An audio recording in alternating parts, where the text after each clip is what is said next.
Hello and welcome to the final day of the France Poker Festival. My name is Darragh Carney. My colleague David Lappin did the commentary today, or sorry, rather yesterday. I'm here today. You can see there on screen, this is our feature table. We have a fair spread of stacks from chip leaders Sylvain Chaumy, who has 46 big blinds, down to Truan Jean, who has just 7 big blinds. There are 4 players in the 20 big blinds or less zone, so they'll be looking to make their move.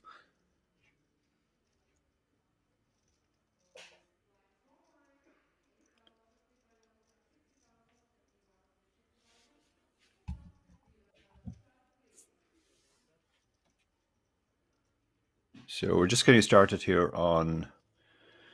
with the stream on Twitch and YouTube.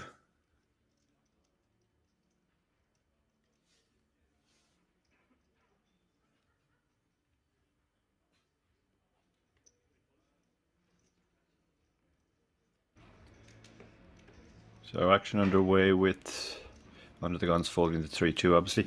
Okay, so Petr Kubenka from Czech has picked up 8s. He has, what's that, 12, 13 big blinds roughly. He'd moved all in, yeah, that's pretty much all he can do with 8s. You don't want to raise there and get shoved on, or you don't want to get even raising a call. You'll be looking at overcards a lot, but 8s is strong enough to shove for 13 big blinds. Can't imagine Sylvain's going to make the call here with King 2. He does fold.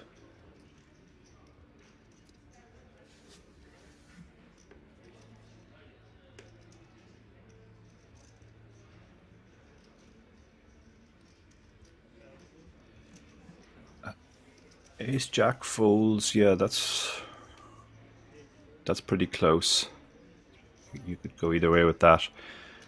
But I think he's, well, King Queen suited. It's a lot of his stack. The shove is coming from early position. He's going to be a bit worried about stuff like Ace Queen, Ace King that he's dominated by. And yeah, he does make the fold in the end.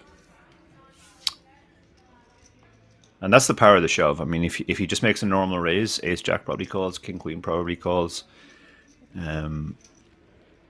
So in those spots, when you are relatively short, 15 big blinds or less, you're generally better off just shoving those medium pairs.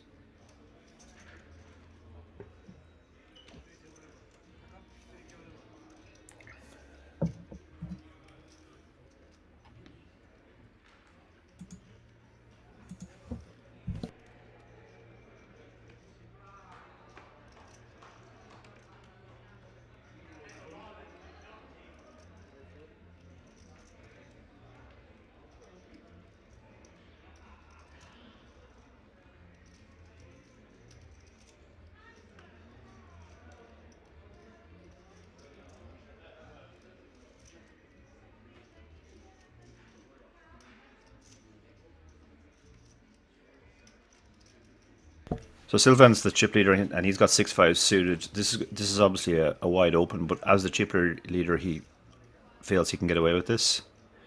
He's going to make a lot of better hands fold, including the 8-7 suited behind. The other player, a lot of the other players are in shove or fold mode. King Jack folds as well.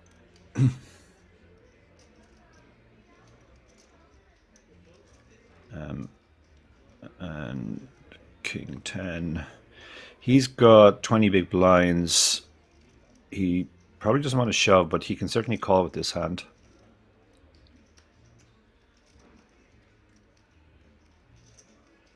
But he lets it go. With that type of hand, you are slightly worried about being dominated. Although against a chip leader, that's less of an issue because he's going to be opening super wide, as we can see. He's going to be opening probably stuff like King 9 suited, King 8 suited, lots of hands, Jack 10, Queen 10 that we dominate. But he decides to live to fight another day.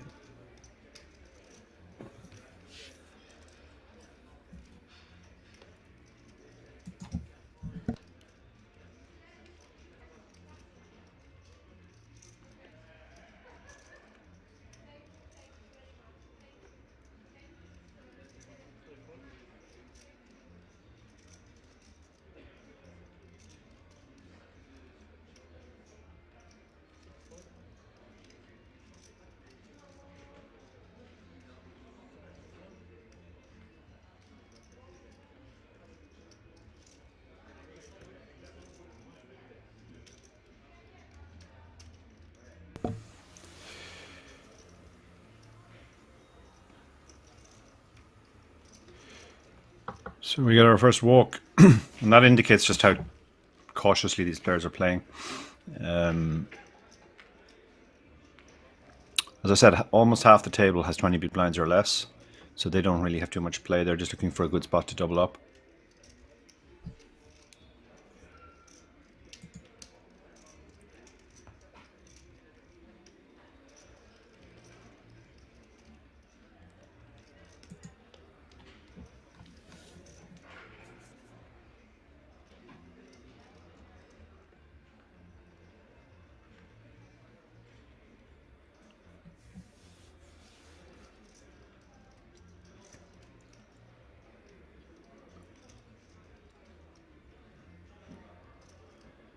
So Sylvain, who is definitely looking to get busy, we saw him open the 6-5 last time. Now he's got ace-4 suited. This is a more legitimate open, obviously, with the suited ace and the blocker to the types of hands that are going to reshove on him.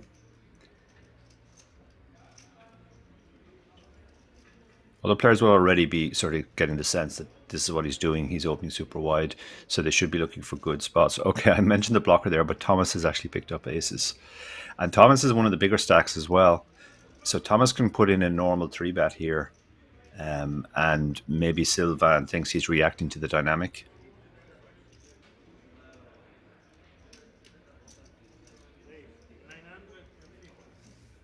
Ace-4 suited is the kind of hand that would sometimes find its way into the light 4-bet range. Oh, look at this. Kings behind. Okay, this is going to save the chip leader now, because the kings are presumably going to shove, and then the ace-4 can just get out of the way. This is a cooler already. Yeah, kings move all in.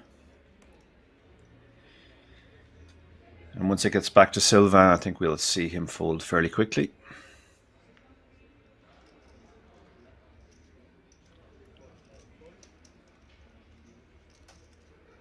I mean, he can't possibly be thinking of calling the all-in here. This might be just a bit of a posturing to pretend that he actually has a legitimate hand. We can see that he doesn't. He just has the ace-4 suited. He does let it go. And the aces obviously make the snap call. So, two Germans, Thomas Fischer against Christian Dalder. Christian is a covered player, so he's going to need to find a king, or he's going to be our first player out. You can see we have 31 players left from the 22:54 that started.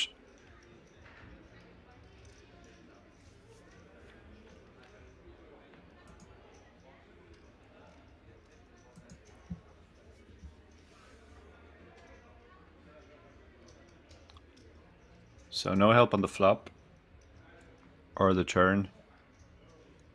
So he's going to need to find one of the remaining 2 kings on the river, or we're going to lose Christian. And Christian is the first player to leave. He receives just over €2,000 for his efforts, €2,028. And a nice boost for Thomas right at the start. That actually moves him into the chip lead now. He moves ahead of Sylvain.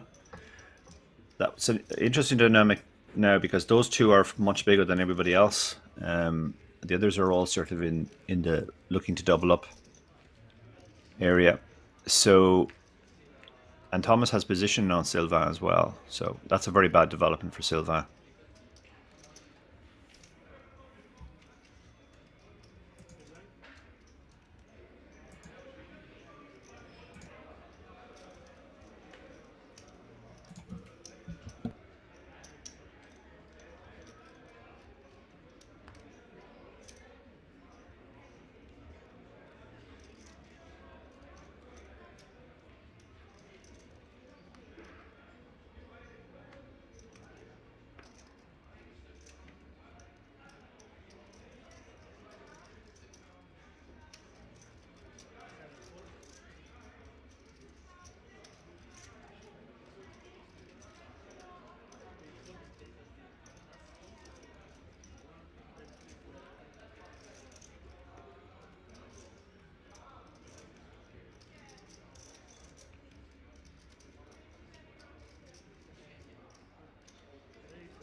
So Petter moves all in with the ace-9 suited.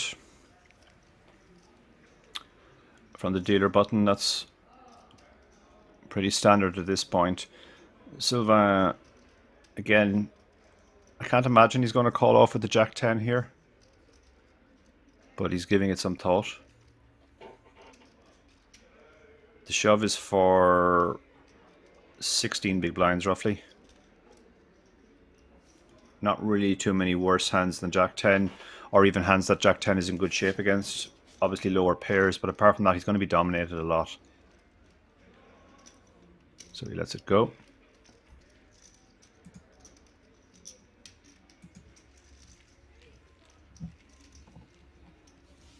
So welcome to everybody who is watching us on the various platforms we're going out on.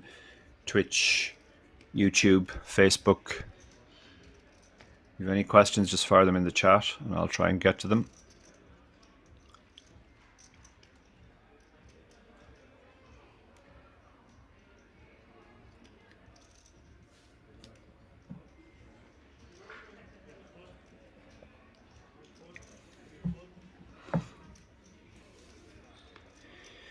So a lot of raggy hands are getting folded. It's going to go around to the button again and he folds 2. Silva has a legitimate hand in the small blind. Ace Queen. This is going to be good enough to open for a raise.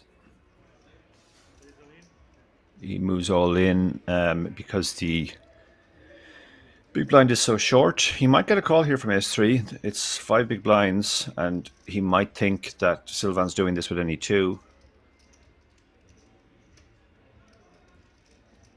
And he does make the call. Yeah, I mean, that is a standard call. He's obviously extremely unlucky that Silva has actually found a hand. But yeah, he's in terrible shape now. He's going to have to hit his 3 or make a straight. Something like that.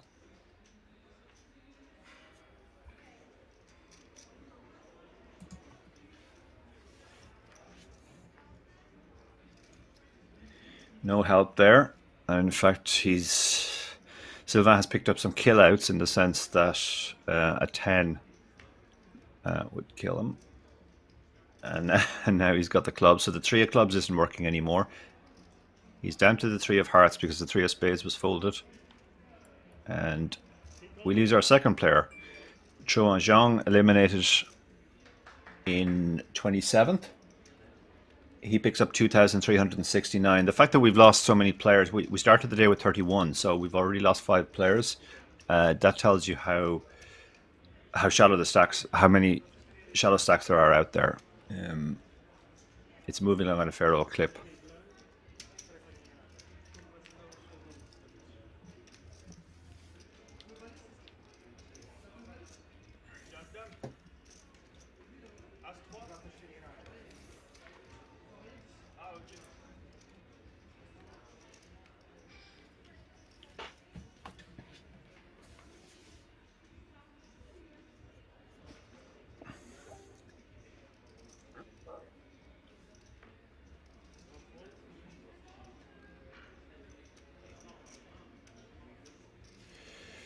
So 3.2 million under the gun +1 with King Jack. This is a very awkward spot. 20 big blinds makes this awkward. The hand isn't quite good enough to shove, and it's too many big blinds as well to shove. But you can open this hand and just basically hope to get it through, or that the big blind defends and check folds when he misses. So he does go for the open, which I like. The Ace-4 suited folds behind. Silvan's on the button with 8-5 off. That's not really good enough to put pressure on. Thomas, I think, will... Yeah, so he gets it through. So, nice pickup from... I'm going to butcher his name now, but I'm going to go with Kwok Vu Bui.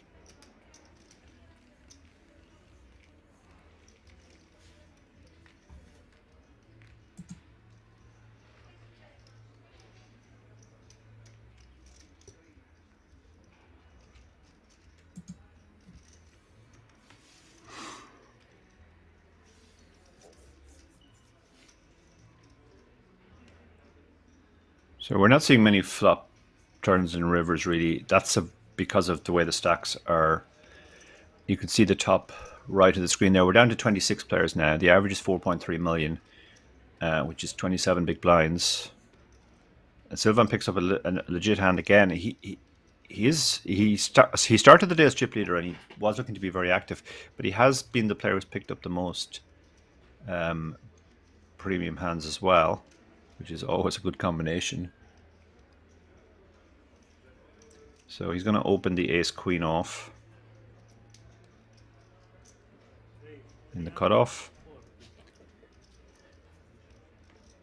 King 10 on the button. Oh, sorry, it's King 10 in the small blind. Of course, yeah, there was a dead button. And Michael, he has an awkward stack, but he can certainly defend this. He doesn't really want to shove this hand, I don't think. But this is the type of hand that it flops pretty well. He's shallow enough that he doesn't really have to worry too much about if he hits his jack or his 7 being dominated. And there are other types of flops he can hit as well. He can hit straights and flushes and various types of draws. So this is a nice hand to defend in this spot.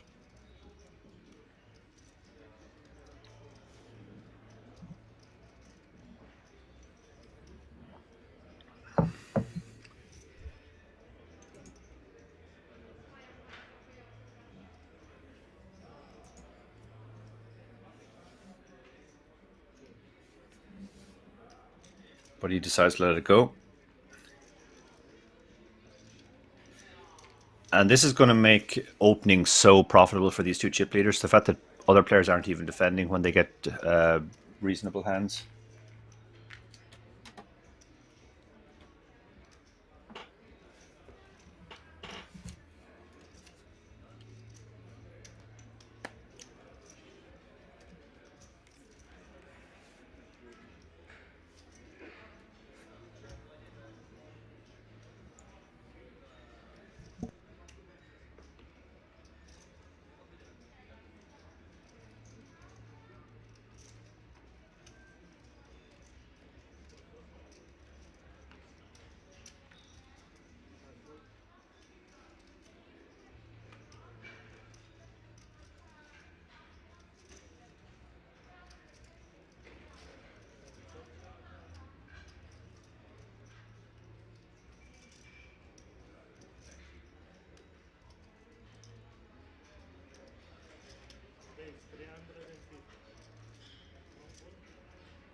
So again, we see the ace-9 open from the chip leader, and he picks up another 400k. There's 400k in the middle every hand now, with the big blind ante and the small blind.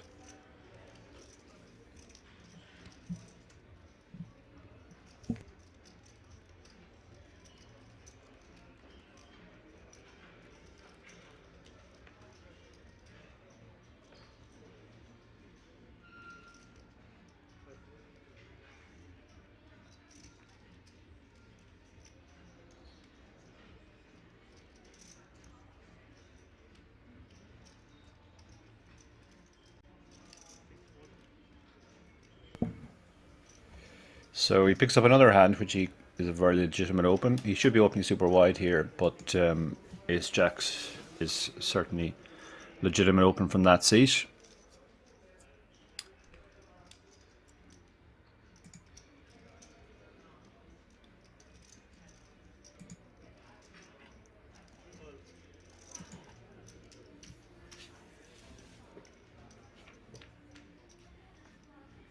This time the 10-6 suited does defend, which I like, and you can see that he has hit a pretty good flop.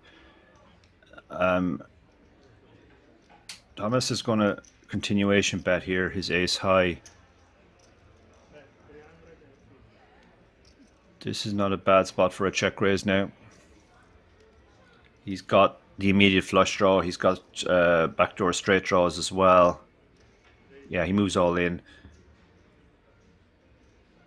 Thomas might have been better off just checking behind there. His ace high had a lot of showdown, but there were a lot of hands like this that could do this to him and force him to fold away his equity. You can see he actually has 47% equity, but he's not to know that.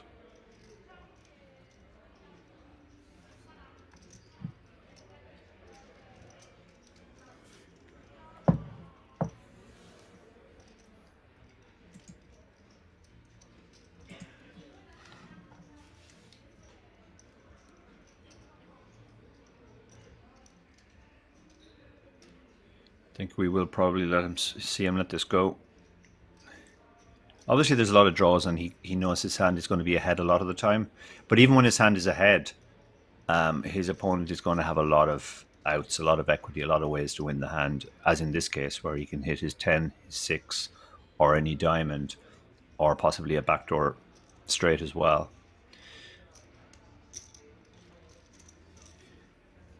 That's the problem with betting a hand that has so much showdown in a spot like that. You're kind of bettering a hand that has no showdown, or little showdown.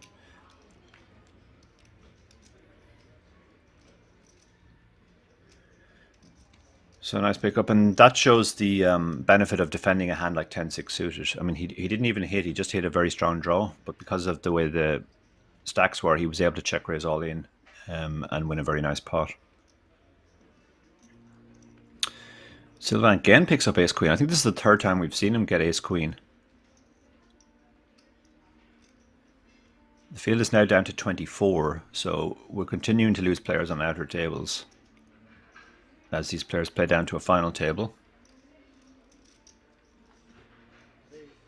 And a first prize of 89,900 plus a WSOP e-ticket worth over 10,000. So effectively over 100,000 for first.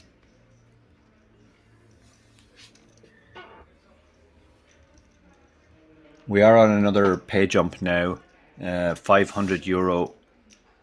All these players will be guaranteed an additional €500 when one more player is eliminated.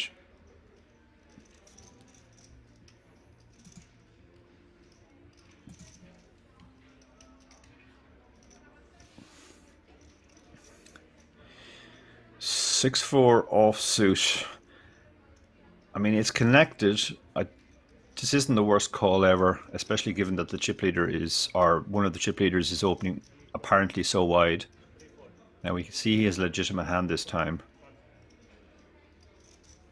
Some confusion over the amount he has to make the call, but he does make the call. Another German at the table, Martin Herb. So he's hoping for the same kind of result as last time, where he flops some equity. Okay, he has flopped some equity, but it's a 4 high flush draw. That's really not very good. I don't think that's going to be enough for him to check shove here. Sylvain rather is in a tricky spot as well. His ace is obviously the best hand most of the time now, and he wants to deny equity to the type of hand that Martin has, bad flush draws, which he can maybe get to fold or at least charge to draw. But he doesn't have a spade himself. So let's see what he does here.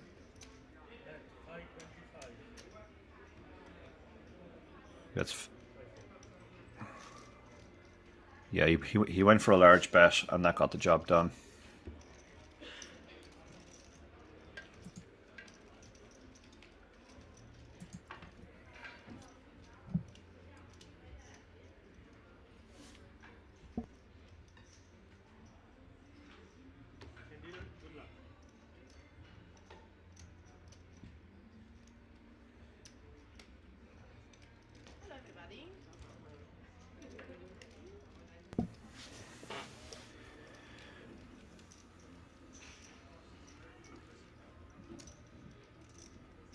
So dealer change, you can see the stacks there. Sylvain has moved back into the chip lead with 46 big blinds. Thomas has 37, and everybody else is between 20 and 10. So they're all in they don't have too much play. They're just looking for a good pre-flop spot to get a shove through or double up.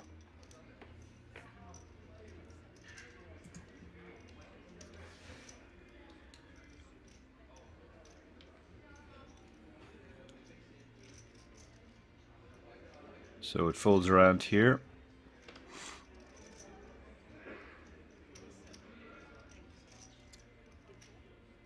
Goes to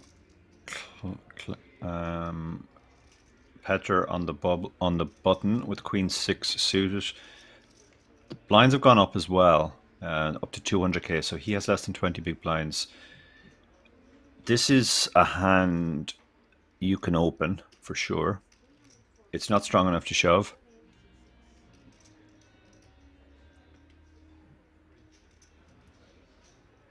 I think we saw, yeah, the small blind has moved all in with the ace-3 suited, which is perfectly legit. And that gets the job done. Nice pickup for Martin. The other option with Queen 6 suited there was to just limp. When you get down below 20 big blinds, it's often a good idea to limp. That puts less out there. There's less incentive to shove over your limp. A lot of your hands will be able to call a normal raise if you limp, whereas if you raise and get shoved on, you won't be able to call.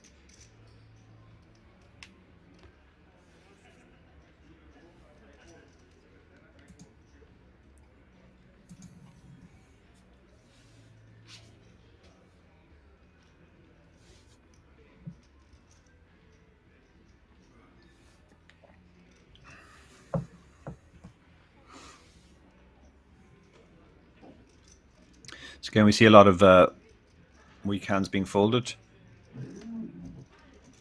Achilles is who we haven't seen play a hand yet. This gentleman we have, he's got ace jack, 15 big blinds. This is strong enough to raise call. We saw last hand the small blind shoved in with ace-3. So if we raise here, a lot of weaker aces and maybe stuff like king jack, queen jack, jack 10 suited, those types of hands will shove over us, and we can call and be in very good shape.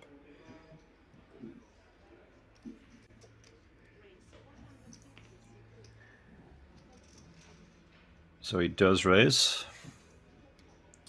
Let's see if he can find somebody willing to give him action. Silva has a hand that looks better than it is, to be honest. Queen jack off is just, it's such a easily dominated hand. But that said, given how shallow the opener is, he can think that a 3-bet here will get him to fold a lot of his hands, and he'll still have reasonable equity, but he does let it go, and I like that. As I said, it's just such a mucky hand. You're dominated by all the value range. Clement in the big blind is going to let his 4-2 off go as well. And Clement has a fan in Twitch chat. I see, shout out to Sky Nuts, who says, "Go Clement Cure."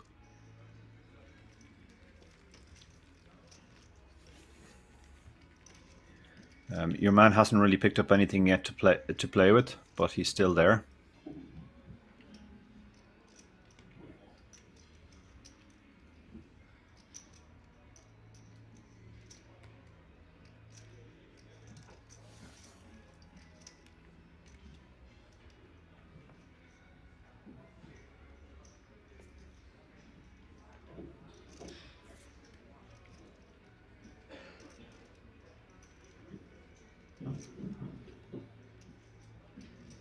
So Achilles, ace king, 15 big blinds. Let's see what he does here.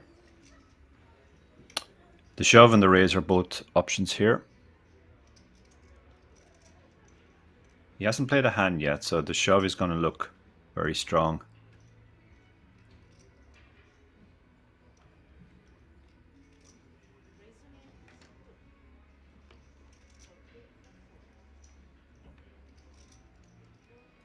He decides to move all in the end, and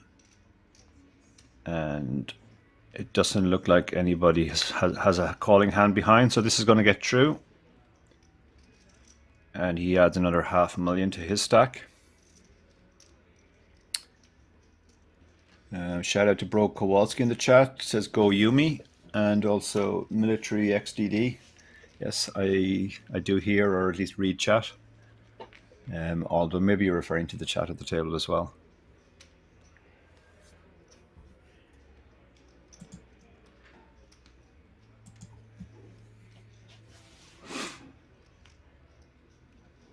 So still 24 players. We are still on a pay jump, as I said. When one more player goes, these players will be guaranteed an extra €500.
Okay, I'll come back to Military's comment in a minute. So Silva has opened the cutoff, and Clement has a legitimate hand behind now. Ace Jack on the button. Silva, as one of the chip leaders, has been super aggro. So yeah, this is a good shove here from Clement. Pretty standard. He's very unlucky because he's about to run smack dab into queens, and Thomas is just deciding now: do I flash and maybe let Silva hang himself, or do I shove? And he moves all in. Big blind gets out of the way, and Silva ruefully looks at his cards, and it's still ace-3, so he's going to fold.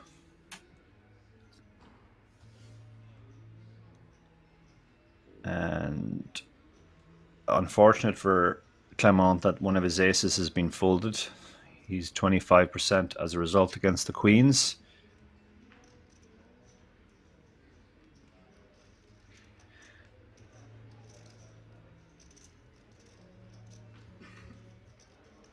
So let's see. Can the deck bail him out? Big pot now, 6.2 million.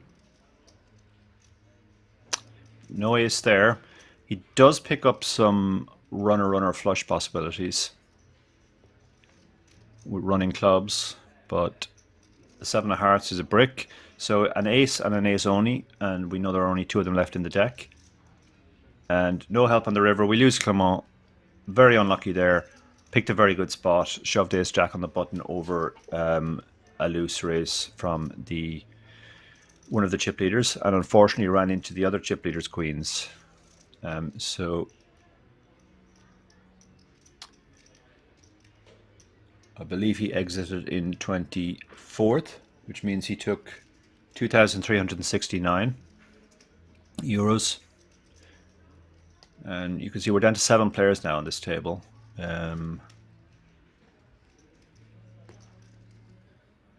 While we wait for the next hand, Military XD said, your voice professional like on TV. I think just translation.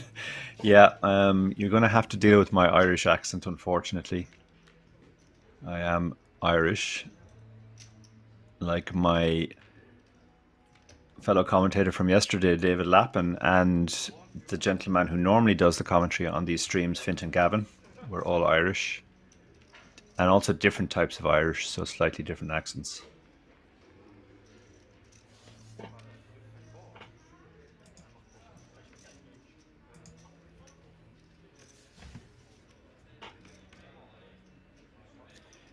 Okay, Petter's got queen 10 and 16 big blinds under the gun. This would be a profitable shove. You can also go for an open. It's a profitable shove. It's not super profitable, so you might decide to let it go.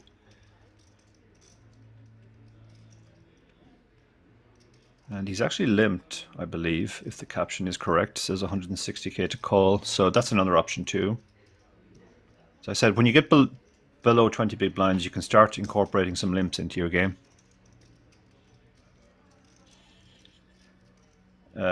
Michael is getting such a good price in the small blind. He calls with queen Okay, no, sorry. I guess the Queen 10 was folded. Yeah, the Queen 10 was folded. So Mikhail Kovac has limped from the small blind with Queen 6.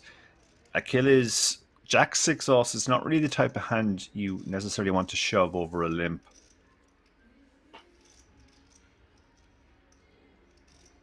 It plays okay in position. I mean, we can see he's dominated. That's pretty unlucky, but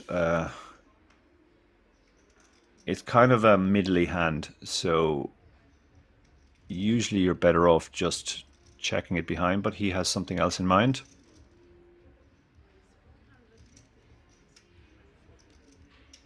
And he raises and takes it down.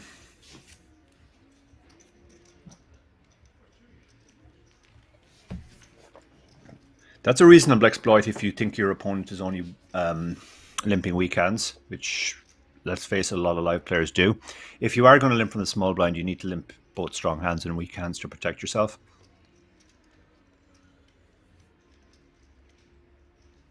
So down to 23 players overall. All the players remaining are now guaranteed 2,859, which is a nice payday for this 300 buy-in tournament.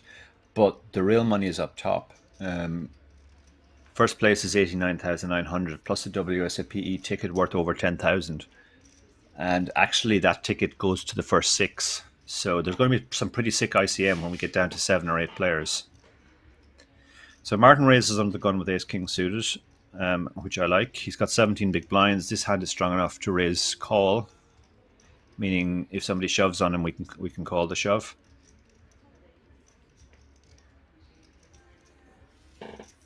And he might get action here. Ace queen.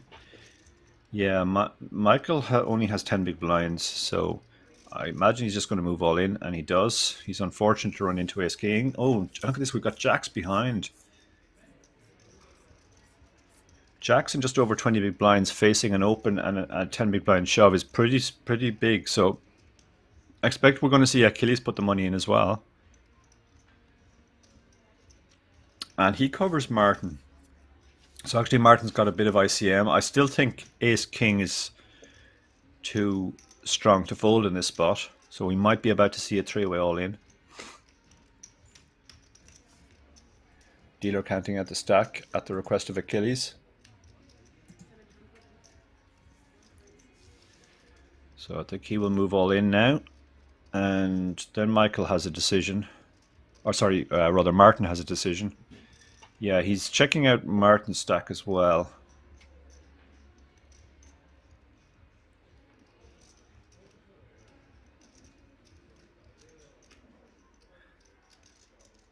Jacks is pretty strong in this spot, but you don't love it for all of your chips. I mean, with tens you would have a very difficult decision, I think. But with jacks, it just feels you have to go with it. If he shoves and he gets the ace king to fold, that's an amazing result. But he actually lets it go. That's a very, very tight fold, and that makes the ace king's decision easy now. He should make the call, and he does. There's a lot of ways that hand could have played out. The jacks could have shoved. The ace king could have leveled himself into folding, and then actually Michael would have been in a flip, which would have been much better than the situation he's in now.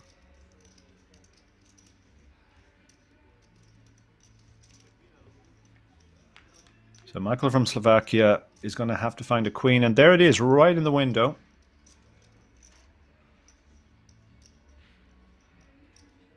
Running clubs for Martin, or a king, or running straight cards. The 10 brings in the jack now as possible outs. So his outs have doubled, but brick on the river.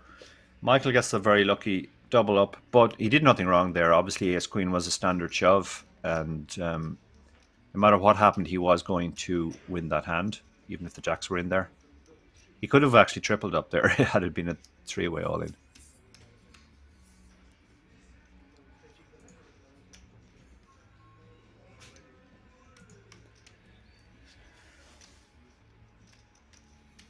So you can see there, Thomas has really pulled clear now at the top, and Sylvain also very, very comfortable, more than 50 big blinds, and everybody else has less than half his stack. So it's really a case of two very rich players at the table, and the other players are looking just for good spots. They don't have as much play.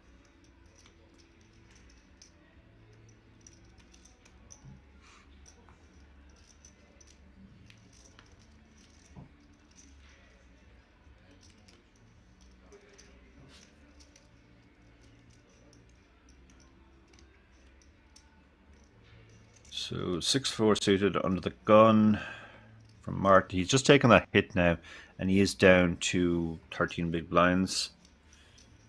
This hand will be going in the muck unless he's really tilted, and he decides to shove.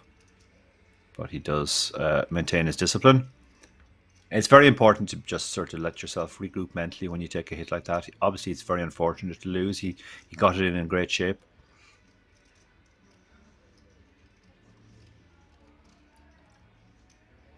Question from Noz in the chat: if it went 3-way all in, the Ace King would lose against the Jacks. Yeah, that's correct. It could have actually been worse for Martin. He would have been eliminated because the Ace Queen would have won the main pot and tripled up, but the Jacks would have won the side pot and effectively broken even, roughly. Hi to QT15 in the chat, and also Dolik, who's cheering for Petter. He says, let's go, Petter. So Thomas raises with the Ace King here. He's chip leader, and he gets to open a lot. Ace King, he might not get credit for having a hand as strong as Ace King. 9-7 in the big blind with 15 big blinds. He can defend here and just try and hit the flop. And he does. We saw him do this before and profit from it. So he knows what to do in these spots, but he'll instantly recognize that's just a terrible flop for him. Not only does he not have anything, but that's the type of flop you can expect the opener to have hit. And c-bet, and Thomas shows the ace to show that he wasn't at it.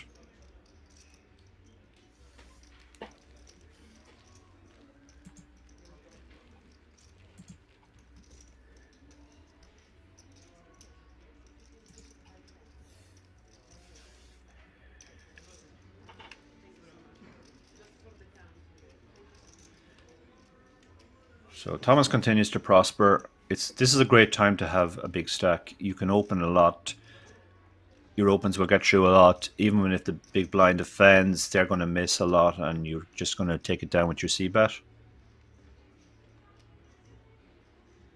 Sylvain with the Queen 9 under the gun. If he was still chip leader, he could think about opening this, but he's not.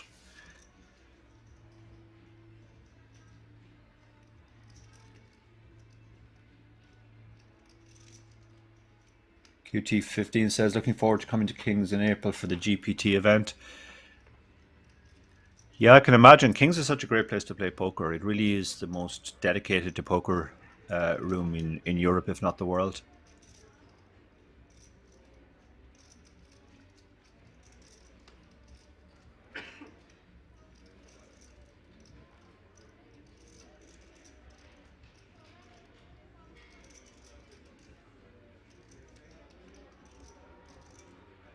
So what have we got here?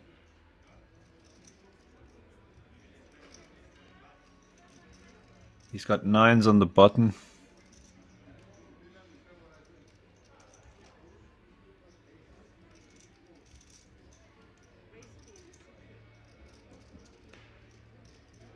He moves all in, which is pretty standard. Michael had limped the King 10, which again, as I said, I'm repeating myself now, but when you get below 15 big blinds, limping is an option, and he lets it go. And the power of the shove there is he folded out a flip, picks up a nice pot.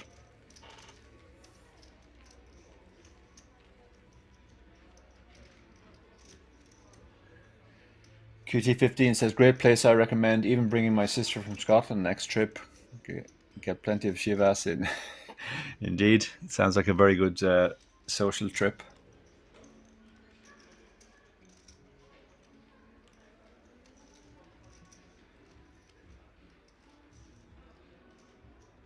So Thomas picks up 10-2 off under the gun. He's going to be opening super wide, but not that wide, obviously.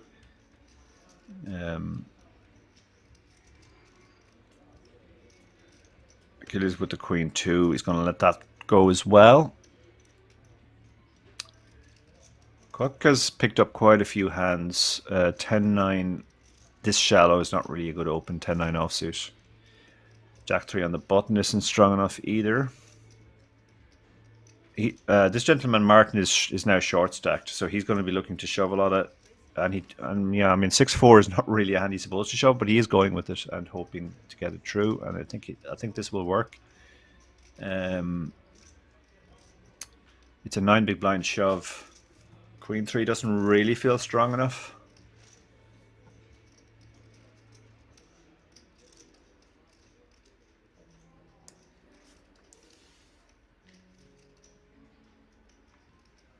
If you think it's any 2, then yeah. But you can see even against a hand as weak as 6-4, it's pretty much 50-50. And there's obviously a lot of hands that are just in terrible shape.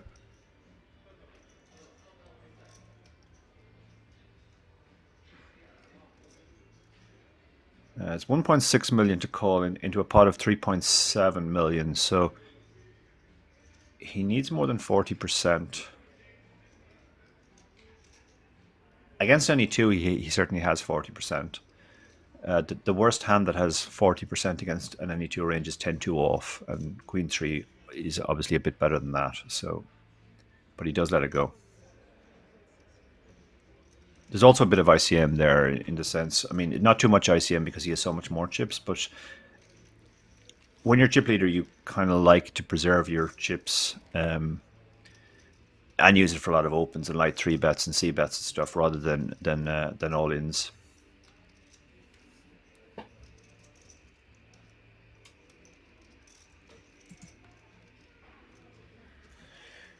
Question from BD in the YouTube chat. How much was the buy-in? The buy-in was €300. And all the players are now guaranteed over €2,800. And the first prize is effectively worth more than €100,000. So it's getting very, very exciting for these players. They've fought their way through a field of 2,254. Only 22 remain now. So we've lost somebody on an outer table. Michael raises the ace-king suited in early position, under the gun actually. Let's see if he's going to get action. Martin is short and has shown willingness to get it in fairly light since he went short. 6-4 offsuit last hand, for example. This isn't a great hand to go with, to be honest. You're just going to be dominated so much. But he might just feel, well, I've got an ace. I'll take my chances. He's certainly thinking about it.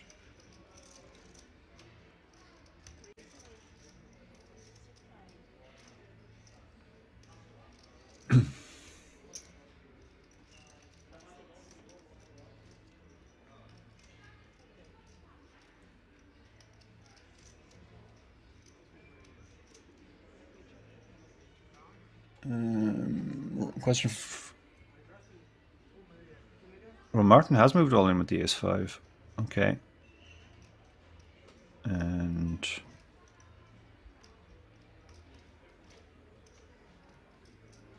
I mean, Michael's going to call this off, obviously. It's a 10 big blind shove. And he does call.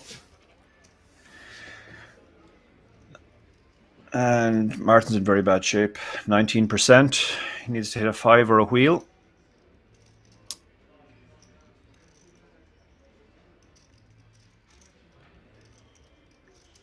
So he's going to need help here. We are down to 21, you can see now. They are dropping fast on the outer tables as well. Okay, so he's picked up his wheel draw and also a backdoor flush draw. So he's improved. Despite not hitting, his chances have improved from 19% to 21%. A 4, a 5 will do it for him now. The Queen of Diamonds gives him additional outs. So now he's actually improved again. He's now up to 29%, even though he still hasn't hit, technically. But now any 4, any 5, any diamond. But black 6, no good. We lose Martin. He got very unfortunate with the ace-king against the ace-queen. And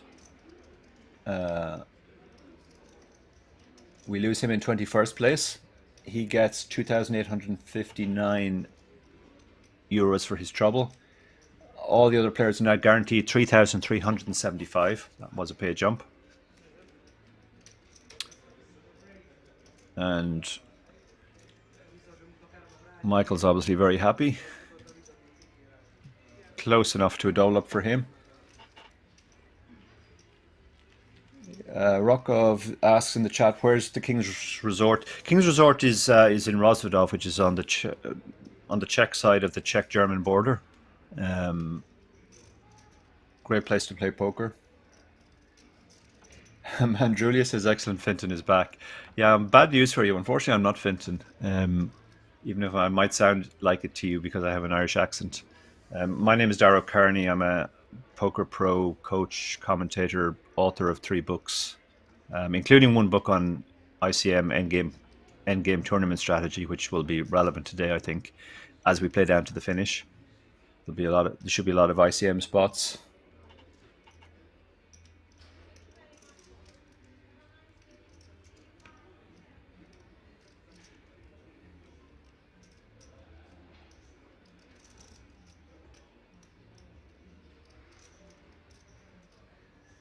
So full time to Silva on the button. He's going to be opening super wide still, but he does have the chip leader behind it. That's really putting him in his place right now.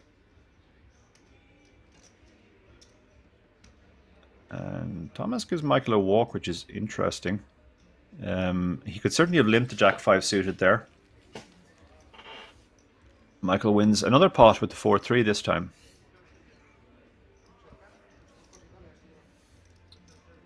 QT15 in the chat says, "That's the book I need. I've got the other 2. Thank you for that, QT. Delighted to hear it, as will my co-author Barry Carter.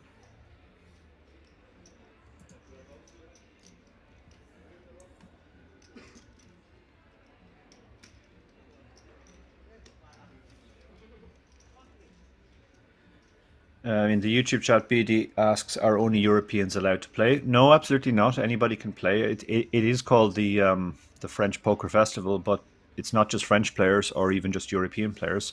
Anybody who gets themselves to Rozvadov and pays the 300 buy-in can play this tournament.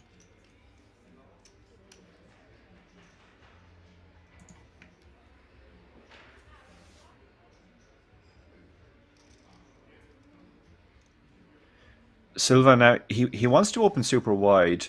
He has the chip leader behind him, but the chip leader is playing less aggressively, let's say, than most chip leaders in these spots.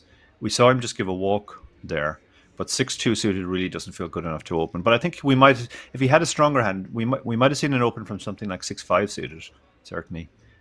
You can see the gears grinding there. He was thinking, how wide should I go here in this spot? And our second walk in a row, I believe.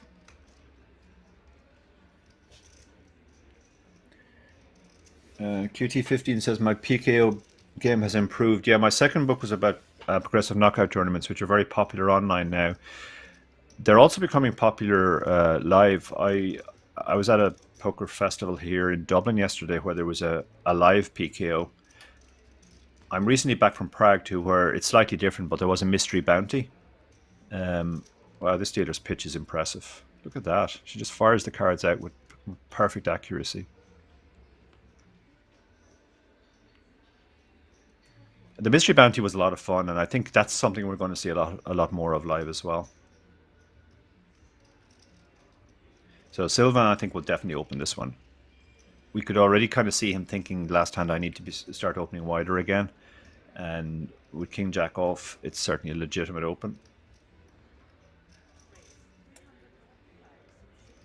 Yeah, that tournament was in Dublin yesterday that I played. Not obviously where we are here today. Jay Calzero in the chat. So Sylvain's opened the King Jack.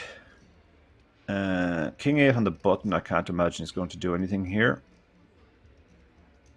Small blind. Queen Jack. Again, we had a similar spot earlier where another player picked up Queen Jack. I think it was actually Sylvain in the small blind, and it's a good looking hand, but it's not. It's really very mucky. It's just dominated so much by so many value hands. You know, ace queen, king queen, ace jack, king jack. There's just so many hands that you're, and then all the big pairs as well. So he does let it go. Okay, this is going to be a shove, I imagine. 17 big blinds, tens. You have a loose chip leader opening in relatively late position.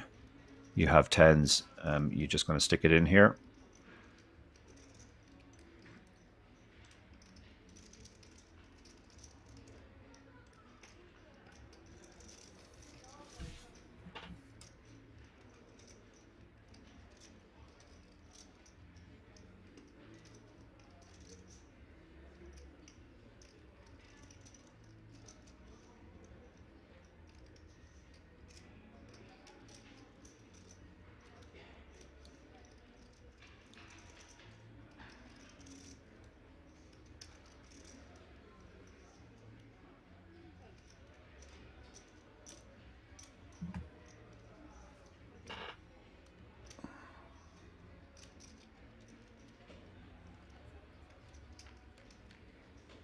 Okay, it looks like he's just gone for the call.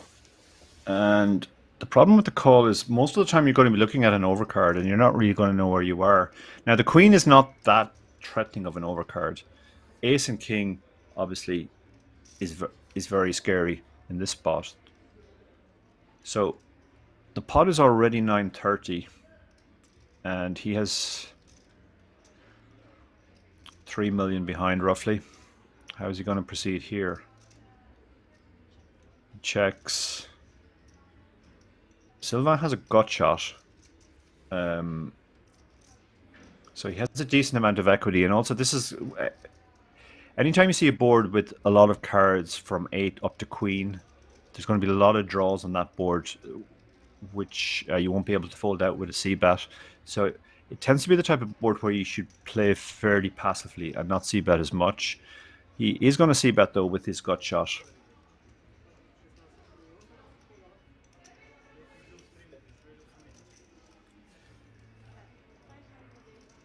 And now what do the tens do? Does he just decide his hand is good here and stick it in? And he's going broke to a queen anyway? Yeah, that's what he's done. He has moved all in.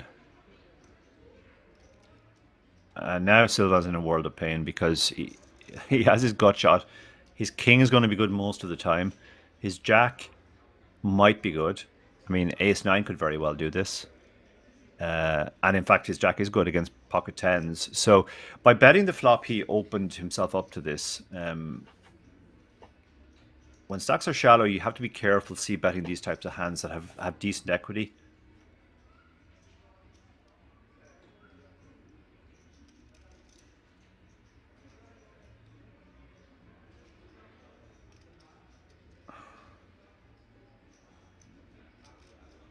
He's now trying to think what kind of shape he's in against the hands that do this. I mean, this is... Jack 10 is possible as well, but he's blocking that. There's no flush draw. Even against the type of hand he's up against, where he has a lot of outs, he can hit a straight or he can hit either of his overcards. He still only has 23%. So it's annoying to have to fold away that much equity, but he's going to have to do it. A nice pickup there for Quck. Shout out to Dark Angel 709 in the chat. Hope you're well, Donna. Great to see you as always. One of the great doyens of Twitch. Nightbot is claiming that I am David Lappin. I'm probably going to have to talk to my lawyers about that. There's no way I'm letting that stand, the idea that I'm David Lappin. I'm David Lappin's better half. Let me emphasize that from the chip race. Darrow Carney.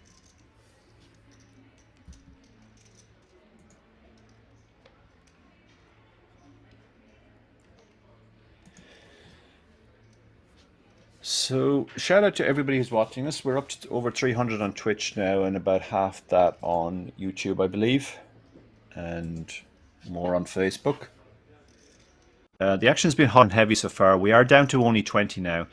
There'll be a redraw at 16. We'll be down to 2 tables. Players are ultimately competing for a first prize of €89,900 plus a WSOP seat worth €10,350. So effectively, first prize is more than 100,000. The first 6 players will actually all get that WSOP seat worth over 10,000. So it's starting to get exciting for these guys now. Remember, this is just a 300 buy-in, so they're playing for very big sums of money. Achilles on the button.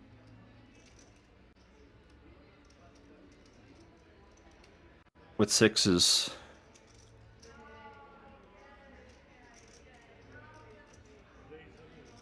And he moves all in.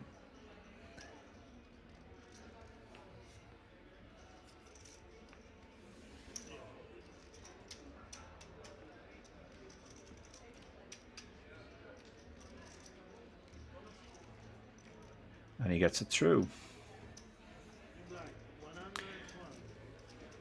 Sixes is a strong enough hand to shove there. You don't really want to do anything else with it, because if you let the other player see a flop, you're going to be looking at 2 or 3 overcards most of the time.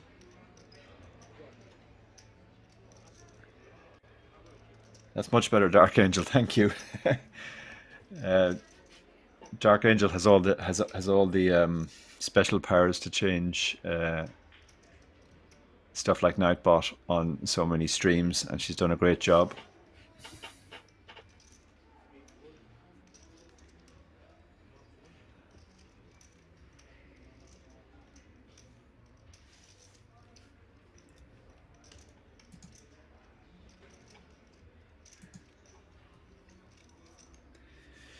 King 10 under the gun. Sorry, in the cutoff. 20 big blinds. This is really awkward. I think this is probably just an open. You can also limp this hand, which we saw Michael do earlier. You could make a nitty fold, but I think opening is probably the best play. Just try and get it through. Now, Petter has an 8 in the small blind and 11 big blinds. It's kind of the worst ace. Ace 6 offsuit is in many ways worse than every other ace because you can't hit a straight. You're not suited. So he does let it go. Sylvan could certainly defend this hand. 10-8 off. He's in the big blind. He covers his opponent too, so he can put on pressure post-flop.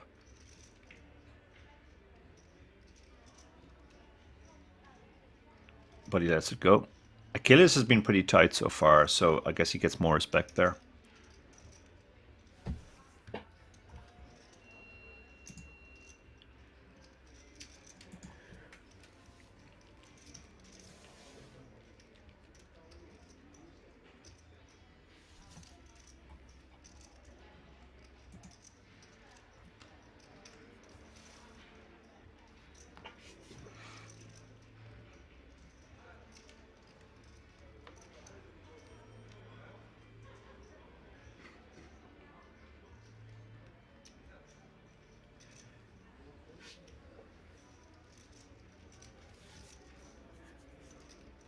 So the 7-6 offsuit will be going in the bin here. Jack 6 is folded. 10-2 on the button will be folded. He has 11 big blinds. He's looking for a shove spot, but 10-2 doesn't qualify. Sylvan the small blind, 33.5 big blinds with the 9-6. Probably going to limp here.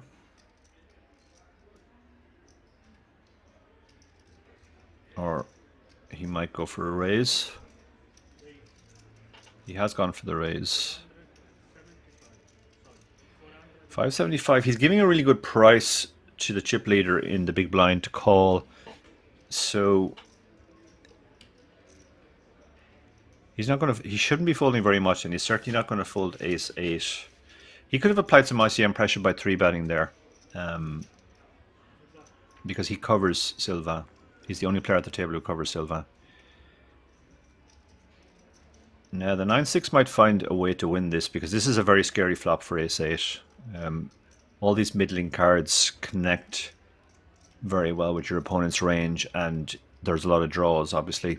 8-9 and 8-6 and 6-4 are all open-ended. Lots of gut shots, like the type of hand that Sylvain has. He goes for a nice small c-bet. This is a nice sizing because this will fold out a lot of better hands without bloating the pot too much. Thomas might call one here and just see what his opponent does on the turn.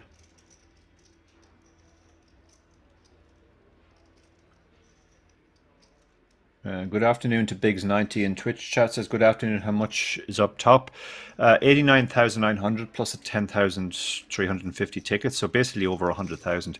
Yeah. So I think what's happening here is Silva has picked up the Thomas, even though his chip leader is playing very, very cautiously.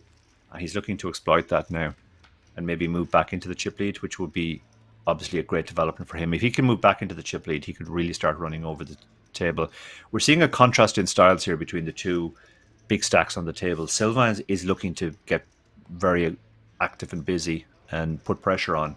Thomas seems to be just locking up, waiting for good spots and not wanting to take too many risks.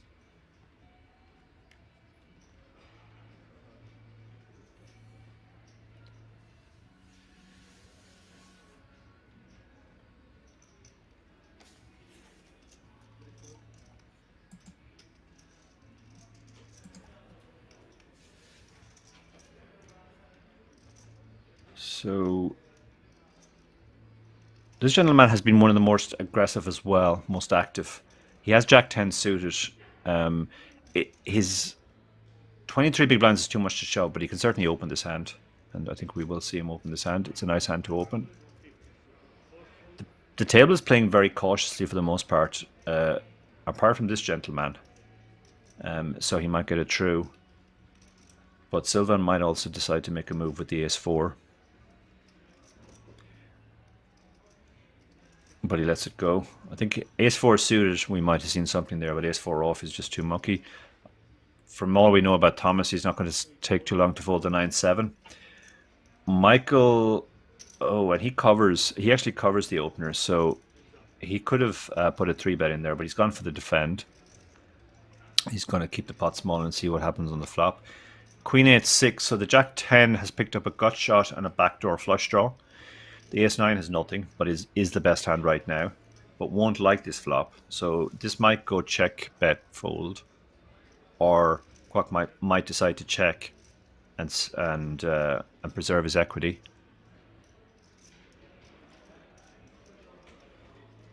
It's a tricky spot. As I said, when you see boards with two cards between an 8 and a queen, there's a lot of draws out there, a lot of hands that might check raise you. So you don't want to see bet too much, but he has decided to see bet because he basically has no showdown with the Jack 10, and he takes it down.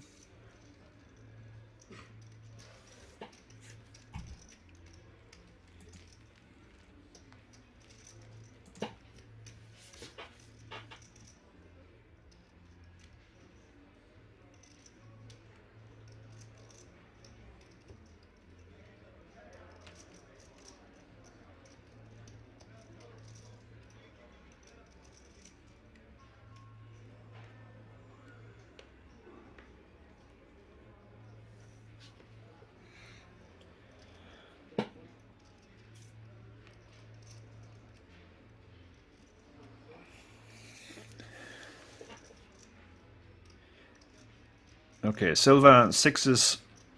Everything we know about Silva says he's not going to fold a pair here. He's up to almost 40 big blinds now. He's going to keep up the aggression.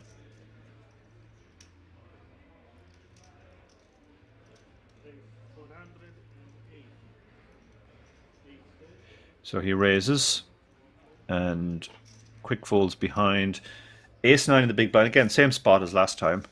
The only difference is Achilles only has 20 big blinds, so he might decide to just stick this in against the chip leader or one of the chip leaders who's playing so aggressively. That's perfectly reasonable. Silvan's opening so wide, he's going to have to fold a lot to the shove. And you have the ace blocker and the ace's backup if you run into something.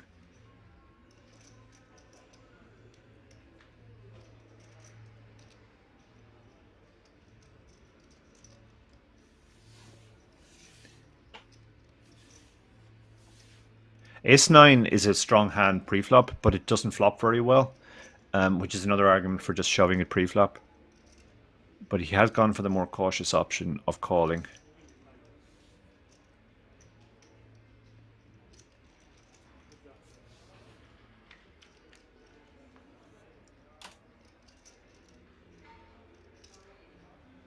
He has missed the flop now. He's going to check. Silva now has to decide whether he wants to bet or not. He has got check raised a few times. He's bet a hand with showdown. When you bet sixes, you're not going to get called by anything worse, and you're not going to fold out too much better. So that's why he checked. He's kind of learned his lesson of, well, let's try and get to showdown here.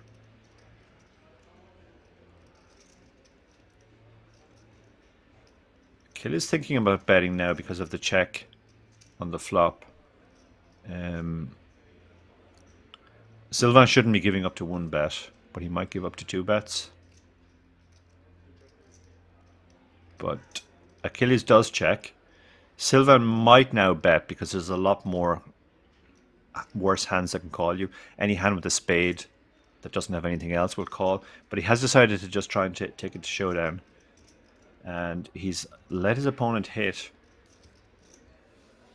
Now his opponent isn't going to love his hand. He's only got third pair on a 4-flush board.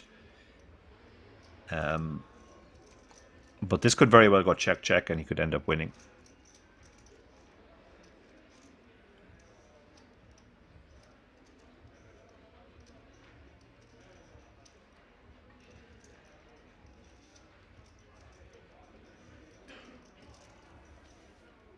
So while Achilles considers what to do, can't really get value from worse, so there's no point in betting, I don't think.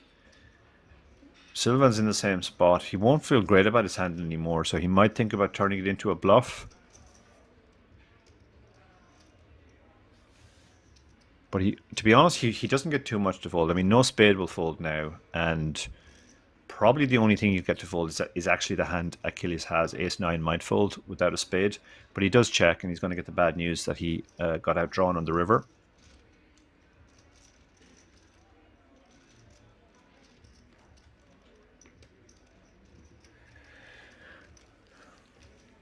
Shout out to Wacky Jackson, Jason in the chat. Bonjour, bonjour mon ami. I hope you're well, sir. Hope to see you perhaps in Tallinn soon. I know that's your neck of the woods.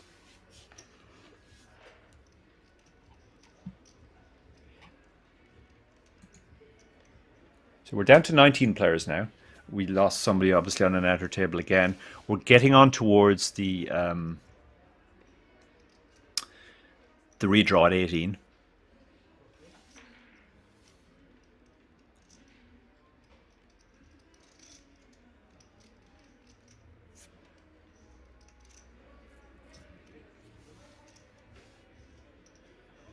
Thomas in the cutoff. I think it's a real contrast of the two chip leaders. Sylvain would probably almost certainly have opened that hand. Thomas is just happy to lock up and wait for very good situations and preserve his chip stack, not take too many risks. Michael on the button, king tree suited. This is a legitimate open for sure. It's the right type of weak hand to open. You've got the king, you've got the suitedness going for you. He has over 25 big blinds, exactly 26 big blinds, so he's allowed to open these types of hands.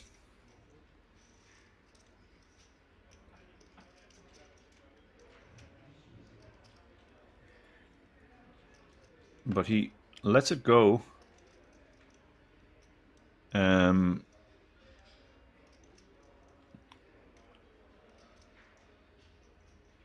Kills with a queen 4, 25 big blinds. This is normally the type of hand you would want to limp at this stack depth.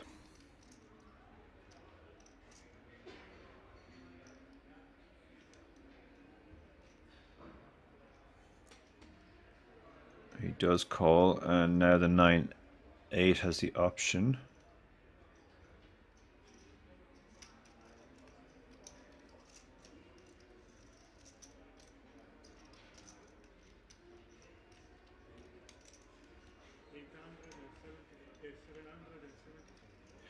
He's raised to 875, which is a big raise.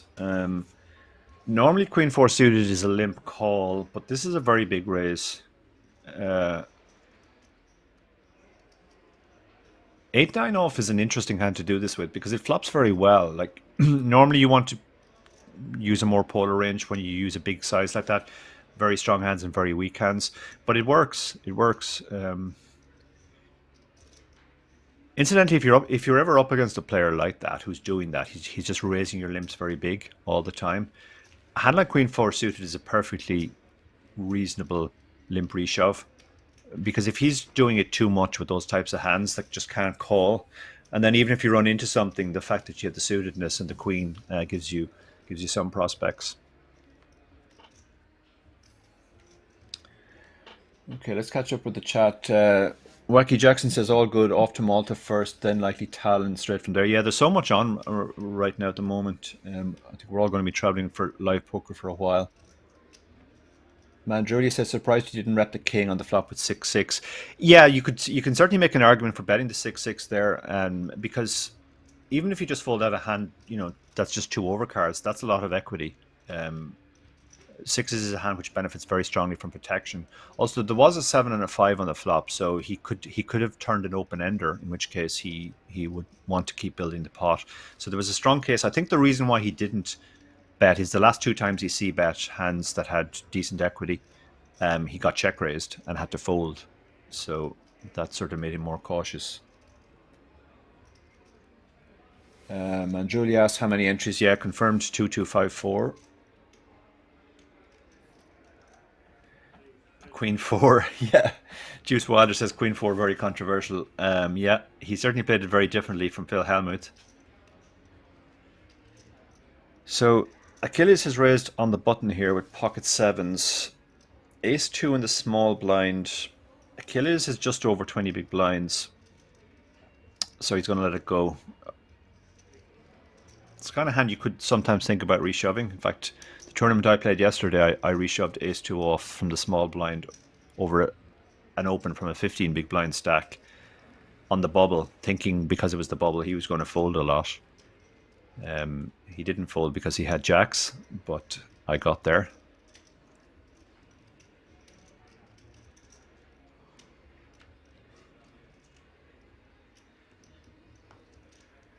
Sorry to hear we won't see you in Dublin, Wacky Jackson.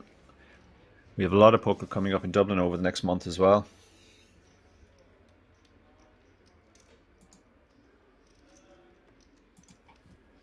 And of course, there's always a lot of poker in Rozvadov. Rozvadov is very much the center for European poker. There's always something going on there.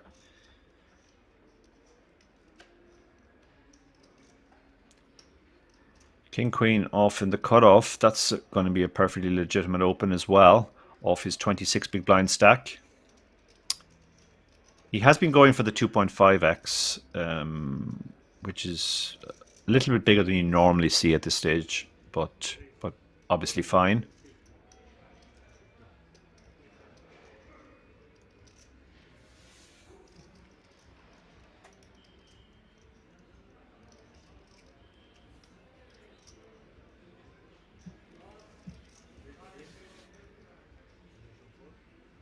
And the ace queen, 9 big blinds, perfectly standard shoves. Silva has 2s, but you don't really want to call a shove with pocket 2s, particularly when there's another player in the pot. It's the kind of hand you really want to get the chips in first with. But he's thinking about it. Silva has been very deliberate and thought carefully in all these spots. But I can't imagine. Yeah, the 2s are going into the muck. King Queen is pretty much going to have to call now. You can't really fold to a 10 big blind jam or a 9 big blind jam, I think. It's 1.4 million to call into a pot that will be 4.1 million. So he's getting 2 to 1 basically. So you can't really fold anything here. King Queen is not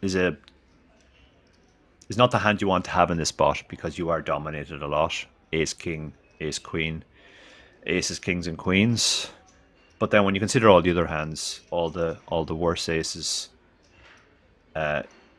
even stuff like King Jack, Queen Jack suited might find their way in there. Plus all the pairs, you're definitely going to have more than the 33% you need against the range. Not in this specific case. We can see from the percentages on the screen, he actually only has 27%. But again, that's not too far off the 33% he needs. So even when he's dominated, he's not too far off the price. and a lot of the times he'll be flipping or sort of 40 to 45%.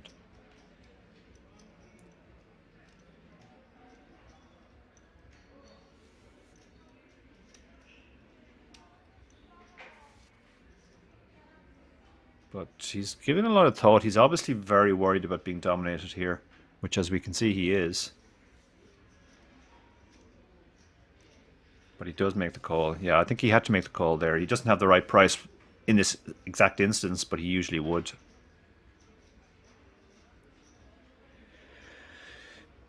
So he's going to have to hit his king, or he's going to double Petter up.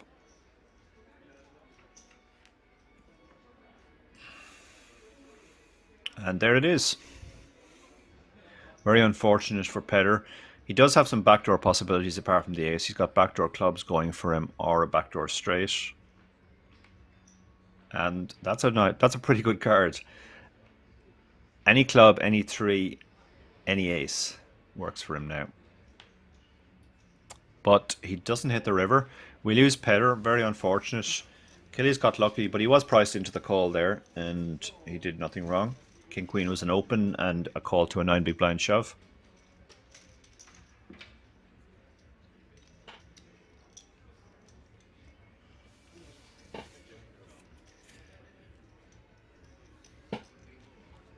So we're down to 5 players now, so we're definitely going to have to get somebody else at the table. We can't continue with 5. 18 players left in the tournament, so it should be 3 tables of 6. So you can see the players looking around. We are waiting for them to bring somebody to the table.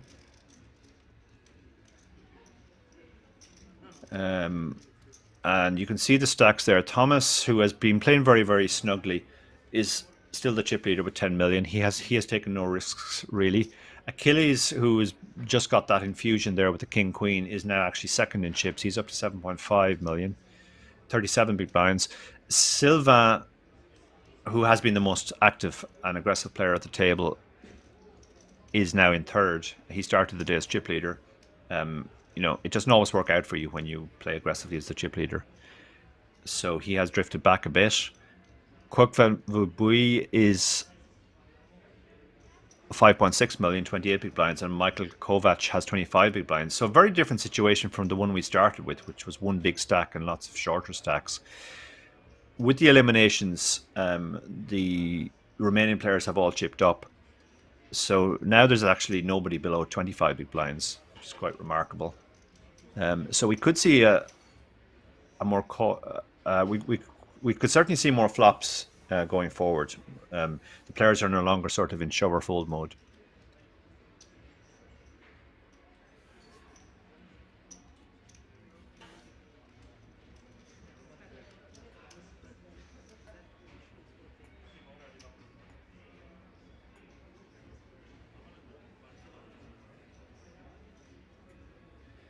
So while we wait for them to bring another player to the table, shout out to everybody who is watching us on Twitch or YouTube. I am keeping an eye on the chat there, so if you have any questions, feel free to ask. I can see World War III has kicked off in the comments on Twitch about that last call. It's just he was getting such a good price. He was getting 2 to 1, so I don't think he can even consider folding there.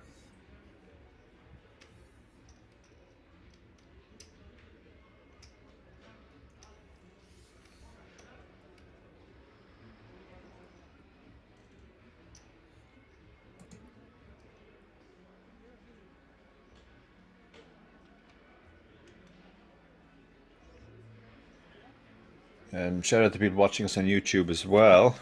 There's making the point that everybody can play this. Okay, so we have a new player at the table. Maximilian Dunkel from Germany. So the table is half German now, which is not unusual at these Rozvadov tournaments. As I said, Rozvadov is just on the Czech side of the Czech-German border. Maximilian is short. He's come to the table with 7.5 big blinds. So he's the one player who is just going to be looking for a spot to get it in pre-flop. Thomas under the gun with King Jack off. Under the gun 6-handed, it has to be said. So this is a pretty strong hand, and he's going to open. He has been playing very cautiously with his chip lead, but Good to see that he's willing to open the King Jack. Michael has a very pretty looking hand just behind, but against the chip leader who has been playing very tight, don't think he necessarily wants to get involved here with the Queen 9 suited.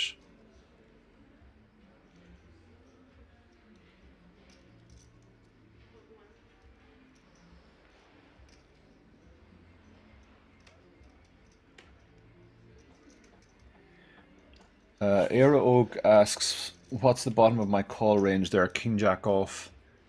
Yeah, I'm certainly calling King Jack off, getting 2-1. I mean, again, you hate it, but I'm trying to think. It's very hard to fold anything actually getting 2-1. Maybe Queen Jack off, because that's always so dominated. But to be honest, I might not have too many opens that I fold. Getting 2-1.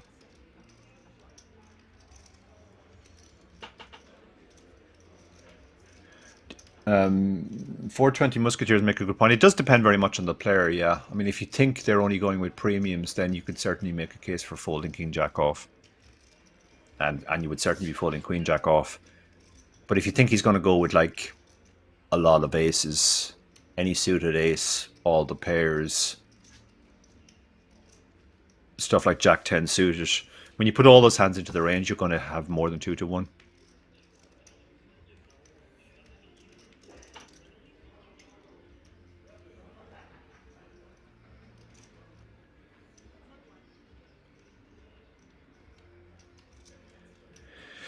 So 18 players left. There will be a redraw at 16. So at the rate we've been losing players, that we can't be too far away from that. The table is six-handed now. Sylvan pocket fours on the button. Sylvan, as I said, has been the most aggressive and active player. If we were to see VPIP for the players, I'm pretty sure he'd be way out front. So he's going to open the fours. Fours isn't always an open at this stack depth, because if you have very aggressive players behind with reshove stacks, you'd much rather open a hand like ace 4 than fours, because fours can't call a reshove. But the players are playing much more cautiously than normal. Now he's going to have to call this one off, I think, because it's only 7.5 big blinds, 5.5 big blinds actually. He folded his big blind last hand, I guess. Oh, and Thomas has jacks. Oh my goodness. Yeah, well, I think Thomas just has a... What does Thomas do here? 30 big blinds. Sylvan's playing 30 big blinds. He's opened, but he usually has nothing yet. So it's a fairly standard shove from Thomas. That actually saves Sylvan money now, because Sylvan would have had to call Maximilian. But he can... But there's no way he's calling a 30 big blind shove effective with pocket fours. He must be feeling picked on now, because this has happened so much, but it is a case that he's run into hands. This is a great spot for Maximilian now. He can almost treble up here if his aces will hold.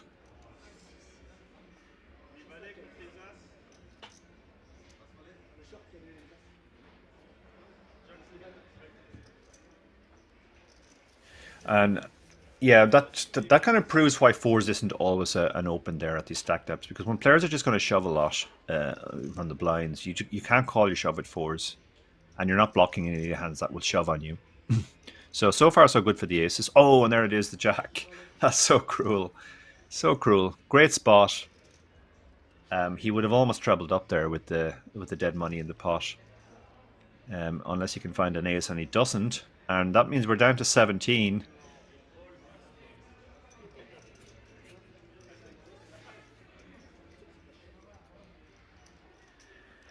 Down to 17.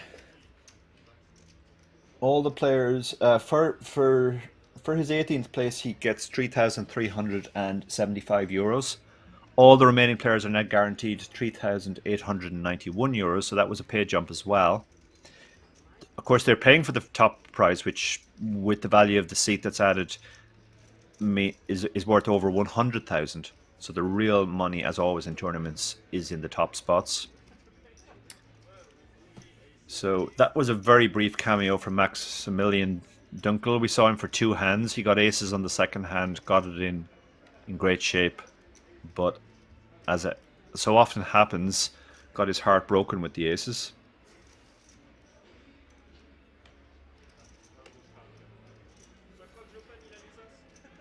Biggs90 in the chat says at least it wasn't beaten by Queen 4-0. Indeed, indeed. I'm sure most of you have seen the clip wandering around of Phil Hellmuth either losing his mind or playing Queen 4-0 in a unstandard way, depending on how you feel about Phil, against Alex Foxen. So Achilles under the gun, ace-6 suited. Achilles started quite tight, but he was kind of card dead. He has upped the aggression and been opening quite a lot. Ace-6 suited is a perfectly legitimate open, 5-handed. And with the table playing so passively, it's a good spot for him to start getting more aggressive. Michael has 20 big blinds and ace-8. You don't love this, but this is normally just a call. You're getting a very good price.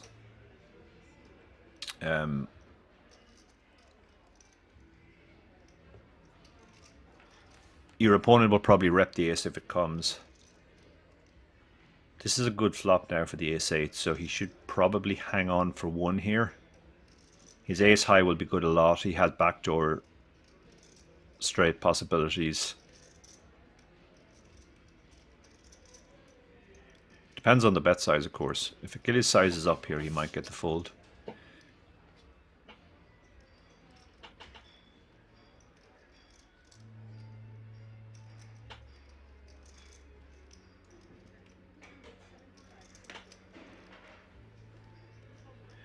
And he does.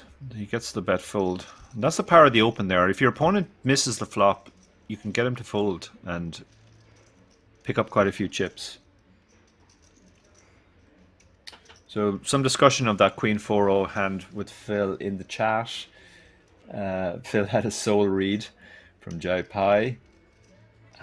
420 Musketeers says had to be right. He was still on tilt from losing to Chino Reem in the Omaha event. It's all possible, yeah.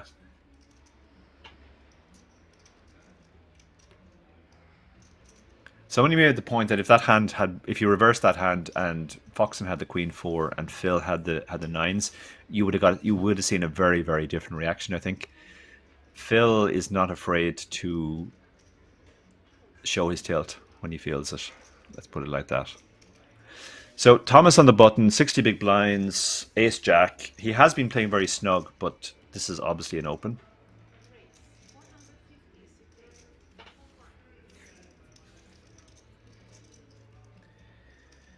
And this should be a defend. I mean, this is normally a no-brainer defend, but against somebody who's playing as tight as Thomas, as I said, ace-6 is pretty much the worst ace. Ace-6 offsuit. You can't hit a straight. You're not suited. Your kicker is terrible. So let's see what he does here. The call would be standard, but I wouldn't be completely surprised to see him fold, just given how snugly Thomas has been playing and the fact that Thomas is the one player at the table who covers him.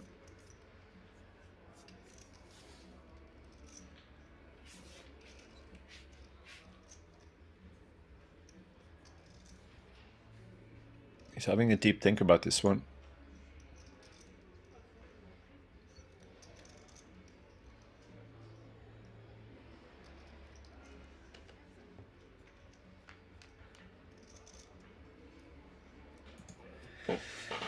So he flops very well. He flops open-ended and backdoor flush draw and has showdown. Yeah, nice check from Thomas here. He didn't make the mistake of betting his hand and opening himself up to the check raise. Unfortunately, he has allowed his opponent to get there. That's the one downside to not see betting. But he does have a redraw. A 10 would make a better straight. Now, this could go check-check again. Yeah, check-check. So now he has the opportunity to redraw. And there it is. There's the 10. I think Achilles is going to lose some money here. He's trying to decide whether he should bet himself or let his opponent bet. His opponent, if he was going to bluff, would have probably bluffed already. So I think he's probably going to bet himself, thinking his opponent has showdown. Maybe a weakish one pair hand he can get a cry call from if he bets small enough.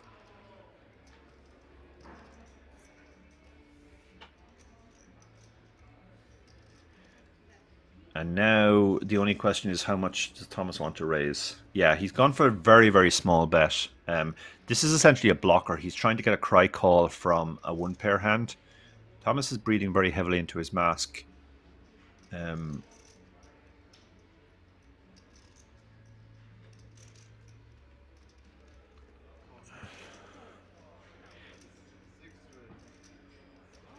So he... What happened there?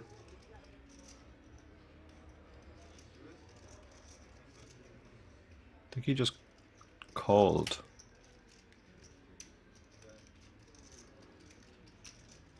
Okay, I guess Achilles bet there and he just called. He was probably afraid of Queen Jack, I guess. And thinking most other hands won't call. But I think he could certainly have gone for a raise there and tried to get called by a 6.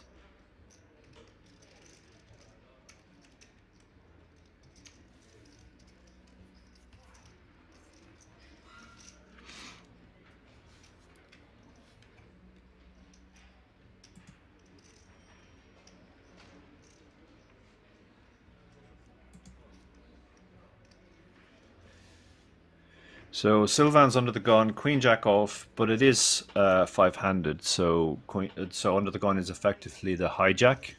So he's going to go for the open. Thomas, who just won the last pot to move even further clear, 13 million. Let's go the S9 again. Yeah, this is how cautiously he's playing. The loosest player on the table is opening the hijack. It would be a very good spot to 3-bet, but he let it go.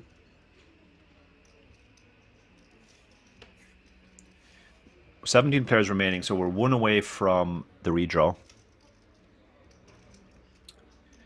The ace queen is not going to fold here. 25 big blinds. It's tricky. You can make an argument for just flatting. You can make an argument for shoving. You can make an argument for 3-betting. The only thing you can't do on this spot is you can't fold, obviously. So he's thinking through all his options.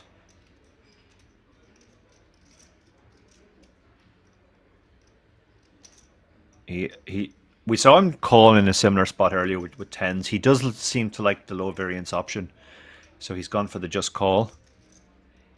And this is a very interesting flop now. He has the nut flush draw. Sylvan has the queen high flush draw plus the gut shot. Sylvan's going to feel very good about this flop, thinking this is a good flop for him with his 2 overs, his queen, his flush draw, and his gut shot.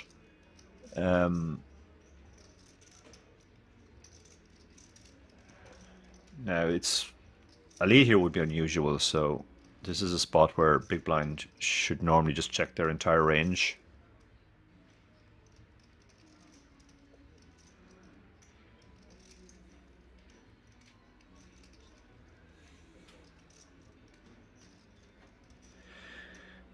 Now Sylvain, at the start of the stream, he was auto c-betting every flop. He got punished a few times by when he bet flops where he got check raised, and then he got a little bit more cautious with the 6s in the hand we saw where he allowed his opponent to draw him on the river. This is a very, very strong flop, and he doesn't have a lot of showdown with his queen high, so this bet is perfectly reasonable. He's gone for a big bet, it looks like.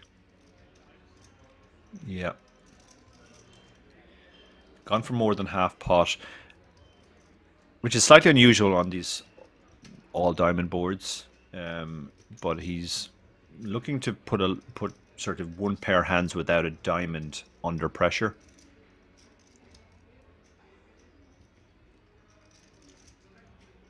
This could be a good spot for a check raise now.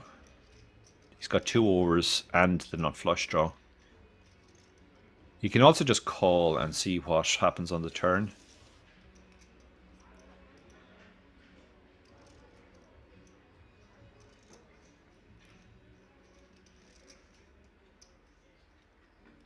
Looks like he might be going for the more aggressive option.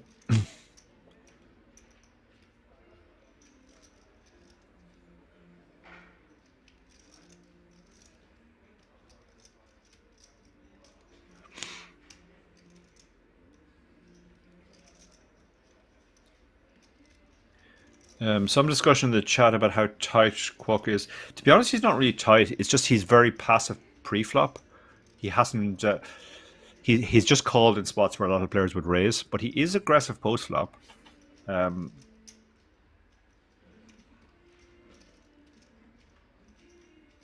it looks like he's gone for the just call here as well.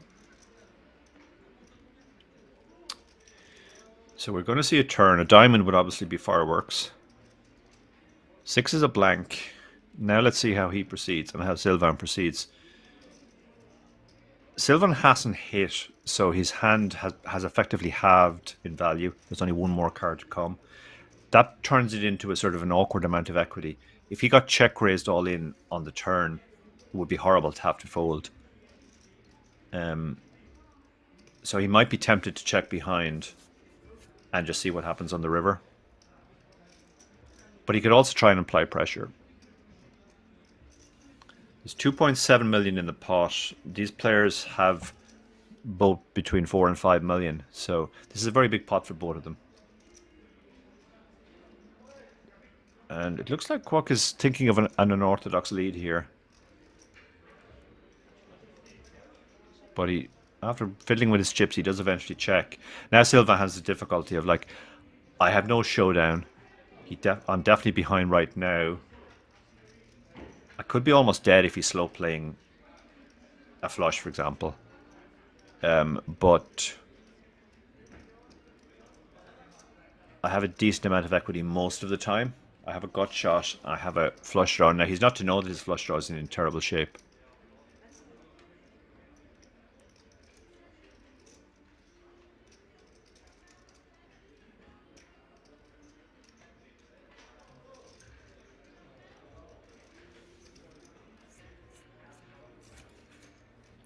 Some discussion about the pre-flop call. Yeah, I would certainly have shoved pre-flop there against Silva. And to be honest, I wouldn't have thought too much about it.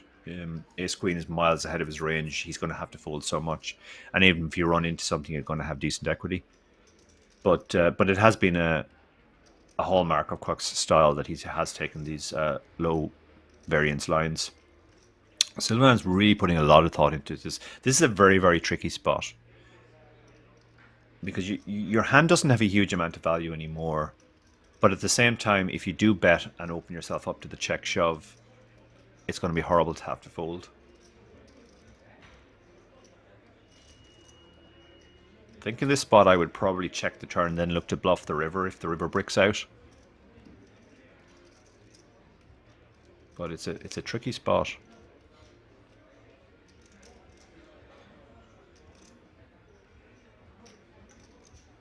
This is a good spot now if he does bet for Kwok to check shove and get him to fold away equity.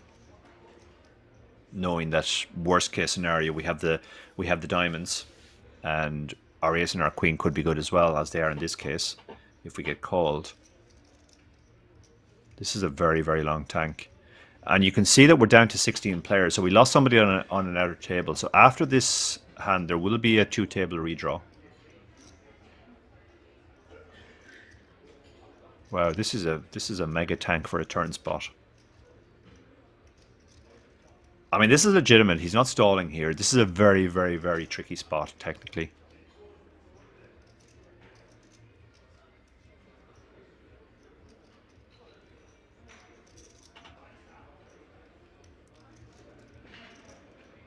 Oh, I guess Kwok bet there. Sorry, I completely missed the fact that Kwok had led at that.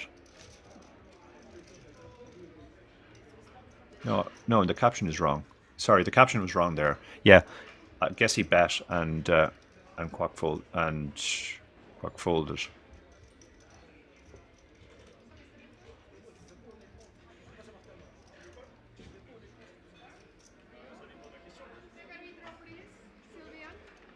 So we are going to have the redraw now. You can see Thomas leaves this table massive chip leader, and Achilles ends the table second in chips.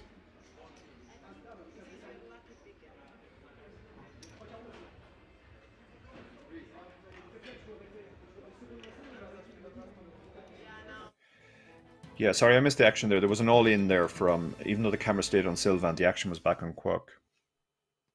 So we're on a break now, back in 15.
You can now come and hang out at the King's Lounge located right next to the buffet and directly opposite the poker arena to try out some of the best shisha in all of Europe. For those of you that aren't aware, shisha is a steamed instrument that's used to vaporize and then smoke flavored tobacco. After a long day of playing at the poker tables, for me personally, this is the perfect way to unwind and relax in comfort and luxury. So why don't you come and check out the King's Lounge?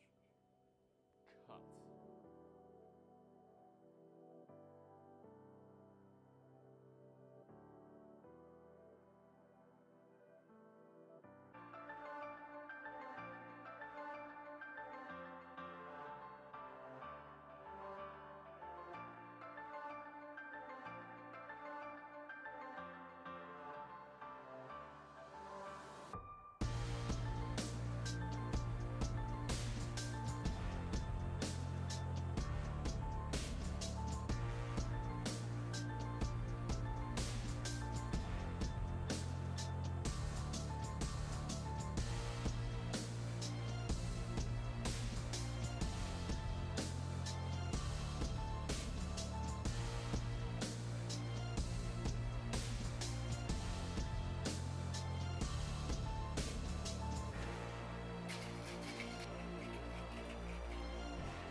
Take a seat.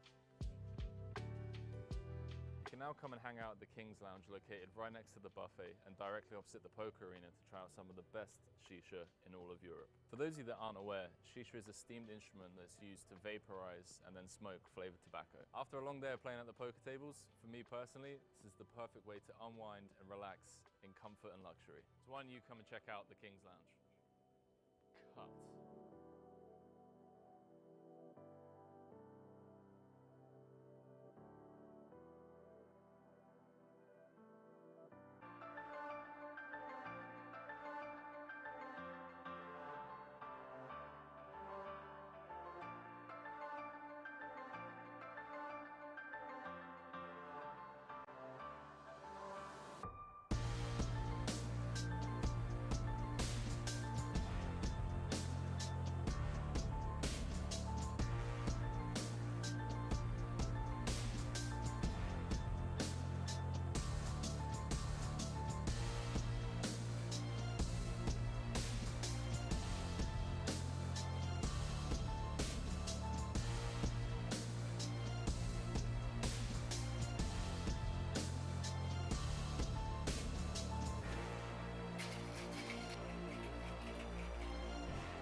can now come and hang out at the King's Lounge located right next to the buffet and directly opposite the poker arena to try out some of the best shisha in all of Europe. For those of you that aren't aware, shisha is a steamed instrument that's used to vaporize and then smoke flavored tobacco. After a long day of playing at the poker tables, for me personally, this is the perfect way to unwind and relax in comfort and luxury. So why don't you come and check out the King's Lounge? Cut.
Take a seat.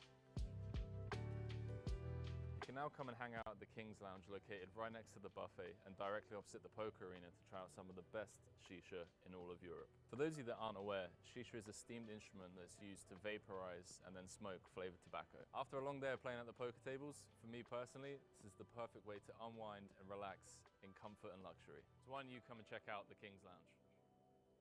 Cut.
now come and hang out at the King's Lounge located right next to the buffet and directly opposite the poker arena to try out some of the best shisha in all of Europe. For those of you that aren't aware, shisha is a steamed instrument that's used to vaporize and then smoke flavored tobacco. After a long day of playing at the poker tables, for me personally, this is the perfect way to unwind and relax in comfort and luxury. So why don't you come and check out the King's Lounge? Cut.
Hey man, have to go and take a seat.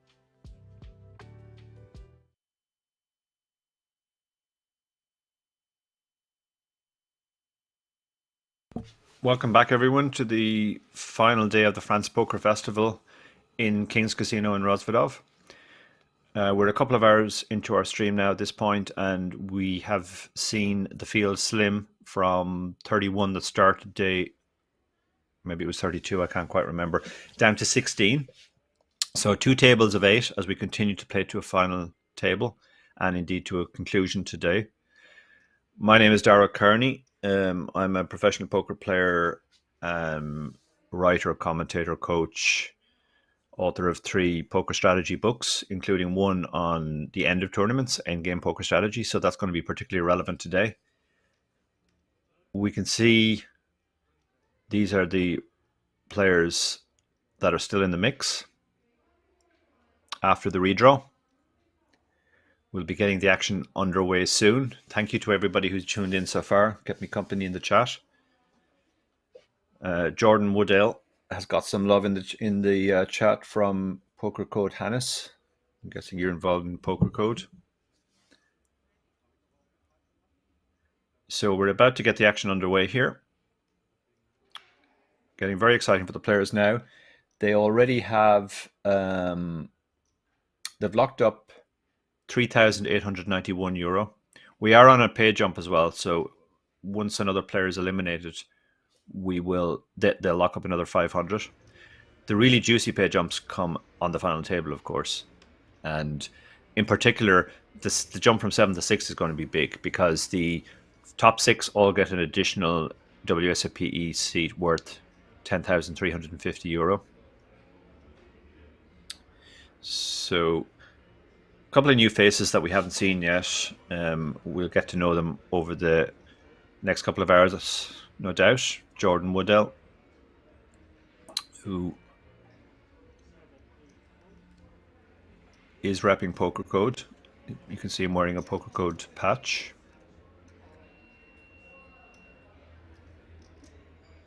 Jean Levichy in the small blind with Jack 9. Looks like he has 45 big blinds, but the big blind seems to be relatively short. I'm not sure exactly what his stack is. This might, if he's very short, this might just be a shove.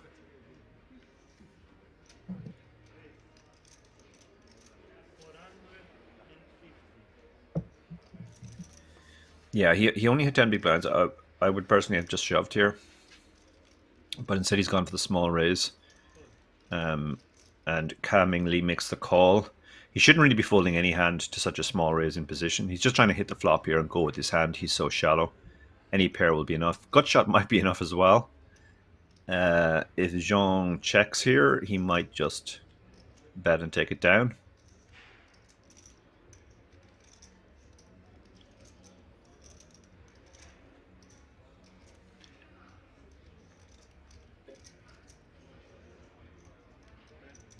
Yeah, he does move all in. He's just like, you shouldn't have hit this flop. And even if you have, well, I have a gut shot. So strong aggressive play there. Not a fan of the small raise from the small blind, I have to say, because that's going to happen a lot. If he shoves pre-flop, he just takes it down.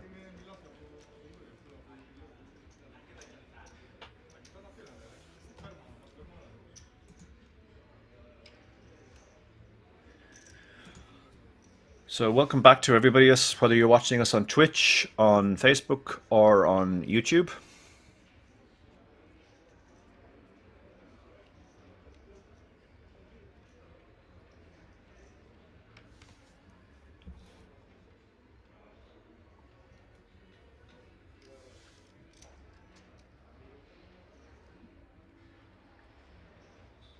Jack 10 suited under the gun, 16 big blinds. He's gone for the open. It's a lot of players to open shove into. It is profitable, so he could have gone for the shove as well, but he decides to just open.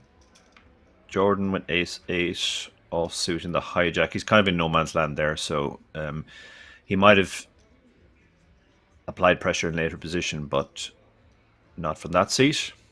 Jean's going to fold the 10-4 on the button.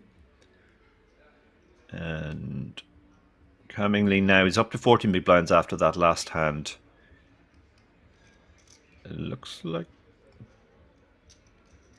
he wants to play. And he's gone for the call. His hand is in particularly bad shape. That's unfortunate for him that he's up against the higher diamonds. Achilles lets the 10-4 go. So it's small blind against under the gun. A stack to pot ratio of 2. He played the flop very aggressively last time. Let's see what he does here. Well, he's got absolutely nothing here. So this should just be a check fold. No backdoor flush. Backdoor straight, but that's pretty much all he has. Dimitrios has top pair, so he's obviously going to go ahead and bet here. There's a lot of hands you can get value from here. He can get value from worse pairs. He can get value from clubs. He can get value maybe for some gut shots, although there shouldn't be too many gut shots on this board. The 4-3 or the 5-4 shouldn't really be calling pre-flop, but he takes it down.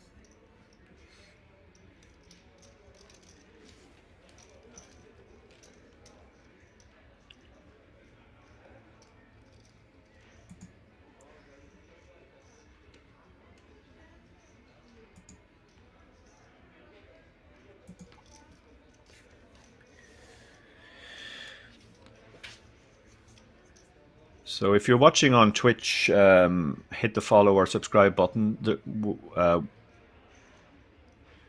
There's regular poker, live poker streamed on this channel. I'm not the usual commentator. It's my good friend Fintan Gavin. But well worth following this channel so that you get notified when they are streaming. If you're watching on YouTube, hit the subscribe button as well. Also the like button, that helps us a lot to let people know that we're streaming.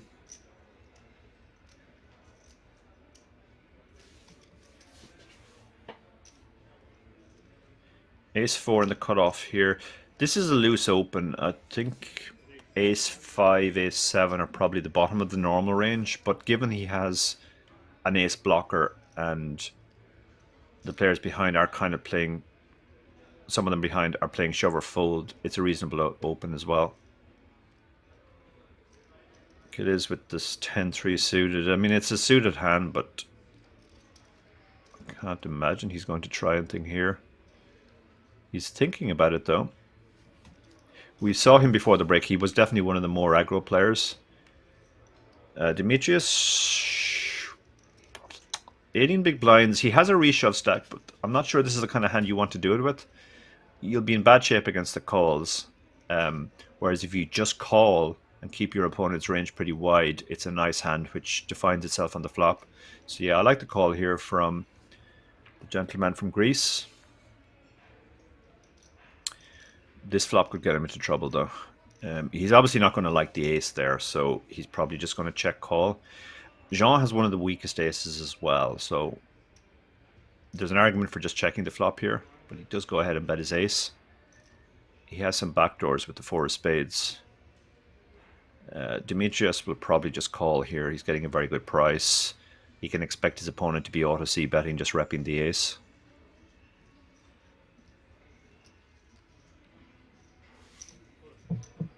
And he does call.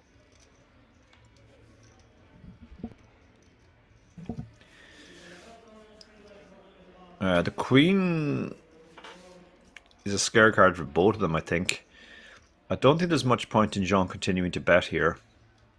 He really is just going to fold out worse hands. I mean, I guess the spades and diamonds are there now. But he does decide to bet. Demetrius probably just releases his hand now.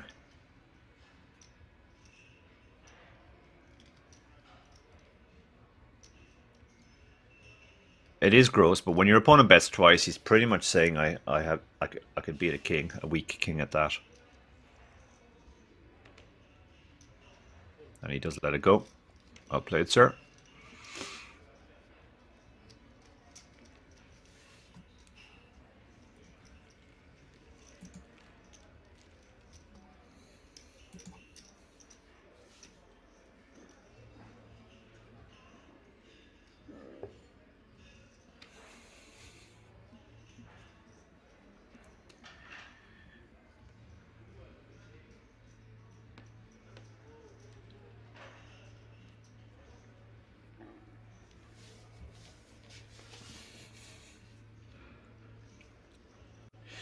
So Thomas, our chip leader that we saw before the break, but has been playing very, very cautiously, has to be said. Jordan with the ace-9. Under the gun +1. This is pretty early.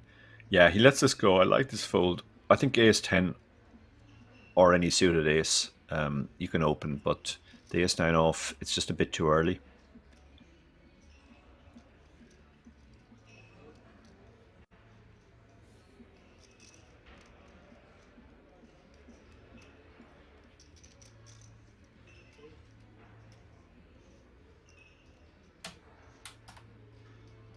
Goes on the button. I can't imagine he's getting involved with the 9-3-0.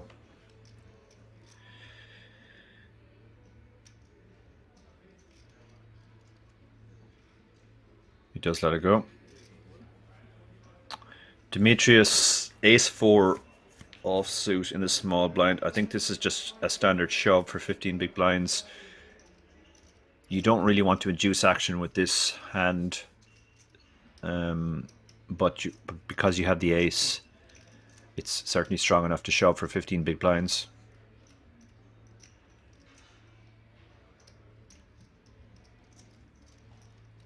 Thinking about it though.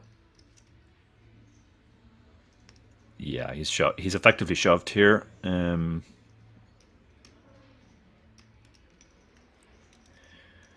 dealer can't take out the chips, but those are the big chips, I believe. So he's effectively put in almost all of his stack. Yeah, he's raised to 2.4 million, so there's no folding. Oh, fold. Yeah, there's no folding here. Oh, this is a tricky spot now at the ace-6.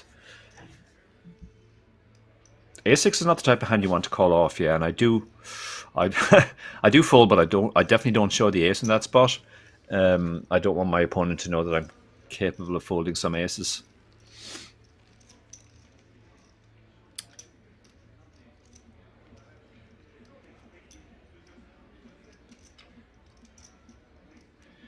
So Demetrius will be very relieved to see that the ace was folded there. But I think the ace-6 fold is correct to the 15 big blind shove.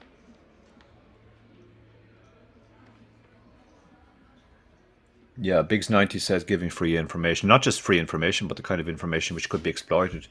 I mean, like sometimes you can show a hand and you're not really giving away anything. Like, you know, you raise aces under the gun and everybody folds and you show aces. Well, everybody knows you raise aces, so you don't give away any information. But showing that you're capable of folding aces, an ace hand in the big blind to a shove like that, that could encourage your opponent to shove even wider in future.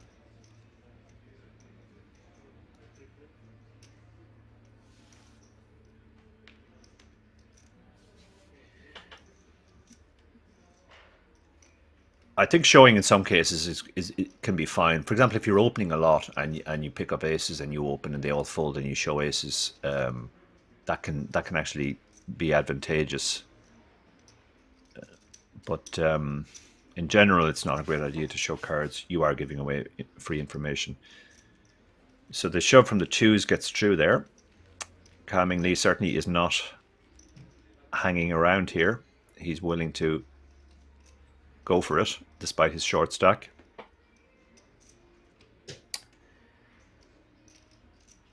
Yeah, talking about that ace-6 spot, Biggs90 says ace-9 off plus. I think that's exactly the range, actually. I had a spot yesterday in my tournament. I think it was the second last table, or maybe 3 tables out. And a very good Irish player, Darrell McLean, and shoved into me from the small blind, and I had 15 big blinds and ace-8 offsuit, and I had a long think about it and eventually decided I would have called ace-9, but I folded ace-8. It's really close, though.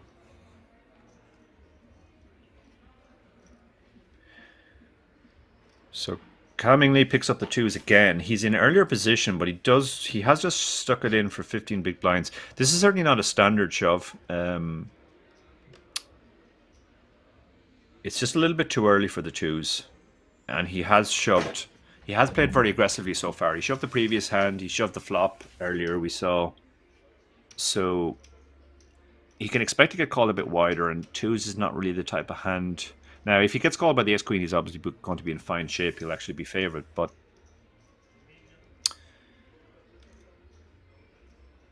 yeah, this I think Achilles will probably reshove here.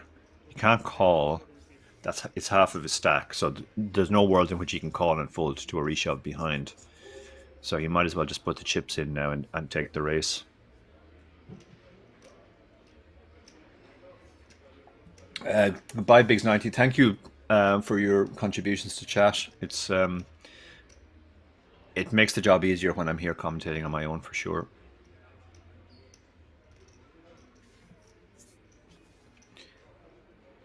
Yeah, he does move all in, which is perfectly standard.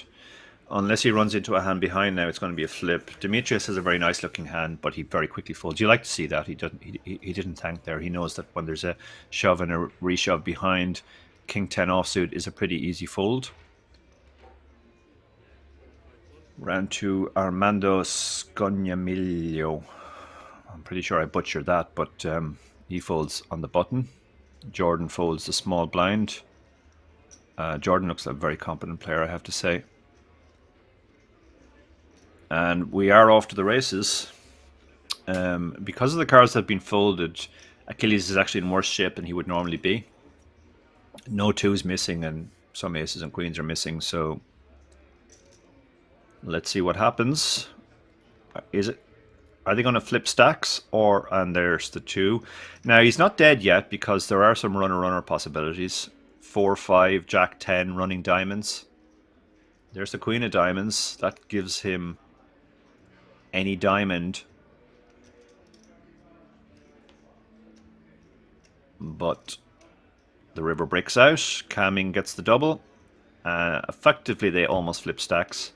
Achilles will now be the shorter stack. Calming doubles up. He's clearly come to play, and he will be a force now that he's got a stack.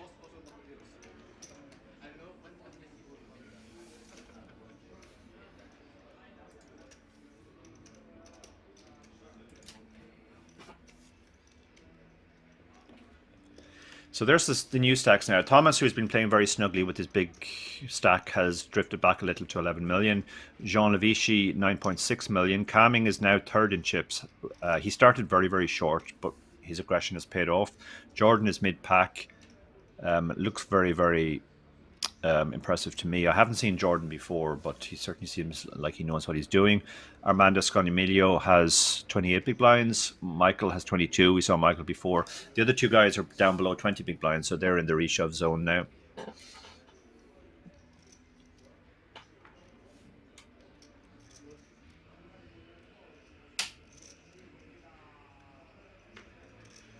So calmingly can take this chance to calm down as he picks the 3-2 off up under the gun.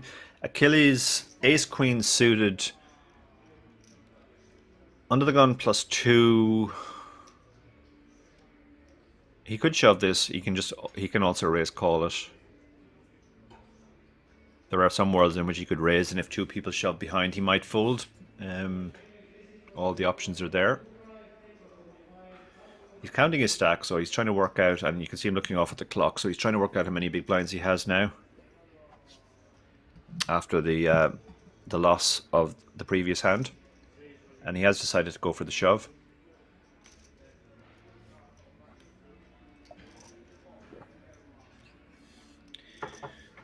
King 9 won't be giving him action. Thomas on the button with the king queen. There are some players who would certainly consider calling here. I don't think Thomas is going to... Yeah, look at the speed of that fold. No thought of calling there. Jordan... Oh, Jordan has a decision here now. It's for all of Jordan's chips. And he probably has the edge hand, in the sense that I think if he had 8s, this would almost certainly be a call, and if he had 6s, he would just fold. 7s is really, really tricky.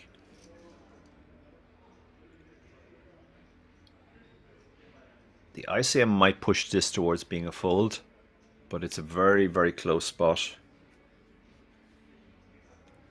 Yeah, he does let it go. I think that's an ICM fold. It's just for all of his chips.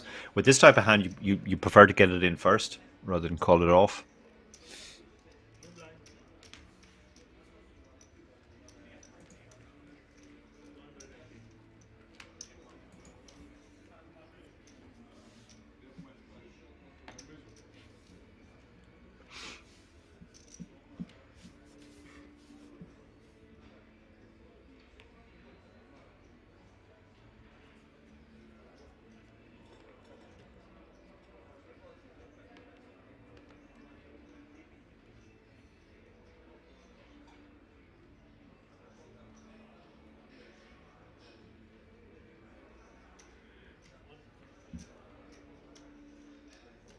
I see low saw 7777. As you might guess from his name, I guess he's a fan of pocket sevens there, and he thinks it's a snap call. I mean, 7s is a good hand, obviously, and you are in good shape against the shover's range, but ICM is certainly a factor now. And that pushes hands which would normally be calls towards folds.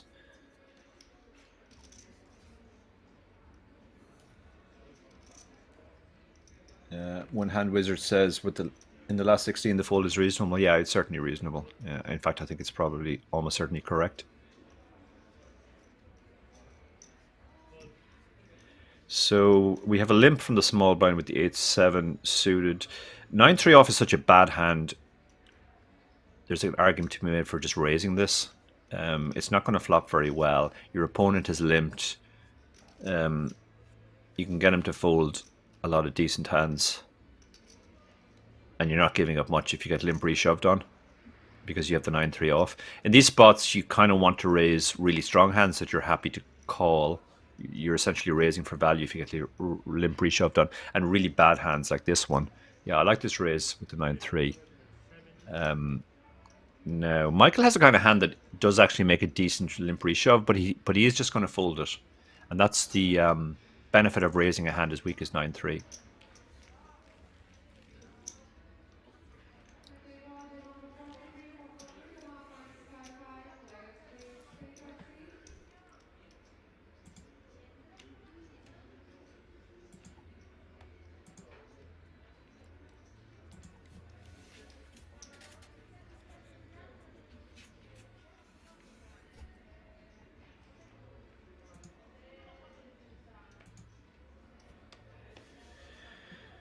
Achilles under the gun is going to fold a 5-4 suited. Too early to involve with that hand.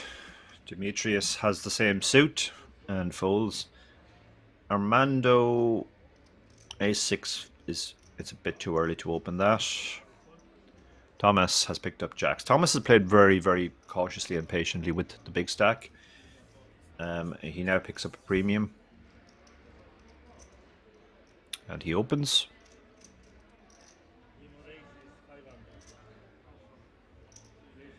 I think he opened less than the minimum there. So he now been forced to open the minimum. The blinds have actually gone up, as you can see on the screen, up to 250k. So he missed that, as did I. And this is going to get through. Well, 9-6 to a min raise. I guess you can make a case for opening for defending this, and also he hasn't been at the table long enough to realize just how tight Thomas is playing. But yeah, he does fold up against the chip leader, who that's the first hand he's seen him open. I think against a lot of players he would have defended the 9-6 there, but not against Thomas.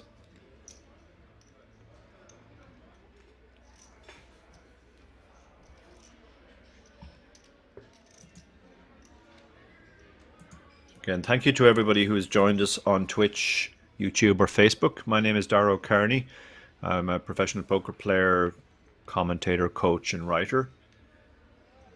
And I will be keeping you company until the very end when we crown a champion.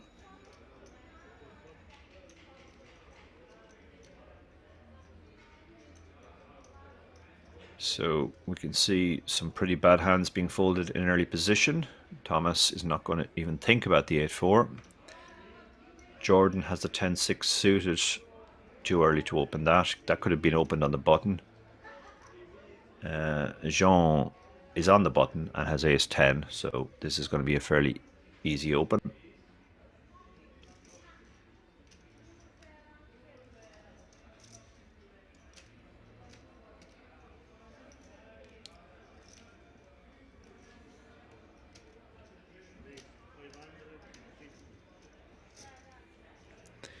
And he does open, obviously, to 550, so just over the min raise. Nice sizing.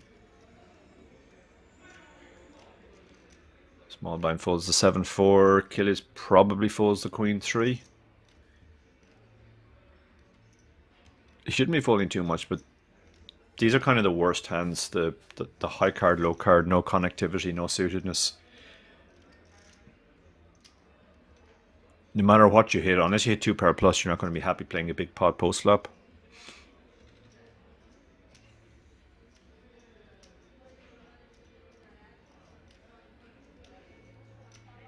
He has to think about it. He looks at his opponent to get a sense of maybe his opponent is opening too wide, but he does let it go in the end.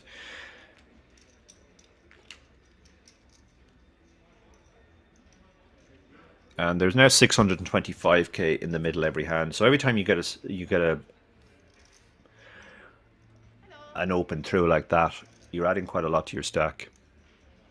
So Thomas is still the chip leader, 12 million. Jean has now moved up to 10 million. They're the only two over 40 big blinds. Everybody else is between 25 and 10. And quite bunched as well. Nobody's super short.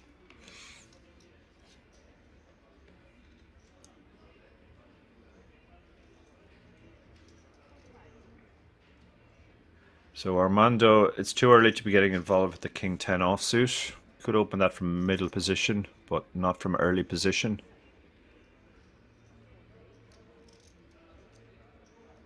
Hijack, Jack 9 offsuit. 15 big blinds. He lets it go. Jean has the 9-8 in the cutoff.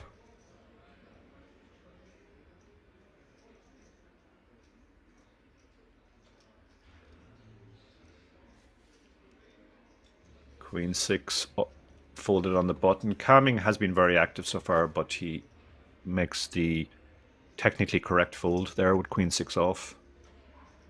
It's just a bit too wide to be opening. Achilles has Queen 9 suited. Very nice hand from the small blind.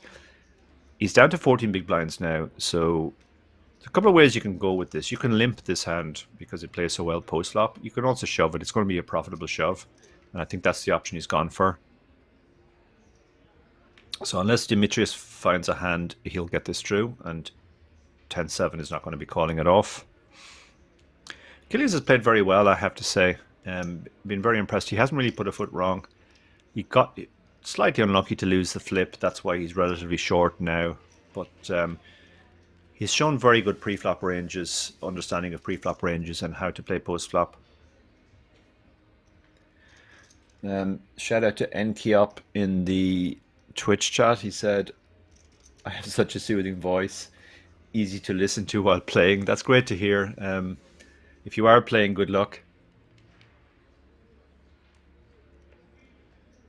Sifo in the chat, the legendary poker tourist. Hello to you, sir. Great to see you in the chat as well. Sif travels all over the world. He satellites into a lot of tournaments. He also goes to tournaments where he doesn't even play. He's a very social creature. Always a great feature, taking photographs of everybody.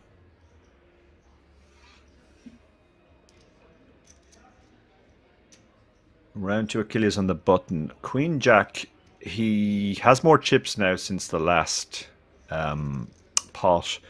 This is a hand he could also shove, or he could just decide to open. You can even limp this hand. All the options are available to you. He's having a good think about this. Let's see what he's going to do. It's definitely a profitable shove. I mean, you don't love it because you will probably be in bad shape if called, but it'll get through a lot of the time as well. But he has decided not to shove on this occasion. He's just gone for the limp. So he's definitely capable of mixing it up. He's showing he's willing to use all the options. Recognizing that his stack is bigger and not really wanting to just stick it in with Queen Jack, knowing he'll be in bad shape if he's called.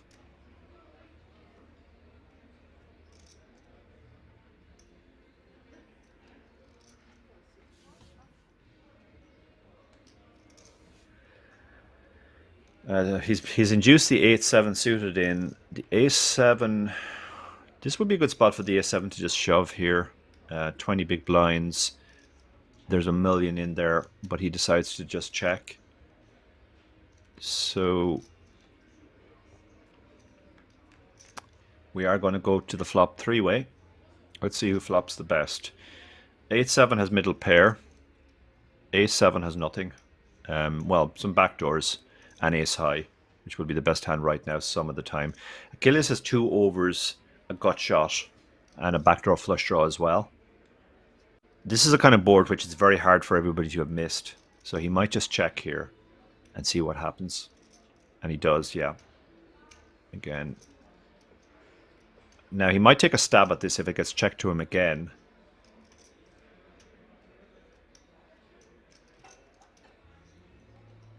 Demetrius is trying to decide what to do with his second pair. He is going to lead at this and try and fold that equity. He's going to figure his hand was probably best on the flop, and if it was, is still best on the turn.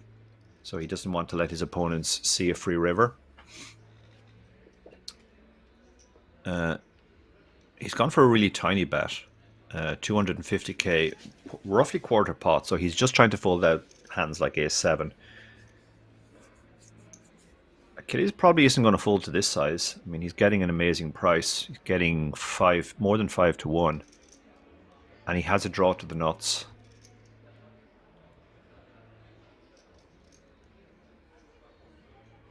He could also think about raising here if he recognizes that this is usually a blocker bet. But he has gone for the call. Let's see what happens on the river. The 4 is another blank. Now, because Demetrius bet the 4 on the turn, he can rep it here, but the flush draw gets there as well. So he has gone for the check. Now, Demetrius should probably, or sorry, Achilles should probably recognize he doesn't have the best hand here, but he's trying to decide whether he can bluff. He has the Queen of Hearts, which is kind of helpful. He could have played some flush draws this way wanting to just check behind and not risk getting check raised. So this is a reasonable spot to go for a bluff, and that looks like what he's considering. Queen high really doesn't have showdown here, unless he's up against something like 7-6, which is given up. Yeah, he's gone for the bluff here. He knows he's bluffing, and I like this play. His opponent made a small bet on the turn and checked the river, which is consistent with having a weak showdown hand, a weak pair, and he's trying to get those to fold now. He's gone relatively small. He bet half pot. So he's trying to rep basically that he's hit something on the river and he's trying to get value now. Opponent's thinking about this.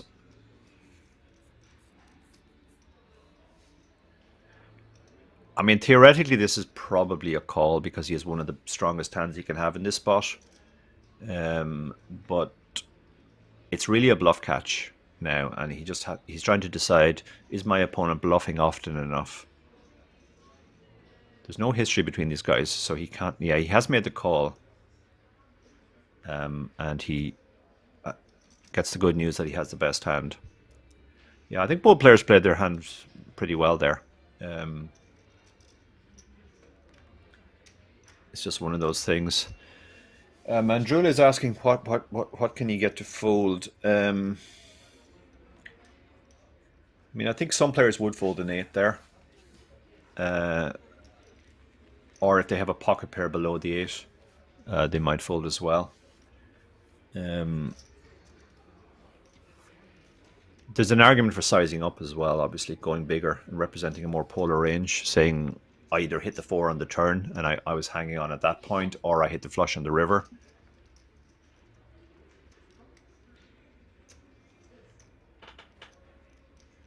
Sifo says he needs a cheap room for Dublin the 13th to the 16th. Yeah, good luck with that, Sifo. Cheap rooms are very hard to find in Dublin. As someone who lives in Dublin, I can tell you it is one of the most expensive cities in Europe at this point. But hope to see you here. Yeah, this is remote commentary. I'm still in Dublin. I was playing here yesterday. And David Lappin was commentating from Malta. I'm commentating from Ireland today. Hello to George in Edinburgh. Thank you, George, for your kind comment.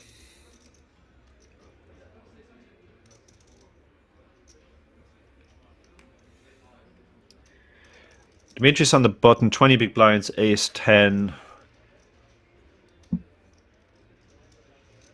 All the options available here. You can make an argument for limping, you can make an argument for raising, you can make an argument for shoving.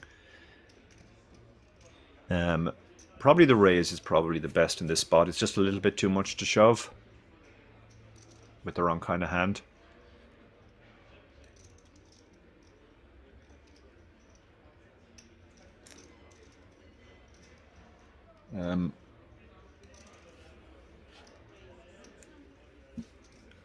And he has gone for the raise. Yeah, I've been very impressed by Demetrius so far. He hasn't really put a foot wrong. Thomas folds the Jack 4 in the big blind.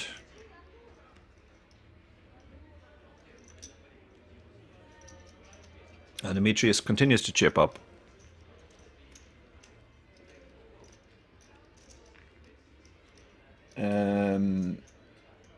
How did Prague go for you, Dara? Prague was a lot of fun. I cashed the Eureka main event and I cashed the mystery bounty, and I got 1 mystery bounty.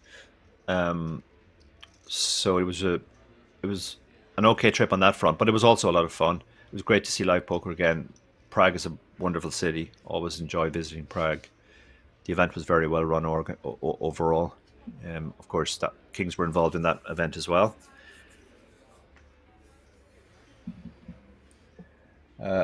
I'll certainly keep you in mind to see if I hear of any cheap rooms going.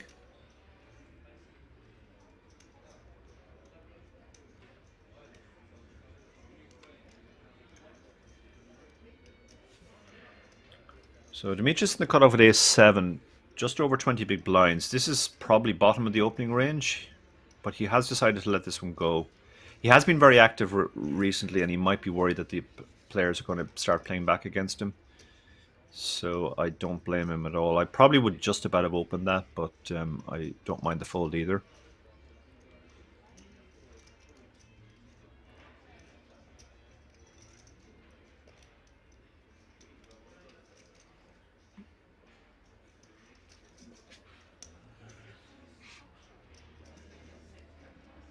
And Thomas limps in with the Queen Jack from the small blind. Jordan checks the 8-6 offsuit.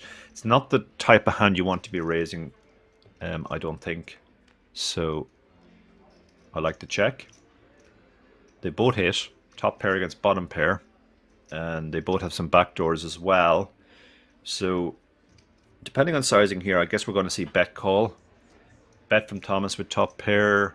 It's a very small bet, 1 big blind into a 4 big blind pot.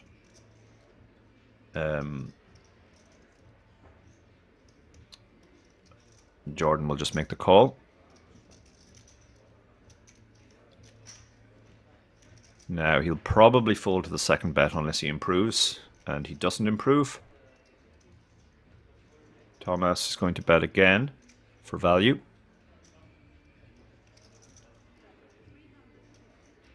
Very small bet. Very, very small bet. 350. The pot's 1.6 million, so it's a tiny bet. I mean, it's tempting to hang on again to this sizing. If he'd bet a normal size, I think we could fold. But this could be Jack 10, 7, 8, which is just trying to get to a cheap showdown, or even ace high sometimes. So I don't blame the call here, just because of the sizing. Okay, the ace on the river, it might very well just go check, check now, unless Jordan wants to turn his hand into a bluff. Thomas does check. Jordan is now trying to decide what he can get to fold if he turns his hand into a bluff. He can't really represent the ace because most of his aces would have raised pre-flop after the limp. Whereas Thomas could certainly limp some aces, but it looks like he's going to go ahead and bluff here.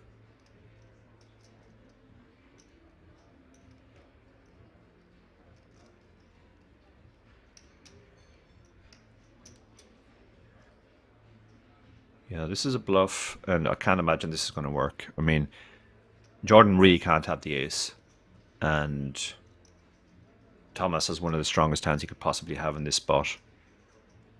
And he does make the call, and Jordan's going to get the bad news.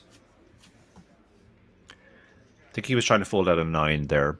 He wouldn't have thought a queen would fold, but certainly he could get a 9 to fold. Okay, so let's catch up with chat. Ilmatic says, I miss Finton using the word dustbin all the time. Sorry about that. Yeah, I'm not even sure what context he uses the word dustbin. I'll have to ask him about that. Jokes aside, great commentary. Thank you, Ilmatic. Which tournament do you prefer for me playing a year now? I mean, to be honest, live tournaments like this are pretty much perfect. Low buy-in, a lot of money up top, a lot of fun, good way to learn. If you only have online experience, this is a good way to dip your toe into the world of live. If you do only play online, I would stick to low stakes as well if you're only playing a year. And Julia says, I'm very impressed with the King's Twitch, excellent screen overlays and most excellent commentary, way more insightful than other channels. Thank you very much for that, man, Julia. I'm glad you appreciate. We have a very good technical team here bringing us all the pictures. Enjoy your school run, Dark Angel.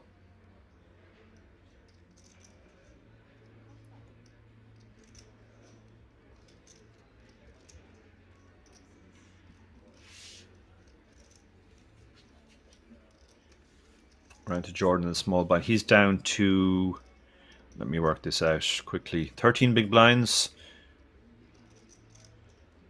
This hand doesn't feel strong enough to shove. So limp seems like the play, and he does limp. Michael has exactly the same hand in the big blind, he checks quickly. Let's see if they hit. Now, Jordan might try the limp stab play here. That's where you limp the small blind, and when your opponent doesn't raise, you just fire out a small bet on the flop. That's a very effective strategy a lot of the time. Now, Michael has to decide whether he wants to continue. Like, he really has nothing. So yeah, the limp stab works.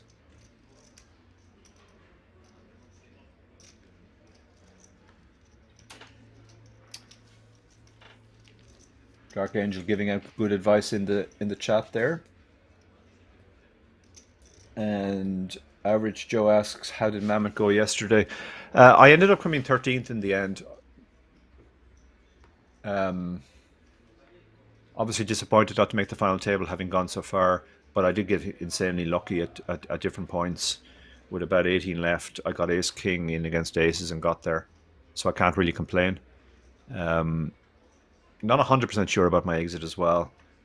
It was a choice between shoving and raise folding, and I decided to take the shove option and ran into a hand. It's one I'm going to have to look at and analyze. But it was a very fast structure. I was going for the top places. All the money was up top, so it was nice to get a run for sure. Almost 1,000 runners. So good to make the second last table at least. So Achilles has ace king suited here and 12 big blinds. I think this is just a shove. Yeah. I mean, this man has shown a very good knowledge of pre-flop ranges in these spots and relative to stack size. He hasn't really put a foot wrong pre-flop.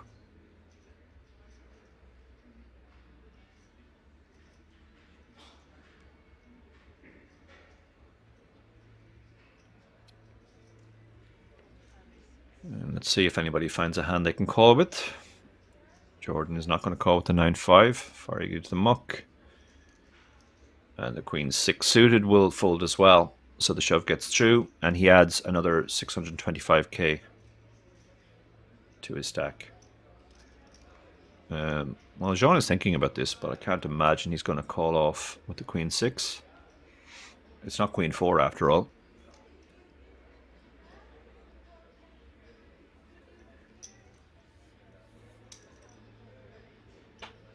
And some chat about playing live if you're an online player in the Twitch chat.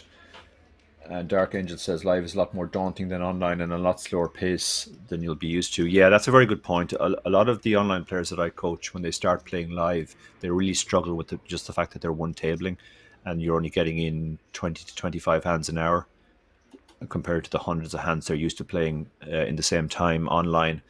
And you do kind of have to just be a lot more patient because of that. There's also other differences. You see a lot more multi-way pots live, particularly early in tournaments. The range of quality of opponents you're up against tends to be greater as well. You have some people who don't really understand stack depths, etc., and different pre-flop ranges. So you have to kind of pay more attention to your table and your opponents and try and get a read on them as well, rather than just play your standard game. Okay, Jordan, let me work this out. 16 big blinds, just under 16 big blinds, ace 8 off. It fails. This would be a rash shove, so I think this is just an open, or you can also fold if you're worried about getting reshoved on. I personally would open there and try and get the blinds, but it's pretty close.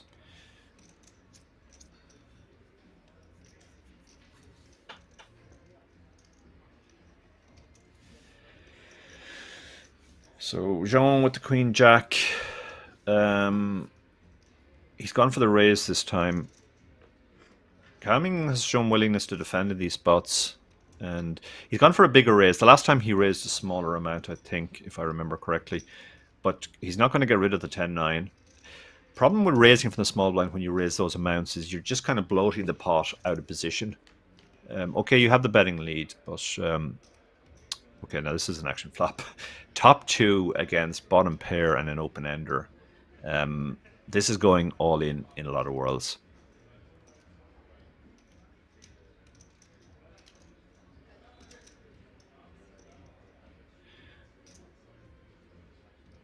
Jean leads, small lead.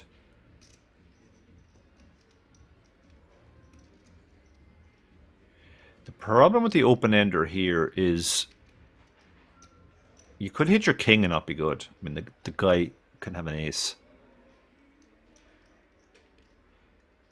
So let's see what Camming does here. He is just going to call and see what happens on the turn. It's such a small bet, it does allow the option of just calling there. That's a complete break, obviously. Now what does Jean do? Jean, okay, he's looking for the chip stack. There's a lot of draws on this board. Obviously, any king or any 9 are open-ended, and there are 2 flush draws out there now. The pot is 2.3 million, and he's shoved for effectively 2x pot.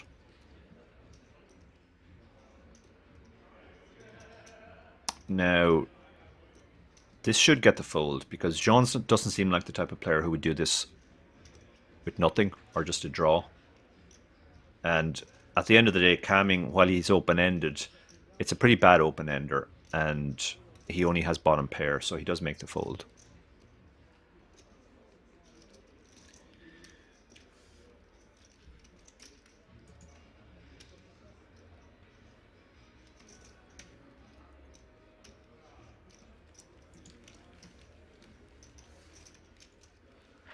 So more love for Jordan in the chat. Vamos, Jordan, Vamos, poker code. Jordan wearing the poker code patch, representing.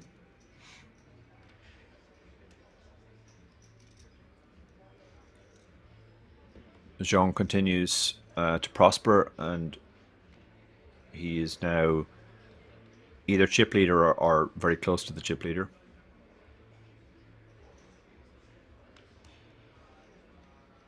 Demetrius folds the Queen 7 suited in early position. Armando, who I don't think we've seen play a hand yet, I can't imagine he's going to get involved with Ace-7 off in early position, unless he decides he's going to try and take advantage of his image, the fact that he's played so tight so far. And actually that's what he's doing, yeah. Here we go. A wide open from Armando. Raises to 525. Jordan has King 9 offsuit. Yeah, that's not strong enough to do anything with. Ace 8 on the button. It's a better hand, but if he's been paying attention, he'll have noticed that Armando hasn't played a hand yet.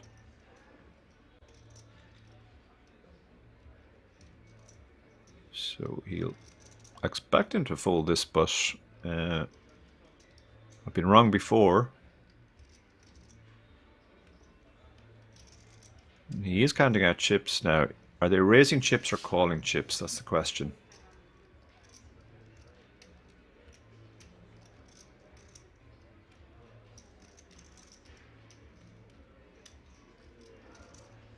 He has made the call, so he's in position.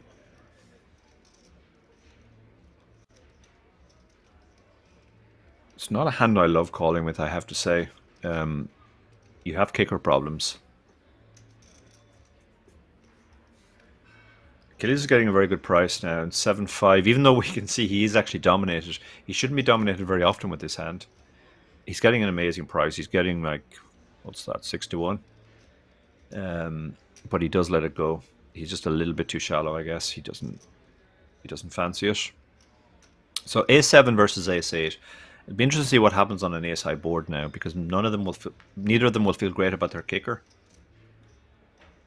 Okay, wow, that's some flop for Jean. The problem for him is that Armando has literally nothing, so he's probably not going to get paid here.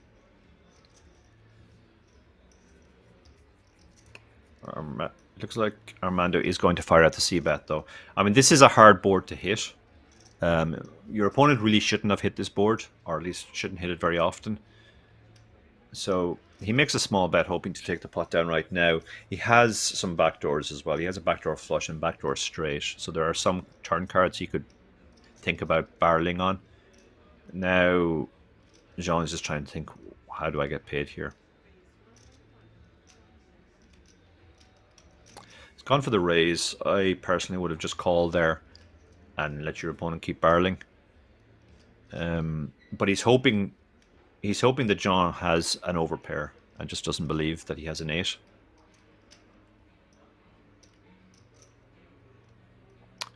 Mando's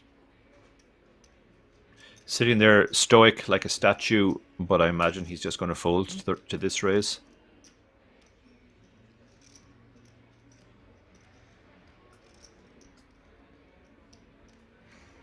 And that looks like folding body language, but he's still thinking about it.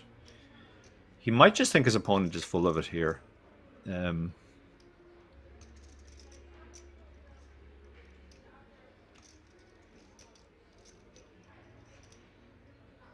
Wow, this is a very disbelieving call. Like, he has nothing. I mean, he's even losing to better aces, so... And his hand really can't improve. I mean, he could hit his ace and not be good, as we can see in this case. His 7 might be no use to him, will usually be no use to him as well.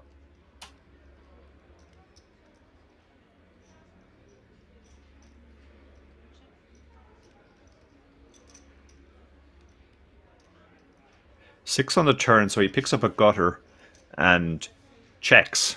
And now Jean moves all in. I mean, again, I'd have gone for a smaller bet there and just try and get cry calls from the overpairs or something that has equity.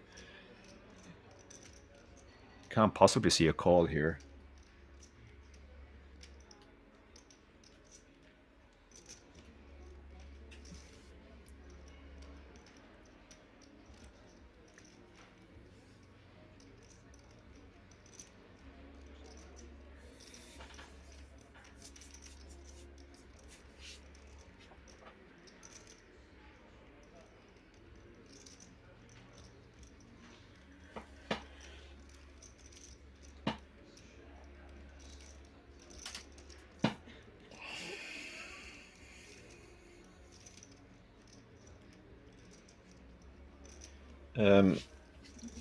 Mando's considering this, even though he only has a gut shot. I mean, he's ahead of flush draws, I guess. That's probably about it. But this would be a very out there call, let's say.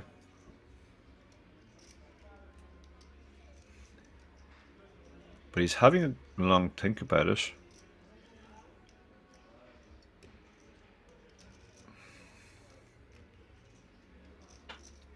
Don't know if these two guys have history. I mean, we didn't see them before this session, so maybe they have a lot of history on an outer table, which is factoring into this hand.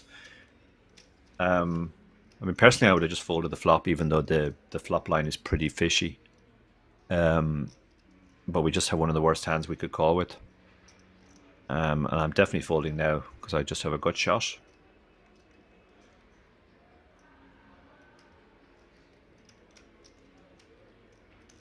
But Armando is giving this a lot of thought, and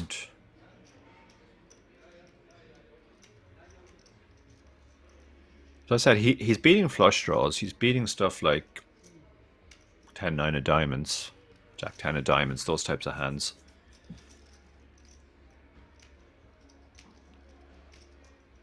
But other than that, it's very hard to see anything he's beating, and he does let it go in the end. And that was a costly foray into... I understand why he opened, because he hadn't played a hand yet.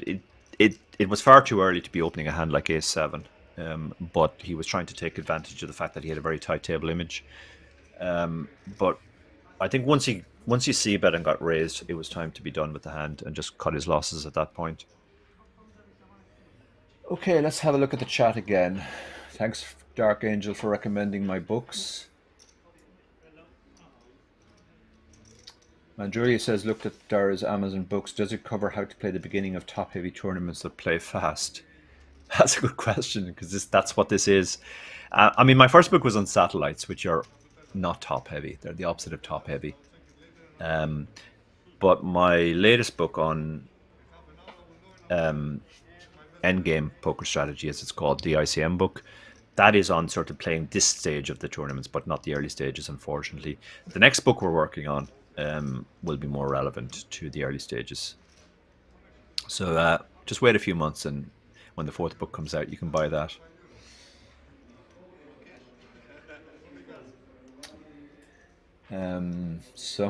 Yeah, the stalling there was pretty epic. I don't think he was stalling. I think he was just sort of, maybe there was a bit of posturing involved, certainly on the last decision.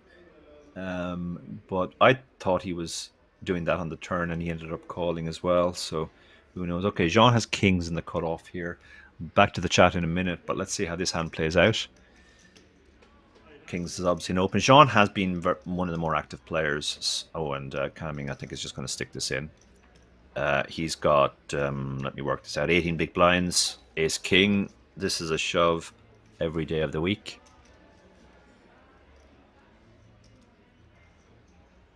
He moves all in. He's going to get the very bad news that he's up against kings in a minute once it gets back to Jean.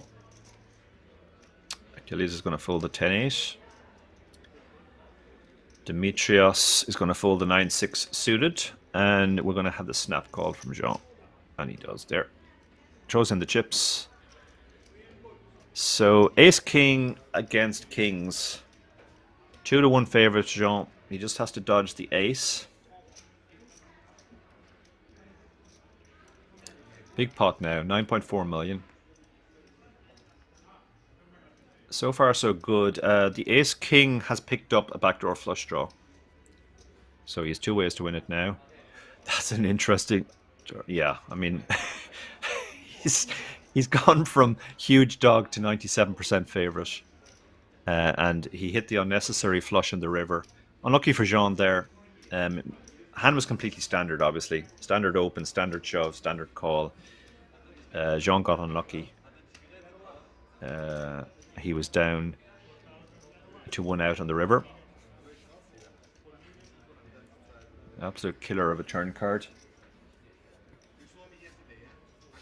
Okay, yeah, so Armando was getting a lot of stick in the chat for how long he took on the last hand. People saying, what the fuck, muck your hand, too much time. George saying, Lapinesque stalling. Indeed. Mr. Lappin, well known for his stalling. Lappin pops up in the chat. Thank you, David. I tuned in last night, and you were doing a great job as well. Late into the night. So you can see the stacks there. Thomas and Camming, who was super short at the start, has now moved up the charts all the way to second. And we know he's the type of man who's going to play that stack aggressively, unlike Thomas, who's kind of chilling with his 14 million. So we're in for an interesting portion of play now. Juice Wilder says, hi Dara, have you any hints about your new poker topic with satellites and PKOs covered? What new game types, existing or hypothetical, would you like to learn or play more in the future? Well, first of all, the new book is going to be about GTO. It's essentially to try and explain fundamentally what GTO is to a recreational audience, and also why it applies to poker and how it applies to poker. There are some very good GTO books out there at the moment, but we felt that they were pitched at a sort of a too high a level for normal players. The working title Barry has for the book is GTO for Normies. We won't actually end up calling it that, but that's the idea. In terms of formats, I mean, there's already a couple of interesting new formats. The Mystery Bounty, which I played in Prague, is an interesting format, to the point that I have actually written up a piece, which will be published soon, on what I think the strategic implications of Mystery Bounties are. And also there's a new type of satellite, the target stack satellite, or win your seat at a certain target. I'll get back to that in a minute. Both players have hit top pair here, and it's blind on blind. So this is going to be interesting. Demetrius is probably going to go for the check call here. Armando is very short though, so yeah, he has check called. Small bet. King on the turn. It might go check now. No, Armando wants to keep betting just in case he has a club. Again, it's a really small bet. He's getting almost 4-1 on the call. Can't imagine he's going to fold to this. This is a very good price for what was flopped top pair. Your opponent could be doing this with worse hands, just trying to get a cheap showdown.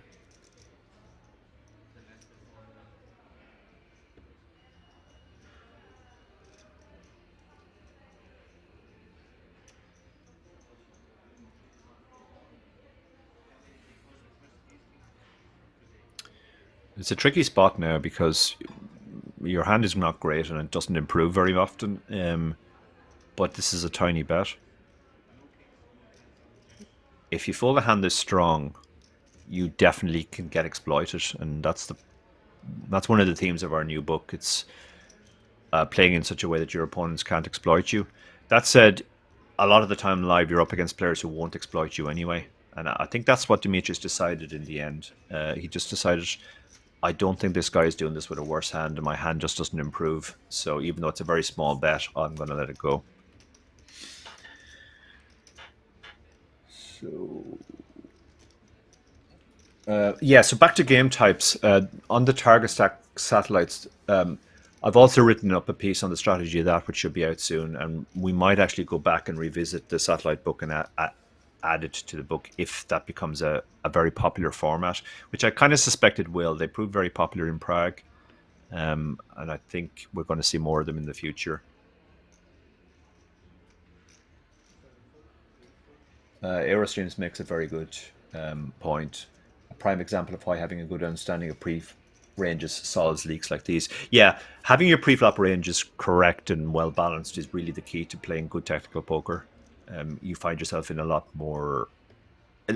less unclear spots.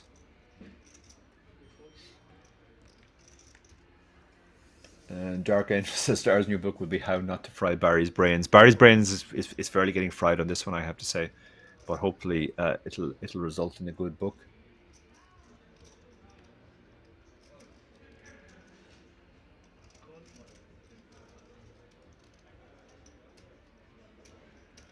Lapin says lovely microphone sound. Yeah, I had microphone issues recently, and if you watch the latest lock-in, you'll see me using an old headset microphone. My lovely wife ordered a new microphone, and thankfully it arrived just in time this morning. Okay, so back to this hand. Again, we have blind on blind action, which we're going to see a lot, I think, at this point. Armando has flopped bottom pair and a gutter, and he bets out, and he gets the snap fold from Thomas. I think a lot of chip leaders would have floated there with their gut shot, but Thomas, as I've commented multiple times, is sort of just chilling with his 14 million, not looking to step out of line or take too many chances.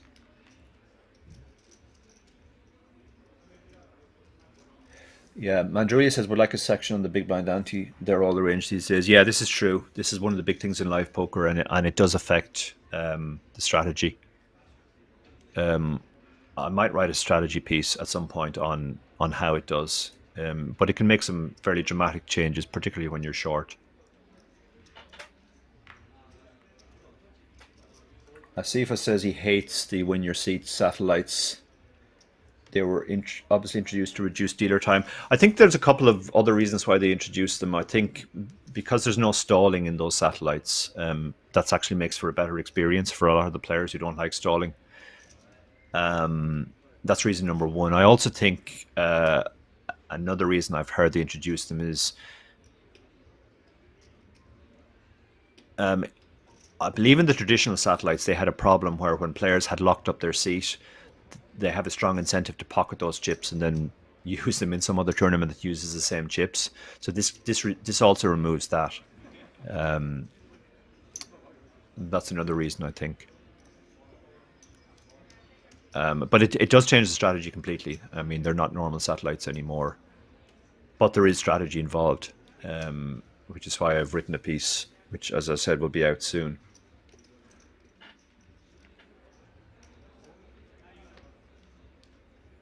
Multi-Tilty asks, can you please explain exploit and top bets it says taking advantage of opponents' mistakes. Yeah, that's essentially it. If everybody's playing perfectly, both players will be playing what's known as a GTO strategy. But if one player isn't playing perfectly, the other player can make more money in the long term by switching from their GTO strategy to what's called an exploitative strategy, where they take advantage of their opponent's mistakes.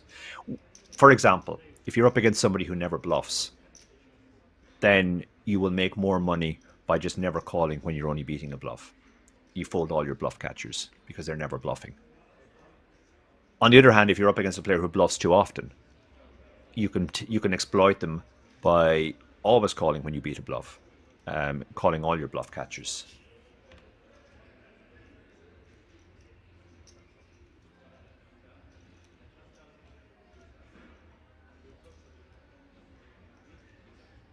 Above the Rain says, great commentary, guys. Keep it up. Thank you, Above the Rain. What's the name of the commentator? My name is Darrow Kearney. I'm a Poker Pro commentator, coach, and writer. I'm an occasional visitor to this channel when Finton's away. I love the way he talks. Thank you, Multi-Tilty. So, okay, back to this hand. Ace Queen opened on the button, and Thomas, who has been incredibly snug so far, really not stepping out of line, has 3-bet. And Demetrius is going to hate this now, because the guy who literally hasn't 3-bet yet and who covers you, yeah, I don't blame this fold at all. This would normally not be a fold, but against the chip leader who literally hasn't 3-bet and has been playing very, very passively, very, very cautiously. Yeah, you hate Ace Queen in that spot. Because he doesn't have Ace Jack, he doesn't have King Queen. He has Ace King. And you're out of position as well.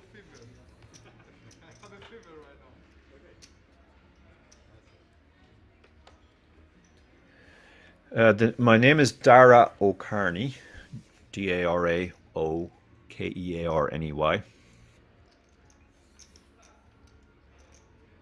Thank you, Caddis. A very kind comment as well.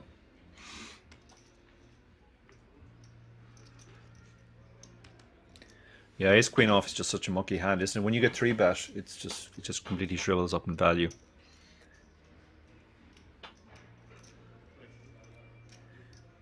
As Connor points out in the chat.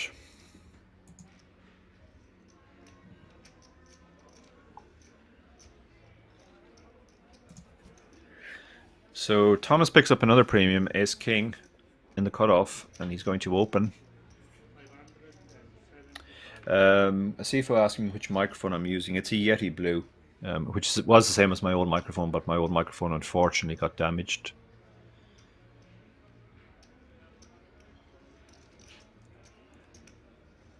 Small blind, Queen Jack. He has 11 big blinds. I mean, again, this is the kind of hand you would think about shoving against a lot of late position raisers, but against Thomas, not so much. He's thinking about it though.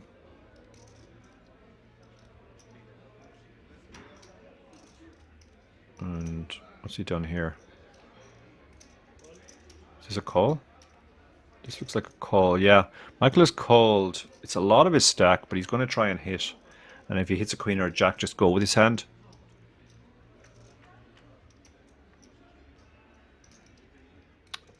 He has, but he's not going to like that, all the diamonds. But yeah, he just has to go with his hand now. He has top pair. Tricky spot for the Ace King now, because there's a lot of draws there. This could be Jack 10. This could be a 1-diamond hand. He's getting 2-1, which you can see from the odds. He's not that far off 2-1. He needs about 35%, and he has 26 even in this spot where he's up against top pair. And given the amount of draws that are possible, and he's hating life now because he's got pretty much the worst possible flop for his hand. Queen high, all diamonds, and he doesn't have a diamond. So it's a tricky spot now.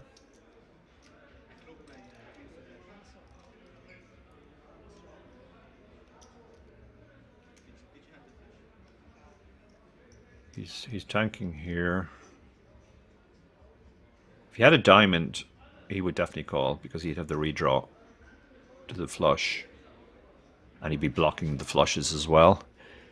But he's going to let this go. Yeah, this is one of the worst hands you can have in this spot because his outs aren't clean. Michael shows the queen.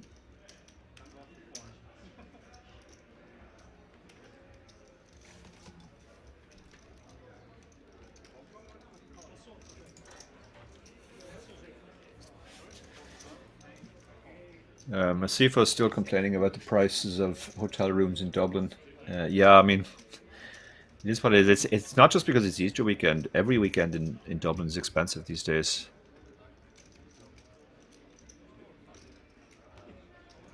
Tilty says, come to Amsterdam, lots of games. Yeah, Amsterdam's a wonderful city.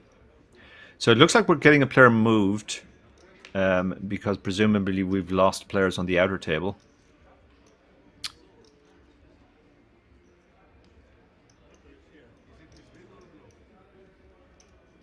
So Cam Lee, who is definitely live in this feature table, has been moved off the table because we are down to 14. So the other table was down to 6. It's now 2 tables of 7. We're still playing down to a final table. 14 players left. All the players are now guaranteed €4,407. We're on a pay jump. Once one more player is eliminated, they'll be guaranteed another 500. So let's see what's happened here. Michael has limped the button with Queen 10 suited. Killis is in the big blind. King 6 suited. There's 875 out there. This is a reasonable spot to just shove, but you can also just check and see what happens on the flop. He's looking at Michael's stack, but Michael covers him. But the fact that Michael's relatively short is relevant, even though he has more chips. Because the reason why that's relevant is if Michael was sitting there with 10 million chips when he shoves, then he's going to call off more hands. But when he only has 3.5 million and you're shoving 2.4 million, he's presumably going to fold more hands to the shove because he would be crippled himself if he calls and loses.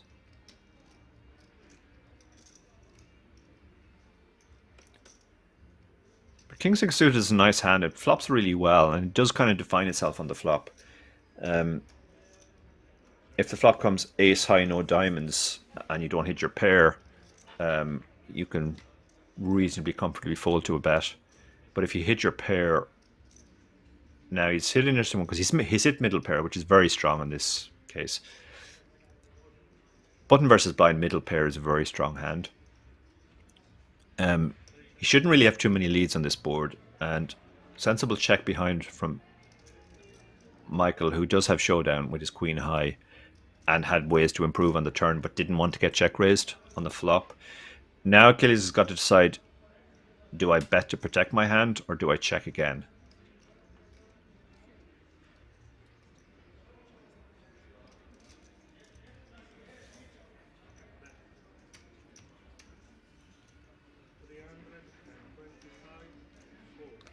He does bet and a quick fold from Michael. George says we won't make Dublin this year. Hope you and your other friends well. I'm very sorry to hear that, George. Yourself and your lovely wife are always a wonderful addition to the Irish Open. I actually associate you two guys with the Irish Open so much. But hopefully next year. Is there any short deck tournament in the EU or is it just in Asia? I believe there was a short deck tournament at the Prague EPT. I could be wrong on that, but I think there was one. Short deck is becoming very popular, obviously, particularly in Asia.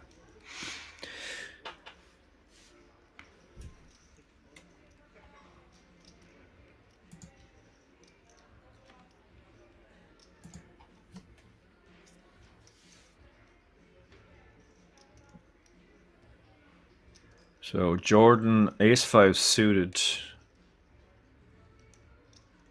It's just under 16 big blinds. This is a hand you open, mostly hoping just to steal the blinds with. You can fold it to a re-raise. Jordan has been fairly quiet of late, so good chance this gets through.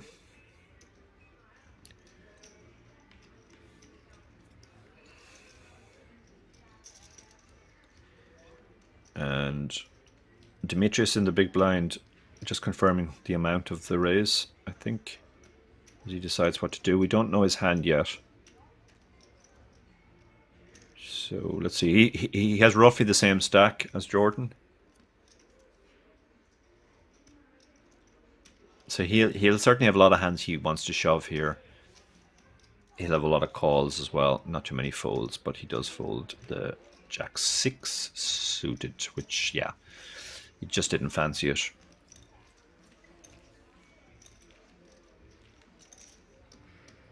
Step forward asks, is there any short deck cash games in King's Casino? I don't know the answer to that, but maybe somebody in chat does.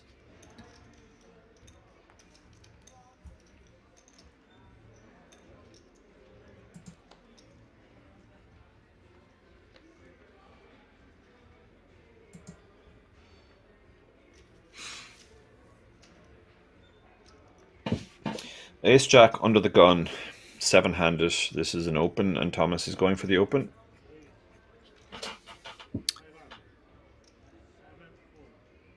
He's gone for the exact min raise, which I don't think he's been using this size before.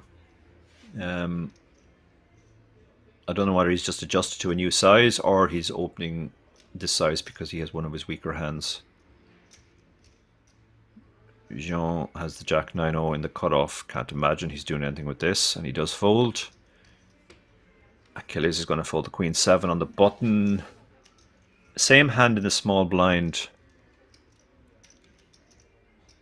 Tricky spot now. Tricky spot. 13 big blinds. The very tight chip leader has opened under the gun. You have Ace Jack. This would be a standard shove over a lot of players, but not over Thomas, I don't think. It just feels super weird to fold this hand when you're this short. But that might actually be the play.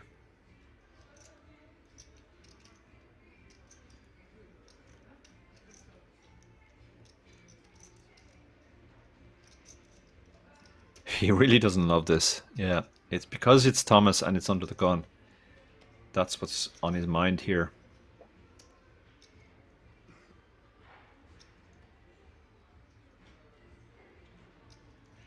$14 left. We're not that far off the final table. He lets the Ace Jack go. Yeah, I like that fold. It feels very nitty when you have so few chips, but it is the chip leader and he's under the gun. Armando now has decided where he wants to defend the Ace-2 off. Again, this would be defending against most people, but again, it's Thomas. And Thomas has been playing very, very tight. Okay, Armando's defending and he could get in trouble here if he hits his ace.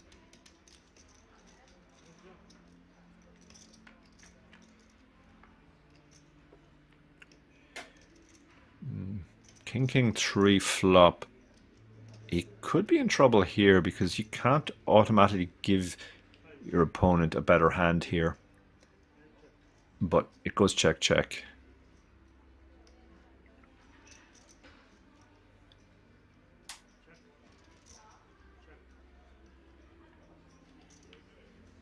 Okay, now he's in... Well, actually, no, now they're chopping. No, sorry, the Ace Jack. The Jack plays. Yeah, I guess he's going for check call here.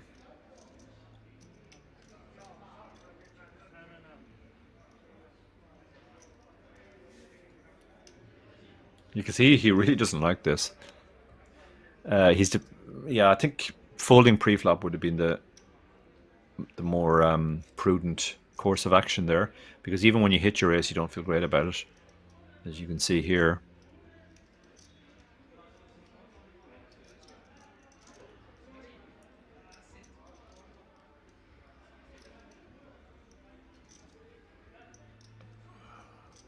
It's very hard to imagine you can just fold here to a single bet. I mean, if you've defended this hand and you hit your ace on the end, were you playing to hit 2 pair? But he really doesn't like it. Yeah, this is the sighest of sigh calls, and he gets the bad news. Doesn't bother turning over his second card, I don't think. As he realizes he's lost the pot. That was a costly defend in the end. He's unlucky, obviously. He essentially got 2-outed on the river. Otherwise, he was going check again. But that's poker.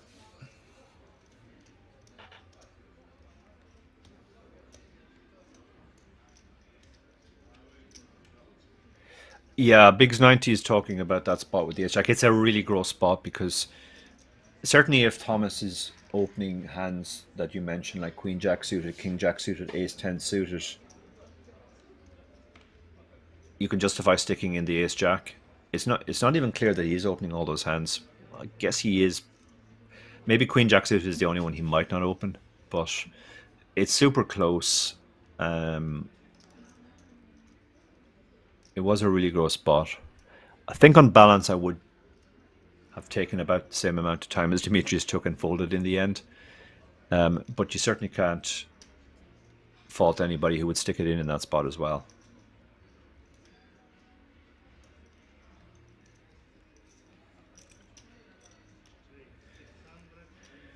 Okay, Jean's opened ace-7 from the hijack, which is f7 offsuit, which is definitely loose. But Jean has been opening very wide and prospering as a result of the fact that the players are playing quite tight. Demetrius is going to fold the rag ace behind on the button. Armando, after his last excursion, he's now down. And actually, the blinds have gone up, which is double bad news for him. So now he's down below 10 big blinds. The blinds have gone up to 150, 300k. Thomas in the big blind, the 5-4-0. I think normally players would be afraid to open into the chip leader's big blind, but you can see that Thomas is playing very, very snugly and cautiously with his big stack.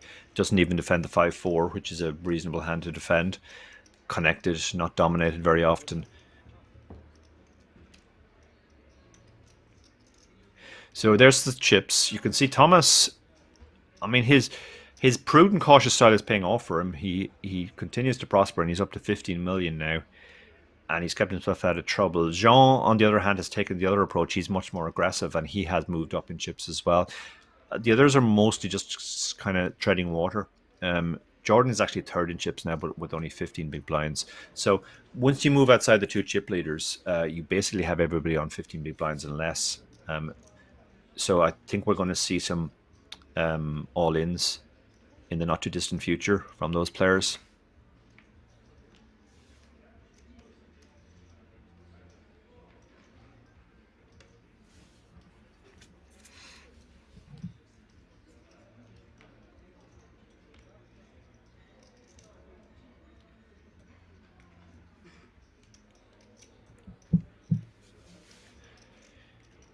So Demetrius has 10 big blinds, Queen 8 offsuit.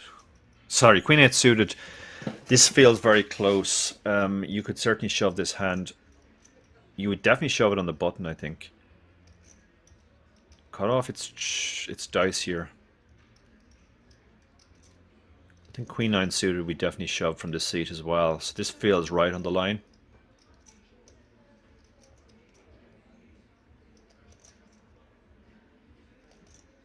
I think on this table I probably would shove because I think people are probably going to call off a bit too tight. And yeah, what's he done here? Has he made a normal raise? No, sorry, he had moved all in. Yeah, he's shoved. So, oh, Jordan has a decision in the big blind. This is gross. This is really close as well. This is a button shove. I think you definitely call. Against the cutoff, it's tricky, and it is 2/3 of his stack. Wow, this is super close as well. I think he has 10 snaps. Ace 9, Ace 9, Ace 8 are kind of similar type of hands. He's had a few tricky ones. He had one earlier with sevens. If ICM wasn't a factor, this is a call. But with ICM being a factor, that might push it towards being a fold. He's looking at his opponent, trying to get a read on him.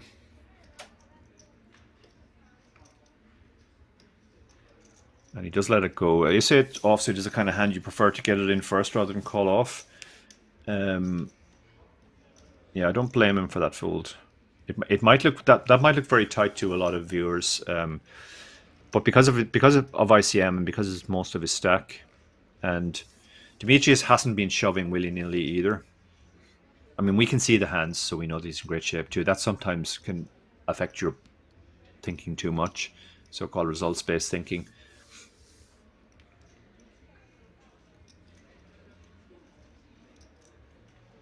But I do think that's probably a fold, actually, from a theoretical point of view, because of ICM.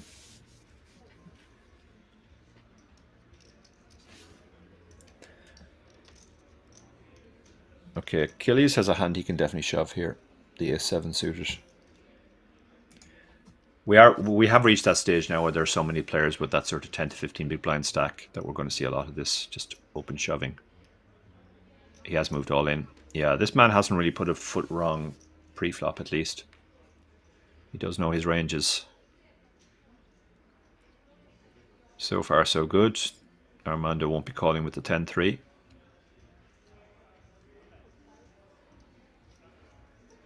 Thomas on the button, king 7 suited, won't be calling either.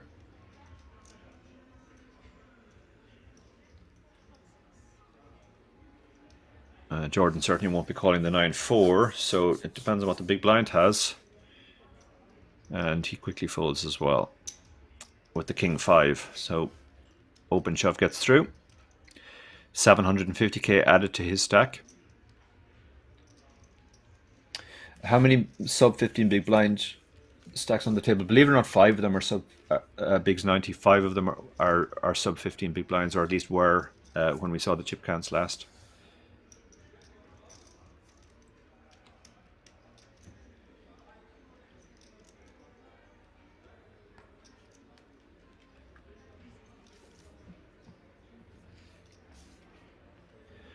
Yeah, so there are 2 bigger stacks, Jean and Thomas, and everybody else is basically 10 to 15 big blinds.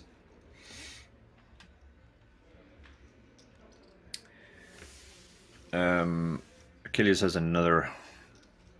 He's 13 big blinds now, so he does probably have some raise folds at this stack depth.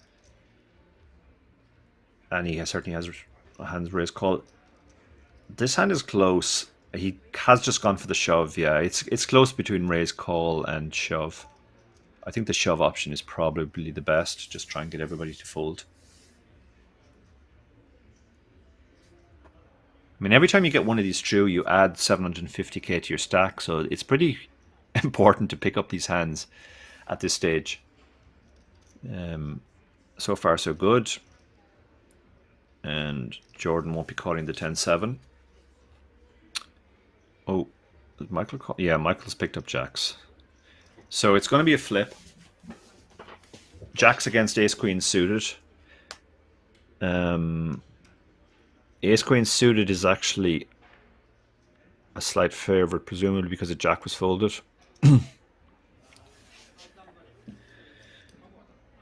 Normally the jacks would be favorite here, but you can see from the percentages on screen, on this occasion ace-queen suited is a favorite. I guess no aces are missing, no queens, and a jack is.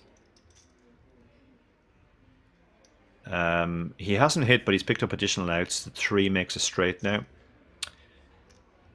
But Michael moves into it being clear favorite.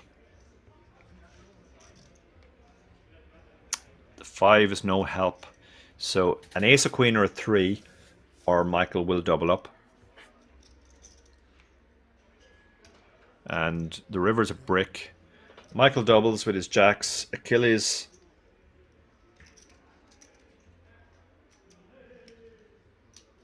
is crippled.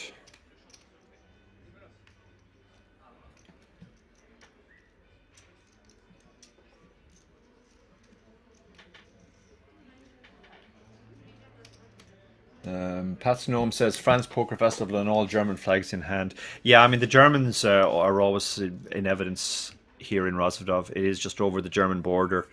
There's not much live poker in Germany, so they tend to come here to Rozvadov to play their live poker, irrespective of whether it's the French Poker Festival, the Spanish Poker Festival, or whatever. We always see a lot of Germans.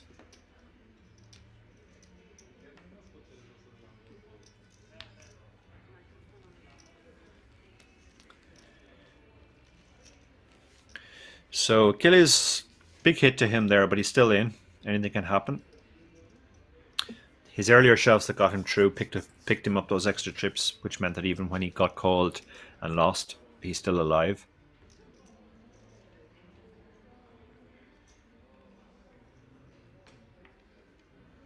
It looks like he's straight into the big blind too, which is not nice.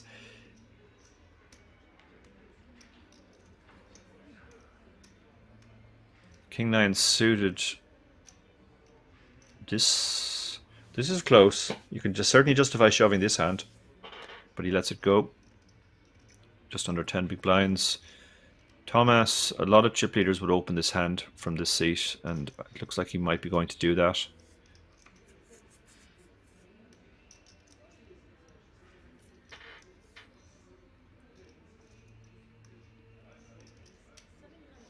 Question from Dree7 in the chat. You mentioned raise with 13 big blinds. Would you fold on this shove?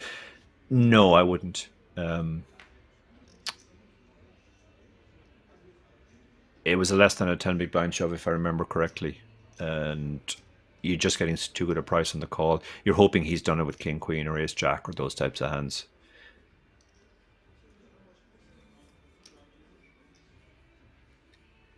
But the open jam, with the open jam, you remove that possibility, but you also fold out some hands that are flips. You know, you'll fold out pocket twos, pocket threes, etc. So Jean's on the small blind with ace two suited.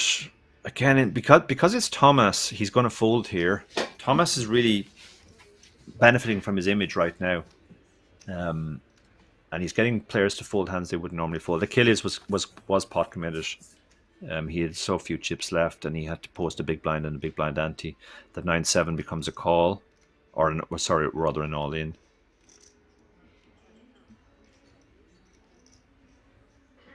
I guess it's just a call. Yeah, he called out. Now he's in very bad shape. He needs runner. He needs to hit a runner straight. Otherwise, we're going to lose Achilles. And that will do it. He has to pack up his stuff and leave. Played very well. Lost the all-important flips. He departs in 14th. He picks up €4,407 for his trouble. All the remaining players are now guaranteed €4,933. And we're down to 13 players. This table now has 6 players. The other table has 7.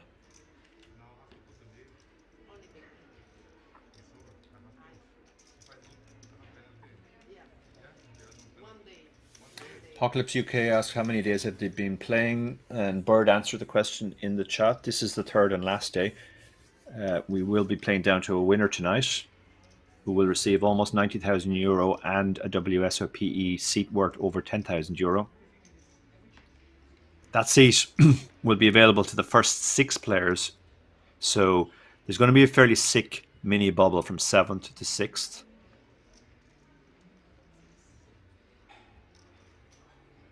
Jordan, ace-7 suited, 13 big blinds. He keeps getting these difficult spots. This could be a shove. This can be an open. If you're going to have raise calls, this is the type of hand you might throw into the raise fold range. He's having to think about this.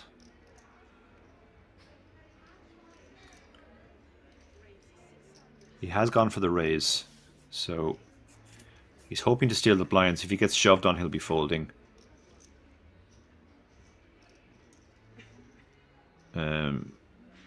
I think Demetrius is probably going to stick this in now. He's got 11 big blinds.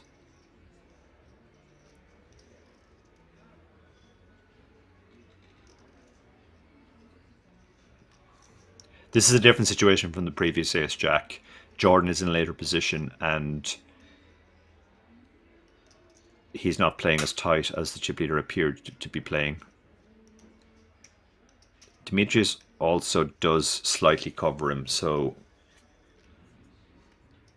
he has more fold equity because of that. Yeah, he moves all in here, and Jordan quickly folds. He knows his ranges. He knew what he was doing with the ace-7 suited there. It's a raise fold. You're not inducing action. You're raising, hoping to steal the blinds. If you get shoved on, you know you're folding immediately. And by not shoving there, he saved himself. Had he shoved, the ace jack would have called.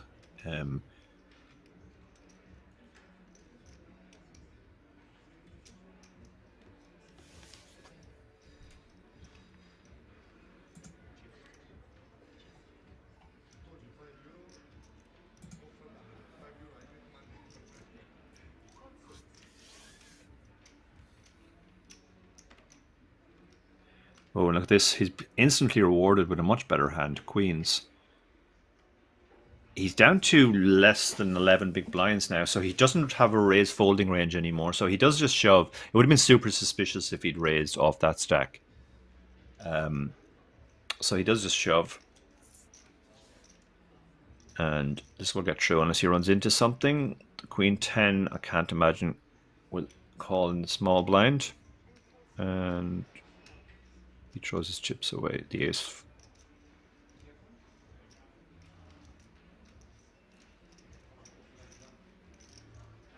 Oh, the ace-4 is called off here. Okay, that's interesting. So it's queens against ace-4. Armando's the covered player here. I don't think ace-4 is a call there, if I'm honest. You're just not in good shape against anything. But he hits the ace. The queens have the queen of diamonds, so he has the redraw. A queen or a diamond works for him. Otherwise, Armando will double up and Jordan will be down to fumes.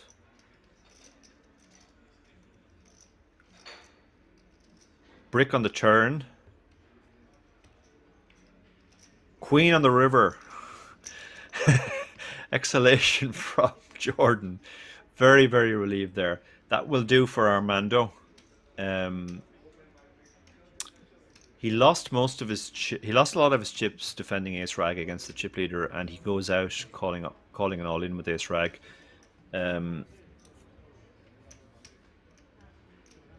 Obviously a sick run out for him, but he is eliminated. That means we're down to 5 players in this table, so we're going to have to get a player from the outer table to balance the tables.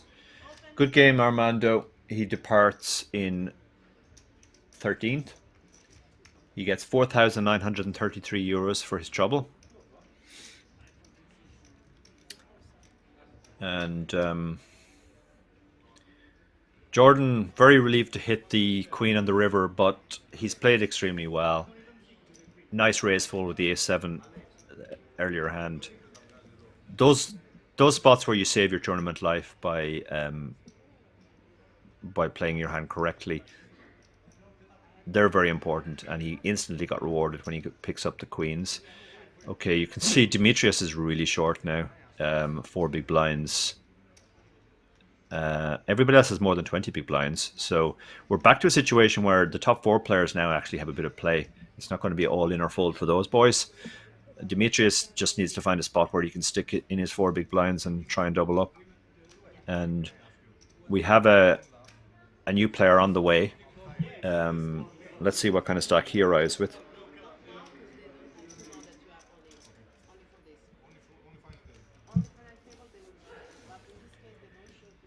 So while we wait for the new player to arrive, I'm going to have a quick look at the chat. Jordan was first to act. Yeah, correct. He was under the gun.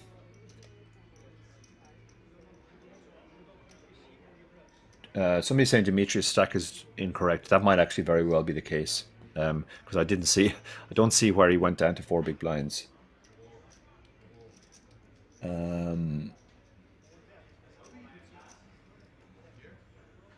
Jordan shoved with 11 bigs and he now has 30.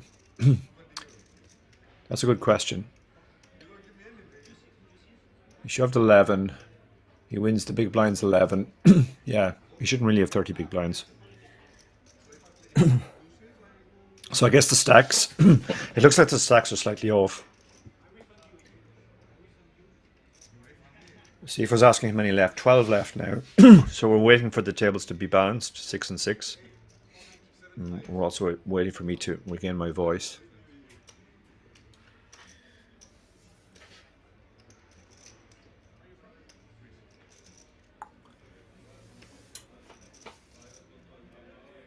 The next break, I think, is at the end of this level, but I'm not sure how long to go we have on this level.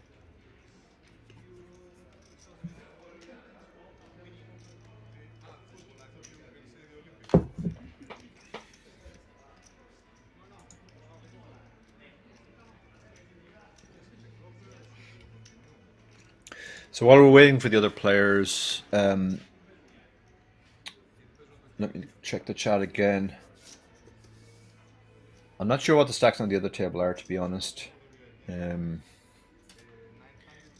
asks, if you don't mind asking, where are you from? I'm from Ireland, obviously, but within Ireland, I was born in Clare, which is southwest, but I moved when I was very young. So I grew up in Wexford, which is southeast. So my accent is mostly southeastern these days. But I've lived in Dublin for all my adult life, so there's a bit of Dublin mixed in as well. If one has got 5 days in Dublin, what's the to-do list? Oh, that's a very good question. 5 days in Dublin. Well, pub crawl obviously is number one. We have a lot of very good museums as well. So if that's your thing, certainly that's worth doing. And we have some fun museums as well, like the Guinness Museum. Phoenix Park is the biggest city park in Europe, I believe. Has wild deer. Well, they're not that wild, but has deer, let's say. That's certainly worth seeing as well.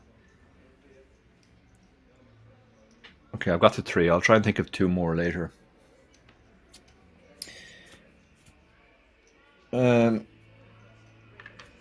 Yeah, Dara's an interesting name. When I was born, it was a very unusual name. I think I probably was into my adult life before I met the first Dara.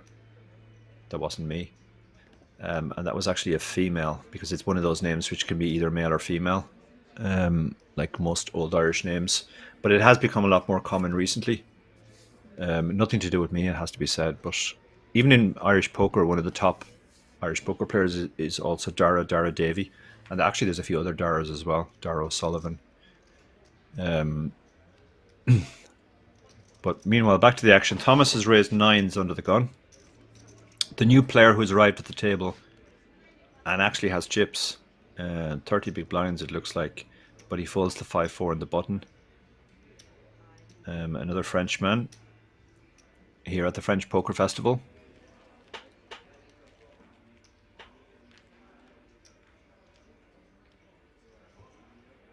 Thank you for all the kind comments in the chat from Biggs90 and Dre07.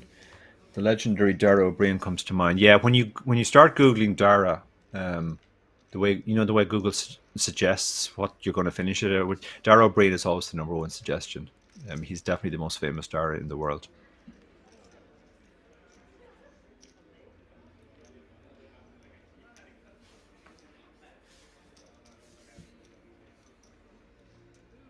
Jean's in the cutoff at pocket 4s.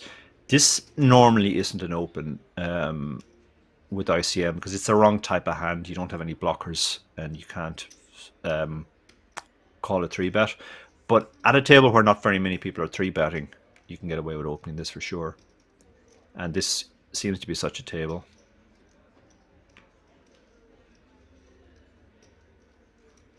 And Dane folds the 7-5. Okay, Thomas has been very, very tight in the big blind, but I can't imagine he's folding king queen suited here.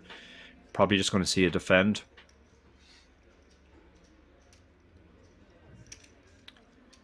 And he does call.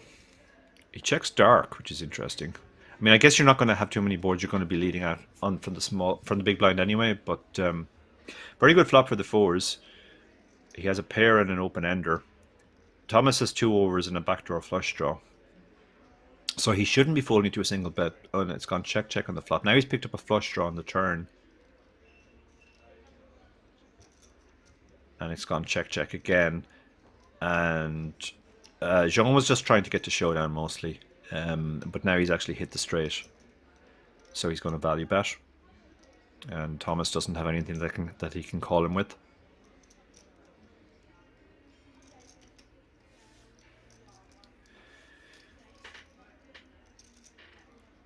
Value bet from Jean. Let's see the sizing. 1.5 million, so pot, essentially. Almost pot. Certainly not going to get called by the king high.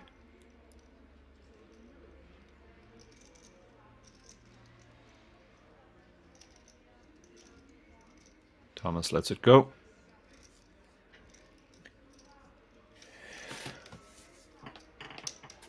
Monkey May says, "Hey Dara, when were the salad days for satellite play? Were you able to pay the rent with satellite play for a spell?" I most certainly was. The salad days were, I'm going to say, 2010 to 2012, when Stars introduced a new format called 3x satellites, which most of the regs avoided because they thought they were pure crapshoots, and the people who did play them really hadn't worked out the strategy. So there was a couple of years where I made almost all my money from those satellites. And then, I qualified for EPTs and ran up $2 UK IPTs. They were certainly the salad days.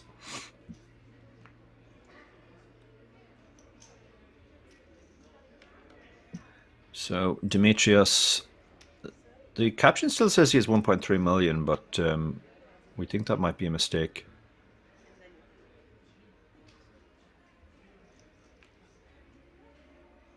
Dane has 8-2 on the button, won't be doing anything.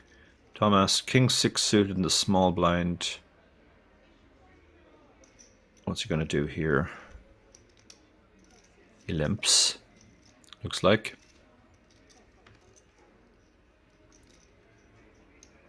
Oh, Jordan has a legit hand. Jordan has chipped up after that. That win. We don't know if his stack is right. There's some suggestion he shouldn't have this many chips, but he certainly has well over 20 big blinds now. This is going to be strong enough to raise call, I think. A snap fold from the king 6. Thomas is really, really playing much more cautiously than most chip leaders would in this spot.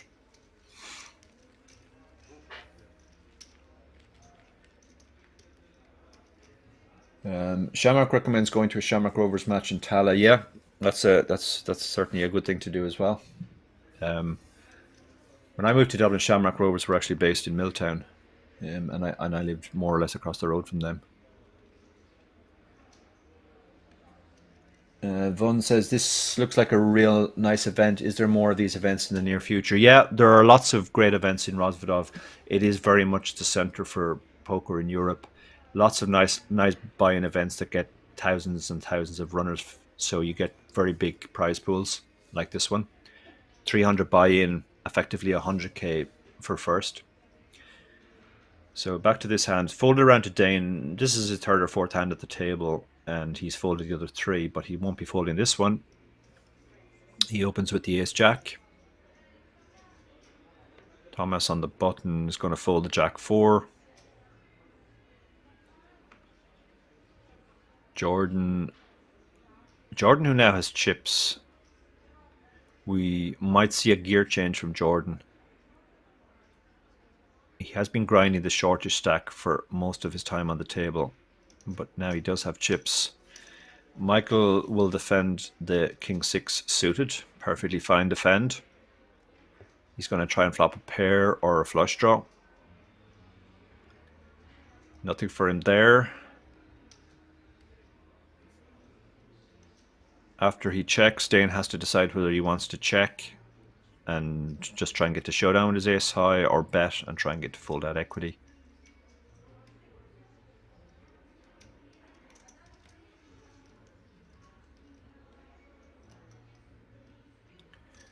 Quick question from No Pair No Draw. I've been in and out today. Is this the final table, or is there another table active? Yeah, still 12 players left, so we're 3 players away from a final table. So bet on a quick fold from Michael, and we're on to the next hand.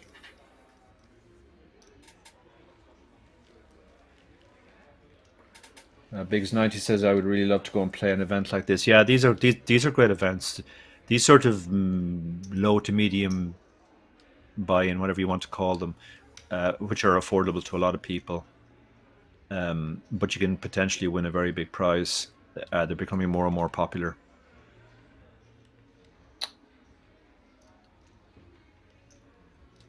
Andy Four Nuts makes a good point. It's definitely paid off for Thomas. I mean, there's always an expectation that the chip leader is going to play hyper aggressively, but that can also misfire.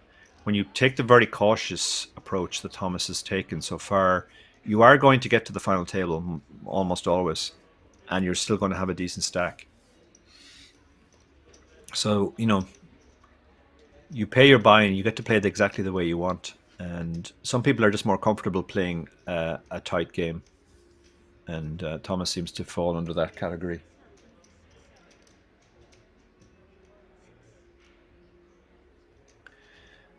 Jordan, on the other hand, has raised the 10-7 suited. Oh, look at this. Michael's gone for a sneaky call, I think.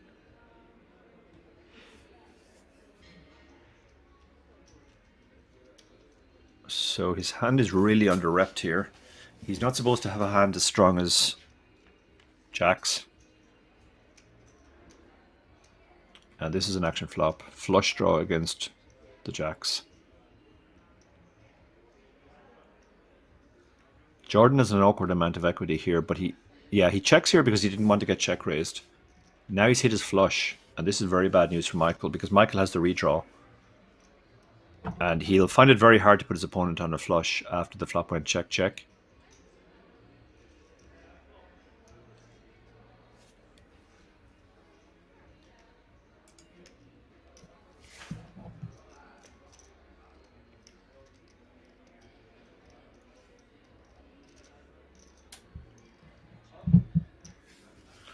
The Jack's check, which is logical. He has a made hand and he has a draw as well, but no need to inflate the pot. Jordan's obviously going to go for the bet now. It's just a question of sizing.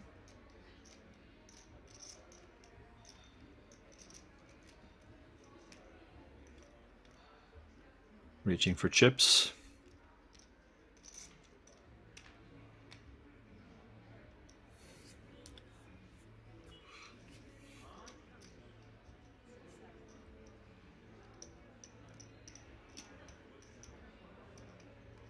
And we're going to see a call from Michael here. He has the best hand right now a lot of the time, and he has a flush draw. Oh, and he gets there on the river. He has the second nut flush now. He checks again. Oh, all in. And call.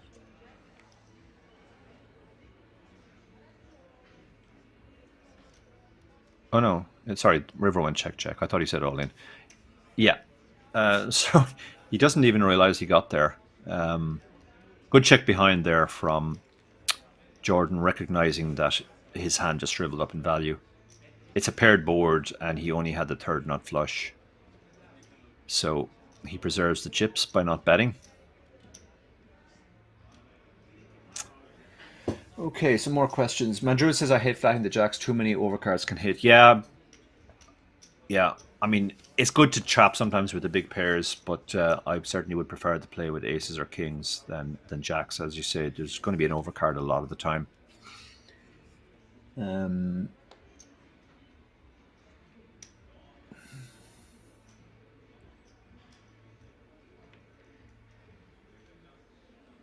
No pair, no draw says, I don't mind the tight play to preserve a large stack, but it wouldn't be a bad idea for him to put a little pressure on some of the shorter stacks.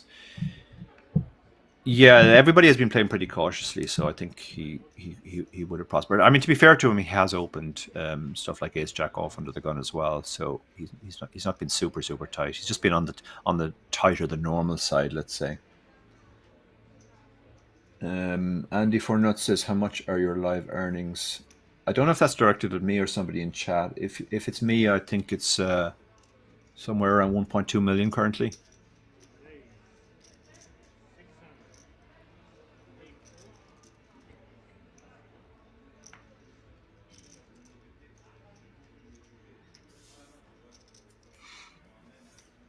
Okay, so Jordan has raised from the cutoff with Jack 9 suited. Again, a fine hand to open. Jean has pocket fours in the small blind. Tricky spot because it's not a great spot to set mine. If you call, you're going to be looking at overcards most of the time.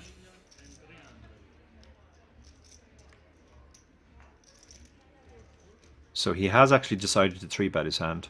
Turn it into a 3-bet bluff. Jordan's getting a really good price to call. It's a small c-bet. A small 3-bet, sorry. Jordan is getting... What's that? 3.5 to 1 on the call. I mean, it's a hand you hate having to call with. But you're getting such a good price. But he does decide to let it go. So, well-timed 3-bet from Jean gets the fold.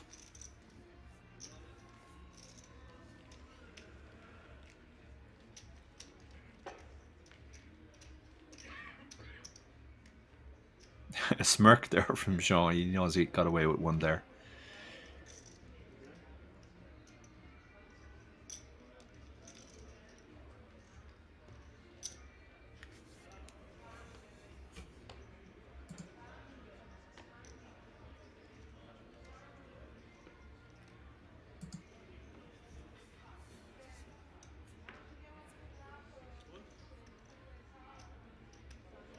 So Jordan folds the 10-3. Michael should be opening the ace-6 suited.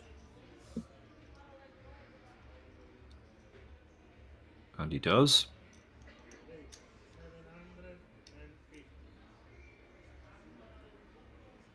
Two and a half X open from Michael. And the caption says Demetrius is all into call, but that can't be right. You can see he does have chips behind. Oh, and look at this. Dane's picked up aces. This might be a spot where he might just flat. Your hand is so strong, and you're blocking the stronger hands that will continue against you.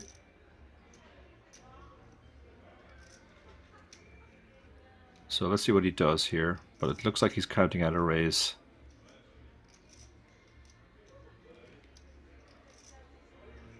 Yeah, he sticks in a raise.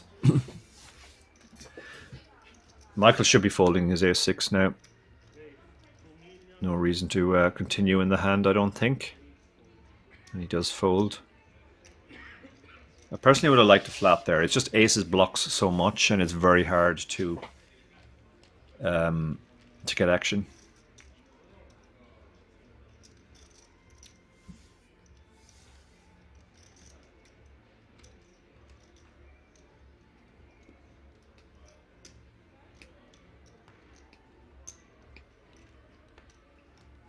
Ferno draws says fours were definitely either a fold or a semi-bluff re-raise. That being said, I would have been the nit at the table that made the mistake of just calling. Yeah, calling's really not good in those spots. I wrote a strategy piece recently on why it's fine to set mine against tight ranges, like an under the gun raise, but it's not good against a wide range because you just don't get paid off often enough when you hit your set. And thank you to Andy for not so gifted a tier 1 sub on Twitch. I'm going to pretend I understand what that means.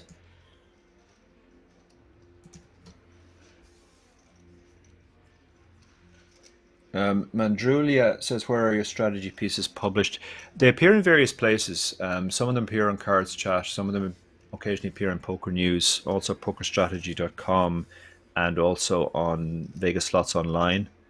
If you follow me on Twitter, I always tweet out whenever I write a new strategy piece. So my name, Darrow Carney, with no punctuation on Twitter. You'll find all my stuff there. There's also a link to a page I have, which where I update all my recent stuff. So back to the hand. We have some blind on blind action. Queen 10 against 6-5. This will be a first to bet wins scenario, one imagines. Thomas, who's been, as we have noted, playing super snugly, is not going to think about doing anything with the 6-5 here. And Dane picks up another pot.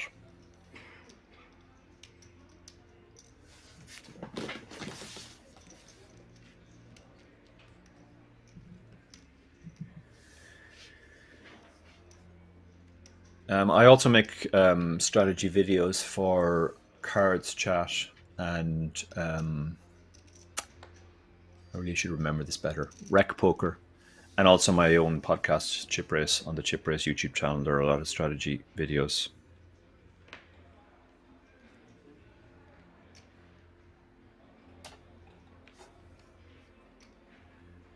Demetrius, unknown stack, certainly not 575k, I don't think.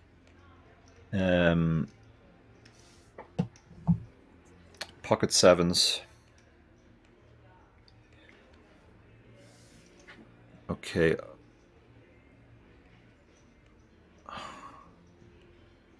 Trying to work out his stack from the chips. I think it's about 3 million. It looks about 3 million, so that would be 10 big blinds. So sevens is just going to be a shove, I imagine. Yeah, it looks like he's shoved for a little bit more than 3 million, maybe.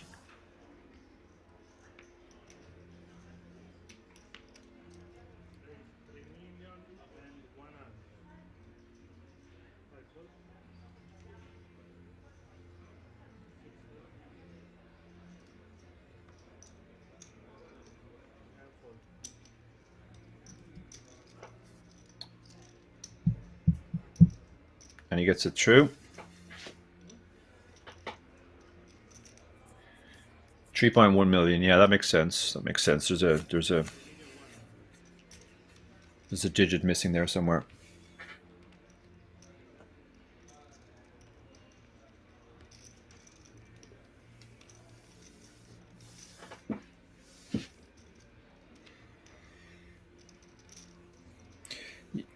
Yeah, in addition to the strategy articles, I mean, I don't want to plug them to death, but I have written 3 strategy books as well, and I have done a specific course on satellites, specifically on satellites for Learn Pro Poker.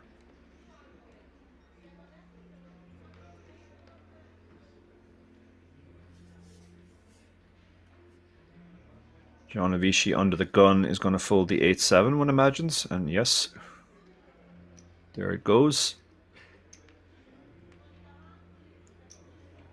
Demetrius folds. His stack is still wrong on the screen, but we believe he has something like 3.9 million now.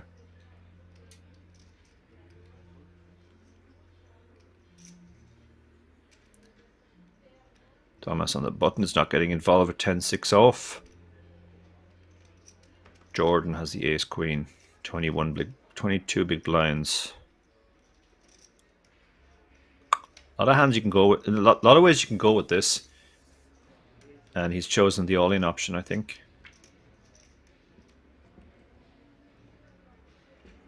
And oh, he's run into ace king. That's most unfortunate. Most snap call from Michael with the ace king. So it's ace queen suited against ace king. Michael's a strong favorite. Jordan will be crippled unless he gets help from the deck here.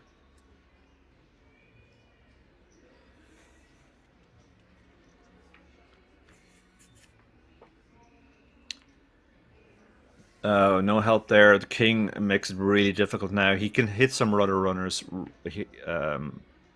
5 for a chop now. That's his only chance. And no luck for him. Actually, he's eliminated. I didn't realize he was covered. Yeah, Jordan's most unfortunate. He played superbly. Picked his spots very well. Saved himself on an earlier occasion. Ace not going broke with ace-7 suited. And we lose Jordan in 12th. It's pretty cruel when you play for 3 days and you get through a field of 2,200 for that to happen. But that is the nature of live poker. The blinds have to rise. They make these spots completely standard. And unfortunate for Jordan, he can be very proud of his performance. He leaves in 12th for 4,933 euro. That also means all the remaining players, the 11 remaining players, have laddered to 5,522 euro. And a really nice pickup there for Michael. He has been struggling with a short stack for a lot of the time, and now suddenly he finds himself up over 12 million.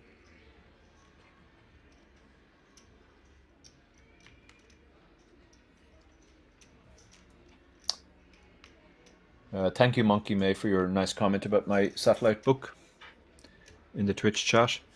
Okay, Dane, 40 big blinds, ace jack in the cutoff. This will be a raise. Counting out the chips, deciding his sizing.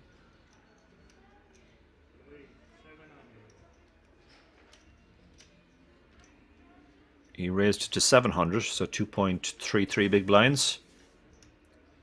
Michael stacking chips is not going to get involved with the queen 10.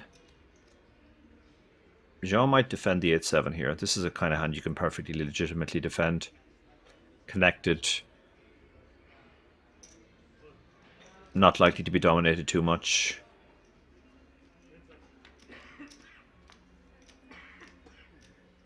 And bottom pair against top pair.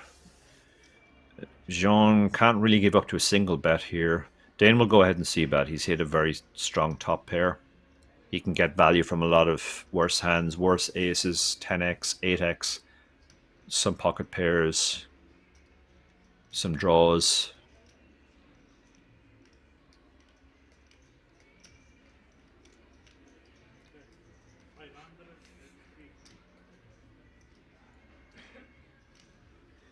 So what's the sizing here? 550. This is a nice sizing. This is a small enough sizing to make sure he can get called by worse hands. 550. So getting over 4-1 and having bottom pair.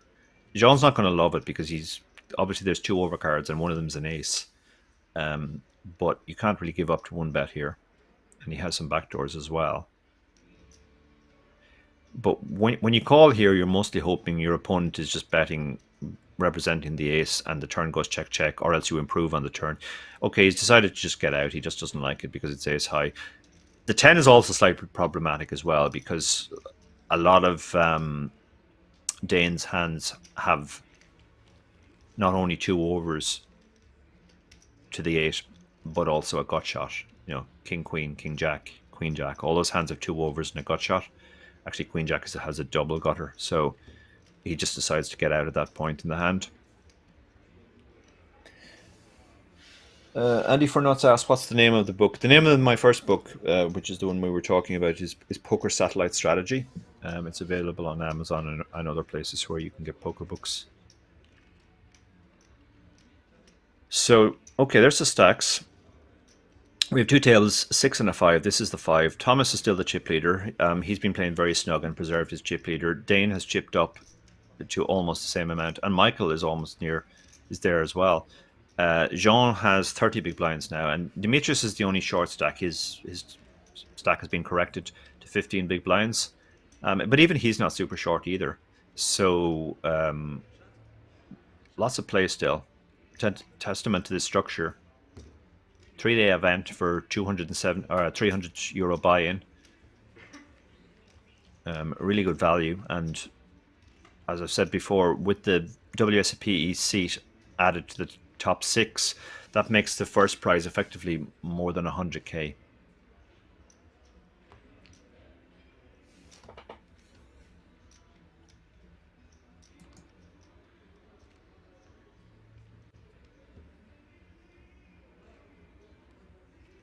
And if you are watching on YouTube, hit the subscribe button to be informed every time we stream. And click the like button. That also helps us greatly getting the word out about the stream. The fact that we're streaming now. That's the thumbs up button underneath the images. So Michael really is chilling now. He just folded the queen 10 on the button there, which would normally be a standard open. But you sometimes see this after players get a big double up. They just want to chill for a while and not get involved.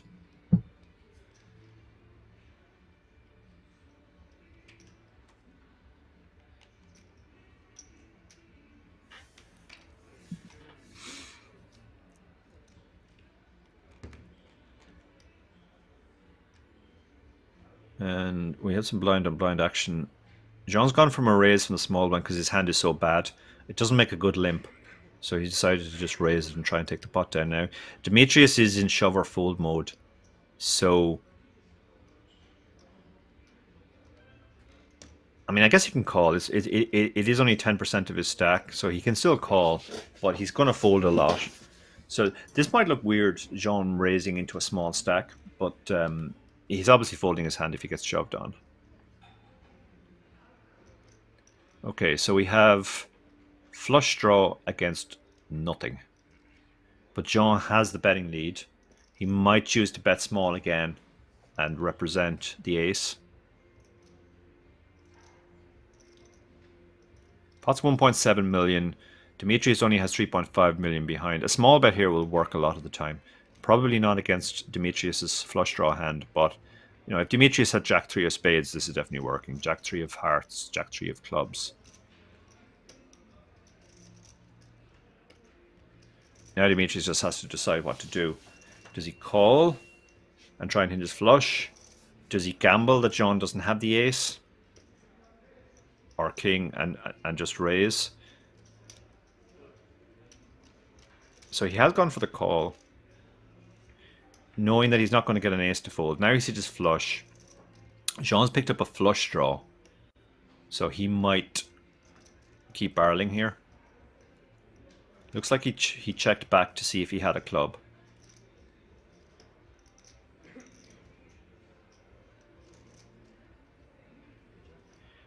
Now Demetrius has to decide what's the best way to get value here. He's probably mostly targeting an ace or a king. I think a small bet here to make it look like a blocker, an advanced blocker, and then try to get the rest in on the river. If he bets somewhere between 20 and 25% a pot here, he'll get cry calls from a lot of hands.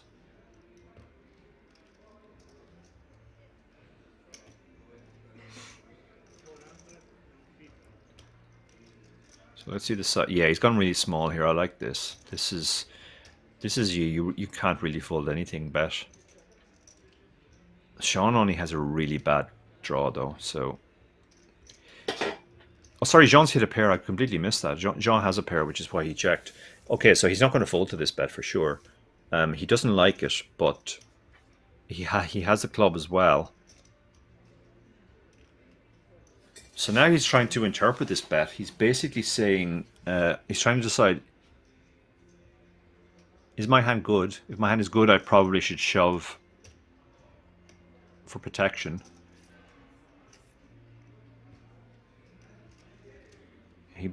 He's in a tricky spot now with like a really bad made hand and a really bad draw. So you probably don't want to bloat the pot in this spot. This is probably a spot where you just call.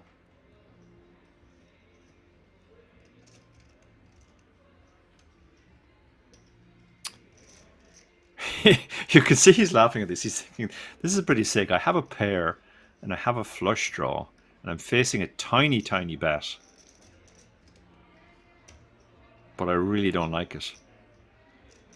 He has let it go. Yeah,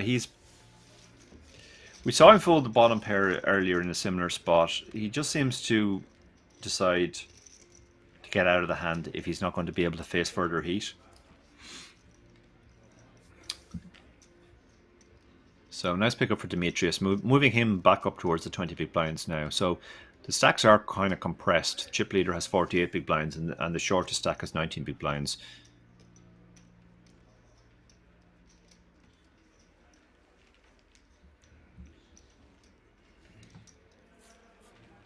And Julie asked, "Why can't you fold? What do you do if they bet the river?" I mean, the short answer to that is you call the turn and you fold the river. But sometimes the guy will check behind on the river if he was bluffing and he just decides to give up. You should always have hands that call this street but will fold the next street. That's actually good poker. Sometimes people think that's bad poker, calling the street but then having to fold the next street. But if you don't have hands that call the street and fold the next street, you're very unbalanced. You need to have all types of hands. You need to have hands that can call the street and call the next street.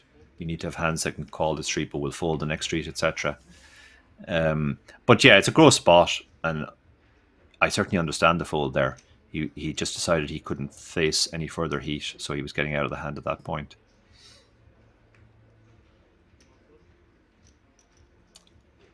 The only problem with that fold is you become super exploitable. If you're going to fold to that tiny bet when you have something, then your opponent can literally bet any 2 cards. So Demetrius is in the small blind. Now he's up to just under 20 big blinds. It looks like the cutoff is limped. We saw this before with Michael. Michael likes to limp these types of hands, King 10. So Demetrius has completed from the small blind, and Dane has checked in the big blind with 8-2 suited. And King 10 has flopped top 2. The Queen 9 has a gut shot and bottom pair. And both the Queen 9 and 8-2 have a backdoor flush draw. So bet from Michael with his very strong top 2. Demetrius is certainly going to be continuing here, I think. He's got bottom pair, gut shot, and backdoor flush draw. This is quite a small bet, so he's just going to call this bet. The 8-2, I imagine, is done with the hand now. Yeah, he folds. So heads up to the turn. A lot of turn cards which can change things. That is not one of them. That pretty much just kills. And yeah, check behind from Michael because he basically has the board on lockdown. Now he has to decide what he's targeting for a call.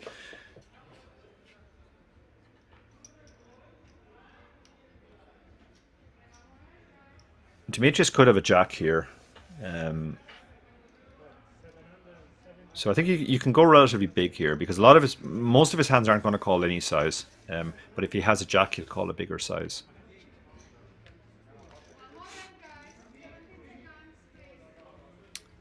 And it looks like we might be going on a break, or are the players just standing up and stretching?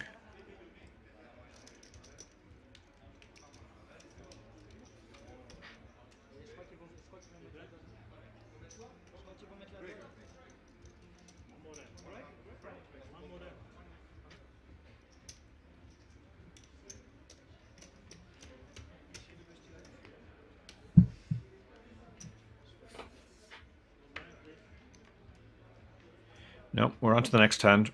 So the players all just decided to have a communal stretch there. Michael under the gun is going to fold ace-9. 5-handed, you could certainly open that. But Michael has been chilling since he got his big double up.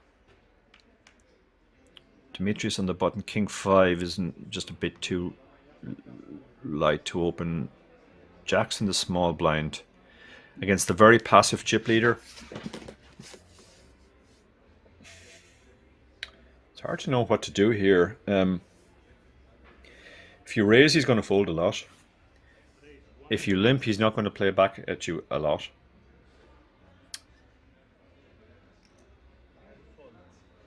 Oh, he raised and king 8 to snap fold.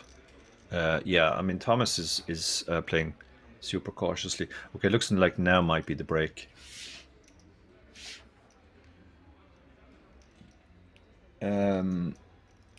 All in is asking, is Kwok still in? We don't know. We certainly didn't see him bust, but he was on the outer table after we came back, so no word on whether he's still in.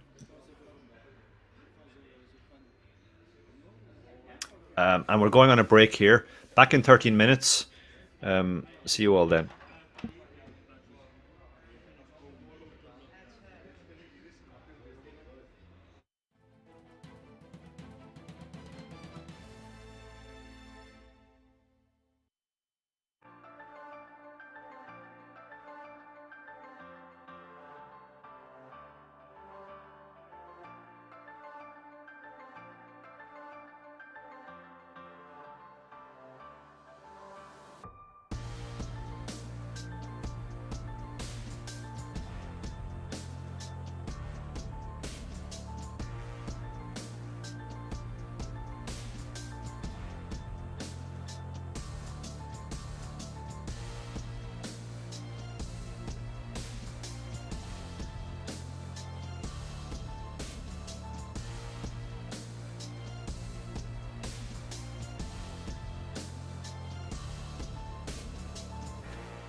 now come and hang out at the King's Lounge located right next to the buffet and directly opposite the poker arena to try out some of the best shisha in all of Europe. For those of you that aren't aware, shisha is a steamed instrument that's used to vaporize and then smoke flavored tobacco. After a long day of playing at the poker tables, for me personally, this is the perfect way to unwind and relax in comfort and luxury. So why don't you come and check out the King's Lounge?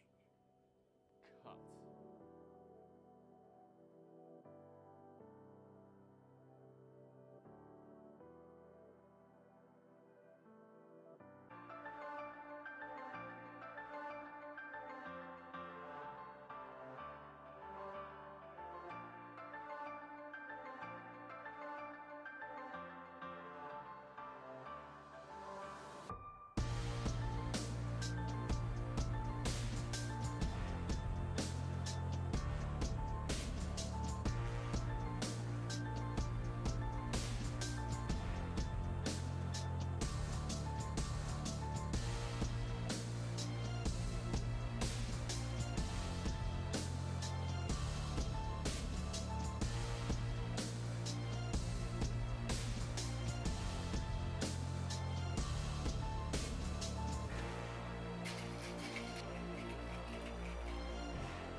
Take a seat. You can now come and hang out at the King's Lounge located right next to the buffet and directly opposite the poker arena to try out some of the best shisha in all of Europe. For those of you that aren't aware, shisha is a steamed instrument that's used to vaporize and then smoke flavored tobacco. After a long day of playing at the poker tables, for me personally, this is the perfect way to unwind and relax in comfort and luxury. So why don't you come and check out the King's Lounge? Cut.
now come and hang out at the King's Lounge located right next to the buffet and directly opposite the poker arena to try out some of the best shisha in all of Europe. For those of you that aren't aware, shisha is a steamed instrument that's used to vaporize and then smoke flavored tobacco. After a long day of playing at the poker tables, for me personally, this is the perfect way to unwind and relax in comfort and luxury. So why don't you come and check out the King's Lounge? Cut.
Take a seat.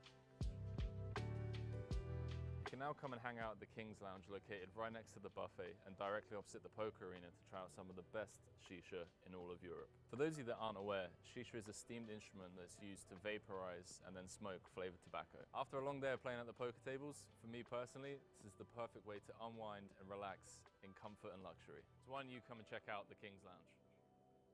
Cut.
now come and hang out at the King's Lounge located right next to the buffet and directly opposite the poker arena to try out some of the best shisha in all of Europe. For those of you that aren't aware, shisha is a steamed instrument that's used to vaporize and then smoke flavored tobacco. After a long day of playing at the poker tables, for me personally, this is the perfect way to unwind and relax in comfort and luxury. So why don't you come and check out the King's Lounge?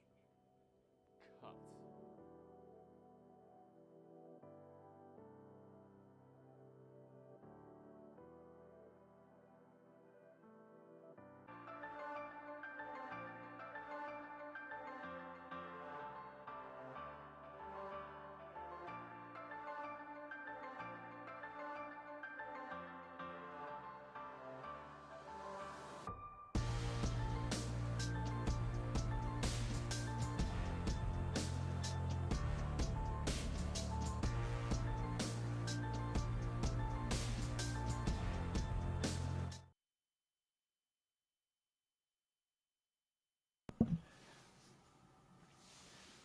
Welcome back, everybody, to the France Poker Festival final day from the King's Casino in Rozvadov. We are approaching a final table. When we come back from the break, we will continue. At the break, I ran off to drink some water and eat a yogurt, hopefully keep my voice working for the rest of this stream. That's the feature table we were looking at. 5 players. Thomas is chip leader with 15 million. Dane has 14 million. Michael 12 million. Jean 7.8 million. And Demetrius is the short stack with 4.9 million. As we return to the same feature table.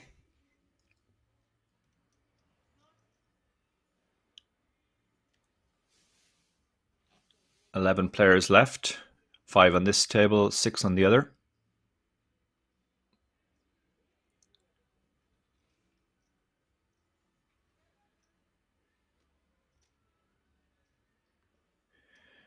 My name is Darrow Kearney, not your regular commentator, my fellow countryman Fintan Gavin.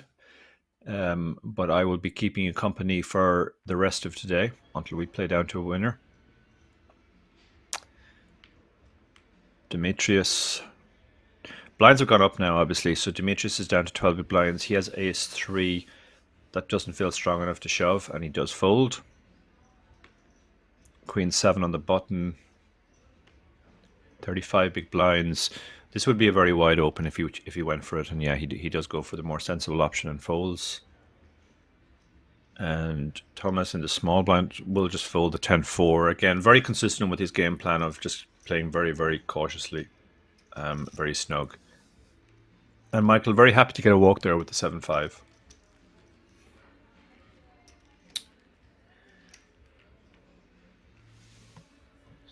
Eleven players remain of the 2,254 who started.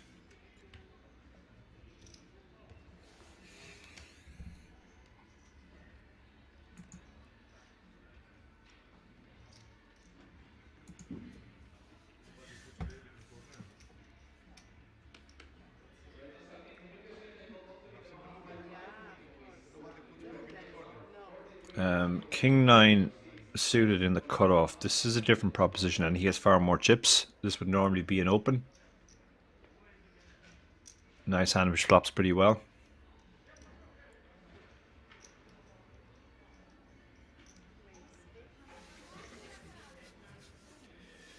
Oh, he's running into kings behind. This is very unfortunate. Thomas, who has, as I keep saying, been playing very, very snug. So his if he 3-bets here, is going to get far more respect than a normal chip leader versus cutoff button versus cutoff chip leader scenario.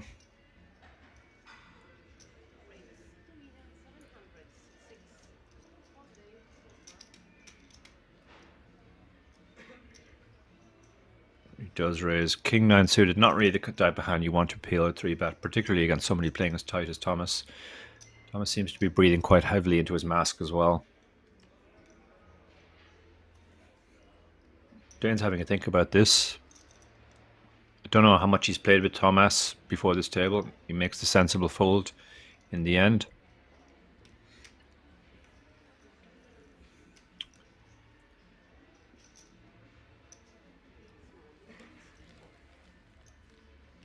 Thomas continues to pick up chips. He has been playing very cautiously, but it is working out for him. He's just gradually building his stack as we approach this final table.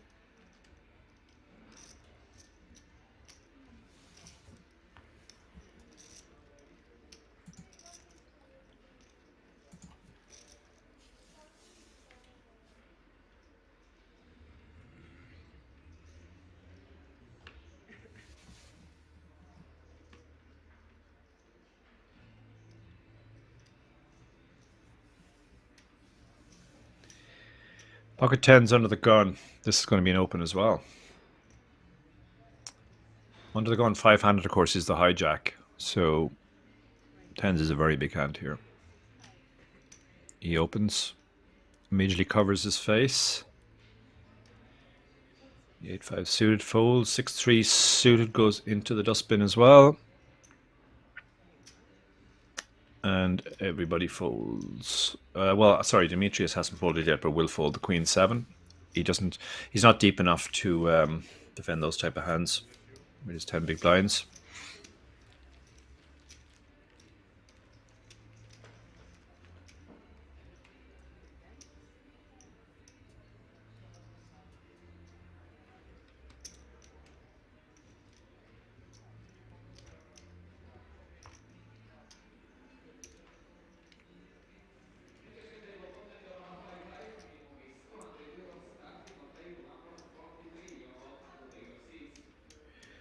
Pocket 3 is under the gun. A lot of chip leaders would open this hand, but Thomas is not a lot of chip leaders. He lets it go. Jean on the button will be folding the 6-4, playing 17 big blinds. Not really a hand you want to open. Demetrius has a fairly easy shove here. Just under 10 big blinds, King-Jack suited. Very nice hand. He'll add $1 million to his stack if he shoves and gets this through.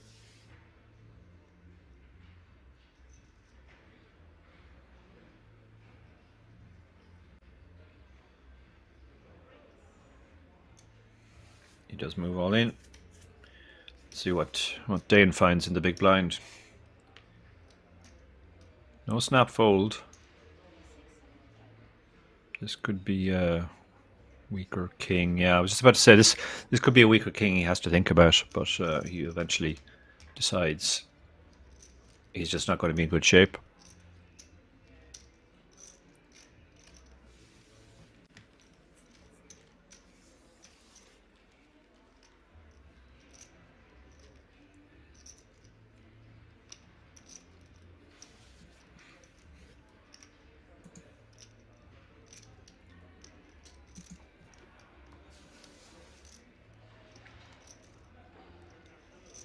So we continue to play 5-handed. When you're 5-handed, the big blind ante is kind of significant because you're paying it almost twice as often.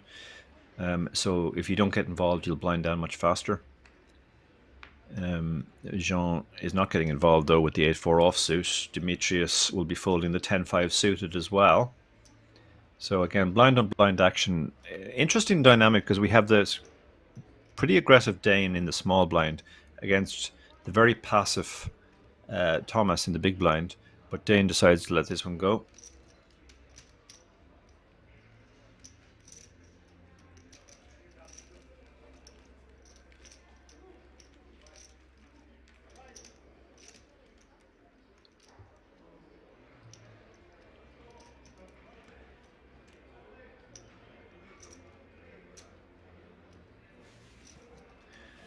And we're in that phase of the game now. We are going to see a lot of just raise and take it's not too many flops.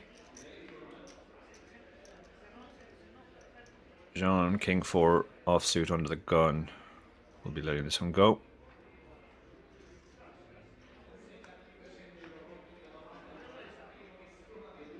Demetrius has jacks.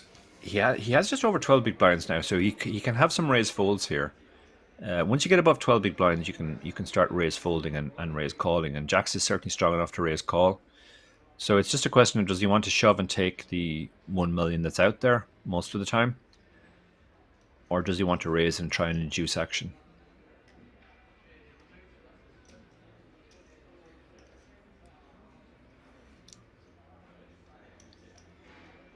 €11 players remaining, all guaranteed €5,522. Next pay jump isn't until we join final table of 9. That looks like an effective shove. We've seen him do this before. He just takes all the big chips and pushes them forward. So it's not really a shove, but it's the same thing. He's raised to 4 million, leaving just his small chips behind. And it gets through. He wasn't going to get action there anyway, no matter what he did, because nobody had anything remotely resembling a decent hand.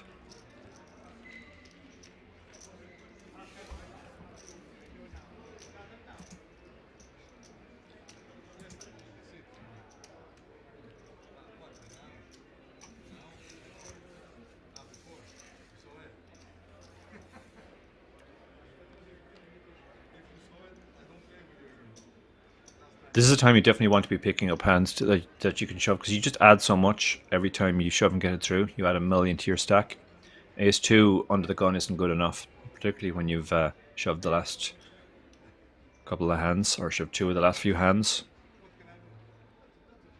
Thomas on the button won't be opening the 10-8. Again, a lot of chip leaders would open that hand, but he has played much more prudently. And Michael limps from the small blind. And Jean raises, in fact moves all in with the 9s. I think 9s was strong enough to raise and call a shove, but he decided to just shove himself.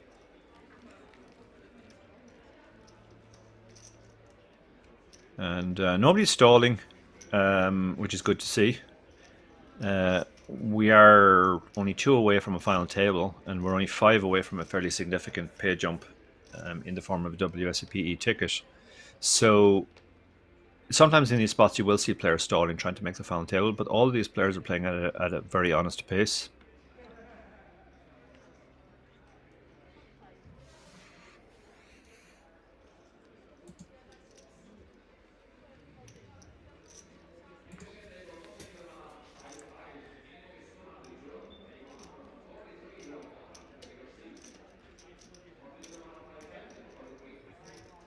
And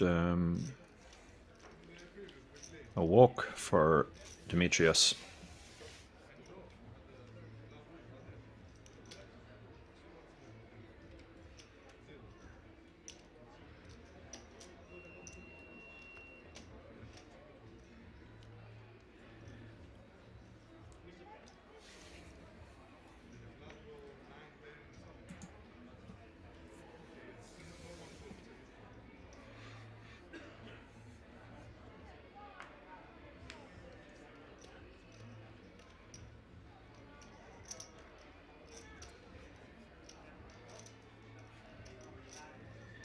No, Demetrius is an interesting situation.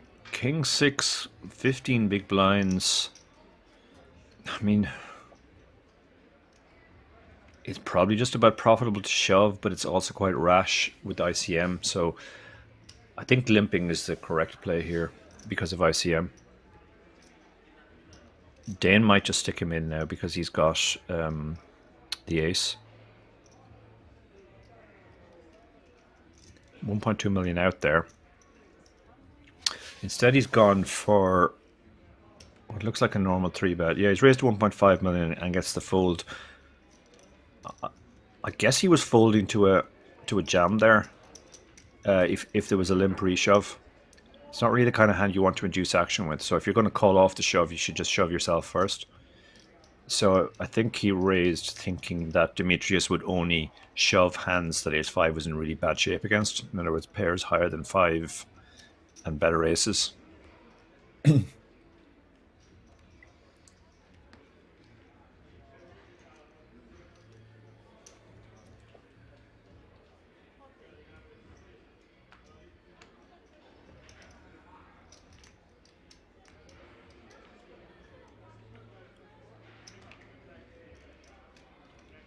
6-4 offsuit in the small blind. He's been folding these types of hands, but he might decide to play this time. Certainly if I'm in his seat and I have a very passive chip leader to my immediate left, I'm going to be doing a lot of raising and I'm not going to be doing a lot of folding.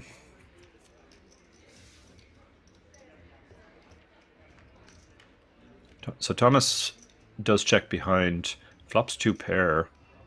Dane doesn't really have anything to pay him off, but Dane might try to represent the ace here. Thomas pretty much never has the ace because he didn't raise, but Dane would limp some aces.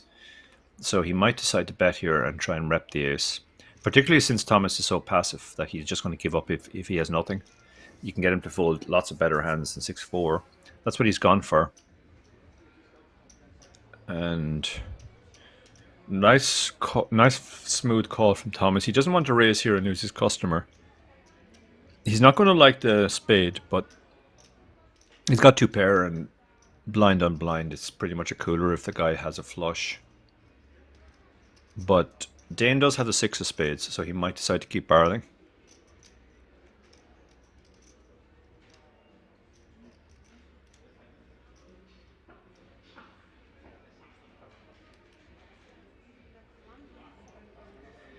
And he does. He does. And again, Thomas just calls, keeping all the bluffs in, but he's not going to like if a spade rolls off on the river. But it doesn't. River bricks out, although Queen 10, which is a hand which could conceivably play this way, gets there. Queen 10 you would bet on the flop with your gut shot and your backdoor other straight. And you would certainly keep barreling on the 9 on the turn. Now, obviously Dane just waves the white flag here. He tried. And a very nitty check back with 2 pair on the river. And he wins.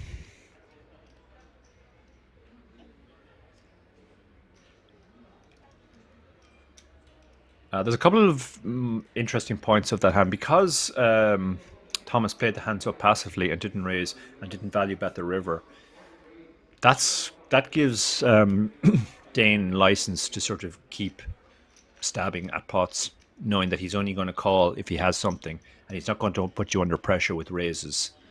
So it makes it even more attractive, let's say, to play out of position against the chip leader.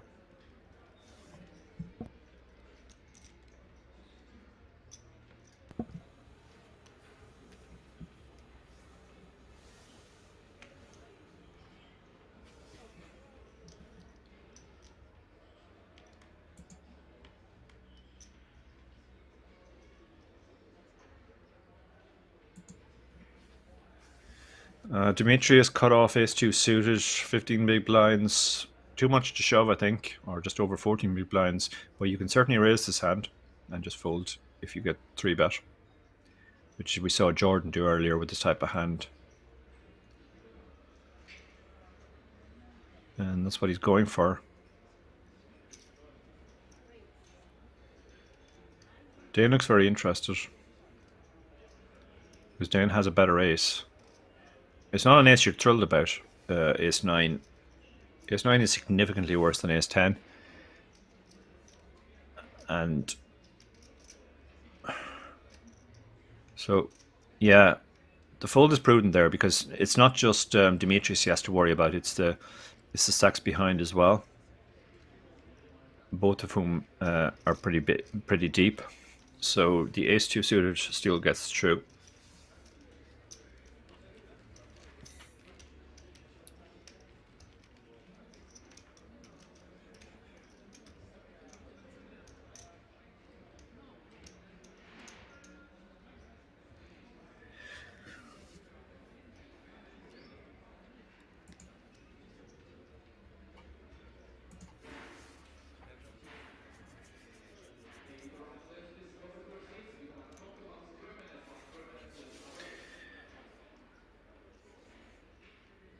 Demetrius folds 7-5. Dane will be throwing the 6-4 away as well.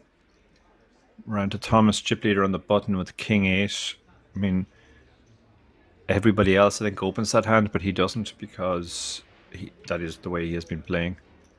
Jean shows the Jack 2, which he's very relieved to get a walk with.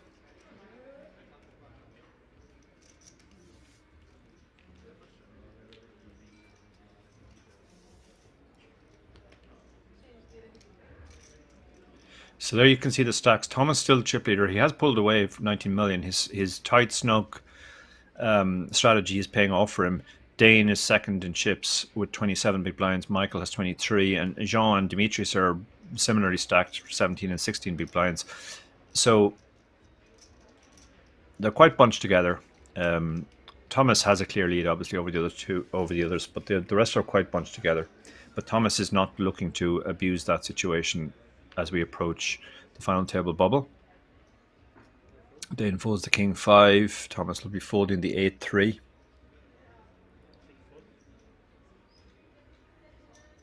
Michael on the button with queen jack. This is definitely an open. He raises to 875. Demetrius has ace 3 in the big blind, 15 big blinds. This feels like a call. Doesn't really feel like a shove, because if you get called, you're going to be in really bad shape. So by shoving, you just kind of fold out all the hands you're in good shape against, and have to continue against the hands you're in terrible shape against. So he does just call. Hits the ace on the flop. Michael has a gut shot and backdoor flush draw, and he's obviously going to rep the ace.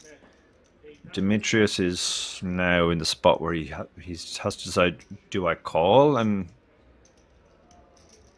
potentially get outdrawn if I'm ahead? Do I shove and potentially be almost dead if I get snapped? The options aren't great here, but he has decided to just call, which I think is the standard.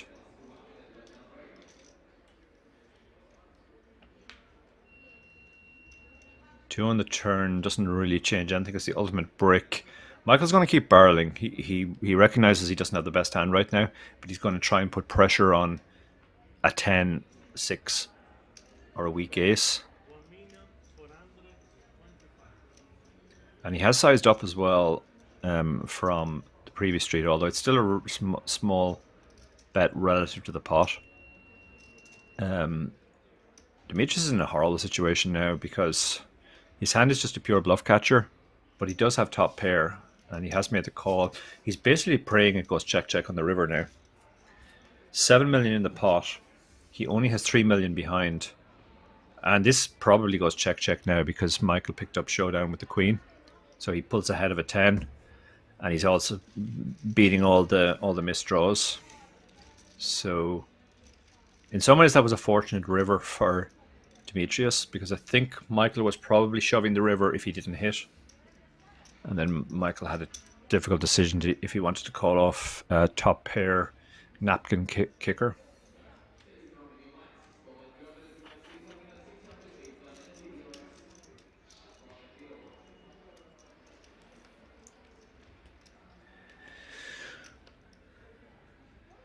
So significant pot there for Demetrius. He picked up a nice infusion to his stack.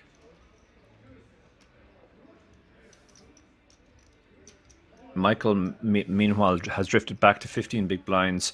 This is an open for sure. It's too much to shove, but you have the ace, and the suitedness also helps.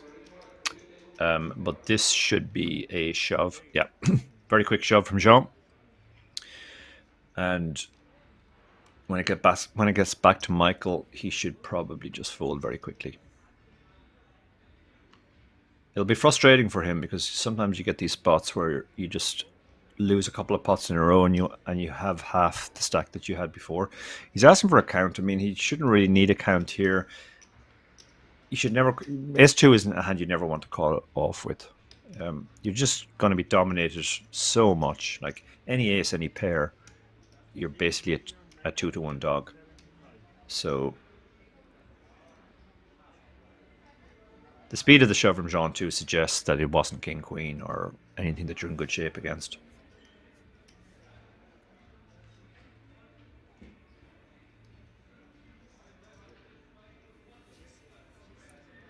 But he is thinking about it, sitting there stewing. But he folds in the end. Lives to fight another day. And Jean picks up a nice 1.9 million to add to his stack.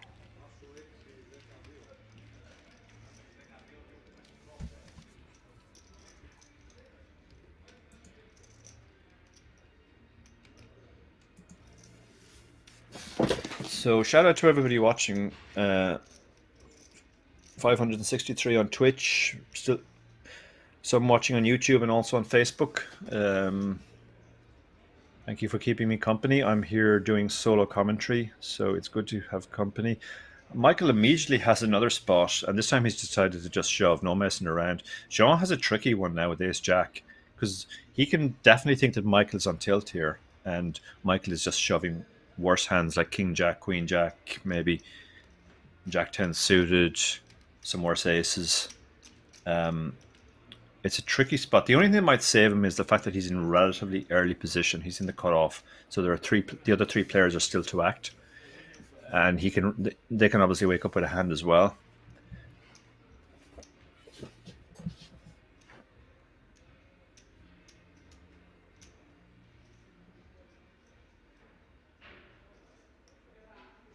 Just giving this some thought. This is a trickier spot because of the fact that the Michael might be on tilt factor.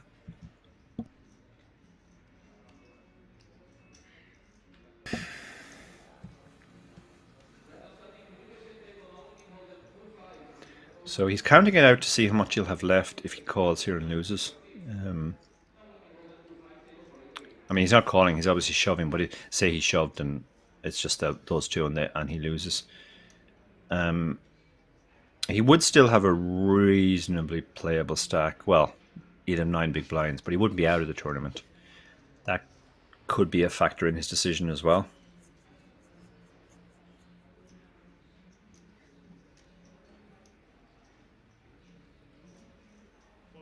He does let it go. I like that fold. That's a very disciplined fold. Now Demetrius won't be doing anything with the Queen 8. And King 6 in the dustbin as well, and Thomas will fold the Jack 5. So the shove gets through from Michael. He'll feel a bit better with that. Another million back in his stack.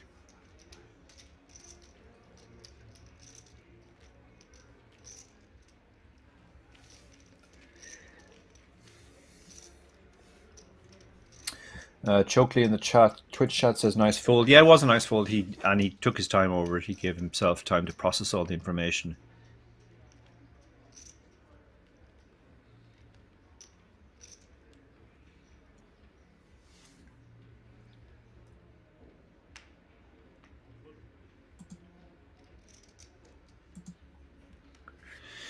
So on to the next hand.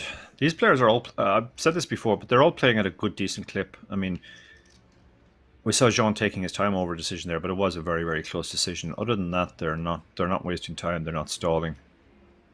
Dane lets the 10-7 suited go on the button, which seems prudent at this stack depth. Thomas, I mean, yeah, I don't think any other chip leader folds a hand as strong as Jack 8, an above average hand in the small blind. But he is sitting waiting for stronger hands than that.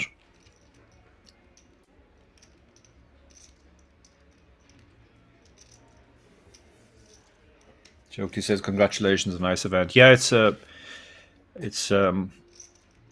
very well structured event. I mean, obviously, when you have 2,200 players and you play down to a winner, it's going to have to be fast at different points. But it's 3 day. It's a 3-day structure for 30 in rake, so it's very good value in that sense. And even now, like, we see that stacks, like a lot of tournaments like this that are big runner fails, relatively low buy-in. In other venues, you see everybody has about 6 big blinds at this point, and that's definitely not the case here. There's still a decent amount to play.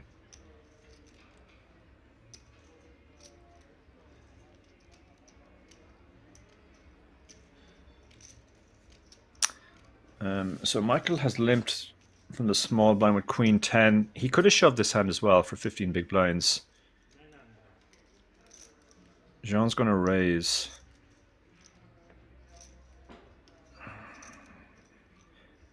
Limp reshove is an option here. You have a hand which plays okay against a lot of the calls. Limp calling is an option. He's getting a really good price. He's getting over 3-1. So the only thing he shouldn't be doing here is folding. Calling and shoving are both fine. But he's Looks like he's just taking out a 500k chip maybe to call.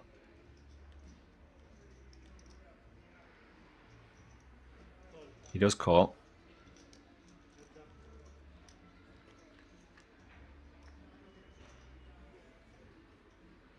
Okay, so they both break, and this is a very hard flop to hit. Jean has a lot of showdown with his king, so he might check behind. He does. The ace will scare them both now. Michael has a lot less aces than Jean here, because Jean will raise most of his aces. Michael won't limp call too many aces. So Jean, recognizing this is a good card for him, fires out the bet and folds out a hand which had equity against him.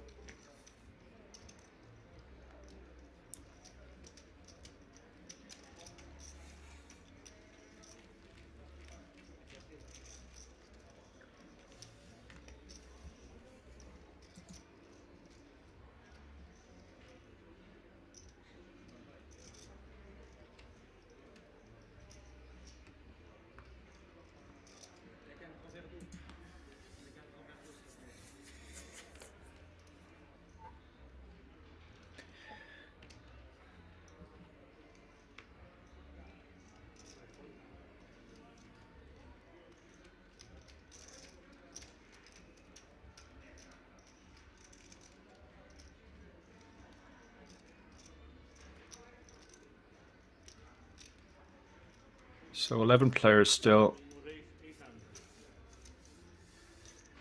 Thomas raises Queen 10 in the cutoff. This is looser than he has been playing, so this will get more respect than normal. Michael has a hand that you would happily shove over a lot of players who raise from the cutoff, a pocket pair with 14 big blinds, but he's not going to like it against Thomas, I don't think.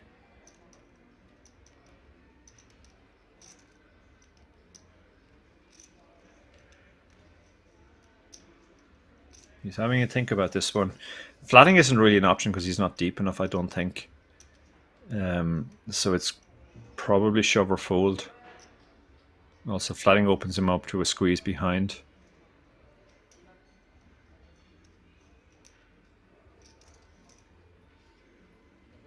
He's put chips in. Looks like a call. He has called, so he's gone for the call. He's going to try and flop a set, basically. Ooh, Demetrius has picked up fives in the big blind. This is a spot now. There's a lot out there. There's 2.6 million.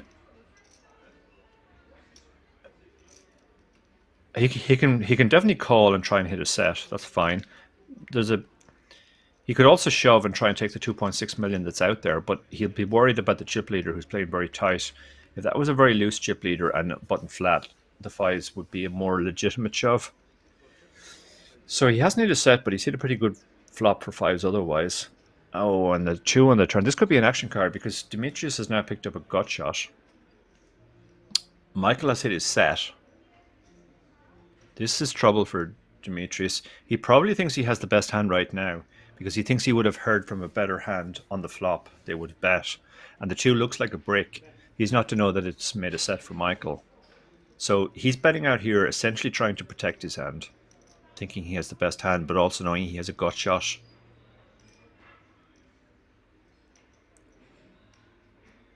Thomas is... This is an unusual tank from Thomas. The way he's been playing, you would think he would just give up now. It's a 3-way pot with Queen high, and he hasn't hit, so he does fold.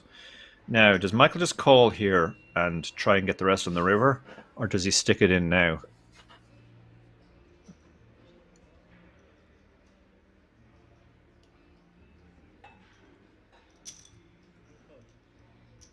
Does just call. So let's see how the river goes. Oh, 3 in the river. The 5s pull ahead. Demetrius now has to decide, how do I get value here? He's hit a gut shot. He probably thinks his opponent just has 1 pair. He might go for a really small bet here and try and induce a raise.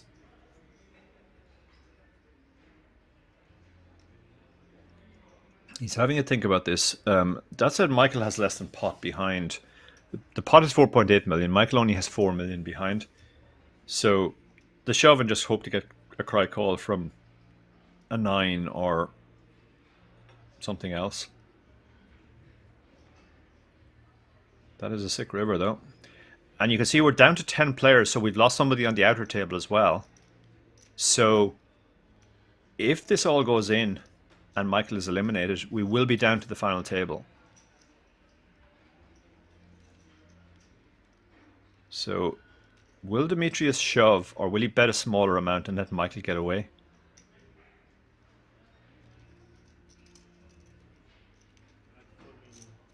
Let's see the sizing. He's bet exactly 4 million, which is what Michael has behind. So Michael hates it now.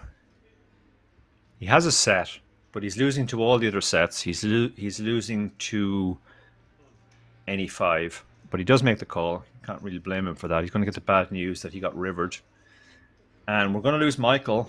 We're going to be down to 9 players, which means we're going to have a redraw for the final table. And all the players left are now guaranteed. They've all laddered. So we're probably going to go on a break now while they draw the final table.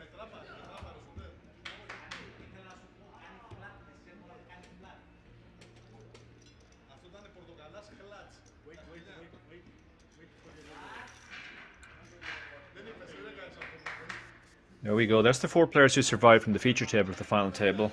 They all have above 20 big blinds, so nobody's super short. We don't know what the stacks on the outer table are, but we're going on a 20-minute break now. See you back in 20, guys.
You can now come and hang out at the King's Lounge located right next to the buffet and directly opposite the poker arena to try out some of the best shisha in all of Europe. For those of you that aren't aware, shisha is a steamed instrument that's used to vaporize and then smoke flavored tobacco. After a long day of playing at the poker tables, for me personally, this is the perfect way to unwind and relax in comfort and luxury. So why don't you come and check out the King's Lounge?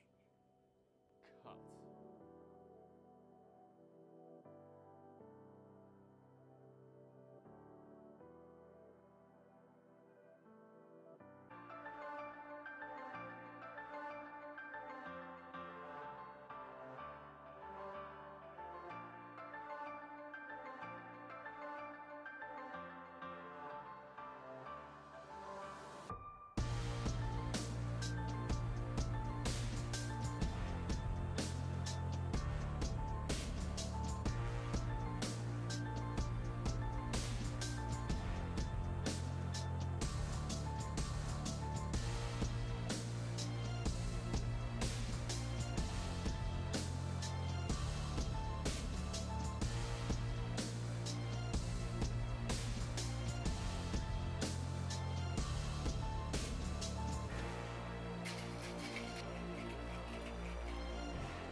can now come and hang out at the King's Lounge located right next to the buffet and directly opposite the poker arena to try out some of the best shisha in all of Europe. For those of you that aren't aware, shisha is a steamed instrument that's used to vaporize and then smoke flavored tobacco. After a long day of playing at the poker tables, for me personally, this is the perfect way to unwind and relax in comfort and luxury. So why don't you come and check out the King's Lounge?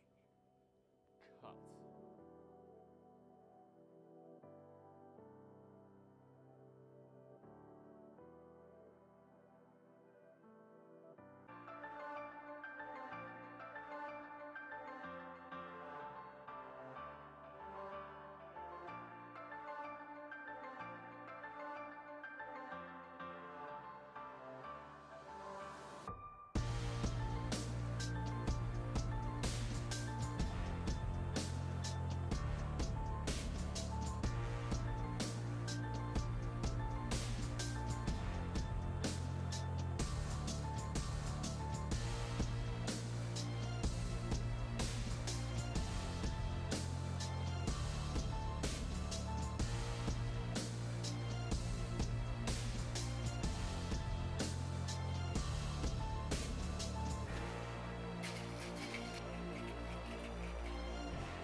Take a seat.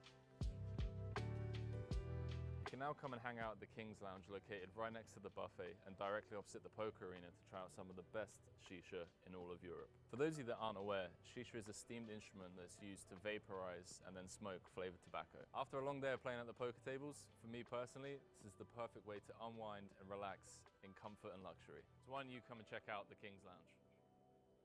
Cut.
now come and hang out at the King's Lounge located right next to the buffet and directly opposite the poker arena to try out some of the best shisha in all of Europe. For those of you that aren't aware, shisha is a steamed instrument that's used to vaporize and then smoke flavored tobacco. After a long day of playing at the poker tables, for me personally, this is the perfect way to unwind and relax in comfort and luxury. So why don't you come and check out the King's Lounge? Cut.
Take a seat.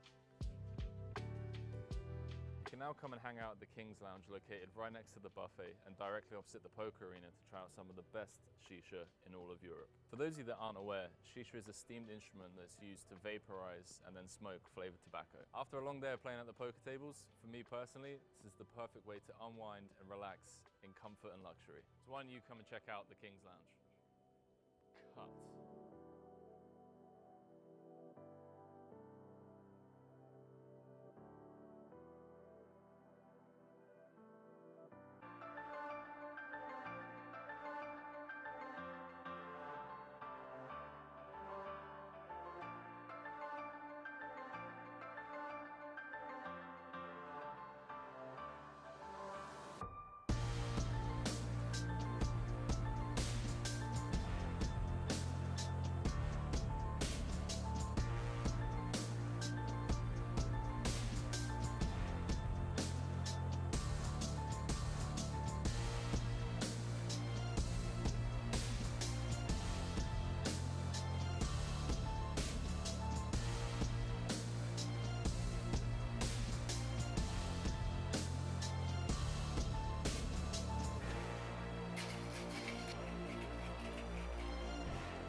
can now come and hang out at the King's Lounge located right next to the buffet and directly opposite the poker arena to try out some of the best shisha in all of Europe. For those of you that aren't aware, shisha is a steamed instrument that's used to vaporize and then smoke flavored tobacco. After a long day of playing at the poker tables, for me personally, this is the perfect way to unwind and relax in comfort and luxury. So why don't you come and check out the King's Lounge? Cut.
You can now come and hang out at the King's Lounge located right next to the buffet and directly opposite the poker arena to try out some of the best shisha in all of Europe. For those of you that aren't aware, shisha is a steamed instrument that's used to vaporize and then smoke flavored tobacco. After a long day of playing at the poker tables, for me personally, this is the perfect way to unwind and relax in comfort and luxury. So why don't you come and check out the King's Lounge?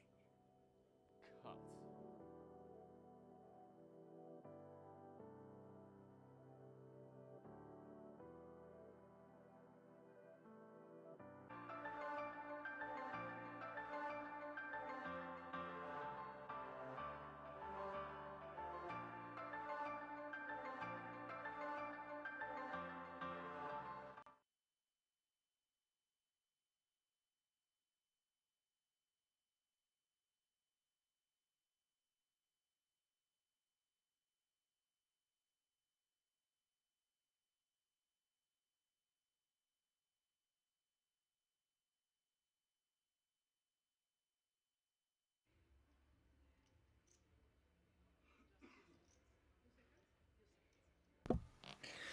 Hello, everyone, and welcome back. Final table time.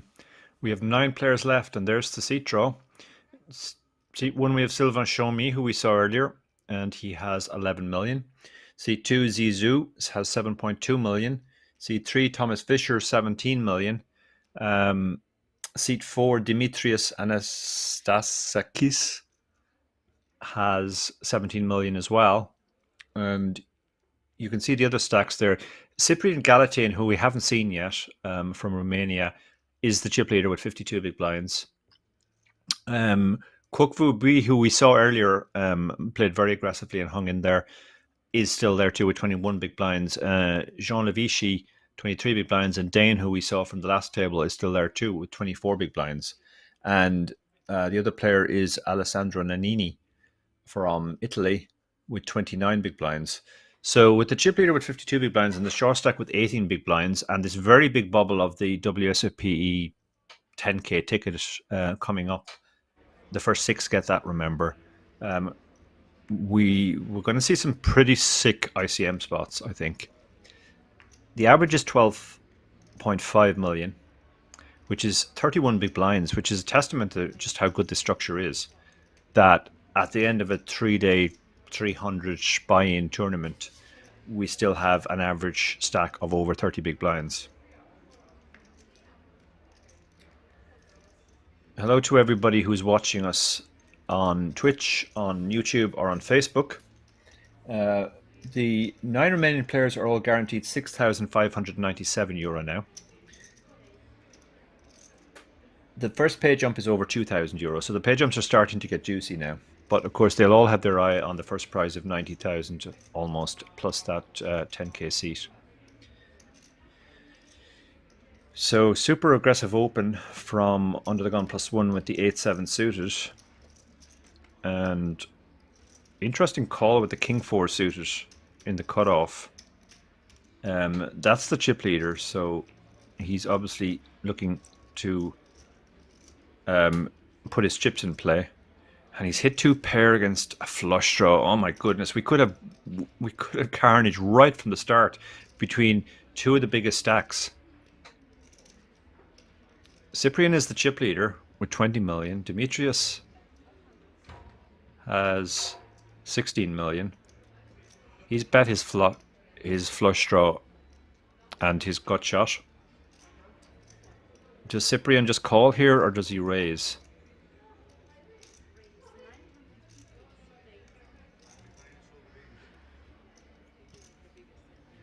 As Scooby points out in the chat, he actually has a draw to a straight flush here. 6 of hearts, of course, would make him a straight flush. His hand has so much equity now. He can play it different ways. He can just call and try and hit, or he can try and take the pot down now with a raise. But he does play it passively.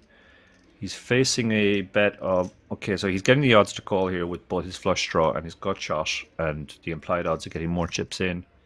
So I think he's going to just take, he's going to take the cautious approach and just call and try and hit. And the river is no good to him, so this probably goes check, bet, fold. Actually, no, he just checked behind. Oh yeah, of course the 4 got counterfeited on the river, so effectively he just had a pair of kings. So check is perfectly reasonable there, and Demetrius ruefully looks at his hand. He had so much equity at every point in that hand. But he played it cautiously against the chip leader. Obviously, ICM really extreme there. The open was definitely on the loose side, but reasonable as well. If you are going to open wide, those are the best types of hands to add to your opening range. Hands that flop very well.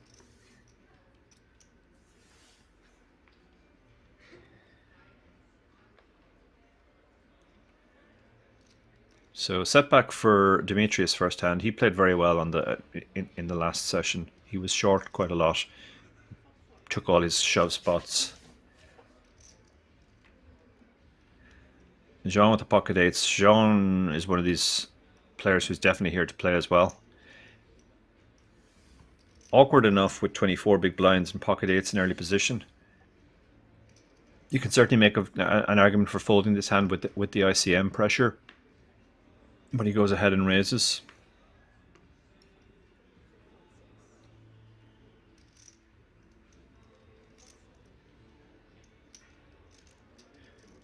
Cyprian has Jack 4. He's now a massive chip leader after that last pot. He might be thinking about just abusing the ICM of the situation now. I mean, his hand is absolute garbage. It couldn't possibly be much worse. But he might feel he can put a lot of pressure on now, with these guys all eyeing up those 10k seats.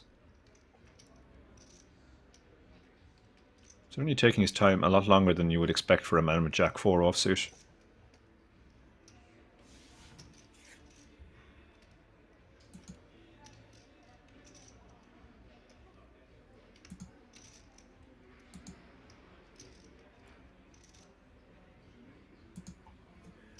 Not really sure what this tank is about. I mean, if he's going to make a move, he can make a move, but he's not sure why he needs to think this long about it. But he is taking his time.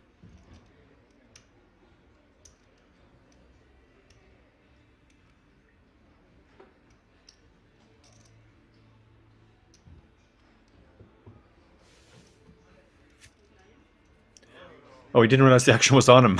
Okay. He didn't realize the action was on him, I think. He apologizes and eventually folds. So yeah, he just didn't know the action was on him. He's wearing a cap and sunglasses, and he looks like he's about my age. So yeah, I've had those senior moments too. Zizou is in the small blind with King Queen. 16 big blinds. He's certainly the type of hand you would shove. You could think about reshoving. The problem is Jean's opening from early position. I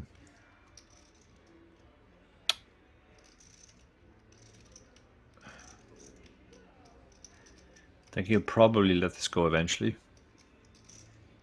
And he does.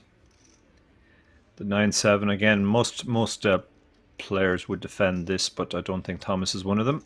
We've seen Thomas play very snug with his stack.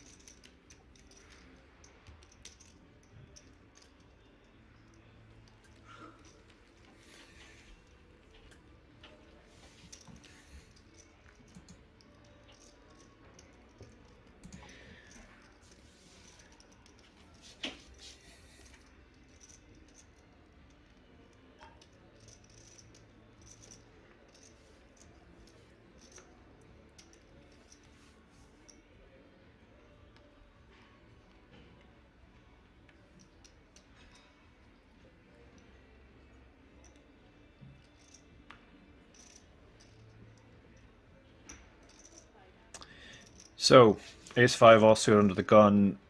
Too many players to get through to get involved with a rag ace. Dane folds his 8-6. Alessandro folds his 6-3. Cyprian will fold his 9-3. This time he does realize the action is on him. Open shove jacks. This is interesting. This is a very big shove, 21 big blinds. But he obviously feels with the ICM of the situation, he doesn't want to induce action. Zizou's on the button with 9s, it looks like. And he's called. And Thomas folds the ace-10 and Dimitris folds the ace-7. So Zizou gets the bad news that he's dominated here. He obviously felt 9 was in amazing shape against the open shove range, and it would normally be. But against jacks, he's in pretty bad shape. We could be about to lose the first player on this final table. Pretty sure everybody else is rooting for the jacks. And the chance to ladder, chance to get one spot closer to that 10k seat.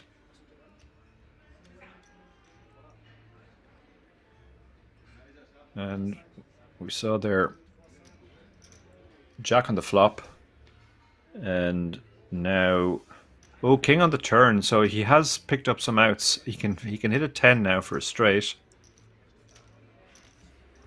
Zizou's not dead yet. But wow, quads for the jacks. So quads will win. We lose our first player, Zizou, eliminated in ninth place rather. He takes home 6,597 euros, and all the remaining players are now guaranteed 8,650 euro.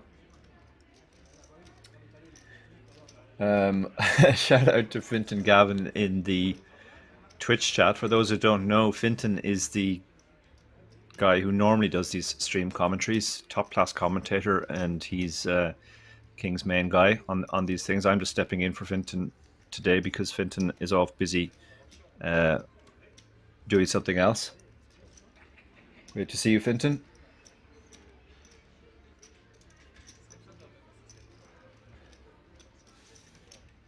So the next page jump is quite juicy as well. So we have a really big page up, obviously coming up from 7th to 6th, because in addition to the money, that's where the 10k tickets kick in. But the page jump from 8th to 7th is pretty juicy as well. 8 gets 8,650 and 7 gets 12,250, almost 50% extra. So players will be eyeing that up as well as the page jump from 7th to 6th.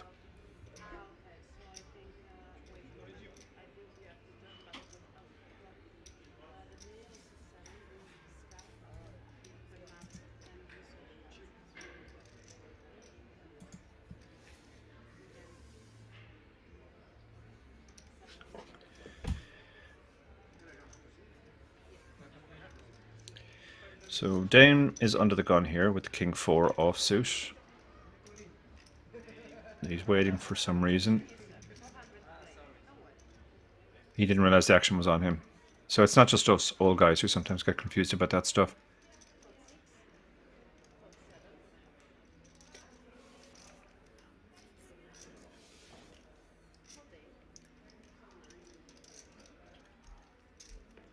Jack's in the cutoff for Sylvain. Sylvain, we saw him at the start of the day. We haven't seen him since, and he was playing the most aggressively on his feature table. So he's going to open the jacks. He's gone for 900k, 2.25 big blind. Demetrius, king 3 suited in the small blind is not going to get involved. Ace 8 suited in the big blind, 24.5 big blinds. This is normally a defend even with ICM.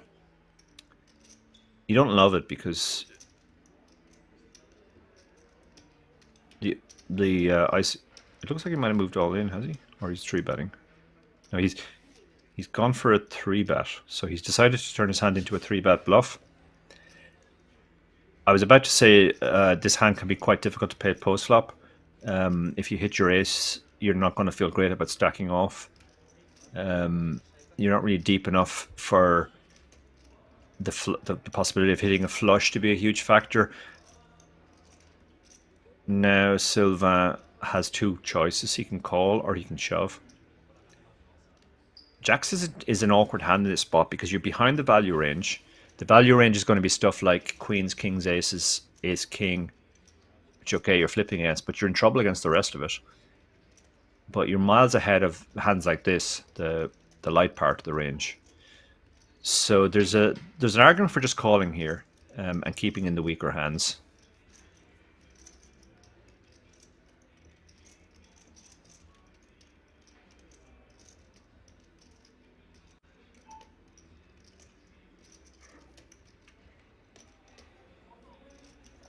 He's having a long think about this. This is a very difficult spot. He's also when you just call, you are in a sort of a dark tunnel post flop, where if overcards come, you're not going to know if you're good. Even if low cards come, you're still going to have in the back of your mind that he can have a bigger pair.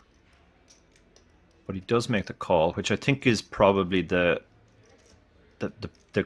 best play here, even if it puts you in a very difficult spot on a lot of flops, like this one, for example. There's one overcard there. Now the queen is not as scary as a king or an ace, obviously. This is probably a spot where Jean takes one stab at it and Sylvain calls once and he would fold to a second bet. And it's a small bet as well, so that makes it easier to call. Again, he's still not going to love this because the ICM pressure is very extreme here. He also doesn't have a backdoor flush draw, so he's really just playing his hand as a bluff catcher now.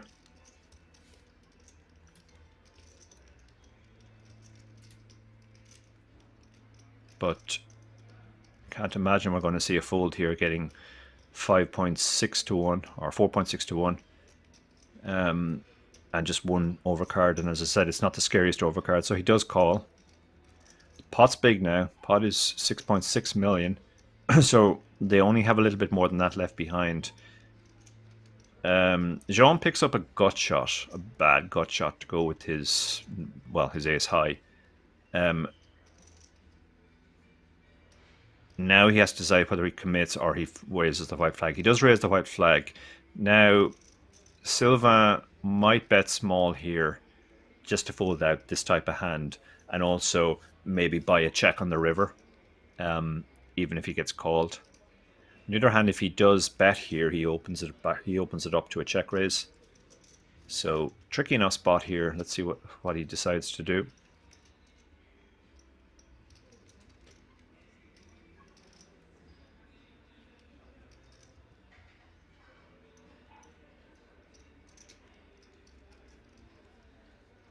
Having a long think about this. It is a very, very tricky spot. Stack to pot ratio of just over 1. Your hand is nearly always bet. He does decide to check and just see what happens on the river. I mean, the clubs come in, but that's a very small part of the range. He shouldn't be really worried about a 3 either. It's very few hands with a 3 in them. 3 bet pre-flop and take this line. 8-7 shouldn't really be a concern either. He'll be very relieved to check back here, I think.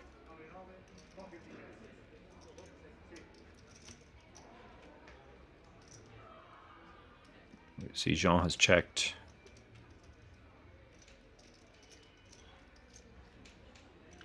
And Sylvain obviously checks off camera as well. We see the ace-8, and Sylvain takes the pot with jacks.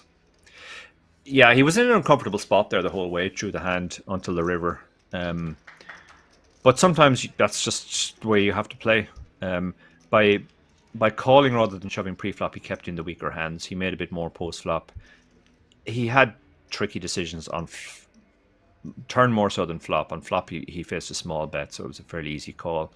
But just because you're going to be in uncomfortable situations post-flop, that's not a good reason to just stick it in pre-flop. If he stuck it in pre-flop there, he was going to be dead or at best flipping when he was called, and he was going to fold out all the worst hands.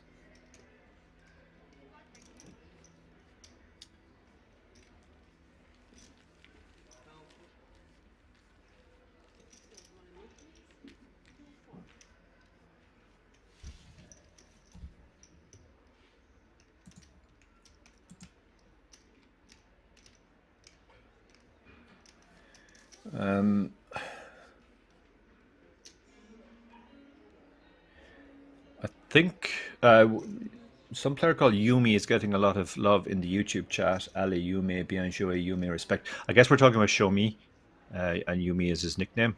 Yeah, he's certainly playing very well, and he's looking like potentially the man to beat. Thank you to Thomas O'Brien also in YouTube chat, saying, Dara, I love the analysis.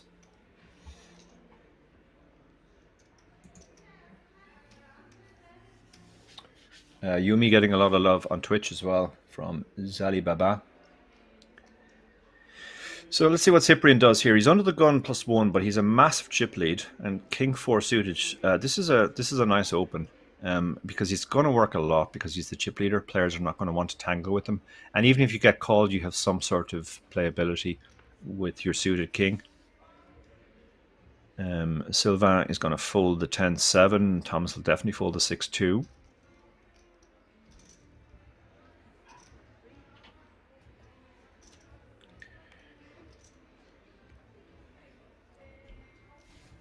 Demetrius on the button, however, has 10s, 30 big blinds. Tricky spot. It's a little bit similar to the spot we saw last time, where if you 3-bet, you just fold out the worst hands. So call might be the best play here. You're going to be in terrible shape against the 4-bet shoves, so I think calling is probably the play here. But he's having a good think about it. While he does that, Zali Baba says Yumi's a close friend. He's a really good player. Yeah, he's certainly playing really, really well today. We saw him at the start of the stream, and expect him to be a major force on this final table. Shout out to Jerry in the chat as well, Jerry Fall. And so Demetrius does go for a small 3-bet here. I don't think this is an induce, so he's basically just thinking, well, chip leader's opening super wide. I don't want to let him just realize his equity by seeing the flop, so I'll make a small 3-bet, and if he shoves, I'm going to have to make an ICM fold. But he does take down the pot.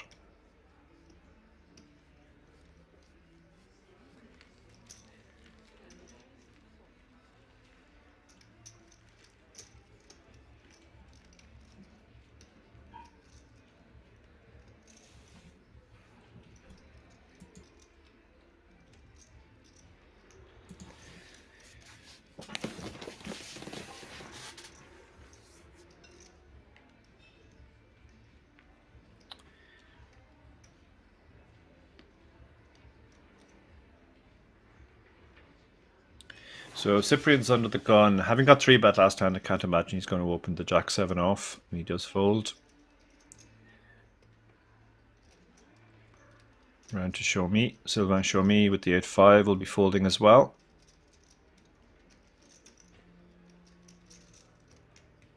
Thomas is definitely folding the Jack-4 off, and Demetrius, after winning the last hand, can't see him getting involved with the 6-2. And Queen-3 on the button folds. Dane in the small blind, 22 big blinds, pocket nines. A lot of ways you can go with this hand, other than fold, obviously. Shove is fine. Limp reshove is fine. Raise call is fine. Depends really on the stack and the player behind you, which of those options you think is best in this exact scenario.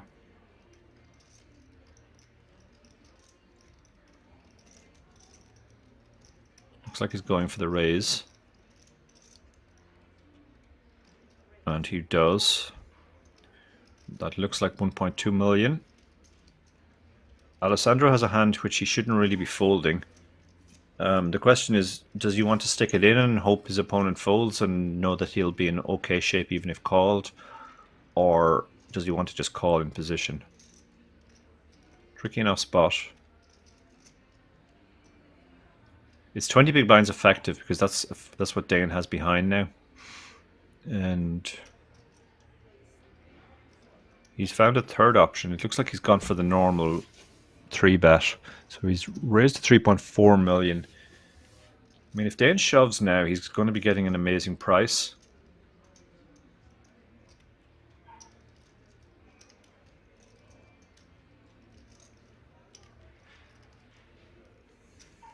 Dane is hating this now because the ICM in this situation is so extreme.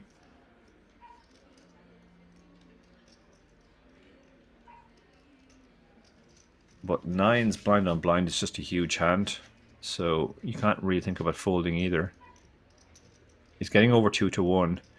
Calling is going to put him in a very difficult spot post flop, where he's going to be looking at overcards a lot at the time. And he only has a pot-sized bet behind. Now, the fact there's 2 kings there makes it less likely that Alessandro has a king. So he might just decide his hand is good now and just go with it.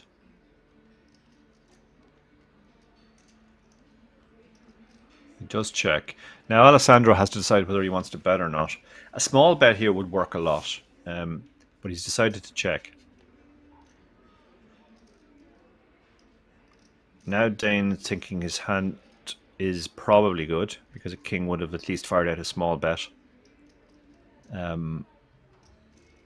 So now he's looking at his chips. He may want to put out a small bet to protect his hand, but he's decided to check in the end. And Alessandro is now going to bluff at it.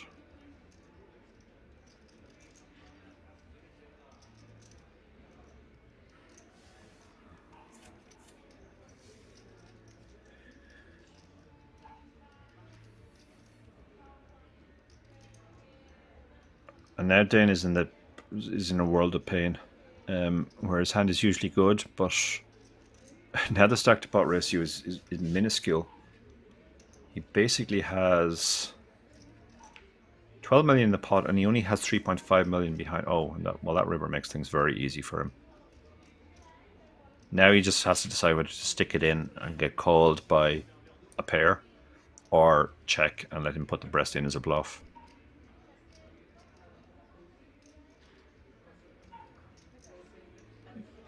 Looks like he's announced all in.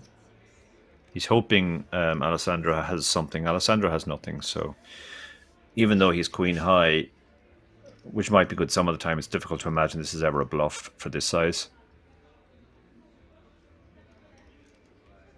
I think checking was maybe a better option there and just get him to put the rest of the chips in. When you shove yourself, you basically just remove the ability of your opponent to bluff.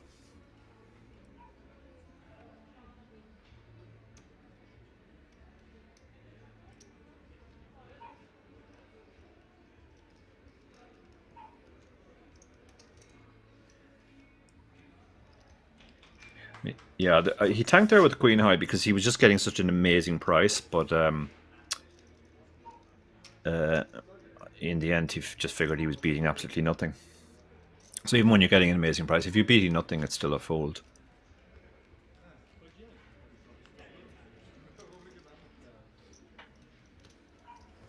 Oh, shout out to my good friend Maureen. I'm going to butcher your second name now, Blöchlinger, in the chat. Great to see you. So this is the chip count. Cyprian is still the chip leader with 48 big blinds. Thomas still second. He's been chilling since he got that stack. He's never really been up or down too much. Cookfood B is now almost up to Thomas. They're all very bunched in the 16 to 14 million. Five players bunched in the 16 to 14 million range. And then the two short stacks are Jean and Alessandro.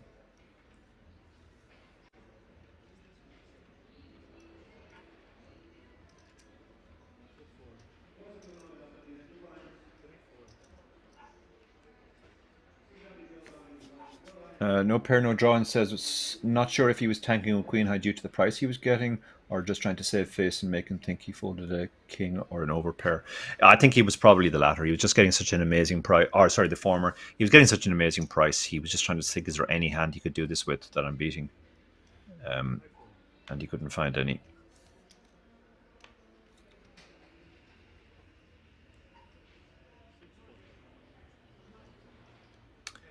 So Demetrius with the ace-queen suited has come in for the min raise. Cyprian defends the king-8 suited, unfortunately for him, of the same suit in the big blind, getting a very good price, perfectly reasonable defend.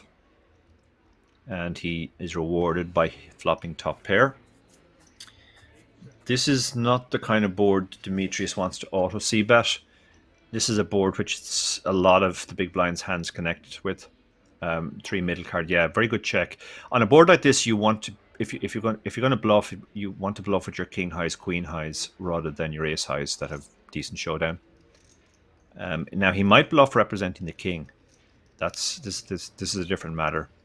But he does decide to check. He has showdown with the ace, so he's just hoping to win at showdown. Now I think Cyprian's going to have to bet, because if his opponent was going to bluff, he would have bluffed on an earlier street. So he does throw out the bet. And Demetrius with the quick fold.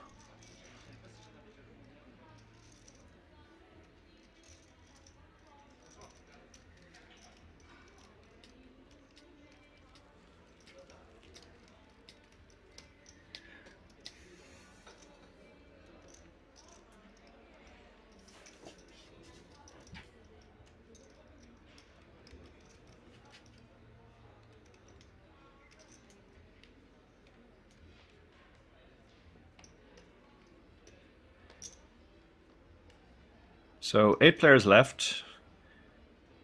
Sylvain Chomy with the king queen under the gun.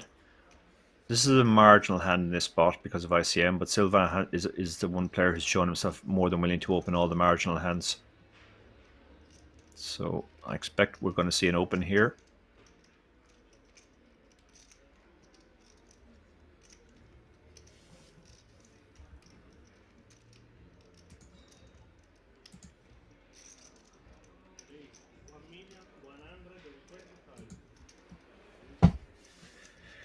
Thomas has pocket nines. Early position as well. This would normally be a flat, and I think that's probably what Thomas is going to go for, given the way Thomas plays. He does call.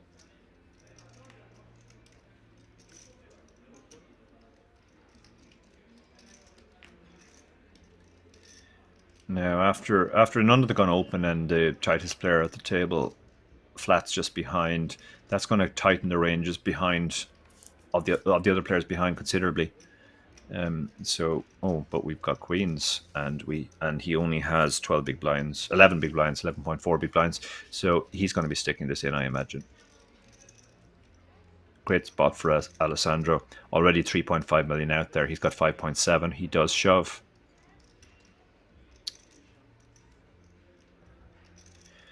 Now I think Sylvain will probably fold because he'll also be concerned about Thomas behind. but he is asking for a count. It's not very much chips, but he should be more concerned by Thomas's flat behind. Although, again, given the way Thomas plays, if he does reshove, Thomas probably almost never calls. Thomas is not the type of player to trap with aces or kings in this spot. And he's also not the type of player who's going to call off with nines to a three-way all-in. So Sylvan might reshove here to isolate.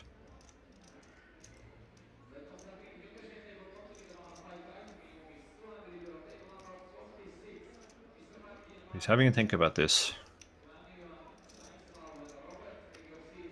Folding is obviously reasonable because you only have king-queen. But the shove has something to say for it too, because Alessandro should be going pretty wide here. And if you isolate, you're getting an amazing price against him.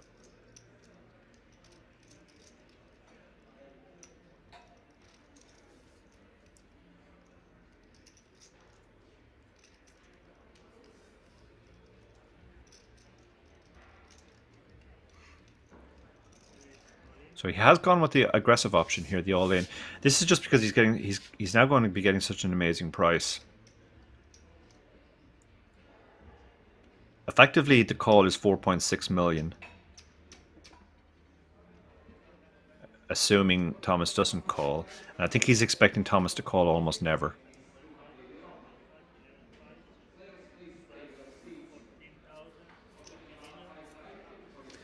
Thomas, having declined to 3-bet the nines, I don't think he's going to call off the three-way all-in, and he does fold.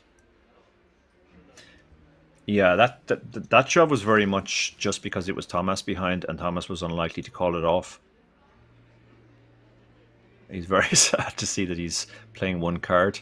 He's hoping for jacks down, or maybe even occasionally something he dominates, like King Jack suited. He's in bad shape, but we can see he only had to put in 4.6 million effectively to make the call, and the pot's 14 million. So he only needed just over 30% equity.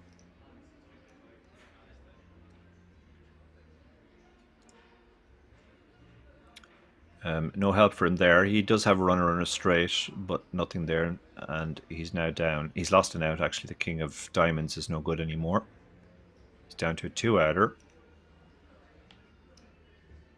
And Alessandro multiplies his stack by 2.5 because of the dead money in the pot. Great spot for him. And he actually moves into the middle of the pack now as well.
Jean under the gun +2 with pocket fours. Again, normally not an open, but Jean, yeah, he only has 14 big blinds, so he has less play than before. I think if we saw Jean with 25, 30 big blinds there, he would have opened, even though it's not a standard open.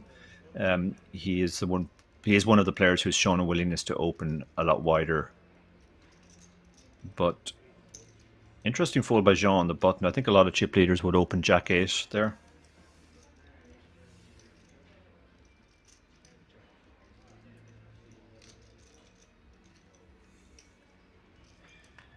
So some blind on blind action between Kwok Fubui and Sylvain, who just suffered that setback and is now relatively short stacked. He's one of the two shorter stacks on the table. This is some flop for Kwok. He's flopped flush and an open-ended straight flush draw. He checks. Sylvain has top pair. He's going to probably make a small bet to just try and deny equity.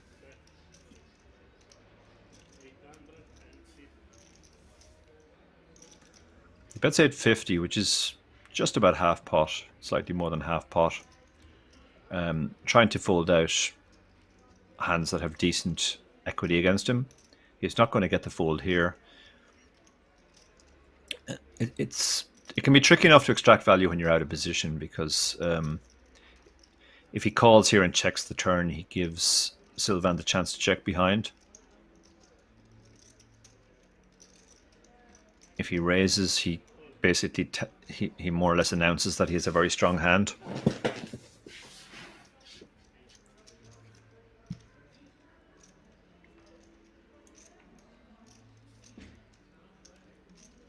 So the 10 gives Sylvain a bad gut shot now. I think he'll probably just check and try and get to showdown now, or else he'll make a small bet to try and get the check on the river. Doesn't make sense to bet big here because you'll just get called by better hands.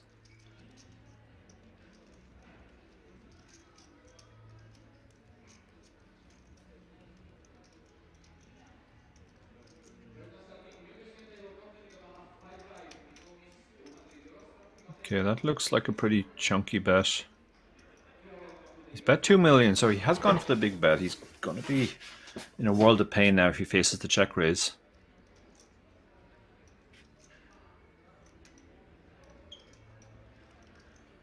He's only got 4.7 million behind. This might be the point at which Cook decides it's best to just stick the chips in and try and get the cry call from a one club type hand or a jack.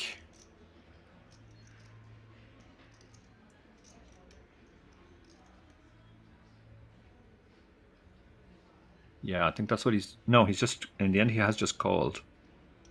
So he's keeping the bluffs in. Oh, that's a terrible card for Sylvain. He has to think his hand is best now.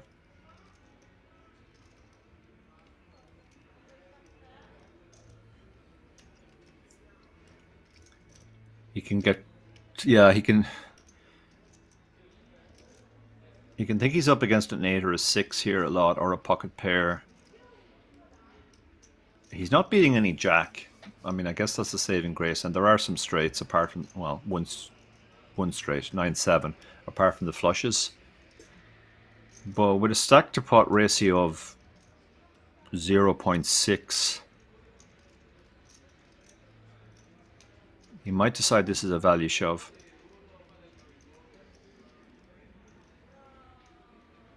He might also check behind, because those 4.7 million chips are far more valuable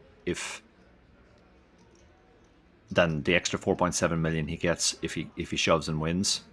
And it's kind of hard to see what calls, because, like, does an 8 or a 6 really call a triple barrel?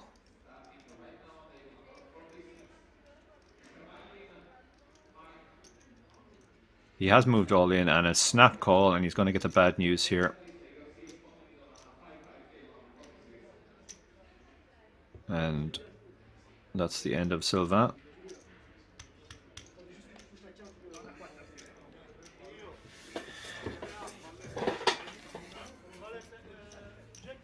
I think maybe when he reflects on that hand, he'll think maybe he just overplayed it. His sizings were just a bit too big on the previous streets, and that left an awkward stack to pot ratio on the river. And as nitty as it might appear to check trips back on the river, I think if ever there's an occasion to check back trips, that was it with the ICM.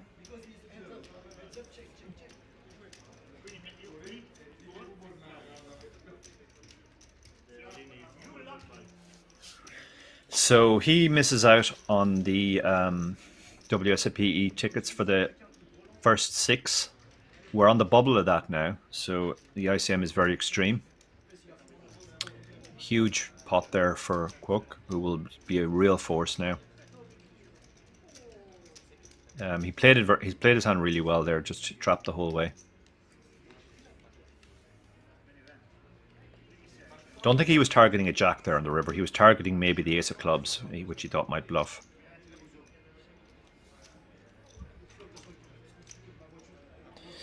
So Silva exits in 8th for €8,650. The remaining 7 players, the screen hasn't quite updated yet, are all guaranteed 12,250. As I've said multiple times, once we get down to 6, all the remaining 6 players will receive a 10,350 WSOP seat.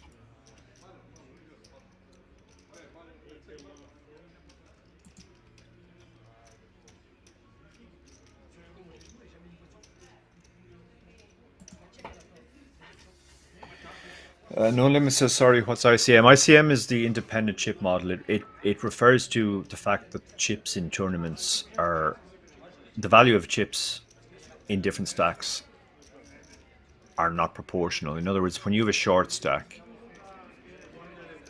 your chips are worth more, and when you have a big stack, your chips are worth less. So let's say somebody has 5 big blinds on a final table and somebody else has 50 big blinds. The value of the 50 big blinds is not worth 10 times as much in monetary terms as the 5 big blinds are worth. And it affects the whole strategy of how you should play final tables.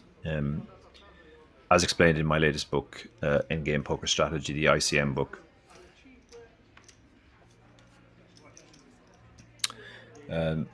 Thanks to George for shouting out that book in chat. So there's huge pressure on the players now. I mean, to put it in layman's terms, the fact that there are 7 players left and the first 6 are all guaranteed an extra 10k seat plus the difference between 7th and 6th, which is 4k, means they really want to survive now. And that's more important right now at this stage of the tournament than continuing to build your stack.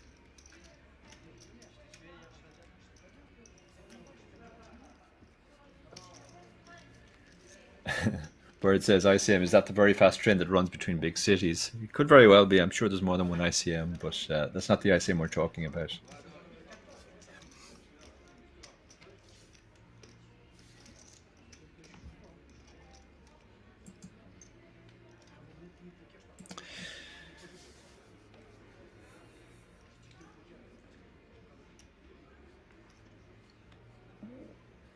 So Dane's got 9s under the gun and 30 big blinds. This is a fairly standard open. Let's just see his sizing here. He goes for, looks like 1.2 million, 2.4 big blinds.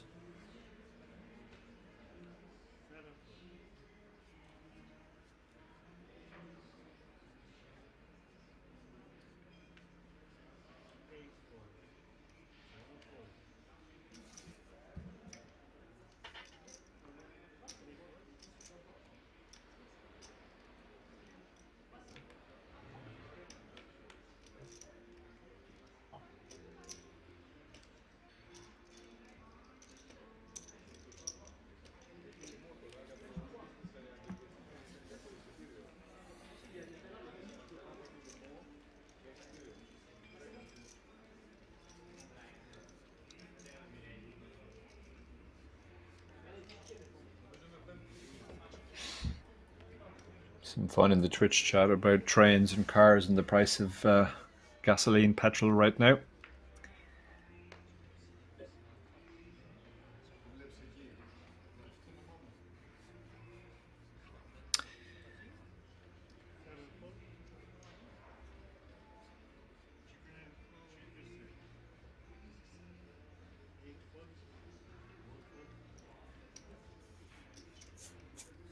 So it folds round to the button. Thomas declines to get involved with the king 5. Demetrius, king 9. This is just about an open on the button. You don't want to open too wide in these spots where the players behind can reshove on you, but King 9 certainly feels strong enough to open here. Probably one of the weakest hands. King 8 you can probably open too, but then probably shouldn't be opening King 7. Jean folds the 10s. Oh, and Dane has the aces. He picked up aces before in the big blind and he 3-bet and got the fold. Let's see if he goes for the flat here, the sneaky flat.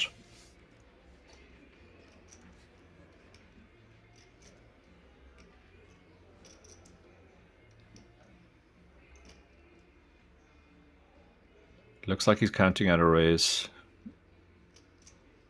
Raise to 3 million maybe. 3.5. Maybe more. Yeah, he does raise and think that should be the end of the hand.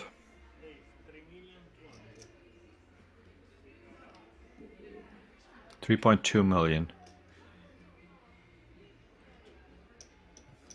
Small enough raise, it's less than 3x, which is giving Demetrius a very good price to call, but he has a very bad hand, and which is just super easily dominated. Generally, despite the good price, you're just better off folding those in those spots. And he does fold.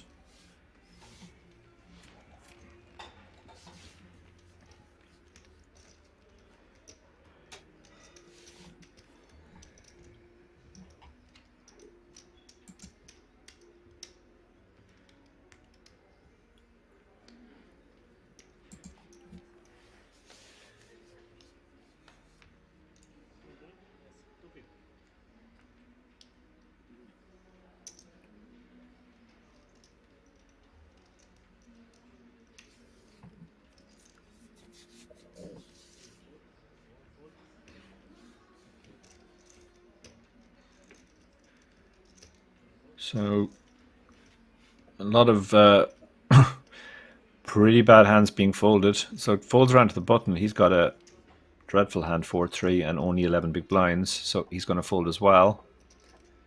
Dane has an ace in the small blind, and you can limp this or you can raise. Either option is fine depending on the circumstances and the tendencies of the big blind and the stack.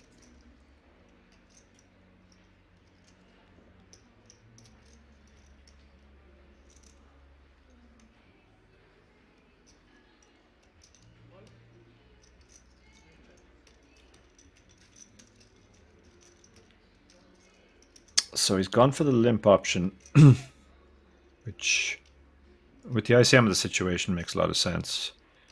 And the flop has gone ace, jack, 6, so they both have a pair. Dane has kicker problems, but after it goes check, check, he'll feel a lot better about his hand on the turn.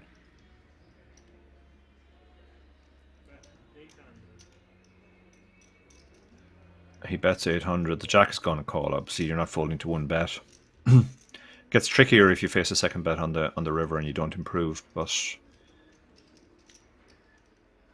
Dane can bet relatively small here now and try and get called by the jack, or he can go check call if he thinks his opponent might have a draw, which he might bluff.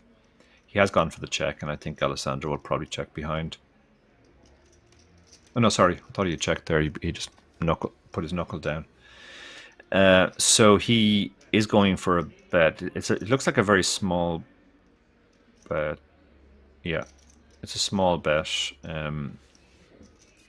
Trying to get called by a jack, but Alessandro gives it up.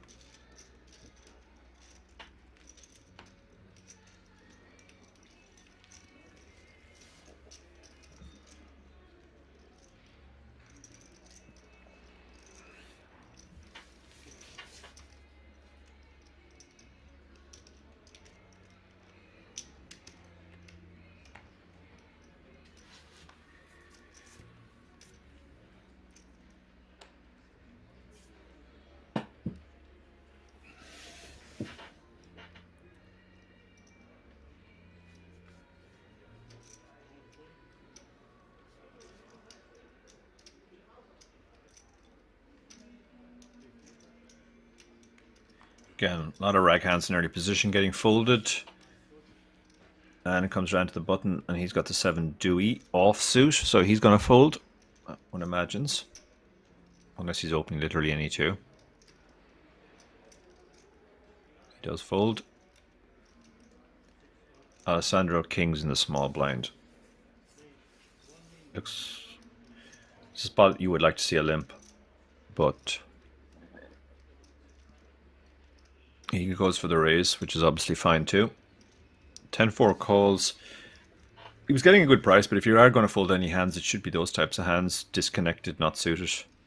He's going to lose a bit more money now, I think, having flopped second pair. Sandro's going to come out betting. Cyprian is going to call. And he's not dead, obviously. He can hit a 10 or a 4, which would be pretty sick, but... Alessandro checked because...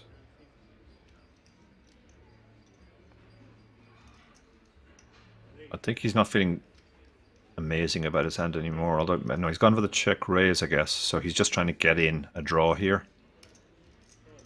Or a worse hand. The call is interesting. I mean, the bet was marginal enough in the first place. And to call the check raise, he moves all in and gets the quick fold.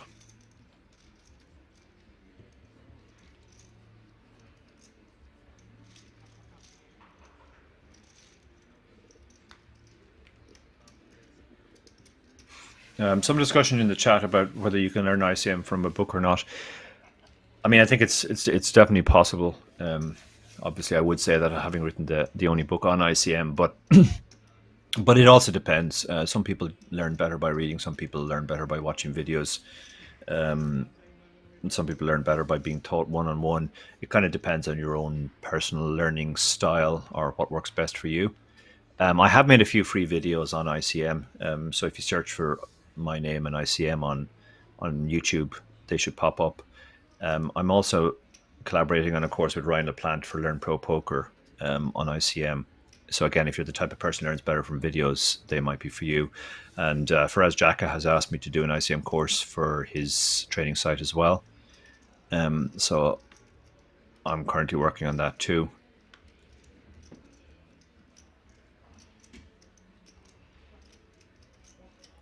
Mods are asked my name. My name is Dara O'Kearney. That's Darao''Kearney.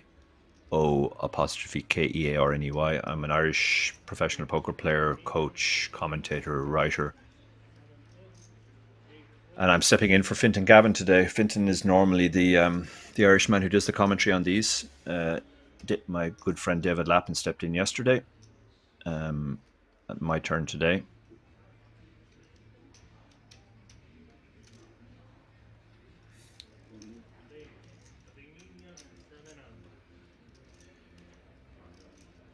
So, interesting 3-bet there with the Jack 5. That's Cook really just flexing his muscles now because he is chip leader.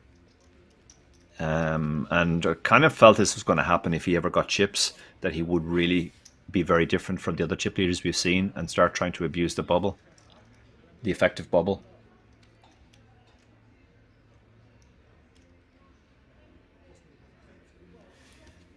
You can see the stacks there. He's now the chip leader. Cyprian, who was chip leader, is second, and Dane has almost the same stack. Dane is also playing very well. And Jean is now the short stack, finding himself in that unenviable position of being the short stack on this very big bubble now. There's basically a 15k pay jump between 7th and 6th when you consider the 10k ticket that's there in addition to the money jump.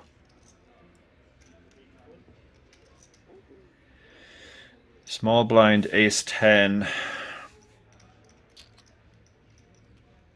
So we've had a cutoff raise. He's decided to just call with the ace 10.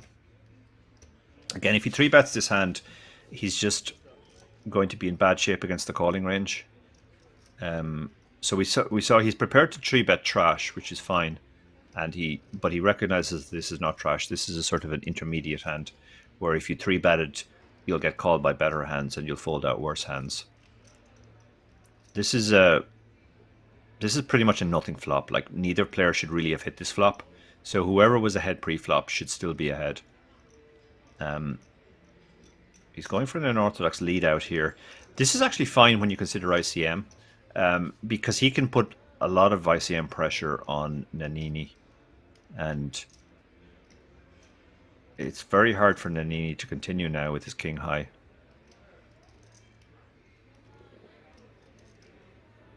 No limits asking the level times. I believe they're 1 hour still.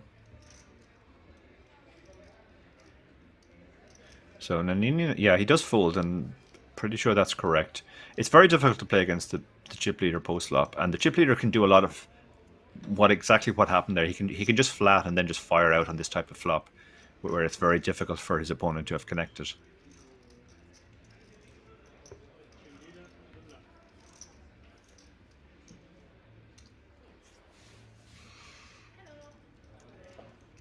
So again, we see the chip stacks there. He's pulled further clear now. 53 big blinds. Cyprian on 40. Dane on about the same stack. Alessandro took a bit of a hit there on 32. Thomas on 25. Demetrius on 21. And Jean is the short stack. The guys from 20 to 30 big blinds now are really under a lot of ICM pressure because they want Jean to bust so that they can lock up that 10k seat in addition to the pay jump. In fact, everybody other than the chip leader is really under fairly severe ICM pressure now.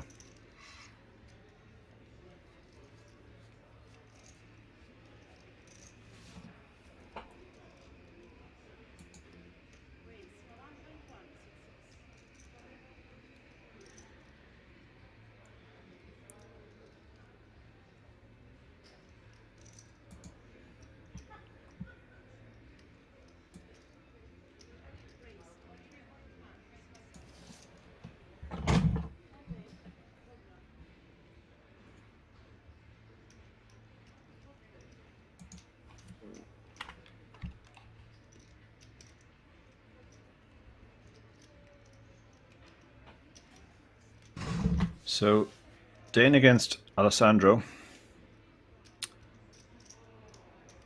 With 3-bet with the ace-queen.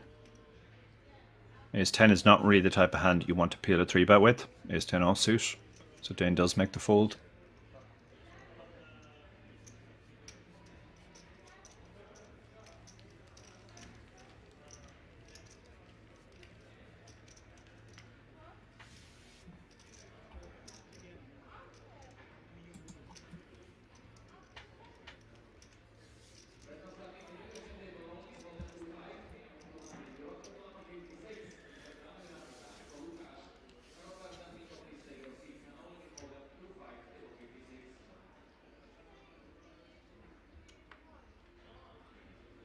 Seven players remain. We are playing down to a winner tonight.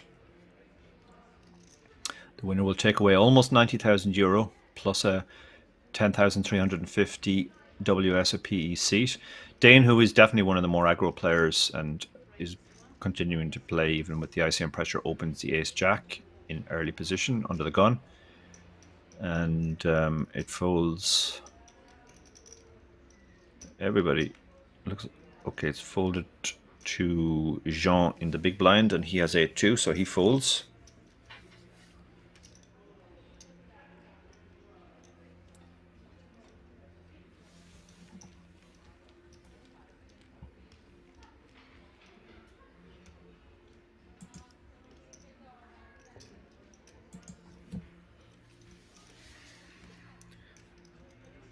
Jean's getting very short now. He's in a spot where he's really going to have to try and find a spot soon.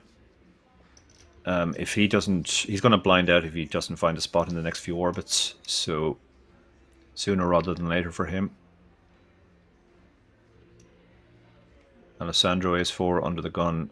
Shouldn't really be opening this, and he doesn't. Cyprian won't be opening the king-6, I don't think.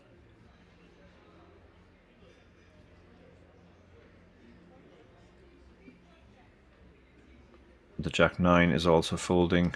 Queen-7 is going to fold.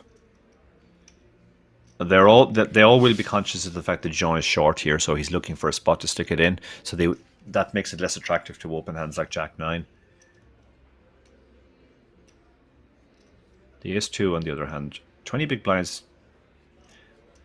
I don't think he can shove because of ICM. But this type of hand, you can't raise call either. But you have the ace blocker, so maybe raise fold is the way to go with this. And the small blind does fold. Also, by raising the button, he takes away the possibility for the small blind to shove into the big blind with a fairly wide range and forces him to blind further down. Dane can put a lot of pressure on now, though, on Demetrius. This is the problem with the open. Demetrius is under massive ICM pressure now. Dane has, because he has such a playable hand, he's decided to just call. I think if he had junk there, he might have actually 3-bet. But because he has a pretty playable hand and he can put ICM pressure on post flop as well, he's elected to just call.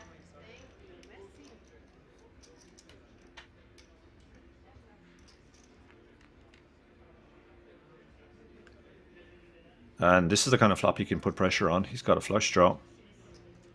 Demetrius could very well check behind here. The queen and the 9 connect a lot.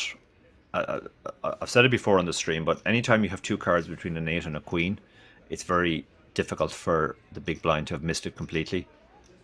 And he has showdown with the ace.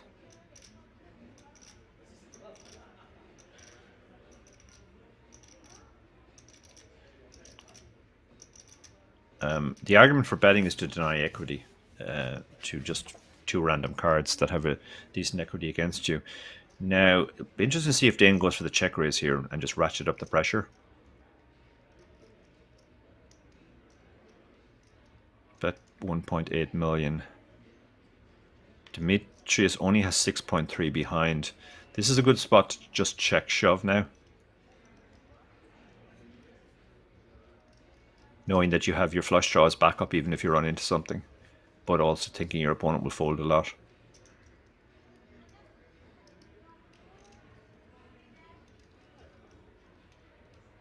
He's gone for the...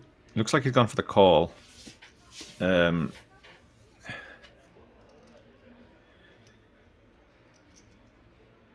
let's see what he does. 6 is a better card for him than his opponent because his opponent probably wouldn't always bet a 6 on the flop. I think Demetrius probably wants to wave the white flag now with ICM. Just hope his hand is good.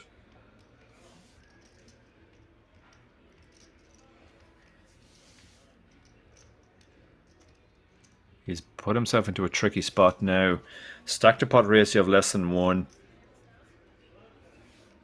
There are a lot of draws there. There's obviously the flush draw. There's 7-8. There's Jack-10. There's lots of gut shots.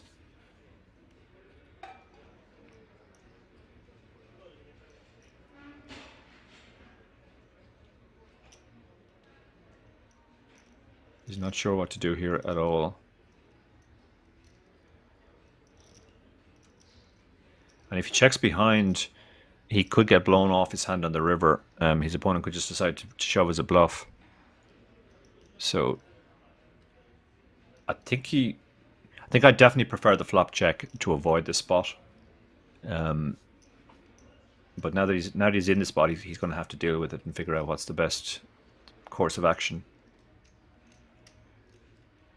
It's a very long tank over a turn spot.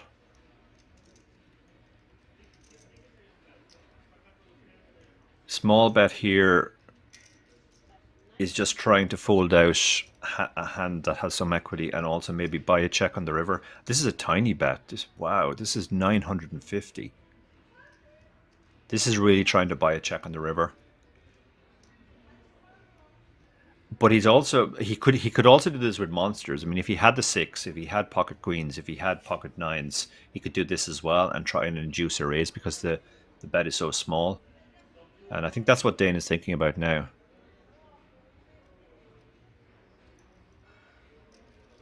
He's folded his flush draw. He got spooked by how small that bet was. Because the board is paired, he didn't feel good about his flush draw anymore, even though he was getting more than the odds to hit it.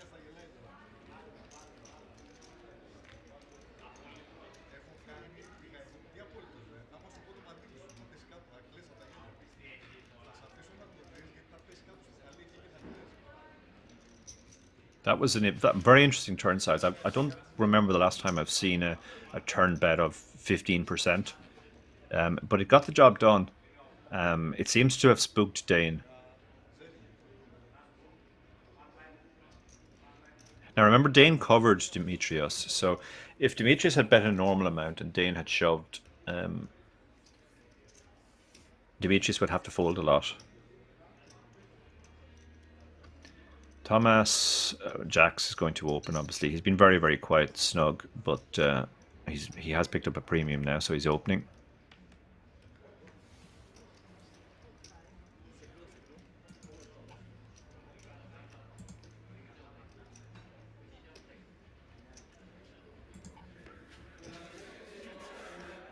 Nines in the small blind. He covers Thomas, but he's played enough with Thomas at this stage to know how tight Thomas is playing.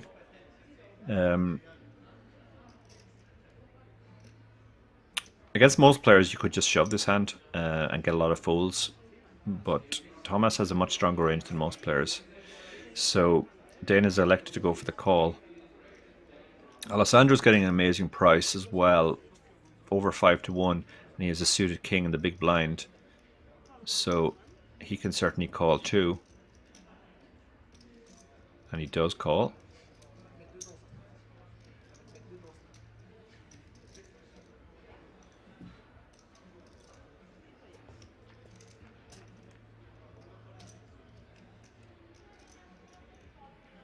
Okay, so Jacks are still ahead, but they're not going to love the ace on the flop.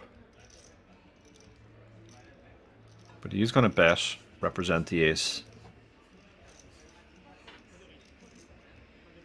And 2 quick folds. When the tight player opens and bets the ace-high flop, you're not going to hang on with nines or king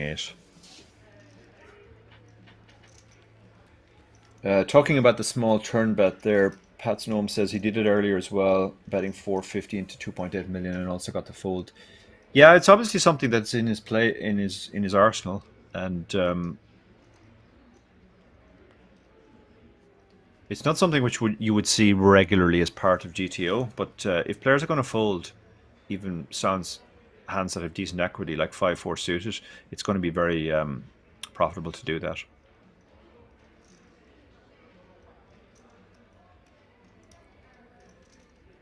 10-9 suited under the gun. This is a hand you could certainly open, especially when you have the chip lead.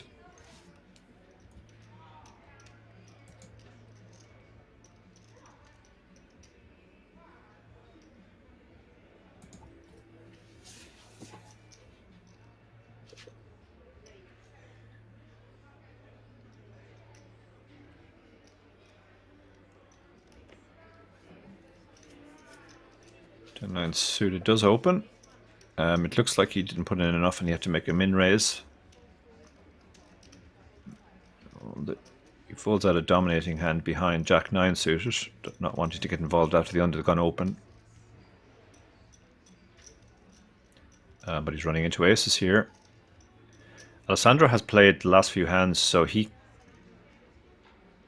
might not get credit here. 10-9 suited. This deep you can certainly peel.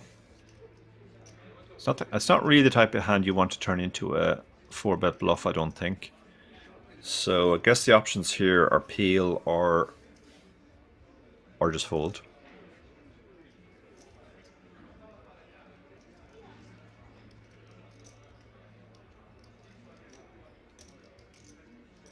Just having a think about this.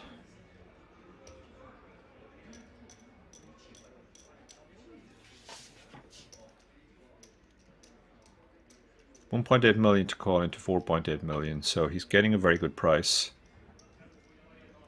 He is relatively deep against Alessandro. There'll still be a stack to pot ratio of 2, so a decent amount of play.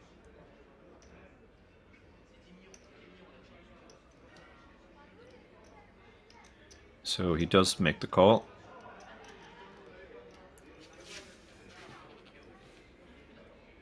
Now, there's a lot of flops he could get into trouble on here.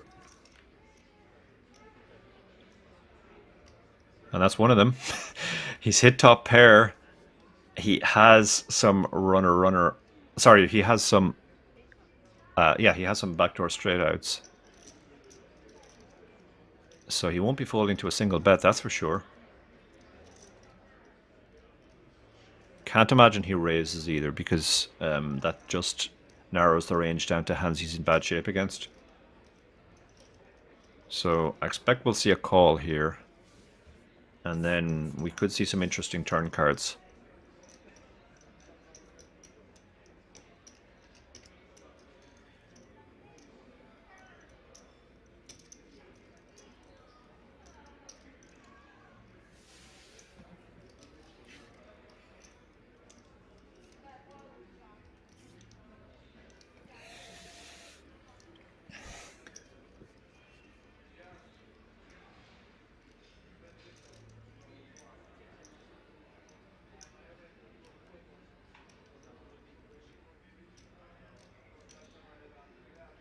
Looks like he's counting out a call.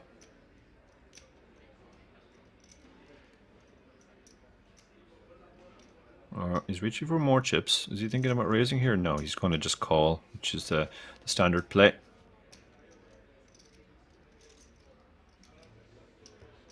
King or an ace on the turn, he can get away. Oh, and he's hit his 2 pair. Oh, this is so gross for Alessandro.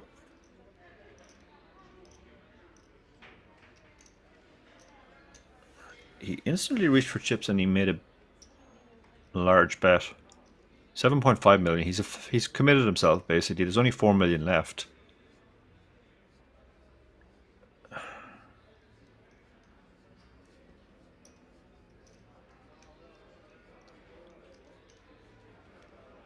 mean, he still has a lot of outs because he can hit the ace, or he can hit an eight or a deuce. Moved all in here. Yeah, and now Alessandro's going to get the bad news here.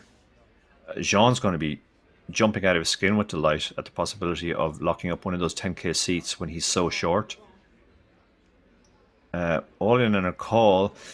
Alessandro's going to need to hit an ace, an 8 or a deuce, or we're going to lose him. And Cook will be massive chip leader if he can hold here. 5 bricks out. The aces are cracked. We lose Alessandro Nannini. Very unfortunate, obviously. But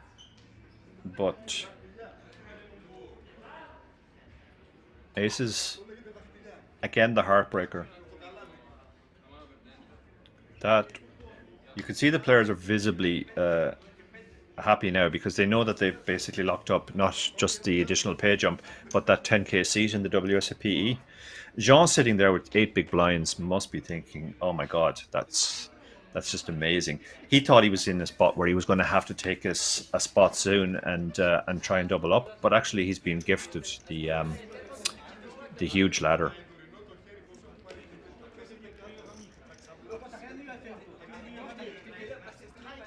Andy Nuts asked in the chat, do you ever show a card when you don't have to? Yeah, I do occasionally. There's a lot of spots late on in tournaments where you're forced to play tight because of ICM. For example, this spot here, if you were one of the players who isn't Jean and isn't the chip leader. And even though you're playing tight, when you shove, you still kind of want people to fold. So in that spots, I will often show that I'm only shoving premiums so that I won't get a bad spike call from somebody, because even if you get called by a worse hand, that's often really bad for your own equity in those spots. So now we're down to 6. That was quite the massive hand, and means we have a massive chip leader. He was already the chip leader even before that hand. Now he's absolutely massive. And Jean, yeah, the others are chuckling about the fact that Jean has managed to get his 8 big blinds into the seats, and he's now saying, "Yeah, I'm all in. I can go all in fairly wide now." The ICM pressure is completely off him. And this, yeah, I mean, the fact that Kwok is thinking of calling this with Queen 4, the hand we've been talking about all week in poker, it's really because he knows Jean is just gone super wide here. It's 4 million to call into a pot of 5.7, so he needs slightly more than 40%. If it's any 2, he definitely has 40% with Queen 4 suited. Even if it's fairly tight, he could have 40%. We can see he's actually favourite here with the queen 4.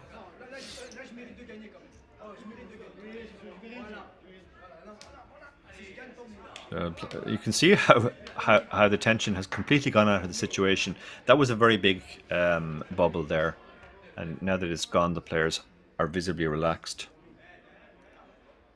And king 7-2, no help for the jack 9, although he does have some backdoors. Backdoor straight, backdoor flush. The 3 is a brick, so now he needs a jack or a 9, or we lose Jean in 6th. And we wait for the river. And the river is the 2 of hearts. So Jean busts. He's unusually happy for a man who just bust, but that's because he got that huge ladder before he did bust. And chip leader is now up to over 50 million. He's in an amazing spot now. Jean, for his trouble, gets 15,990 euro plus the 10k seat. Alessandro, who we saw bust just before the hand before, got 12,250. So you can see that 6th place was effectively worth twice as much as 7th place. That's why it was such a big bubble. 5 players remain. Massive chip leader with 98 big blinds. And then the other players are bunched between 40 big blinds and 25 big blinds. So they're under massive ICM pressure now as the really big pay jumps come up. 5th is guaranteed 20,000. 4th gets 25,900. So that pay jump is not too big. But then there's a 10k pay jump to 3rd, a 15k pay jump to 2nd.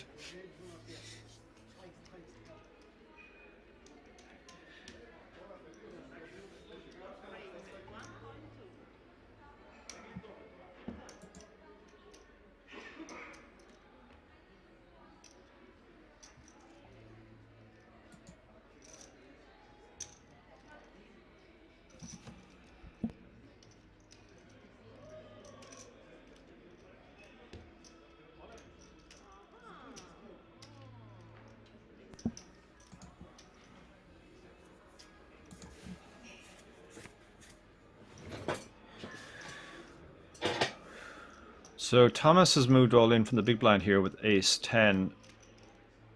That's a very big shove. That is a shove of 30 big blinds.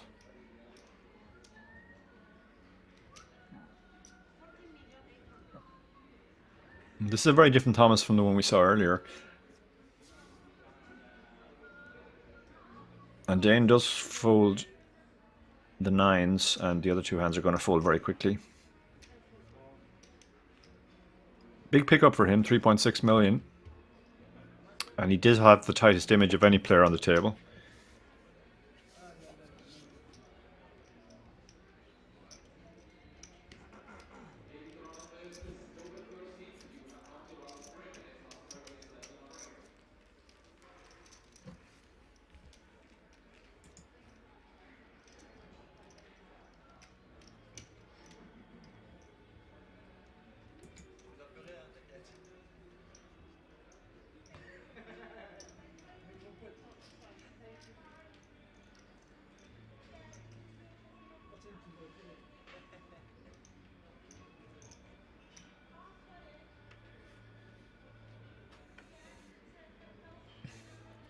Pocket 2s.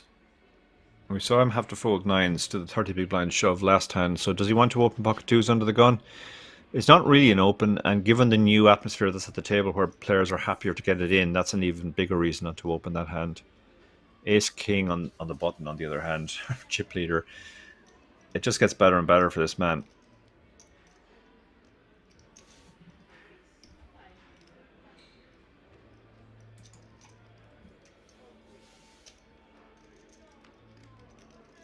Tens. This is a tricky spot. I don't think you want a 3-bet call here, so it's a choice between flatting and shoving. With the ICM, flatting might be the more prudent option.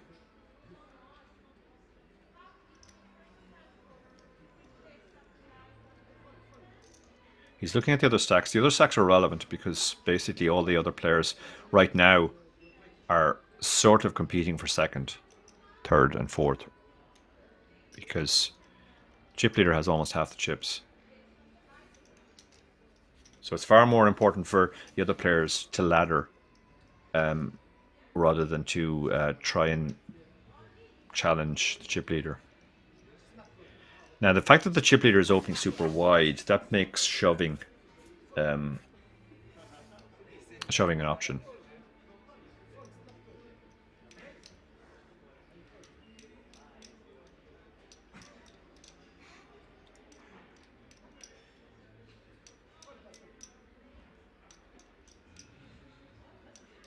There's enjoying a good laugh here.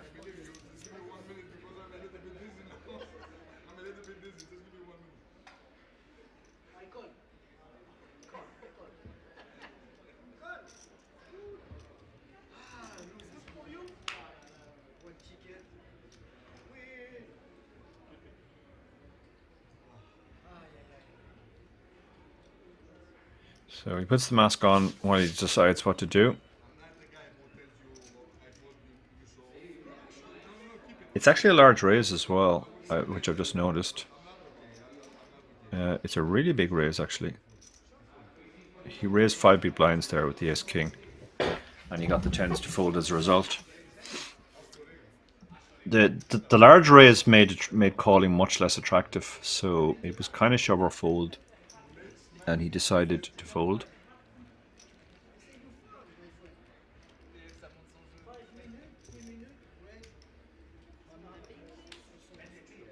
I'm not sure why he used the 5x sizing there. It's an unusual play, which is, I mean, you obviously generate more fold equity, but with a hand as strong as ace-king, you would think he might be looking to induce action rather than just get the blinds.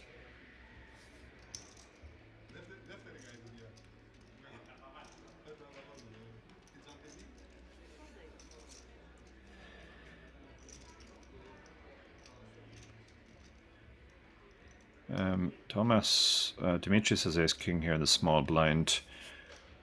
Again, a couple of ways you can go with this. You can limp it and try and induce action. You can raise it and be happy to call a shove, or you can just shove yourself. It looks like he's gone for the limp option. The only problem with the limp option is you do allow the guy to check behind a lot with this type of hand. And that's what has happened here. So even though he's a favourite, he's only a 60-40 favourite, and he's out of position.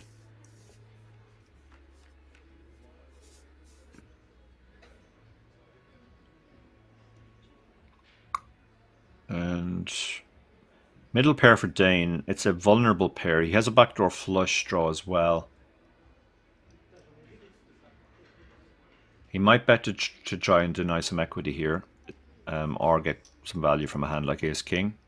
He's gone for a really small bet. Quarter pot, the minimum bet, 1 big blind. And yeah, Dimitrios can't really give up to a single bet here. And he hits his ace on the turn. Dane will probably just check behind now. His hand has slid way down in value. Oh, and that's a trouble river. That is a trouble river. Demetrius has to think he has the best hand now.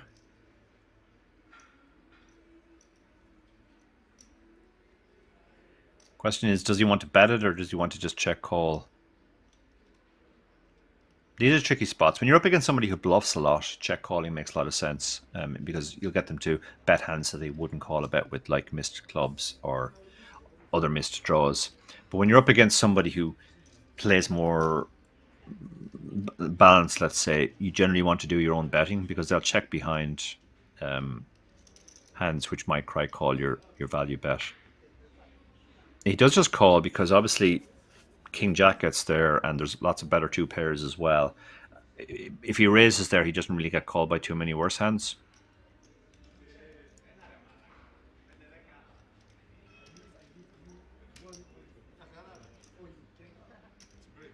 The chat is still talking about the 10 spot, and Soupfish says, I think call is the worst option, fold or shove. I agree, I think call is the worst option because it's just so much of your stack, and you're going to be looking at overcards most of the time.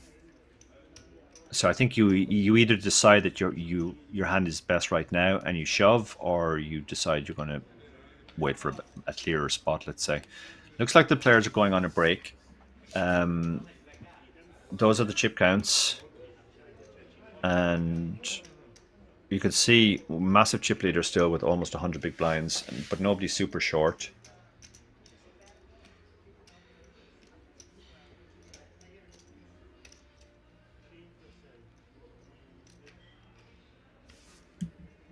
I'm not sure if this is just a short color up break or...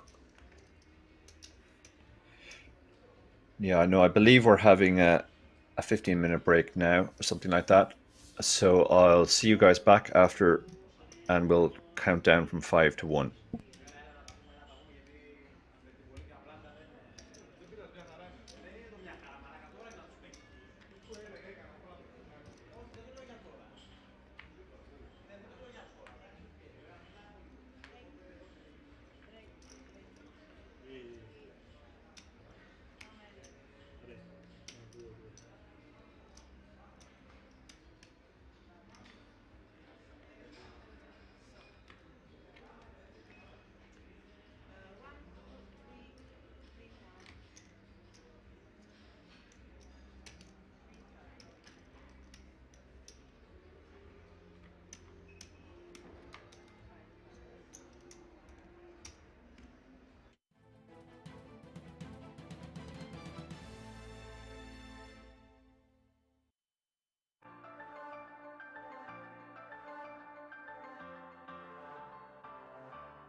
You can now come and hang out at the King's Lounge located right next to the buffet and directly opposite the poker arena to try out some of the best shisha in all of Europe. For those of you that aren't aware, shisha is a steamed instrument that's used to vaporize and then smoke flavored tobacco. After a long day of playing at the poker tables, for me personally, this is the perfect way to unwind and relax in comfort and luxury. So why don't you come and check out the King's Lounge? Cut.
now come and hang out at the King's Lounge located right next to the buffet and directly opposite the poker arena to try out some of the best shisha in all of Europe. For those of you that aren't aware, shisha is a steamed instrument that's used to vaporize and then smoke flavored tobacco. After a long day of playing at the poker tables, for me personally, this is the perfect way to unwind and relax in comfort and luxury. So why don't you come and check out the King's Lounge? Cut.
You can now come and hang out at the King's Lounge located right next to the buffet and directly opposite the poker arena to try out some of the best shisha in all of Europe. For those of you that aren't aware, shisha is a steamed instrument that's used to vaporize and then smoke flavored tobacco. After a long day of playing at the poker tables, for me personally, this is the perfect way to unwind and relax in comfort and luxury. So why don't you come and check out the King's Lounge? Cut.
now come and hang out at the King's Lounge located right next to the buffet and directly opposite the poker arena to try out some of the best shisha in all of Europe. For those of you that aren't aware, shisha is a steamed instrument that's used to vaporize and then smoke flavored tobacco. After a long day of playing at the poker tables, for me personally, this is the perfect way to unwind and relax in comfort and luxury. So why don't you come and check out the King's Lounge? Cut.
You can now come and hang out at the King's Lounge located right next to the buffet and directly opposite the poker arena to try out some of the best shisha in all of Europe. For those of you that aren't aware, shisha is a steamed instrument that's used to vaporize and then smoke flavored tobacco. After a long day of playing at the poker tables, for me personally, this is the perfect way to unwind and relax in comfort and luxury. So why don't you come and check out the King's Lounge?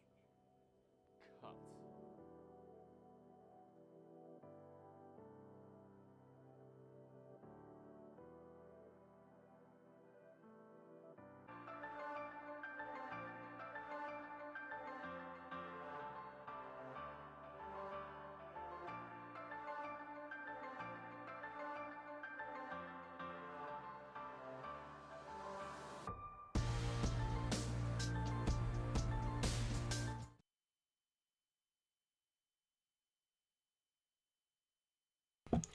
Hello, everyone, and welcome back to the France Poker Festival final table, final five, in fact. We're down to five.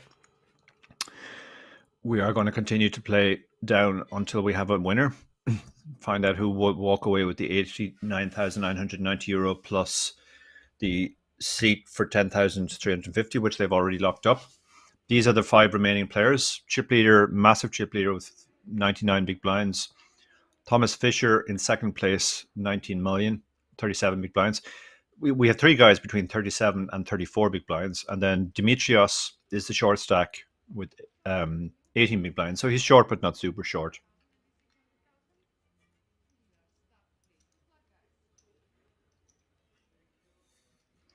Thank you to everybody who's kept me company on Twitch, Facebook, or YouTube. My name is Dara Kearney. I'm an Irish professional poker player for the last 14 years. Also coach, commentator, occasional commentator, and a writer.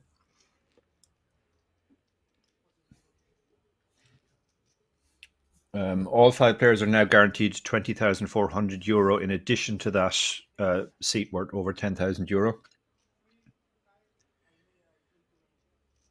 The next pay jump is certainly the least significant of the ones that remain. It's 5,000. After that, all the pay jumps are 10,000 or more.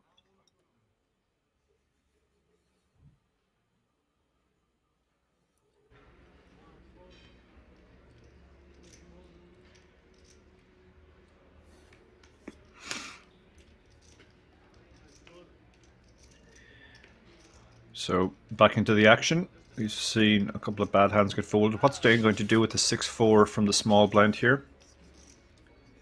It's kind of hand you would normally limp.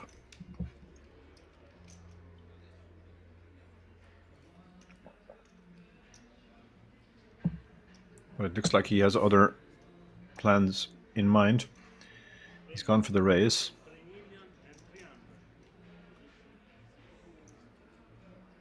And wow, Jack 10 is folded in the big blind. That is a very, very tight fold. If Cyprian's going to be folding hands that strong, then Dane should continuing raising pretty much any hand from the small blind.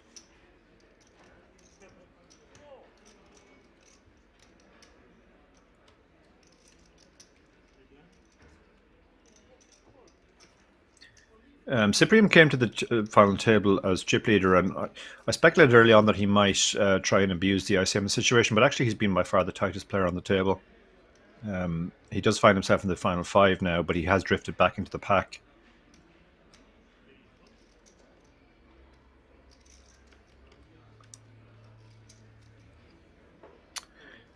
Dane's on the button. Again, with a very tight player behind, he might be tempted to raise to open 9-8 offsuit, which wouldn't normally be an open, but he has decided to fold here. And Cyprian is going to limp in with the 9-5 suited into the chip leader. Yeah, we could see the chip leader go for a raise here. He has a pretty bad hand, but he's up against a tight player he might feel he can put pressure on. But instead, yeah, sorry, Cyprian raised the 9-5 and call. So they both hit their 5. They won't love it though, obviously. Cyprian has some backdoors to go with his 5. So he's going to come out betting with the betting lead. Imagine we're going to see at least... Well, the one thing I imagine we're not going to see here is a fold. Call is the most obvious play. Call and see what he does on the turn.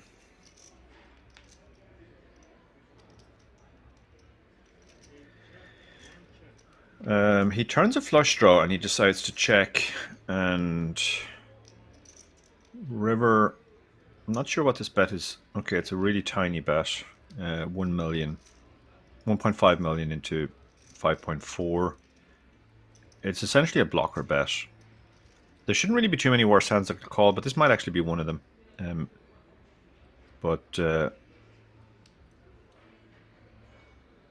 He's having a think about this. If he knows it's a blocker, he can think about turning his hand into a bluff and raising. Call doesn't seem great because it's hard to imagine he's doing this with, say, ace high. So the fold is also prudent.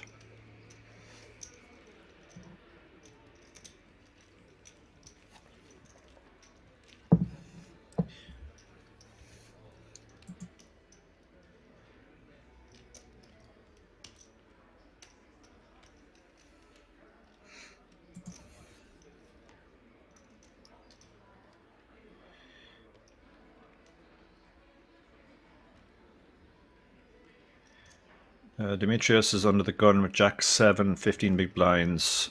That's going to go in the muck, as will the 8 deuce. Cyprian's on the button. He has been playing very tight, as we have remarked, and he folds the Jack 6.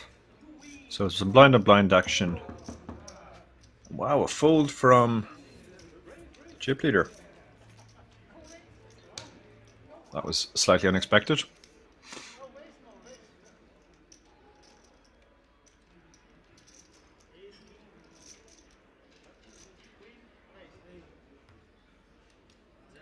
So a walk for Thomas there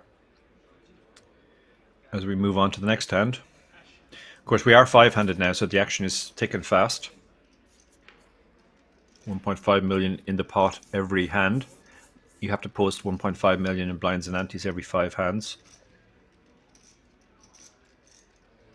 Cyprian with the queen 5 suited. Okay, he has been playing tight, but this is a wide open. He's gone for the min raise. Small blind will fold. 7s. I think this is just a shove. 13 big blinds seems like a standard spot to just shove. You don't really want to set mine with this hand. There's a lot out there. 2.7 million. He's got 7.8 million behind. I think you just shove here and hope to take down the pot most of the time. Counting his stack, trying to work out how many blinds he has exactly.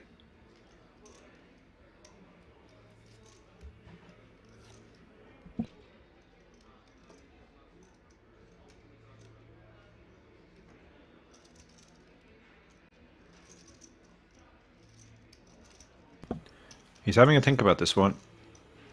He's counting his stack again.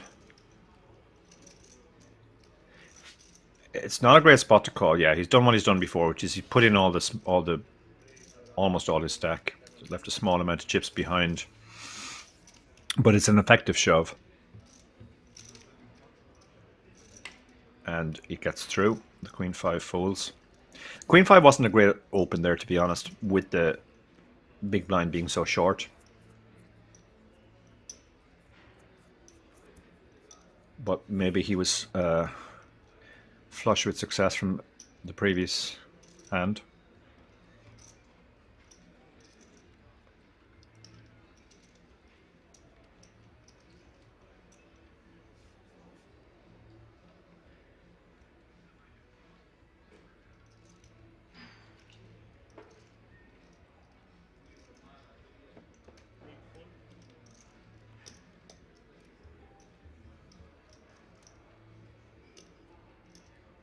Is the 5-2 going to open?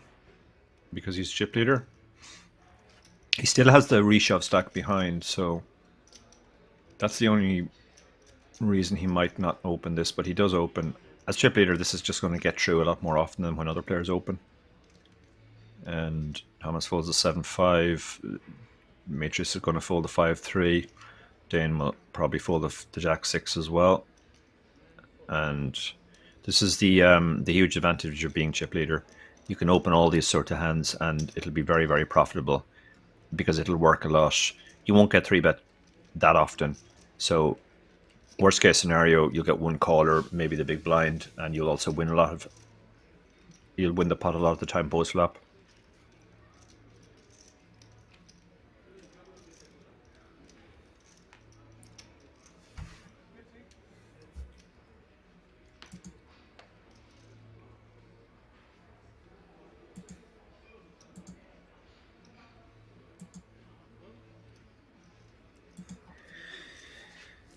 So first two hands fold, 10-7, 16 big blinds is an easy fold on the button, Jack-3 in the small blind. Normally this would be a fold, but yeah, he does fold.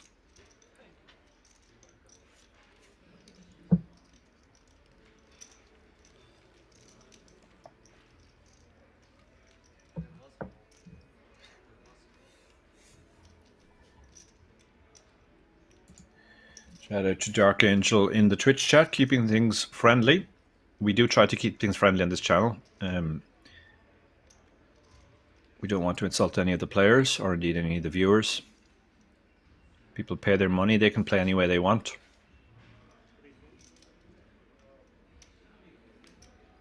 Jack-9 suited under the gun is tight enough fold. That could certainly have been opened.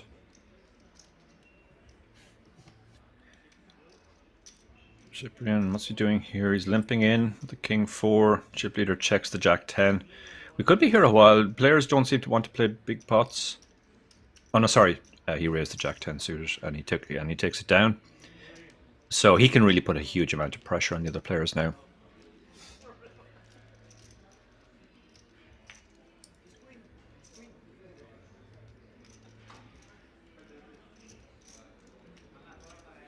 For those who don't know who I am, because I'm not the regular commentator here, I don't remember my own life, so I'm not going to tell you who I am, but I am going to read what Nightbot says. Nightbot says, the commentator calling the action is Darragh O'Kearney, Unibet ambassador, the Chip Race podcast host, and author of Endgame Poker Strategy, Poker Satellite Strategy, and PKO Poker Strategy, buy from Amazon. So that's who I am. Demetrius under the gun with King Jack. Awkward enough with his stack, but It's definitely an open. Mostly just rooting for the fold and take the blinds here.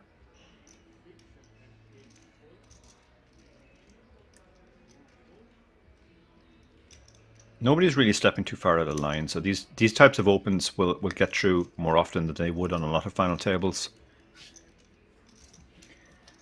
Tall Mountain 18 says your satellite book is great. Thank you very much for that. Yeah, that was the first book we wrote, and as I said in a piece which came out today on poker.org, it was the fact that that book was so well received and people gave us so many nice comments about it that we continued on and wrote another 2 books.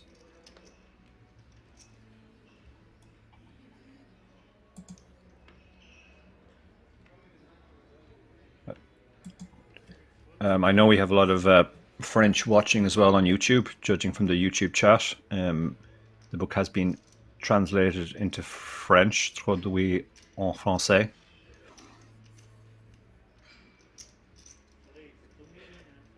Jack 4. This is, yeah, he's stepping out now. He's stepping out because people are playing so tight, and these are, yeah, you see the quick fold from the Queen Jack there. The King 5 is not going to defend either.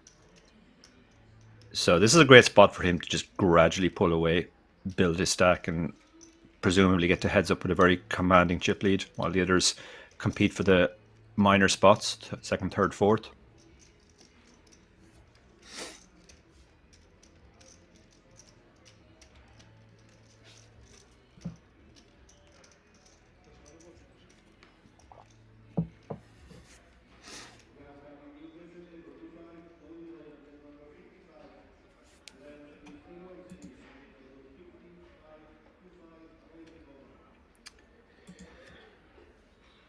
So he's going to open the Queen 9. Seems like a legitimate open, but he's decided to let this one go. So he's not opening every hand. That would make it obvious to the other players what was happening. The fact that he's folding a decent amount of hands puts more doubt in their mind. Queen 10 in the small blind. This is an interesting spot. You can limp this hand. You can probably shove this hand with ICM.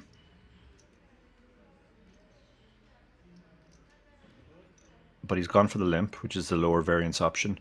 Dane, who covers him pretty comfortably, decides to check. 5-4. If he had a really trash hand like 9 deuce, it would make a better raise than 5-4. 5-4 flops pretty well, so that's why he decided to check back here. Demetrius has missed. Dane has hit middle pair and some backdoors.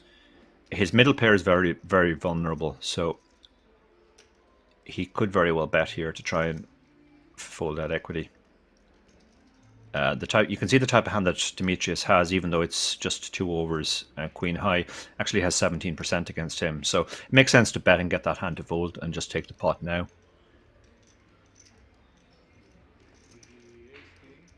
Andy Fernatz asks, is there also a German translation? Yes, there is a German translation done by Christian Zetsche, the Poker News live reporter who won a GPI award this year. Christian did a very good translation of the book as well, and that's available on Amazon too.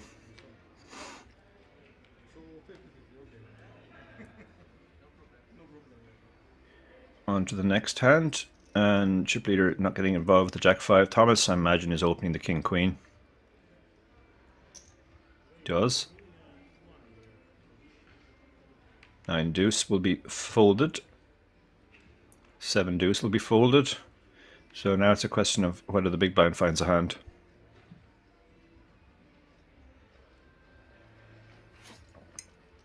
Well, I said the 7 deuce was going to be folded, but it looks like he's thinking about this.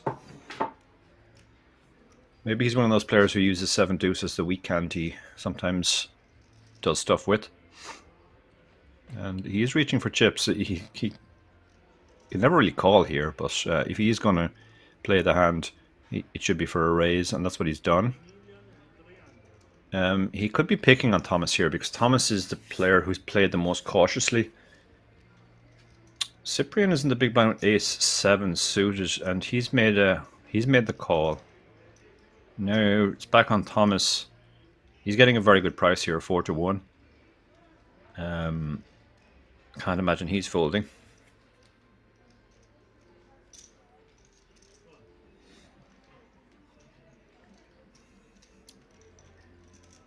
So, unusual spot here. We're going to have a three-way pot with King, Queen, Ace-7 and 7-2 off. I imagine Dane is just going to wave the white flag now. He can't really try to bulldoze his way through two players here on this board, I don't think, with so little going for him. This is one of the problems of choosing a hand like 7 deuce as your weak. Do something weird with it. Just when you get action, you just won't hit enough boards. But he's going to try and get this through. He'll get the Ace-7 to fold, I imagine, but the King Queen should be hanging on.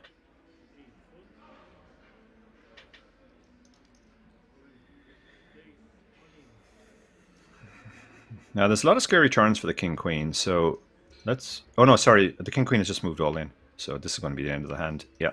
King Queen has just said, no, I've got top pair. I'm not going to let you mess around anymore. And he shows the king, which I don't think will come as any surprise to Dane.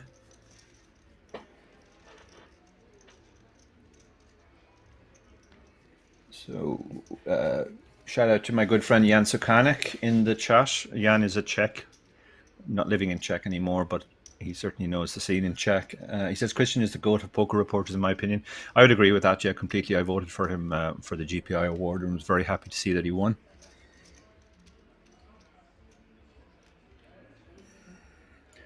I'm not sure, no pair, no draw, in answer to your question, whether it's English only at the table. I have heard some French between hands. I don't know whether you're allowed to speak French in the hand or not, but given that this is the French Poker Championships, I wouldn't be surprised if French is allowed as well. So Thomas is under the gun with kings. He just won the last hand, which moved him up nicely to 26 million. Dimitrios has a hand which is definitely can find its way into the light shoving range. At the stack depth, he's at 16.5 big blinds. But against Thomas, he doesn't fancy it. Thomas has been one of the tighter players. Cyprian flicks in the call from the small blind with the king-9 suited. And the chip leader also makes the call from the big blind, getting an amazing price with the queen-8 offsuit.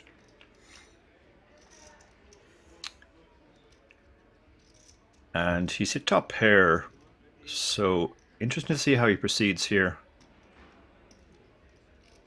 He has checked it over to the pre-flop razor, and Thomas quickly bets 4.5, which is a big bet. That's a pot-sized bet. This is putting chip leader in a tricky spot now.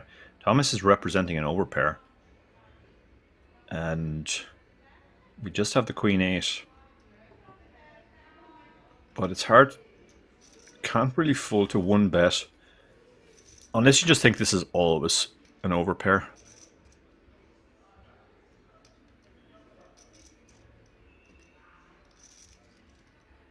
So he's having to think about this. It's a tricky spot when you're facing this size of bet.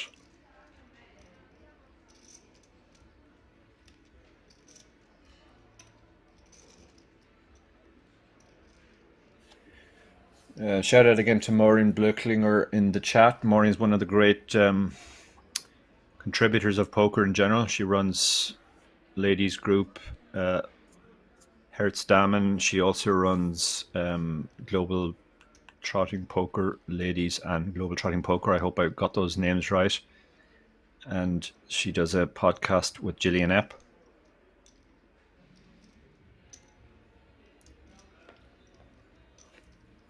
And she answers that at the Swiss Poker Open they allowed English and German, and since this is the FPF, I assume French is allowed.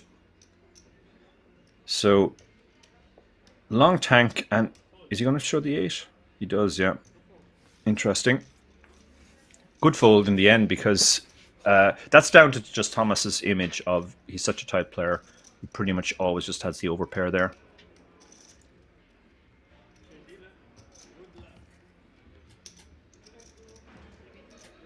Now you said, it says, why is this taking place at Kings? I mean, Kings, I did commentary not too long ago on Spanish Poker Championships from here and also German Poker Championships. Kings tends to host a lot of these events. There's pretty much something on at Kings every weekend. It is the prime venue in Europe for live poker.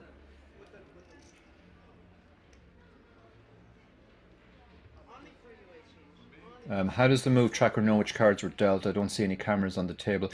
Yeah, when they place their cards in position, an RFID reader picks up from a chip in the card what the card is, and it relays the information. That's normally the way it works. Cyprian has raised kings on the button, and ace deuce is folded, and the queen 7 has folded as well. And he does the old frustrated, I hit kings and got no action.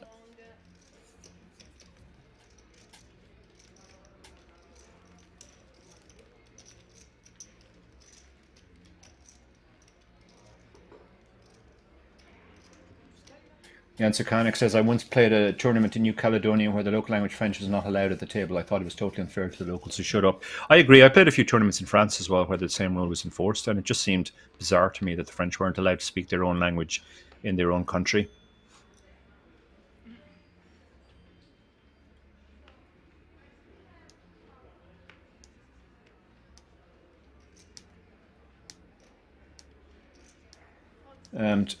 Some talk in the chat from Toto Renas and Svadov about the fold of the queen 8 there. I mean, yeah, as you guys said, it's the bet sizing. The bet sizing basic more or less guaranteed that he wasn't going to get action from worse hands, but he wasn't going to fold out better hands. If the chip leader was sitting there with 2 pair or a set, he wasn't getting the fold.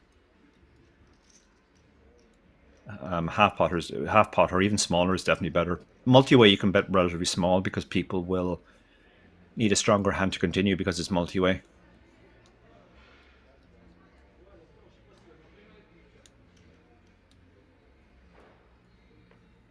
Maureen says that check is sometimes allowed at the table, which is understandable. A lot of the players will be locals.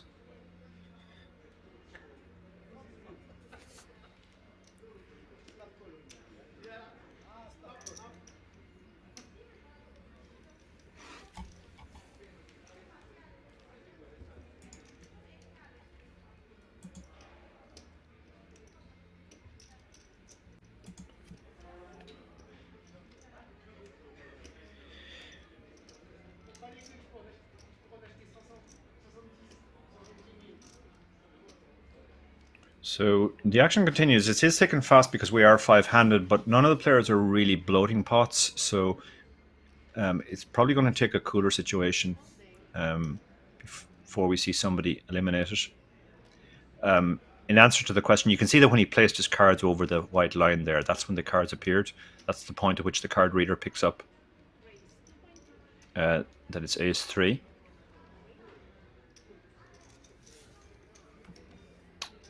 And another raise and take it. We're going to see a lot of those, I think. Chip leader shows the ace here to show that he is not just raising napkins.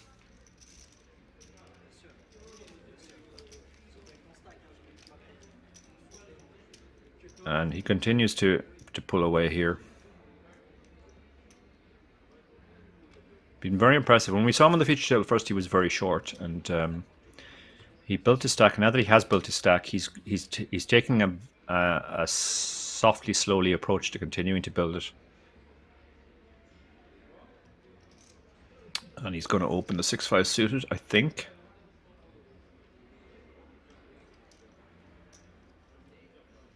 He's just getting so many folds to these opens that when he has anything remotely playable, he can justify opening. I mean, he gets Queen Jack to snap fold behind. King Jack on the button, this might go in. This is 14 big blinds. And you have a chip leader who you know is opening super wide, even if he did show the ace last time. And I think Demetrius is now the shortest, so this is a spot where he should probably just stick it in. He's having to think about it. It's a mucky hand because if it's just in really bad shape against the value range, you're behind ace king, ace queen, ace jack, king queen, jacks plus. A lot of hands are in terrible shape against, and you don't have the ace blocker either. Is he going to do something unorthodox here and just call? No, he's gone for a small 3-bet.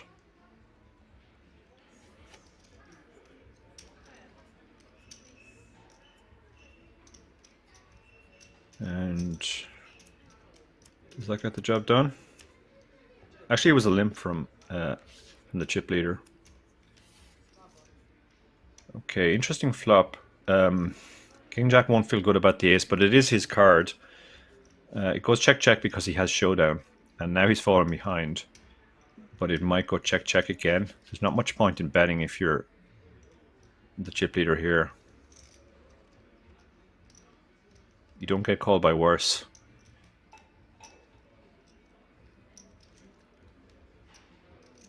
But he's having a think about this. The one upside to betting here is you fold if you fold that equity.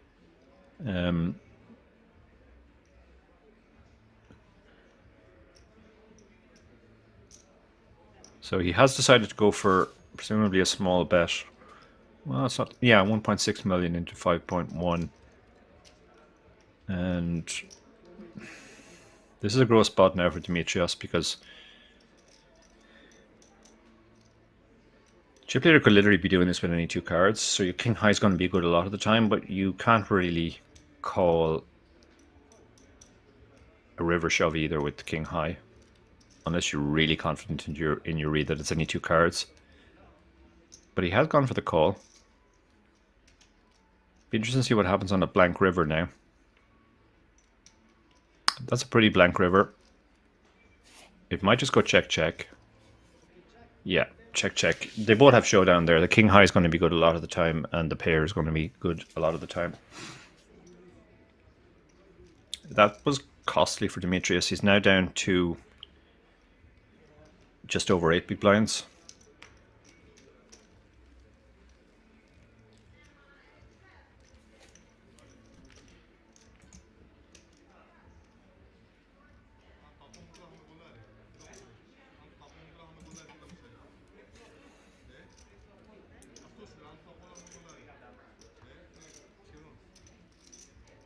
Demetrius is very short now, so he's going to have to find a spot soon.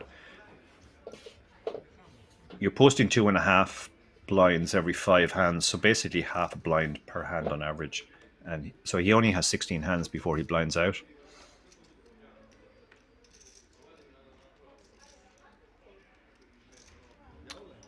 Cyprian has limped from the small blind with 5s, and the 8-2 just checks. He's hit his set. It's also an ace high board, which is very good for him. Can't imagine he inducing the chip leader to bet here, no, because it's such a bad board for the chip leader. He might get him to bluff on the end. That's his. No, but he's gone for the bet on the turn, and he gets the quick fold. He will show the hand now because he wants to show that he had a set.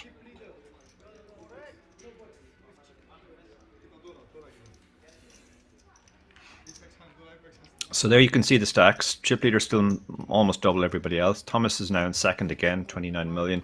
Cyprian, who started the final table as chip leader, has drifted back to third.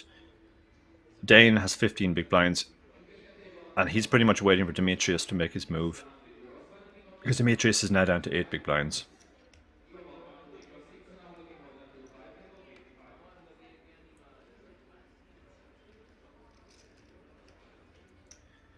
This feels like a hand he should be shoving.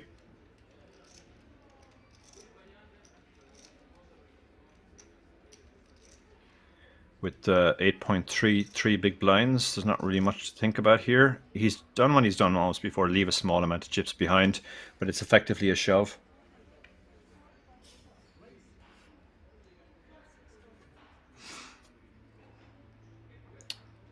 And he's going to get through to the big blind anyway, because 8-3 won't be calling.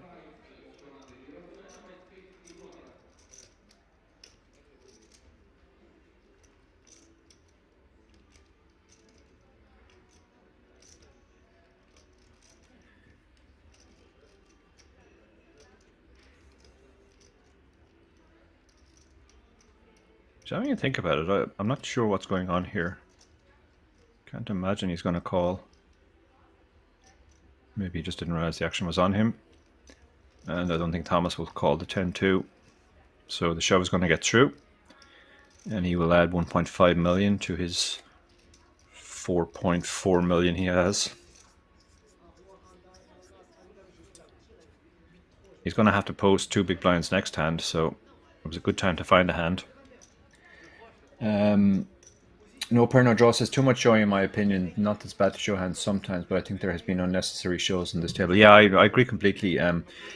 For me, it comes down to whether you're giving away any relevant information with the show, and in a lot of cases, they have been giving away relevant information. You know, showing that they were folding top pair or an ace to a shove, that sort of stuff. So yeah, there has been a lot of showing that you often get that in these sort of like friendly recreational games where they all like to show each other a few cards. And often, if I'm at a table which is mostly recreational players, I'll show a few hands early on because once I start doing it, it seems like other people sort of follow suit. And I always feel it's to my advantage if the table are showing lots of cards. So Cyprian's raised from. Yeah, he does like these suited hands. We've seen him open hands like Queen 5 suited, Queen 7 suited in these spots.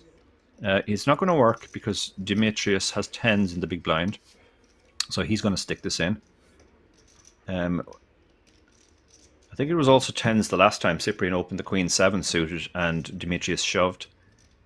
And now he's got the Queen 5 suited. I mean, if he calls here, it's just a I've had enough of your nonsense call.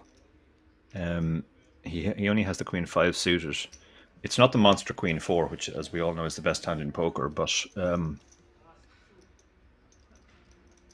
he's thinking about this. The fact he got shoved on the last time he opened from the seat is a factor in this spot, I think. He might make a sort of a tilty spike call, but no, he does make the fold. Aaron Knowles says, how's it going, Dara? How did you get on in Mammoth? I finished 13th in the end, Aaron. Unhappy not to go a bit further, but I did get insanely lucky at different points in my run, so I can't complain really. It was nice to have a deep run because there's a lot of live poker coming up in the next few months, and it's like it was nice to sort of get the feeling that I still know how to play live poker, having played very little in the last 2 years.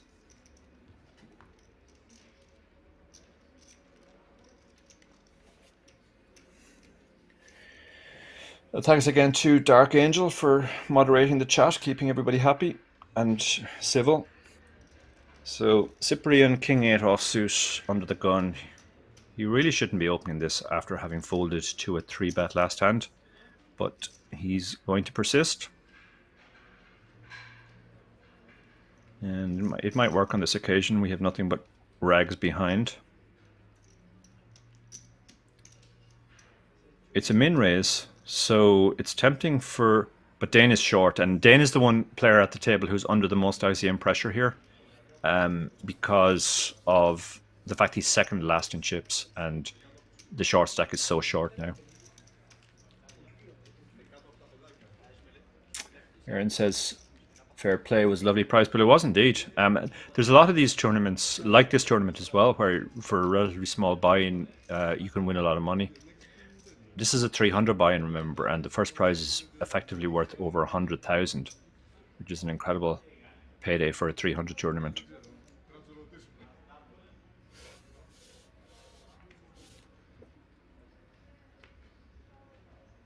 Also, I would just like to point out just how reasonable the rake is on this tournament. It's just over 10%, and you're seeing a lot of live tournaments now with 20-25% rake. So for a well-structured 3-day tournament, for a modest buy-in, to have a rake of just over 10%, that's pretty much as good as you're going to get anywhere. So Chip Eater picks up jacks. Demetrius had the tempting a7 but folds. Dane, who's in the most ICM pressure, but he has kings, so he's just going to have to go with this hand, even though he's and he's probably going to get called. So it's going to be a great chance for him to double up. Yeah, he's got 13 big blinds, so he has shoved all in. And back on. He called. You see there, he shrugged. He didn't like it because he knows how tight Dane has to be. But at the end of the day, jacks to a 13 big blind shove, can't really fold that. And kings against jacks. Dane a big favourite to double up here and relieve his ICM pressure. It will just be a small flesh wound to Quok if he loses, but the other players will all be rooting for a jack here now so that they get to ladder. And so backdoors for the jacks. Backdoor straight outs, but most, and that, there we go. Now he loses the jack as an out because that would make a straight for the kings, but he picks up kings and the 2 remaining kings and the 4 remaining eights. He hits the crossbar there with the 7. So the kings do double.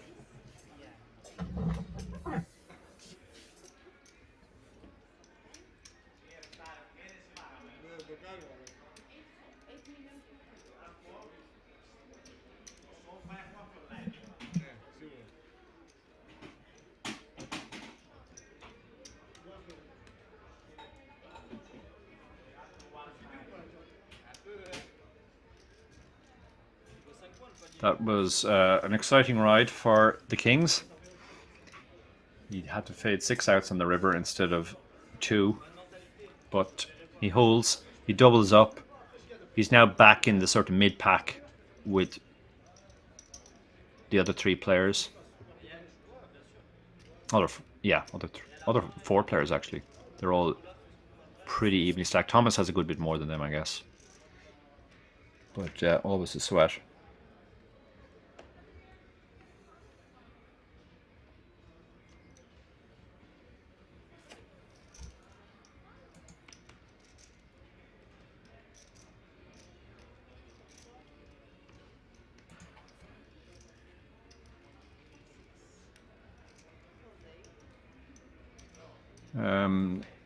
And the king 10 suited, because he's the chip leader, he gets the walk. Nobody wants to tangle with the chip leader.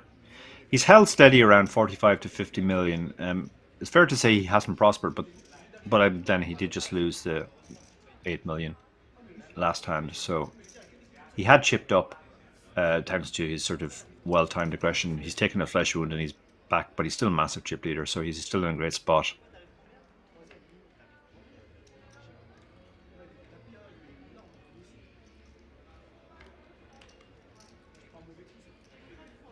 Svadov asks, how long did they play? 3-day. This is a 3-day tournament.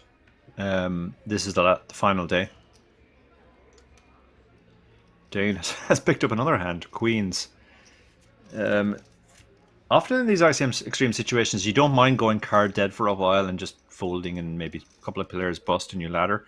But when you do pick up a hand like queens, you obviously have to play it. So he's going to open the queens.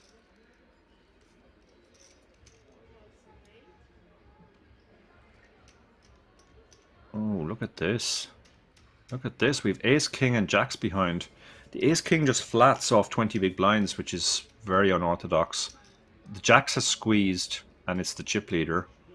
Dane is now in a world of pain with his queens because of ICM. You can see he's... I mean, normally 5-handed, you'd just be loving life in this spot with your queens, but he really doesn't want to get it in against the chip leader again, having just doubled. This looks, and this does look like a squeeze. I mean, it's an open and a call, and then a 3-bet. So it looks like a squeeze. He has 30 big blinds, so I think he's going to have to just go with his queens here. But he doesn't love it.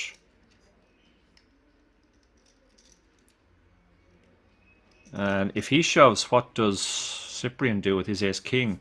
Would be strange to flat the open and then fold. He's folded the queens. Wow, that's a pure ICM fold. The ace-king is now going to get it in, and getting more than 2-1. I don't think we can even contemplate calling here, or folding rather. This has to be a call once he realizes the odds. So I guess Cyprian flatted there, trying to induce a squeeze from the chip leader, which is a reasonable play.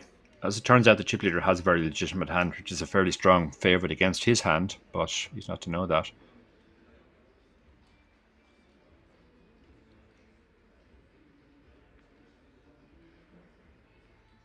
And 7.7 million to call into 22 million. So, I mean, he can't possibly fold jacks here, can he? I'm surprised to see the queens fold, but it is somewhat understandable because of the ICM. And he does make the call eventually once he works out the odds, and he's going to find he's in a flip, which he'll be very happy about. That was kind of best case scenario.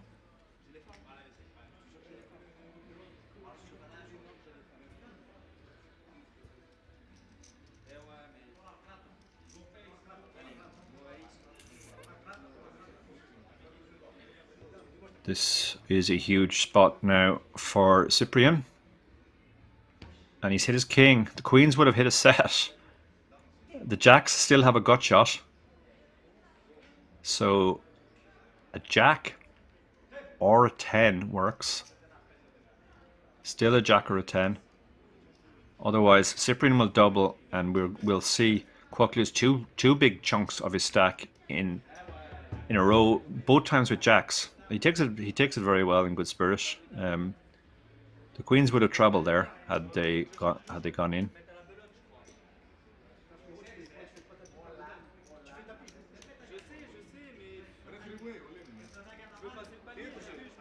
There's a lot of talk about the forward queens. It's definitely on the tight side, but it's justifiable because of the action. Kings, you obviously go with aces.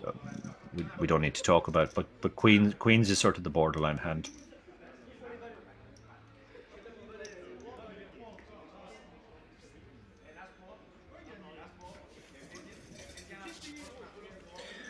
But again, this is one of the hidden elements of luck in poker. I mean, we often think about the flips, etc., as being the luck element, but that worked out really, really well for Cyprian. Because if the jacks had just flatted, he was definitely going broke post-flop to the queens. The ace-king was, obviously having hit top pair, top kicker. And if the queens hadn't folded, he was going broke in the hand as well. So that was the only way in which the hand could work out for him. He got a double up rather than going broke.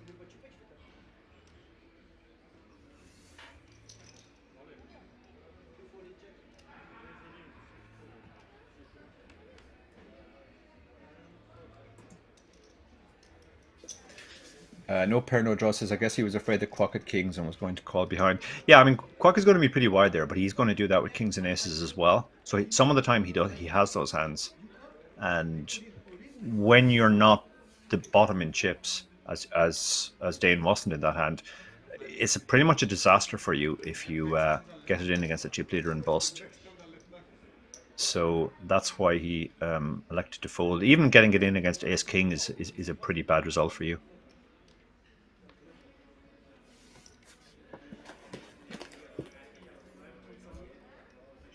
So Cyprian has doubled up now to 30 million.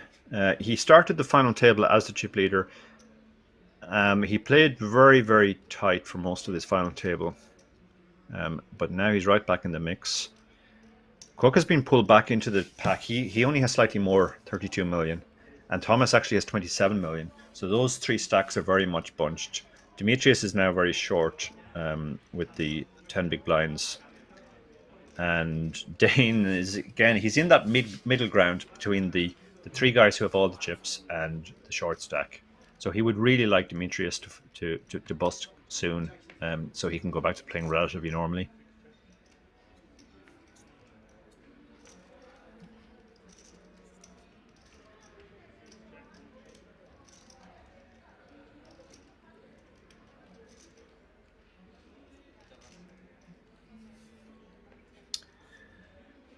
And the ace high beats the king high. Dan will be very relieved he got that one to showdown.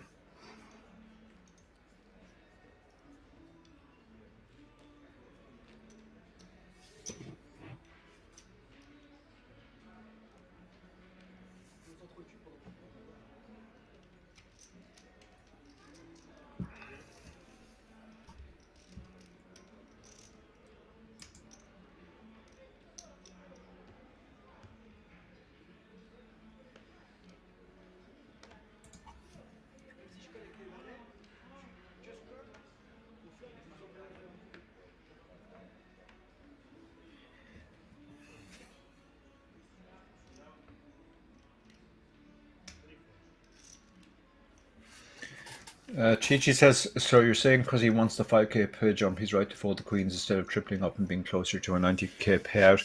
It's not quite that simple. It's not just about locking up the 5k pay jump. You obviously have a better chance of coming. If you bust now, you come fifth. That's the only position you ever come. If you don't bust this hand, you can still come fifth, obviously, but you can also come fourth, second, third, and first. You don't have to necessarily win it, the tournament, but you can still come second, third, or fourth, and do better than fifth. So that's essentially what was going through his mind there. It's not just about the immediate pay jump. It's also about you're basically gone from the tournament if you bust. And it's not like you're going to win the tournament even if you triple up. The chip leader had that triple stack not so long ago, and now he's back in the pack. So you don't guarantee yourself first or even second or third if you triple up.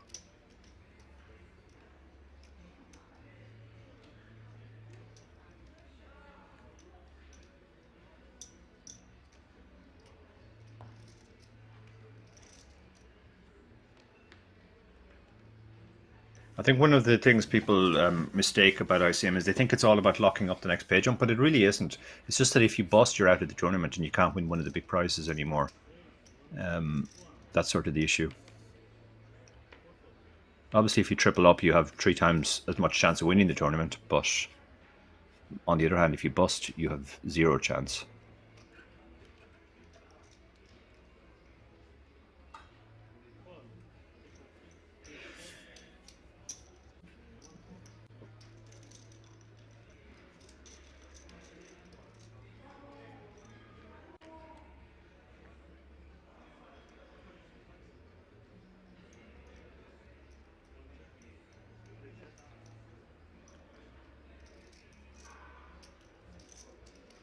So looks like Dane is going to bet here with the 4s, basically just recognizing he probably has the best hand, but there's a lot of ways he could get drawn out on. The 10-8 calls because he's got 2 overs and the gut shot. This probably goes check now. Yeah, he checks. There's no point in betting again, really. It's just, he would be betting just for protection. Unfortunately, he has gotten drawn out on. Quirk thinks he's bluffing here if he bets, but he'll be bluffing with the best hand. Yeah, so Quirk called the flop intending to bluff if this happened, if the turn went check. And Dane is just going to let the 4s go. Of course, he was...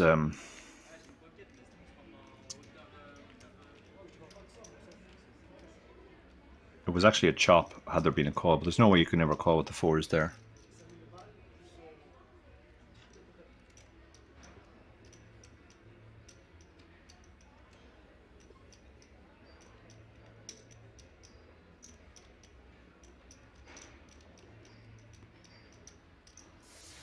Tallmount makes a good point in the chat as well.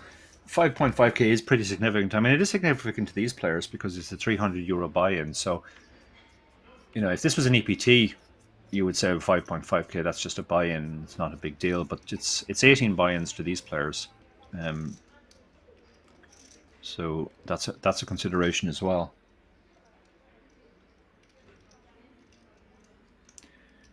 And we're going to see action here as the chip leader picks up King Queen in the small blind.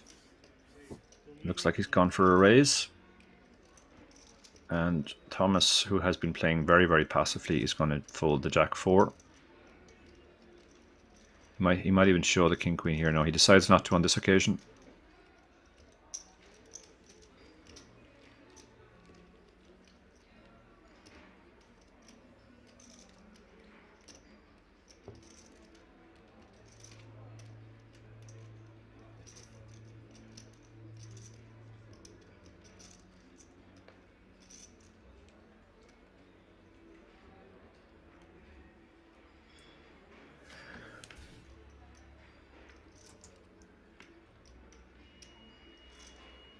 And flicking over quickly to the YouTube chat, everybody's speaking French, so I'm a little bit lost. But good to see you're all having fun.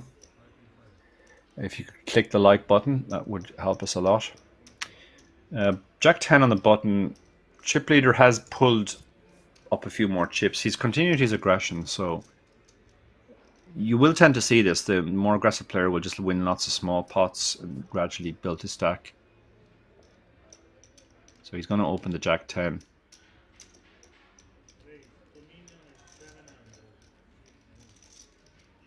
The 7-6 suited in the small blind. It's a nice hand, but you don't really want to play it out of position against a very aggressive player. Queen 9 in the big blind. It's a big raise as well, so he can't just call. It was shove or fold, and he decided that Queen 9 wasn't good enough to shove. So he does fold, and he's getting very short now. He really needs to find a spot soon.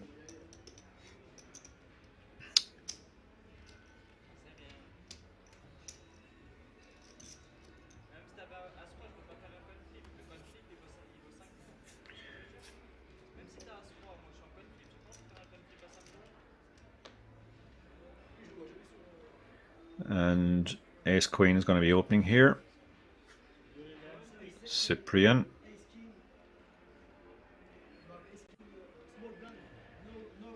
He's putting his cards on the mark now, and he's going to look and decide what to do. When he sees them, I imagine he'll be reaching for chips.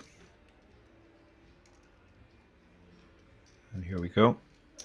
Let's see the size, 1.6 it looks like. So large size, 2.67 big blinds is large at this point. And he's run into kings behind from the one man who's trying to avoid confrontations right now. Kings is too strong here though, he can't fold kings. So it's just a question of how he wants to put the money in. Does he want to 3-bet and call a shove, or does he want to just shove himself?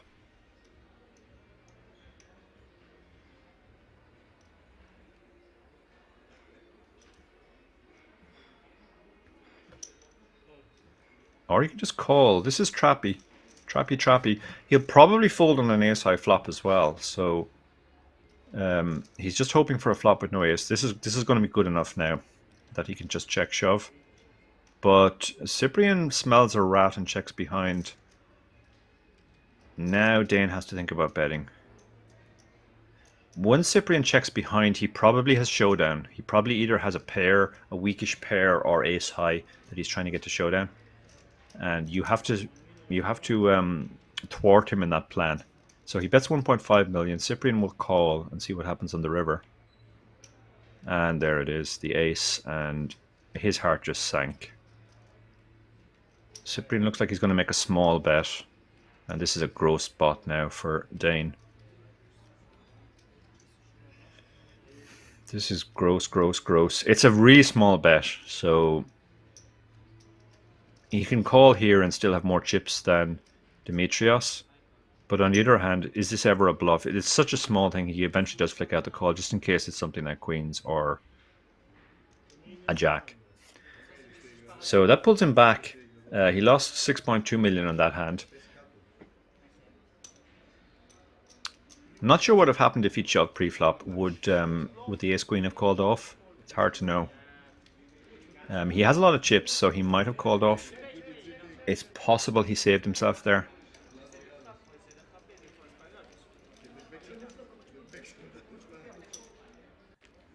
But he's not gone. He's still in there. Because he played that one cautiously, he avoided going broke.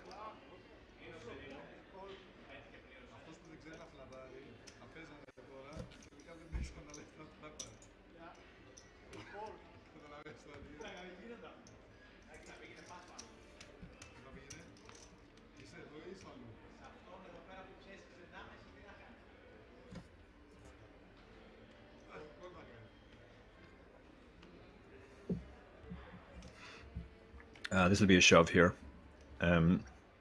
Less than 8 big blinds on the button. Ace 10. Well, he won't shove because he always leaves a small amount of chips behind, but he'll put the rest in. Yeah, he puts all his big chips in. No, he puts them all in this time. This is the first time we've actually seen him move all in. Oh, look at this spot. Yeah, he's gone for it. He recognizes his hand is way ahead. He's not even eliminated if he loses here. and this is the one player he really wants to eliminate from the tournament. So eights is a pretty standard call.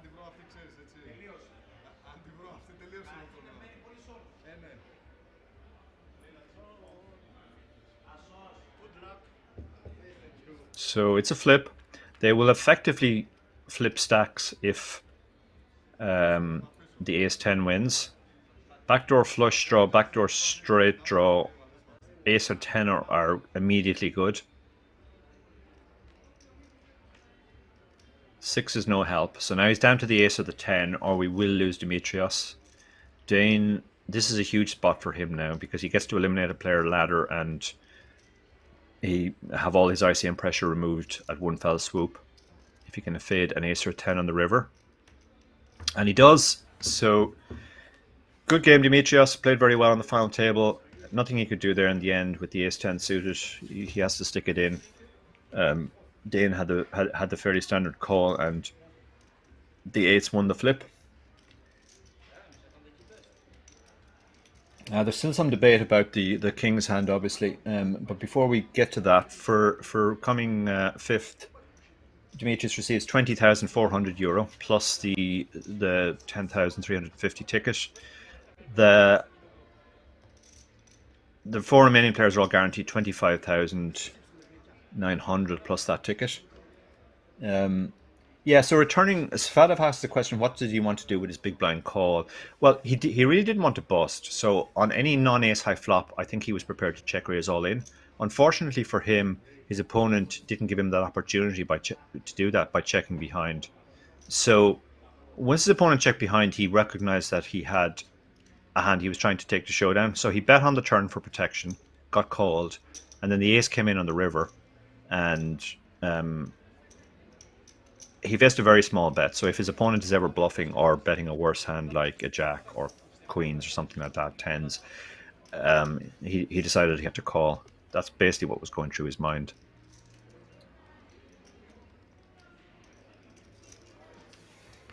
So four-handed now.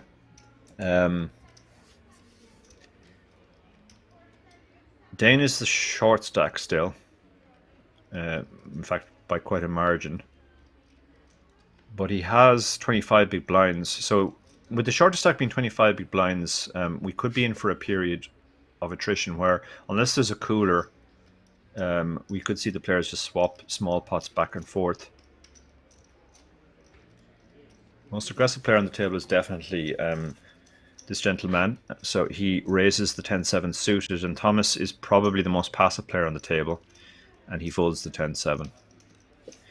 Thomas is drifting back now towards Dane, because he's basically playing very few hands, and you have to post 2.5 big blinds now every 4 hands.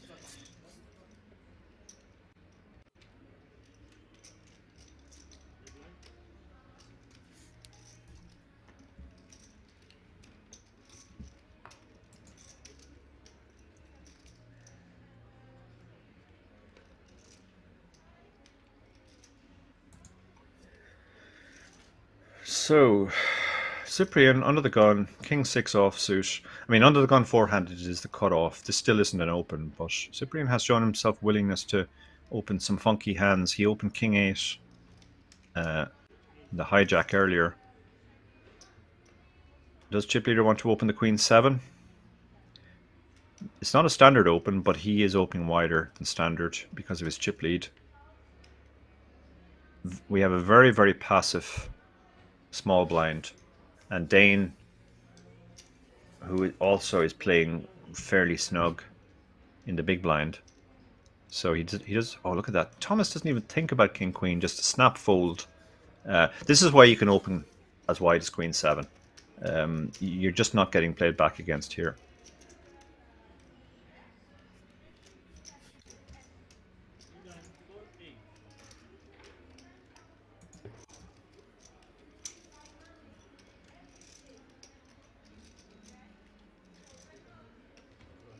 So on we go to the next hand. This is going to be a very profitable period for that gentleman if the current trend of players just not playing back against him continues. He folds there. The queen Dewey under the gun. The queen 7 on the button's getting folded as well. 7-4. Blinds are up to 4 and 8 now, so he is down to under 20 big blinds, so he doesn't want to get involved with the 7-4. And Cyprian had the ace-10, so he was definitely getting action there. There's having a laugh about that. Definitely getting action there.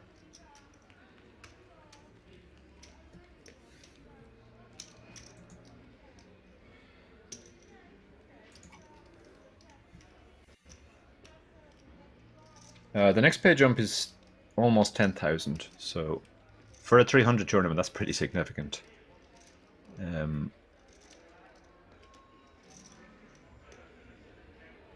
all of these players have locked up over 25,000 plus a ticket worth over 10,000. More than 100 times their initial investment in value. Dane will probably move all in here. I don't think you want to induce action with the ace-5.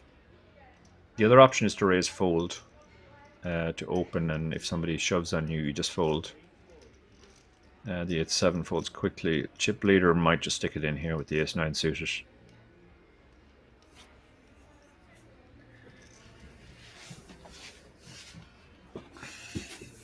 Calling is an option as well. Either option is okay here. Obviously folding is out of the question.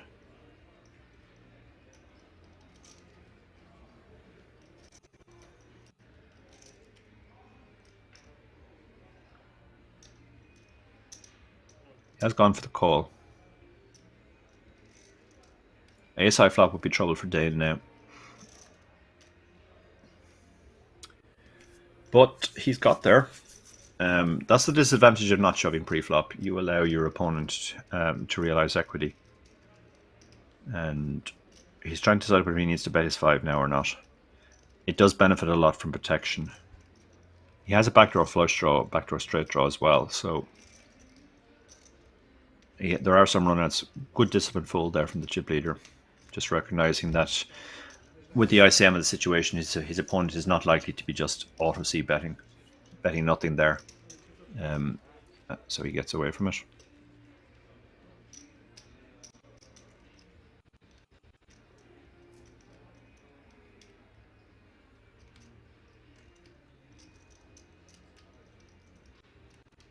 We move on to the next hand.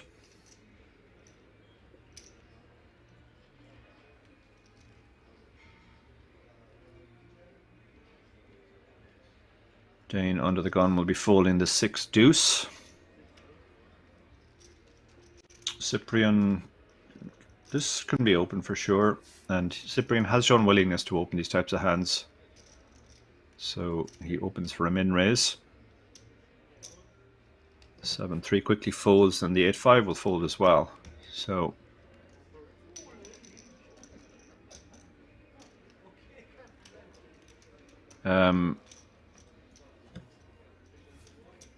this is a case where you have 4 players and they're playing the same game, but they're also playing different games. The chip leader gets to open a lot, and he's going to be opening super wide. This gentleman is prepared to open quite wide as well, and he's prospering from that. Dane is playing snug. He's trying not to take very big risks for his stack, and Thomas is just playing very, very tight. So unless he gets hands, he's going to continue to drift back.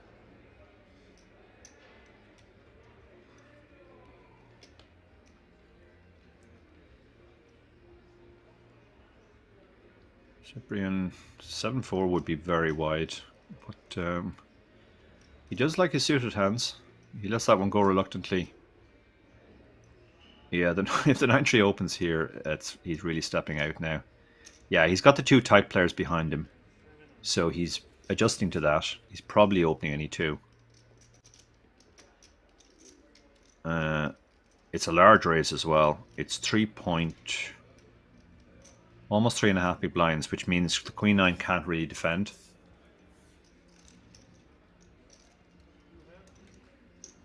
So it looks like when he has weaker hands, when he's opening on the button, he's using the larger size, essentially to discourage calls.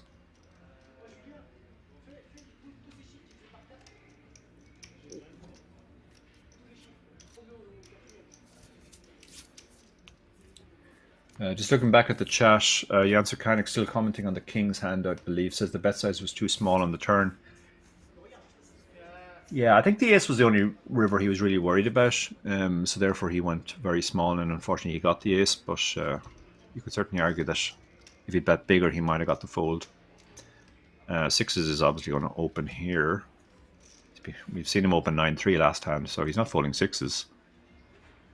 He has been very, very aggressive, and he's moved his stack back up to 40 million. He was down to 32 million after those two jacks setbacks, but he's rebuilt to 40 million without any real showdowns, and this will continue unless he runs into hands. And so a quick fold. The king queen is not going to fold here. This is the one player who is showing more willingness to engage. He's also second in chips, so he's deeper against the chip leader. They both miss. The sixes are still ahead. That's a very good flop for sixes. Cyprian will check. He'll bet to protect his sixes, primarily. He's not trying to get value from worse here. He's just trying to fold out hands like king queen that have 30% against him, or well, with the backdoor flush draw.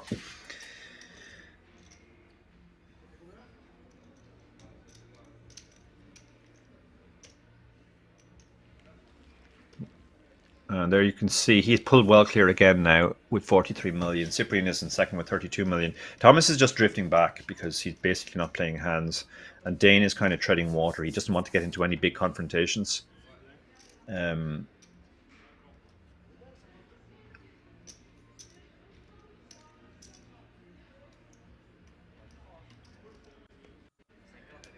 doesn't want to get into any big confrontations, but with 18 big blinds and having to post effectively 2.5 big blinds every 4 hands, he's only got 30 hands before he blinds out of the tournament, so he can't just keep, he can't fold everything either. Cyprian calls in the small blind a raise. We saw him raise trash before, and he raises when he has nines. He might show this time just to show that he's not always raising trash. And he continues to prosper. He's also got by far the best seat on the table. He's got immediate position on the other more active player who is second in chips. And he's got the 2 tighter players behind him.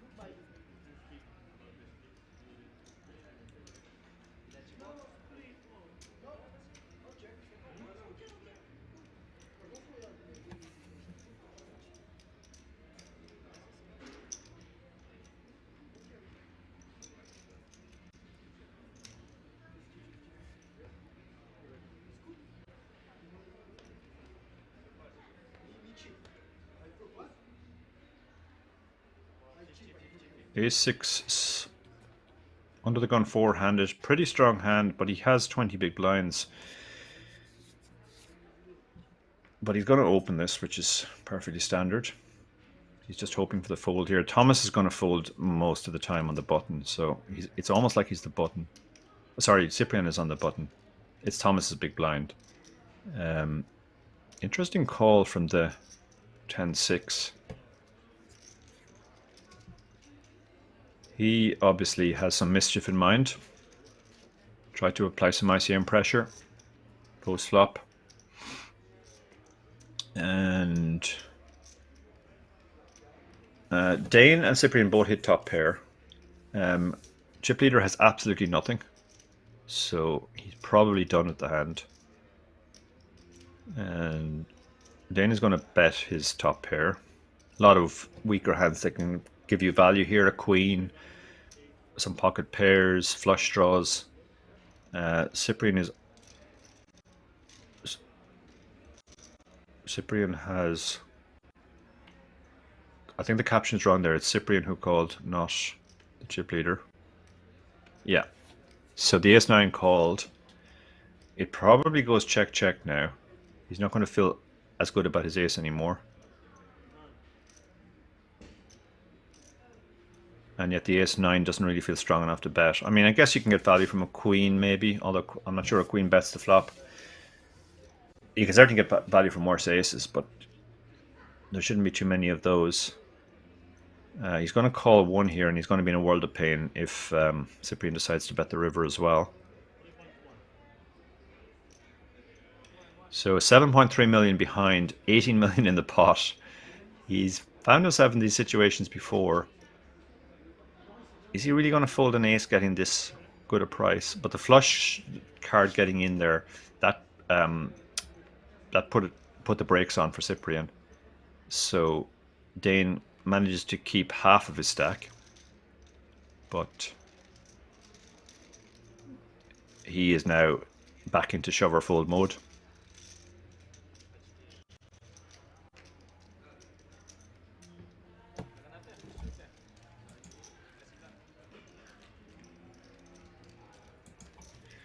So when we go to the next hand, Cyprian continues to prosper. He's pulling clear of Thomas now, and Dane is now very short. Dane is so short now, he can basically almost forget about ICM and just try to get a double up, particularly when the second shortest player is just playing so cautiously. It's not like he's going to lose his mind any minute and get it in. Cyprian cut off Queen 6 suited. He has been opening these types of hands, but he lets this one go. The 4-3 suited folds as well. Or does he? No, he's still thinking about it. A concern for him will be how short Dane is behind now. Dane will be looking to shove it in. Yeah, that's why he folds there. It's purely because Dane is in the big blind and he's looking to stick it in a lot. Thomas should just shove here, obviously, because of the stack. And he already raised. Oh, yeah, no, sorry, he shoved and got the fold. So now Dane is even shorter. Dane is back down to almost where he was before. Really, really short. In desperate need of a double.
Yeah, he's those are certainly the two hands he's going to regret, I think, for sure. Some chat about he should have shoved the jacks because of ICM. To be honest, his ICM was really minuscule at that point, because he was by far the shortest. So I don't mind the way he played the hand to me, at all. Certainly, if the stacks had been closer together, shoving was probably the better option.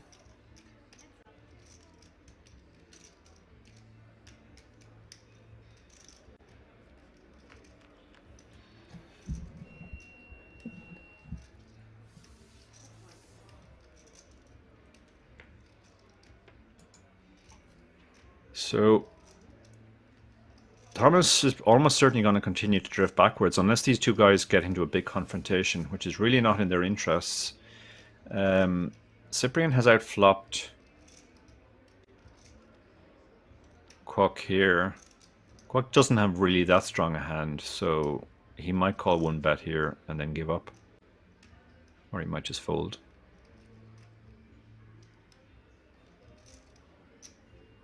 Queen 4 again, yeah. Queen 4 is hand of the week.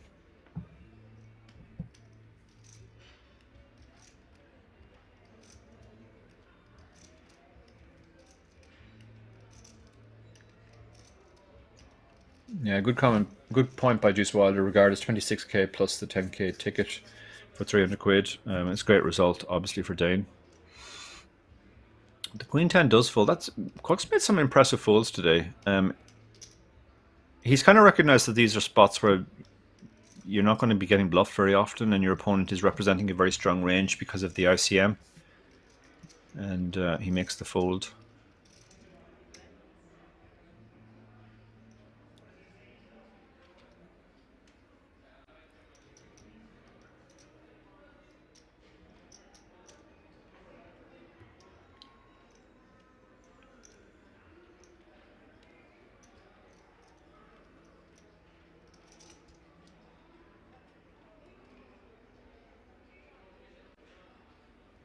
Ace 10 on the button is obviously going to open here.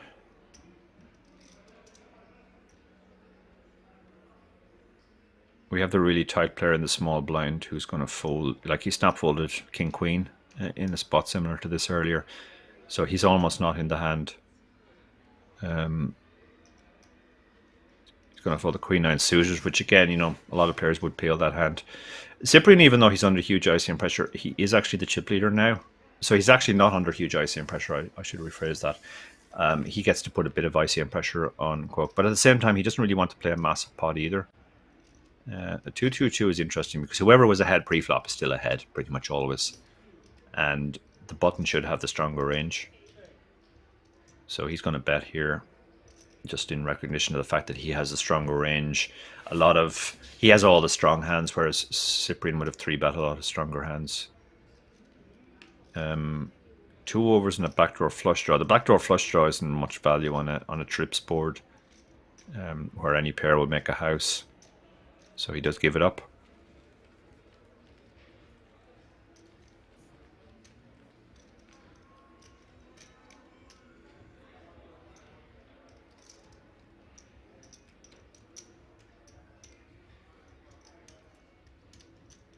The Archangel says, "Ooh, Dara, my favorite cards." What are your favorite cards, Donna?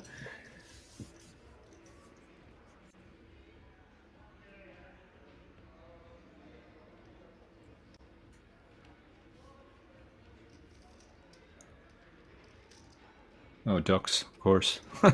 Should have known. Okay, how's he going to play here? Is he going to continue to try and put ICM pressure on? No, he's gone for the limp. He's keeping it friendly. He's up against the same hand, and he's gone for the raise and quick fold from Cyprian. He clearly doesn't want to tangle right now, while Thomas continues to effectively blind out of the tournament.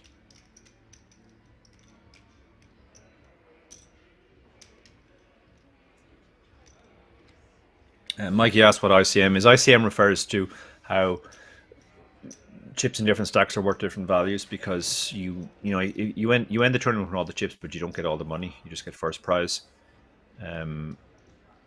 So these players are heavily incentivized to kind of lock up second before they go for first, as it were. That's effectively what ICM means in this situation. Cyprian will probably open the ace-5 here. This is a good seat to open because the big blind is playing so tight. He has drifted back now, you can see, to under 25 big blinds. And wow, he's moved all in. That is a big move. He's basically just recognized that he's going to have to take spots. And he's going to get huge folds. I mean, ace-5 snap folded there. I think Cyprian would have even hated a hand like ace-10. So that would be very profitable for him if he does that, unless he runs into a hand.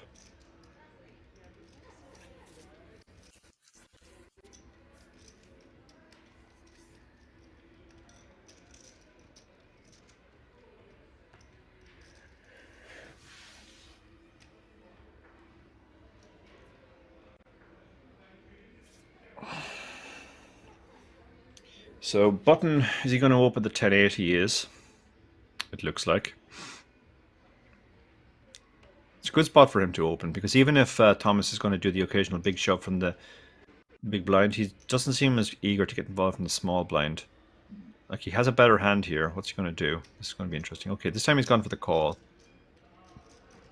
And Cyprian is the king-queen. Tricky enough spot for Cyprian after the chip leader opens. So he does just call.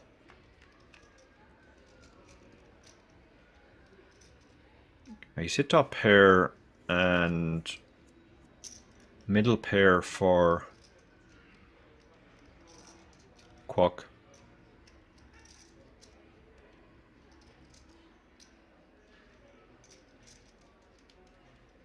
He's decided to bet top pair here.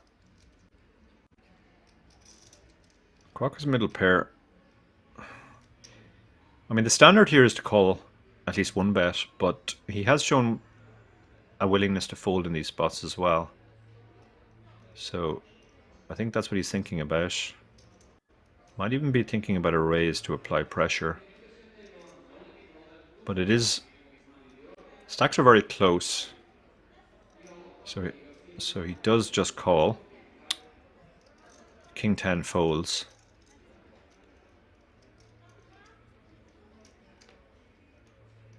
That's a pretty bricky turn. I mean, 6-7 gets there, but other than that, it's pretty bricky. Unless somebody's playing hand of the weak, queen 4.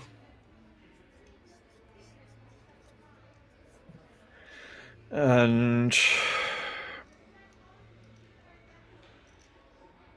we have a 3 million bet into a 16 million pot.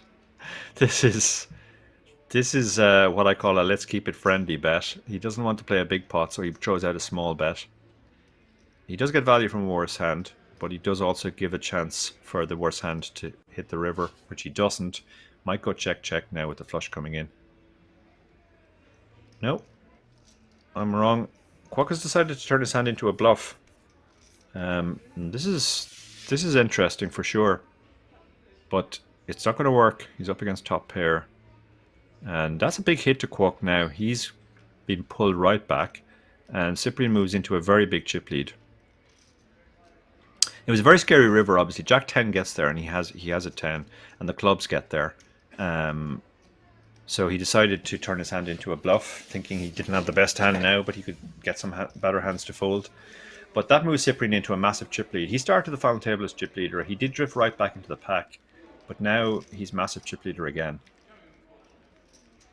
Okay, so there's some talk about ICM in the chat. If you are interested in reading all about ICM, I have written the only book on ICM called Endgame Poker Strategy, the ICM book, available on Amazon. A very easy plug for me there. Mike, if you've only been learning for 7 months, certainly ICM is a pretty advanced concept that applies only to tournaments. And that's understandable.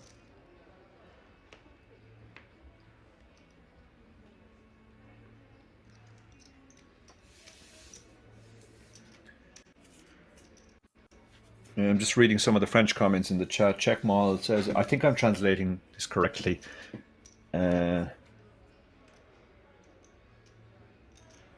If he'd moved all in on the river, he could have got the fold representing the flush. Possibly, yeah. Possibly.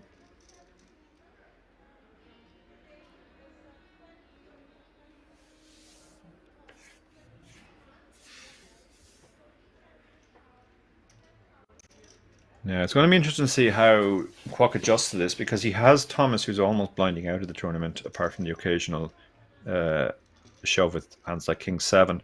So he's definitely going to apply pressure from the small blind, that's for sure. What's he going to do when he's on the button? And he's coming into the chip leader, who has shown more than willing to fight back against him.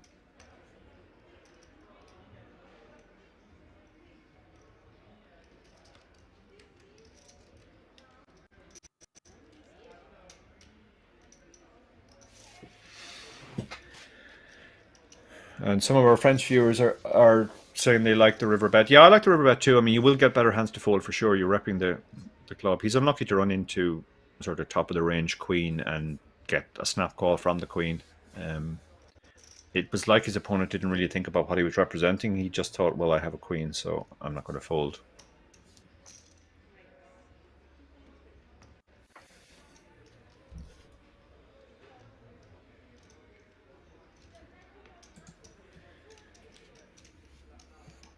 So Kwok has not gone back into his shell at all.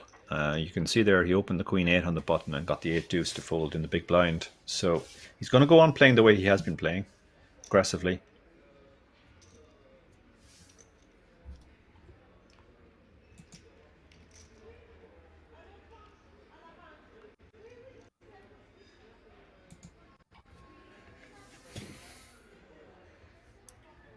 Thomas on the button, 20, just under 25 big blinds. He's going to open here, the ace jack. What's Cyprian going to do? He's going to play from the small blind with the queen 6 suited. He does like these suited type hands. Oh, and this is an interesting spot with the ace 10. Given how tight Thomas has been playing, ace 10 is not as strong as it normally would be against a button open.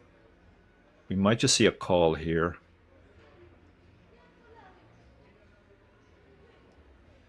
He's asking for a count of Thomas. He's trying to work out how many chips he has.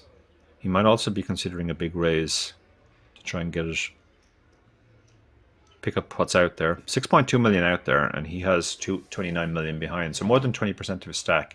So in a sense, this is almost similar to shoving the button when you have 12 big blinds, in the sense that if you get through, you add 20% to your stack.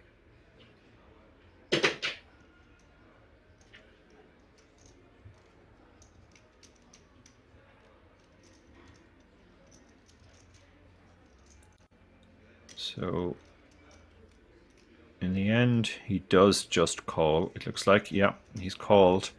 So we're going to have a three-way to the flop. And ace 10 flops top pair. Thomas has the nut flush draw.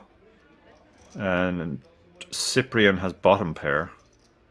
Thomas moves all in with the nut flush draw. This is a terrible spot. This is a gross spot now for... He's top pair, top kicker.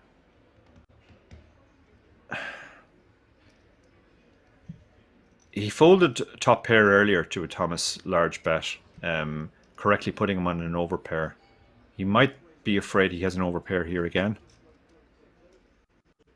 But his kicker is better this time. So even if he's up against an overpair, he would have 5 outs, depending on whether the guy has the diamond or not. He doesn't have the diamond, which is obviously annoying for him.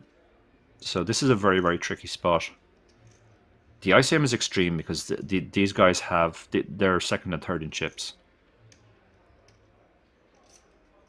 And you can actually see that even though he's ahead, and if he calls, it's basically a flip. It's 50-50. So I think once he works it out, he might eventually fold, figuring it's this kind of scenario. Best case scenario, it's a flip. Worst case scenario, he could be almost dead against something like queens with the queen of diamonds.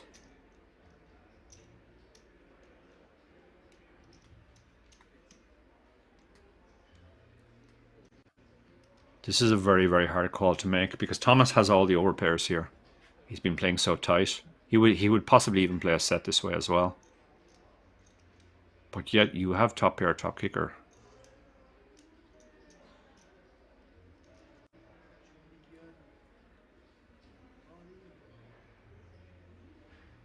He's tortured here. He won't be out if he calls and loses. He'll still have 11 million left, but he will be by far the shortest.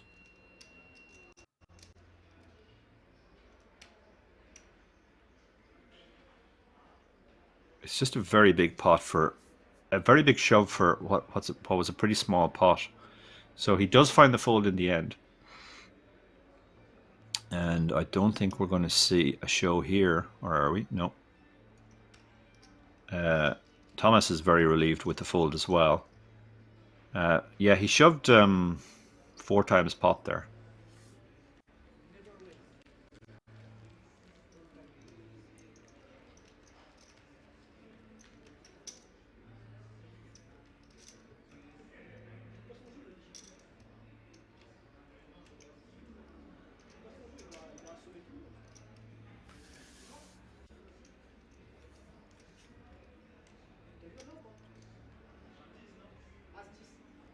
So now Cyprian's on the button.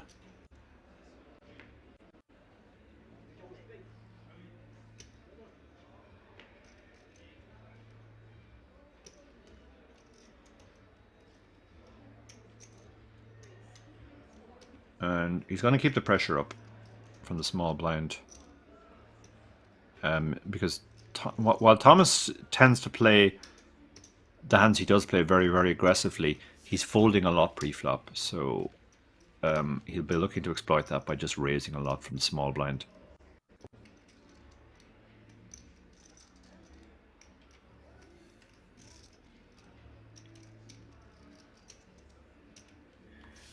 Shout out to Mikey256 in the chat who says, had so many seconds in tournaments in my local pub. I just got my first win last week and it was brilliant. Yeah, it's always a great feeling to win a tournament. Well done, Mikey. Thank you to Lappin Poker, whoever that is. Great coverage all night.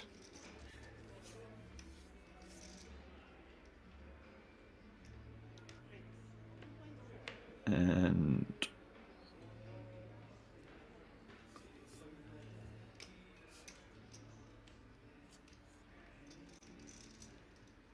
Thomas raised from the small blind there. Cyprian didn't want to get involved with the 9 deuce against the tightest player.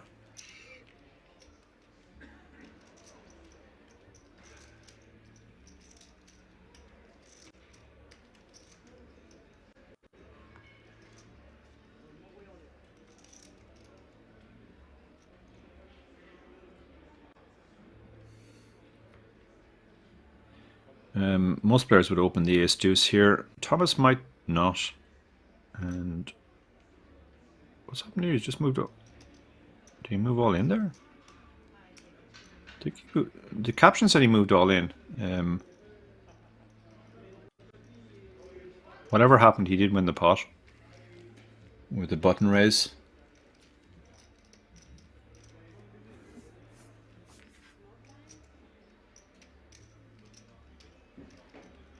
We move on to the next hand.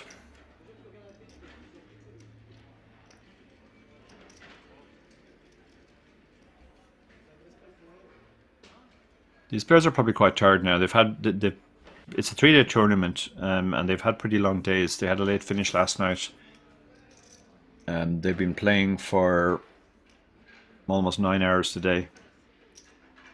Be interesting to see if tiredness plays a factor.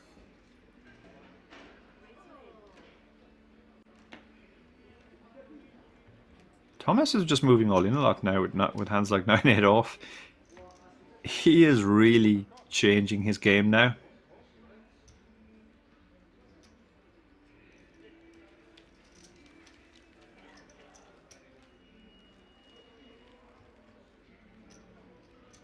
This is fairly remarkable to see Thomas suddenly just shoving hands like 9-8 off, given how he's played to this point.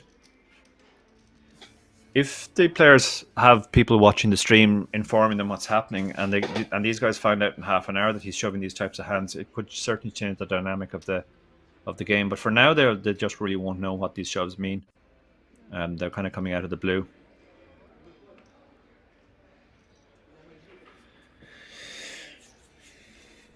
And this time Cyprian gets a walk. He's the massive chip leader now, with pretty much double the stacks of the other two guys.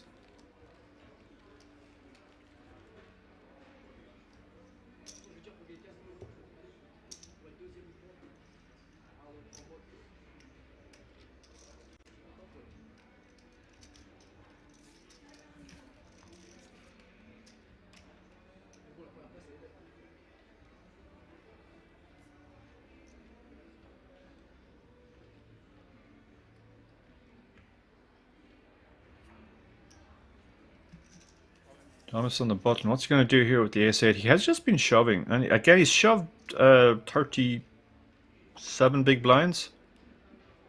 So none of those hands can call, obviously. It looks like he's decided to just play shove or fold now.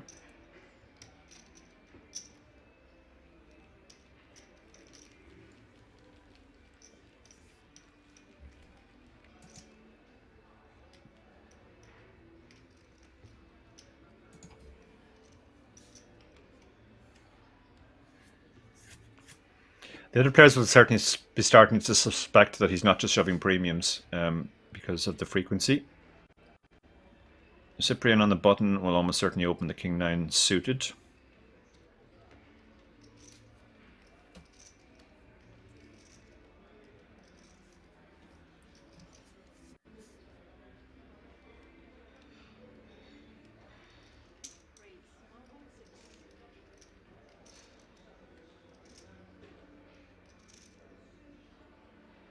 Pocket 5s in the small blind.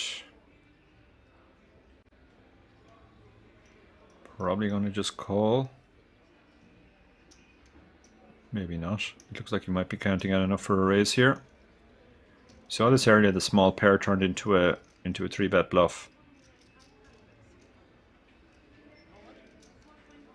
And he has 3-bet. Cyprian covers him comfortably though, and king-9 suited is the type of hand you can certainly call within position. And the difficulty for Kwok now is he's going to be looking at overcards most of the time. Pot's already 11 million, so he only has 2x the pot behind against a player who covers him. He has missed, but it's a relatively safe flop, unfortunately, because he's not to think that the 9 is hit. The 9 and the 6 look relatively safe, so he's going to think he still has the best hand a lot. But he's actually going to run straight into top pair here. We'll see what Cyprian how much he likes his top pair against a 3-bet. The 3-better has all the overpairs. So yeah, because of that, he's going to just call. Asking how much it is. Now, Kwok is pretty sure he doesn't have the best hand anymore, I think. I mean, he can be ahead of some draws, flush draws and stuff, but he's not in great shape. He has picked up an open ender though, so he moves all in with his open ender and a quick call, so he's at risk here. He has a lot of outs, 7 of 5 or a deuce, but otherwise we are going to be heads up. Cyprian's a 4-1 favorite essentially. He just has to dodge a 7 of 5 or a deuce.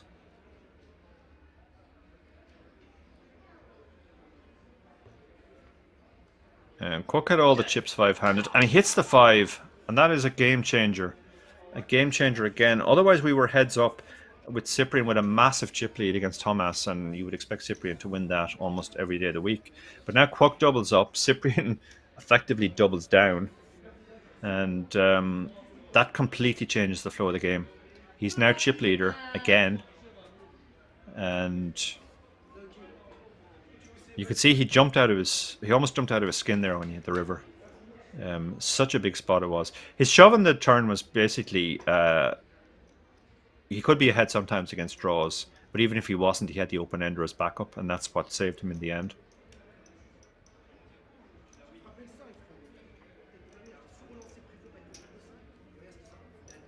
So you can see there now he's basically double the other two guys. So he's in an amazing spot. They're almost competing for second. Well, at least competing to get to heads up. but they're still deep enough that there's lots of play. I wonder if Thomas will keep shoving 36 big blinds now that he's level in chips with Cyprian. I guess it doesn't change too much, really. He was level anyway with, or he was a bit ahead of Kwok.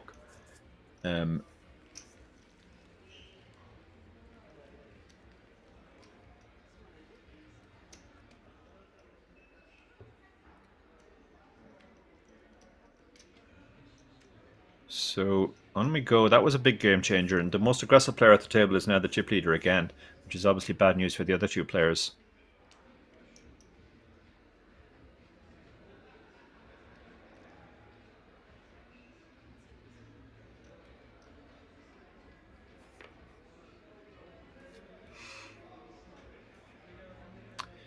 Okay, he's really going to apply the pressure now. He's raising 5-3 off here, just because he has all the chips.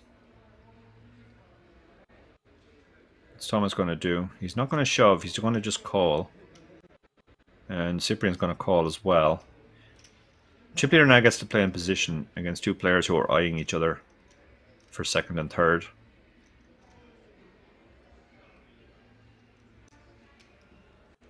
So it'll be interesting to see what happens if they all brick. I guess the 5-3 wins with a C-bet. Oh, look at that flop.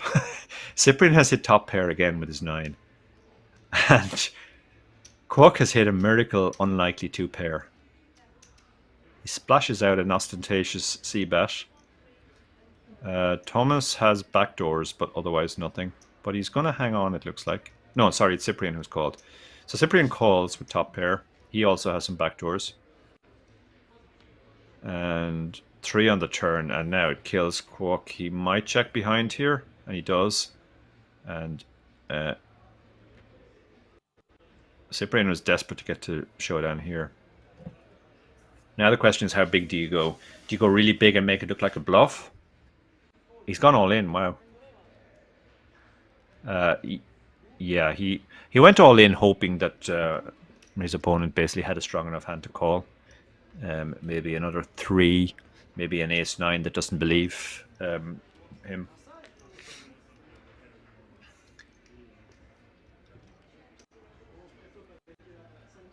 But he pulls further clear now. He's got almost 3 times the chips of the others.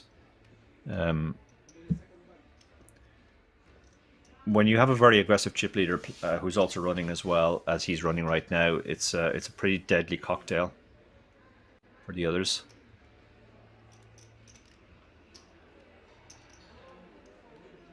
On we go to the next hand.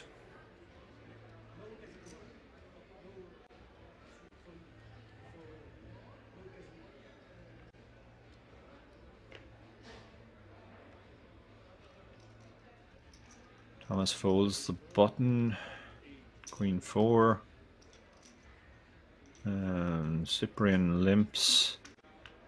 And chip leader just checks the 5-4.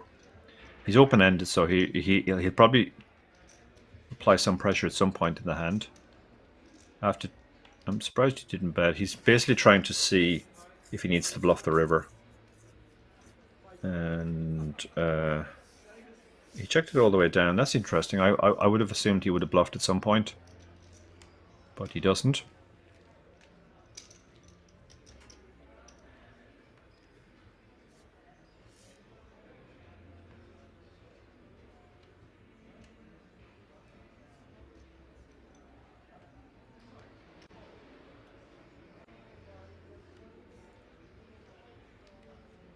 I think he almost certainly should have bet the river there. He had pretty much one of his worst hands with no showdown. I understand the reason he didn't want to bet earlier streets. He didn't want to get check raised with an open ender. But you can make a strong case for betting the turn and an even stronger case for betting the river. Now he does have queens here, and Cyprian has raised 9-8 offsuit, which is loose on the button. Does he trap and just flat, or does he 3-bet? I think with queens you probably want to 3-bet because there's a lot of ace-x that you can get value from.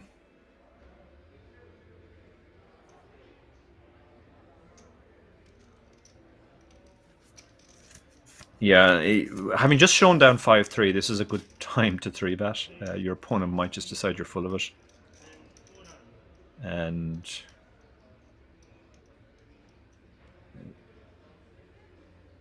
it's back to Cyprian. What's he going to do with the 9-8? He does fold. So the 3-bet gets through. Doesn't show this one. I think it's kind of to his advantage here to have the other players sort of primed to blow up.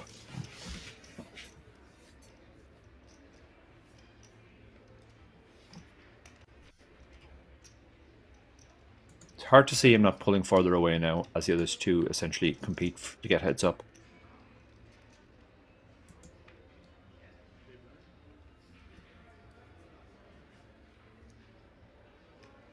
He's going to open the Jack-6. He's going to be opening pretty much any two. I mean, we saw him open 5-3 last hand. The 5-4 suited folds in the small blind, and Cyprian is going to call with the Ace-3. All very standard so far.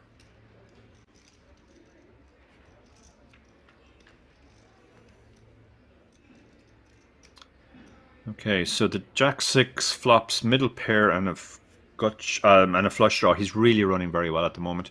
Cyprian has nothing though, so he presumably is just check folding here. And he is check folding, yeah. Quick check fold there. But he continues to drift back. Thomas is not engaging now. Thomas is it's almost like he's waiting for Cyprian to just slowly leak all his chips away to the chip leader, and then he'll get heads up that way.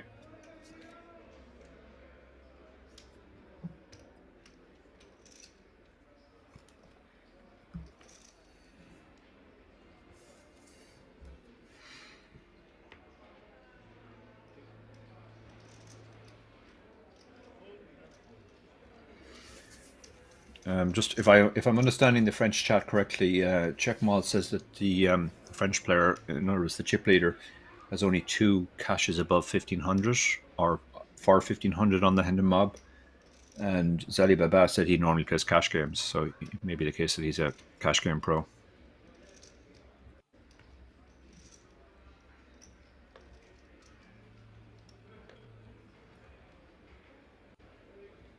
Cyprian on the button. I guess he's going to just fold the Jack-7 here. You don't really want to be getting involved. And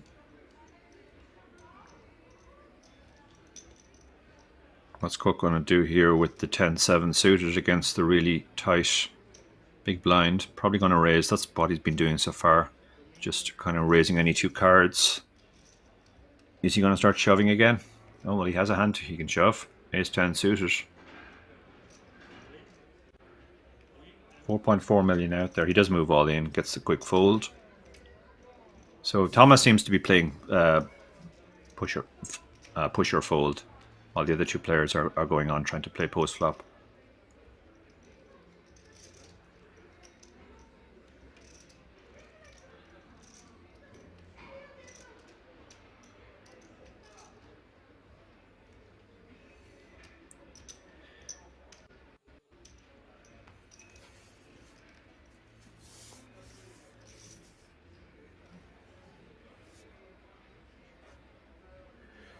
The Ace-6 suited on the button is obviously an open.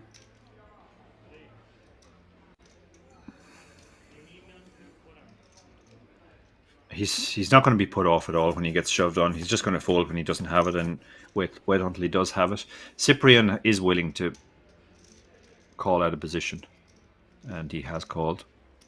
It's quite a large open as well, so stack to pot ratio of only 2 now. He's hit middle pair.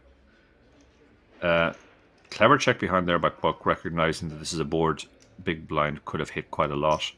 Now he's actually outdrawn his opponent, but his opponent is now open-ended. Cyprian leads out, and we just call. Oh, and he gets there on the river. He sticks it in. No, it's only 10 million to call, and the pot's 25 million. The 7 and 4 both miss a straight. So there's a lot of missed draws here.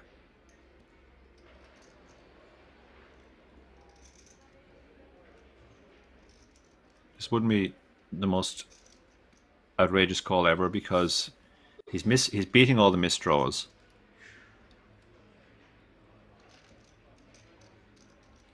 Yeah, he wants to see the size of the pot because that's crucial here. He's getting 2.5 to 1. So he only needs to be good roughly 30% of the time.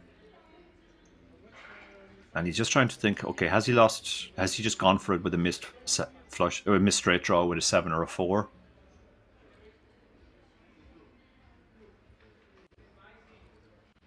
Folding is the most prudent play here in the sense that he is kind of running over the table, and if he folds, he maintains his stack lead.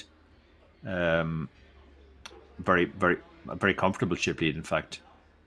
On the other hand, if he calls and he's good, he's heads up against a very passive player. Speed of the shove is interesting. Often when people shove the river quickly, it's a bluff, but in this spot's under high pressure on the biggest final table of his life, when he shoves really fast on the river there, it's less likely to be weighted towards bluffs. So he has to weigh up a lot here. He has to weigh up how often he's good. Like, there's no way he thinks he's good even half the time here. But the question is, he only needs to be good 30% of the time, and is he good 30% of the time?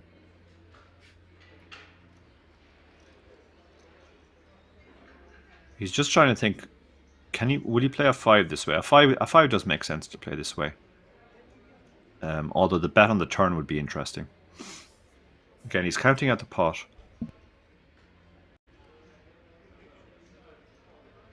I think he's probably going to eventually find the fold here and just reason that his opponent isn't doing this often enough. But I wouldn't be completely surprised if he made the call as well. Second pair is pretty strong in this situation, but he's only beating a bluff. He is blocking. No, sorry, he's not blocking anything. So that makes it. I guess he's blocking his 5, but yeah, he's counting out his stack, trying to figure out how much he'll have left.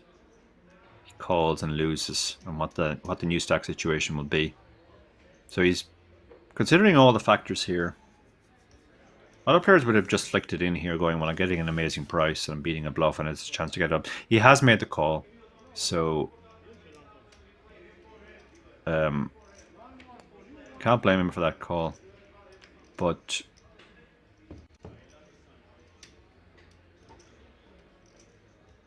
so big double up for Cyprian. Pulls him back. He's still a good way shy of the chip leader, but he's comfortably clear now of Thomas in second place.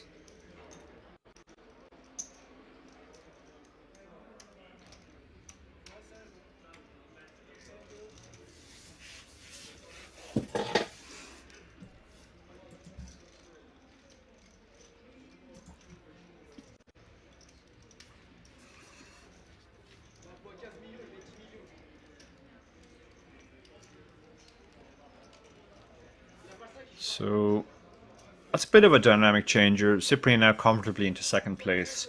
Bit of a hit for the chip leader. He doesn't have the same. I mean, we saw not so long ago he had almost 3 times as much chips as the other players. Now he only has roughly 50% more than Cyprian. But he is still chip leader.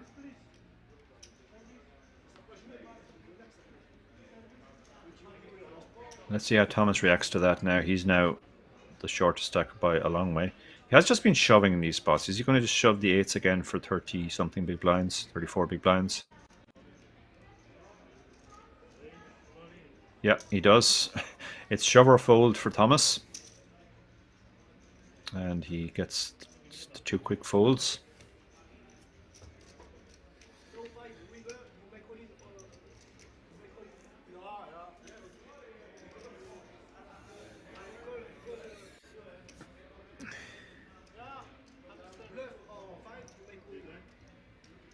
The problem for Thomas with the strategy of shoving or folding is he's not even finding 1 shove per orbit. So even though the shoves are getting through, he is drifting back because he's shoving less than once an orbit. And when he does eventually get called, he's probably going to be in horrendous shape. The other 2 players are just going on playing flops, turns and rivers. limp from Cyprian here. I think that's down to a couple of things. He just wants to play this hand in position, and also he loses less if Thomas does decide this is one of the hands he's going to shove.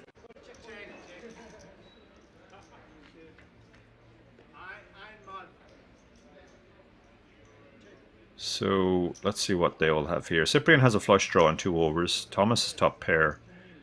And Kwok has absolutely nothing. So Cyprian bets his 2 overs and a flush draw. And Thomas bet with top pair. Now he's not going to like the ace on the turns. Let's see what he does. He checks, and Cyprian decides to apply a bit of pressure now. Thomas is calling at least 1 bet. If the river breaks off, it'll be interesting to see if he's willing to call the second bet. The river doesn't exactly break. A 2 or a 6 makes a straight now, and Cyprian is therefore going for a bluff, trying to get him to fold exactly the type of hand that he has. Half pot bet, so yeah, you often get the cry calls to the half pot bets. I think a bigger bet would have worked there, but that wasn't enough to get the job done. So now Thomas actually moves up into second place, and Cyprian moves right back.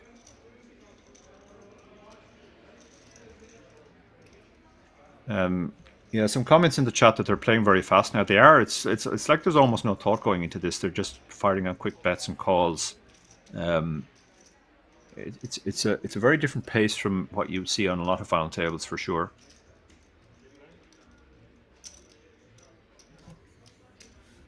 So we have another dynamic shift there.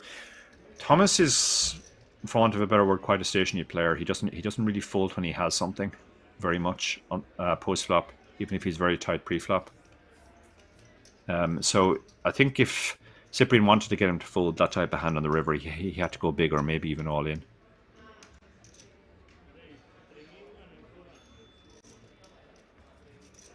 So the ace-jack raises on the button and the queen-7 folds.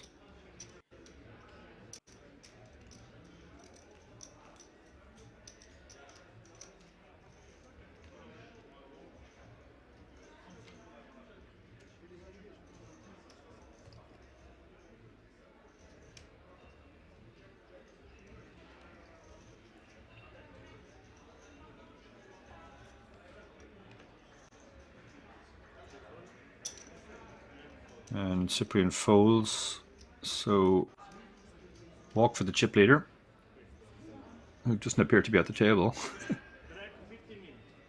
Oh no, he is. He just moved behind the dealer. Looks like the 3 players are going on a break. I guess that's the end of the level, perhaps.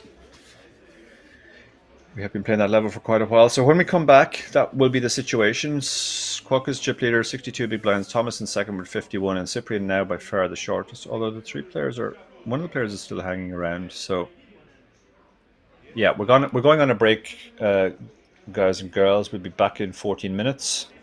Talk to you then.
now come and hang out at the King's Lounge located right next to the buffet and directly opposite the poker arena to try out some of the best shisha in all of Europe. For those of you that aren't aware, shisha is a steamed instrument that's used to vaporize and then smoke flavored tobacco. After a long day of playing at the poker tables, for me personally, this is the perfect way to unwind and relax in comfort and luxury. So why don't you come and check out the King's Lounge?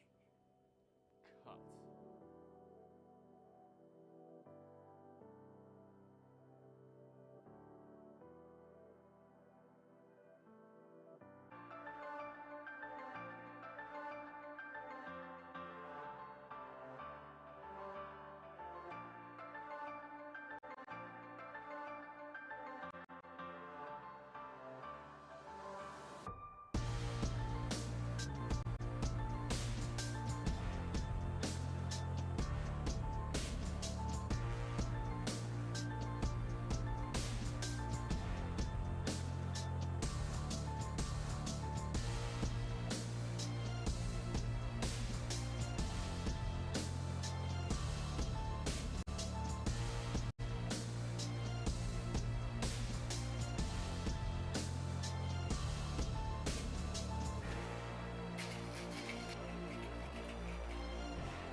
Take a seat. You can now come and hang out at the King's Lounge located right next to the buffet and directly opposite the poker arena to try out some of the best shisha in all of Europe. For those of you that aren't aware, shisha is a steamed instrument that's used to vaporize and then smoke flavored tobacco. After a long day of playing at the poker tables, for me personally, this is the perfect way to unwind and relax in comfort and luxury. So why don't you come and check out the King's Lounge? Cut.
can now come and hang out at the King's Lounge located right next to the buffet and directly opposite the poker arena to try out some of the best shisha in all of Europe. For those of you that aren't aware, shisha is a steamed instrument that's used to vaporize and then smoke flavored tobacco. After a long day of playing at the poker tables, for me personally, this is the perfect way to unwind and relax in comfort and luxury. So why don't you come and check out the King's Lounge?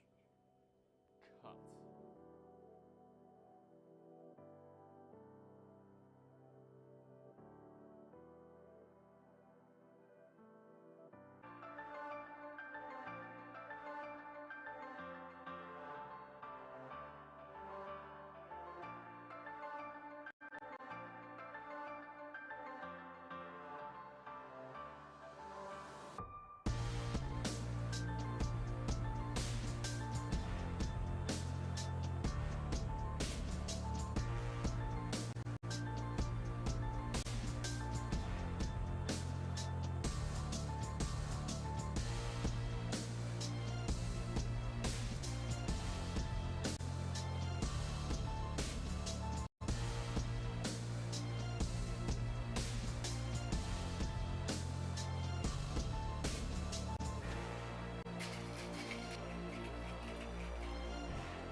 Take a seat.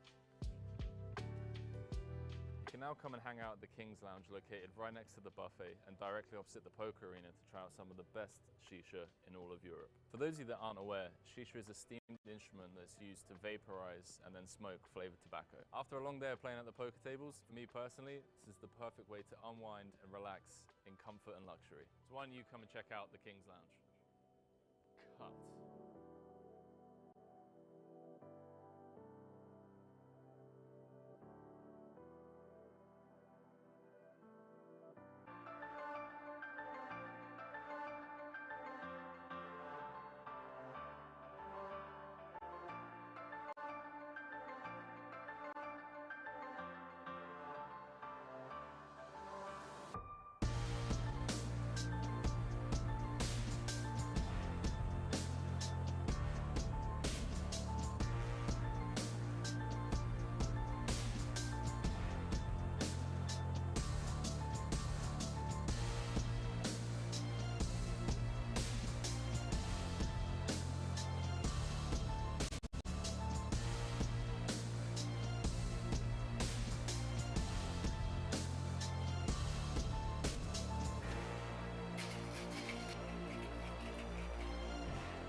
can now come and hang out at the King's Lounge located right next to the buffet and directly opposite the poker arena to try out some of the best shisha in all of Europe. For those of you that aren't aware, shisha is a steamed instrument that's used to vaporize and then smoke flavored tobacco. After a long day of playing at the poker tables, for me personally, this is the perfect way to unwind and relax in comfort and luxury. So why don't you come and check out the King's Lounge? Cut.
Mesdames et messieurs, bienvenue à Rozvadov. Now that I've run out of French, all the French I know, welcome back to the France Poker Festival. We are down to the final three, and we are playing down to a winner. The winner will walk away with €89,990 in addition to the 10,000 plus value seat WSOP that all the three players of these have locked up. You can see the chip leader is the man from France who has made most of the running on this final table. He has 48 big blinds now. Thomas is in second with 42 big blinds, and Cyprian is now the short stack with 21 big blinds. They're about to resume here.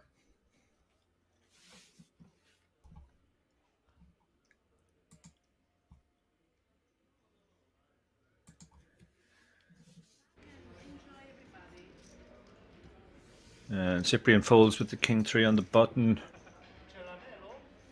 Cook has been putting on the pressure from the small blind. Let's see what he does here.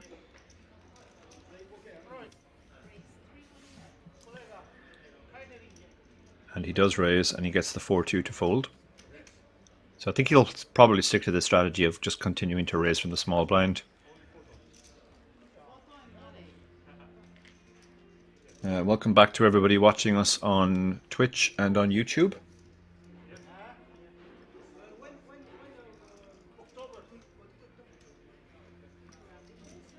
It's obviously pretty late in the night for you guys in Europe. It's close on midnight. It's coming up to 11 here. So we do appreciate the company here. The 9-7 suited on the button. I imagine he's going to open this. And he does. 10-3 quietly folds, and the 5-2 folds as well. So he continues to pull away from the others.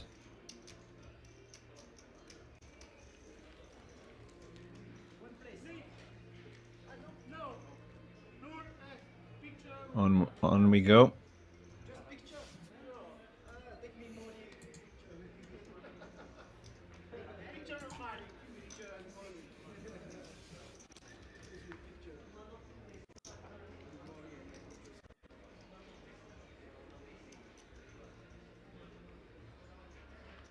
Thomas is going to fold the 8-3 on the button.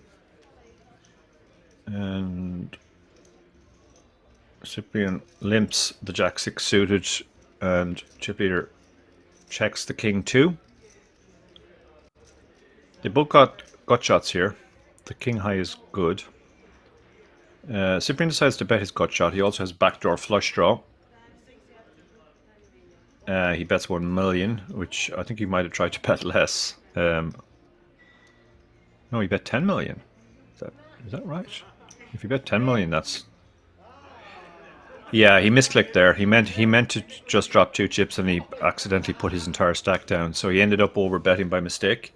It worked out for him because he got the fold.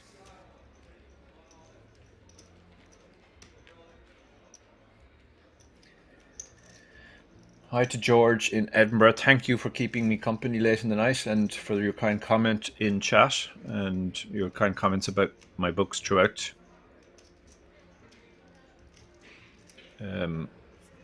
Few people asking whether a deal has been done. Officially, no deals allowed, as we know in Rozvadov. Unofficially, obviously, the players always can try and come to a deal among themselves.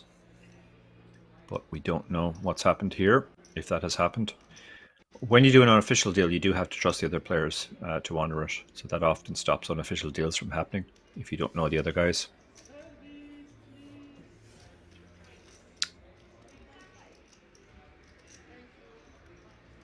You can sometimes tell from the atmosphere whether a deal has been done. If the players are relaxed and not as focused, that's usually an indication that some sort of business has been done.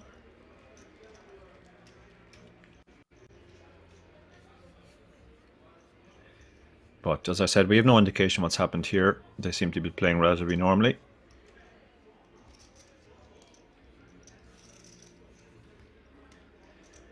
So when you're 3-handed and there's a big blind ante, that obviously means you're posting 2.5 blinds every 3 hands, almost a big blind per hand.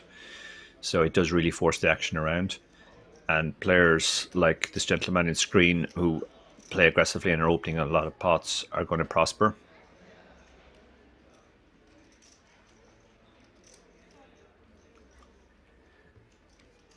And he gets it through again. So he continues to add to his stack just through opening a lot of hands.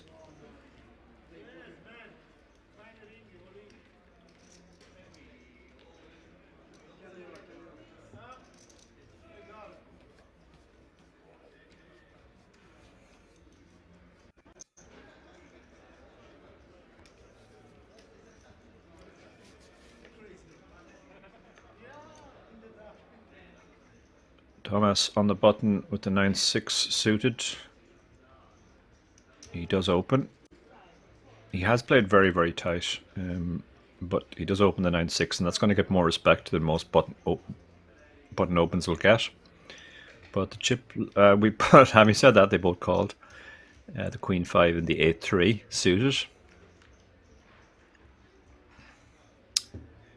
Okay, who has what? 9-6, top 2 for Thomas, the opener.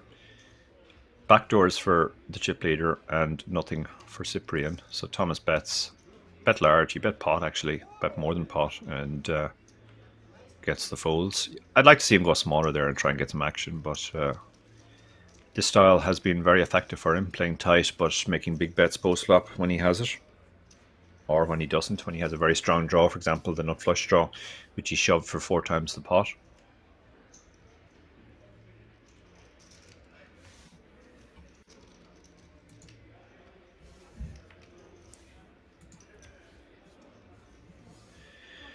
So Cyprian continues to drift back. He's now under 20 big blinds. Cork is going to continue putting on the pressure from the small blind. Makes the raise with the ace-deuce suited. And he gets the fold from the Queen 3. So this time he shows the ace. He wants his opponent to know that he's raising the strong hands as well.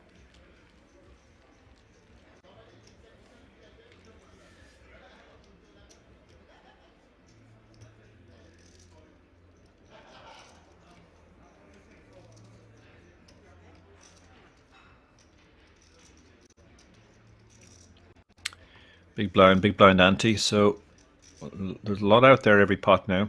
2.5 million. He's on the button. He's going to raise the ace-5 suited. 10-8 suited. Thomas has shown willingness to call these types of hands. from the small blind. What up? We've got an all-in for 16 million from the 7-3. That is interesting, to say the least. And I guess it's going to... No, the S5 is being tabled. So the S5 is called, and Cyprian is in surprisingly good shape, 35% with his 7-3 offsuit.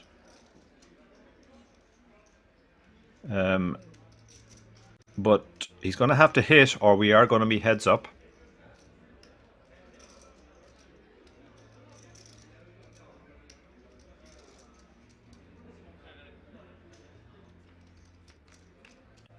Here we go, to the flop. He's hit his 3, so he's pulled ahead. An ace or a 5 are still good for Cook, and he also has backdoors. Backdoor flush draw, backdoor straight draw. That is none of those cards, so now he needs an ace, a 5, or a 6. He's picked up 6 outs. 6 is an out. But he misses, so unlikely double up for the 7-3 there. Interesting shove, to say the least.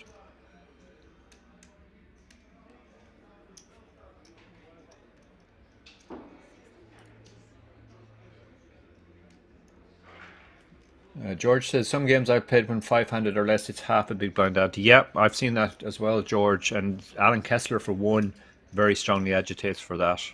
He feels it makes the game too fast when you're short-handed otherwise.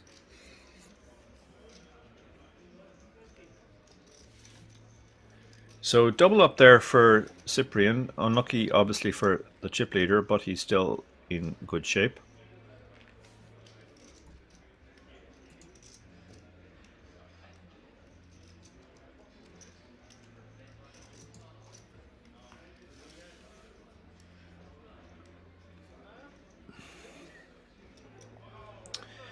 So Thomas on the button.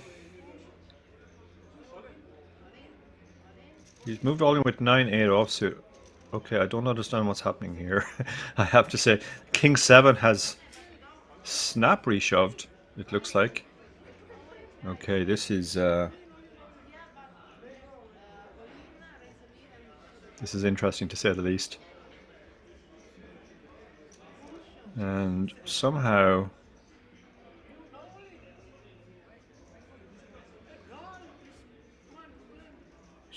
King 7 is all in against 9-8, I believe. I think those are the hands, but we can't really see them now.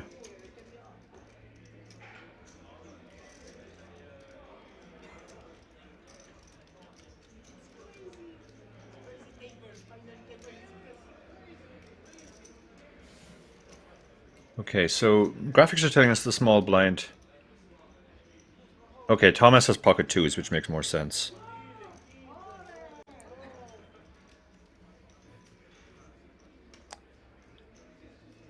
No, he's 9-8 again.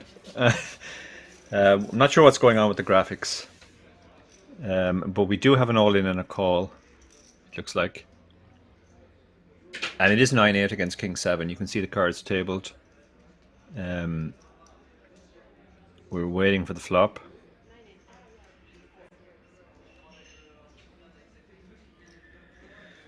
This does very much look like they've done some sort of unofficial deal. I have to say they've suddenly come back and they've just started shoving willy-nilly.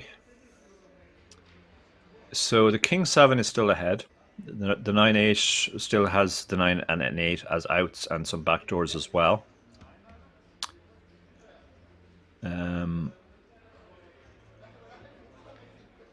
Looks like there's the 8. The King 7 now has a flush draw. So a king or a club, no help there. So again, very unusual elimination. In the chat it says Polo Ben says they just want to finish and have money, no poker anymore on this table. They have a deal, Svad, if they don't play like that. Yeah, it does look like they're not playing normally anymore. They just want to get it over. So no official deals allowed, but it looks pretty clear that an unofficial deal has been done here.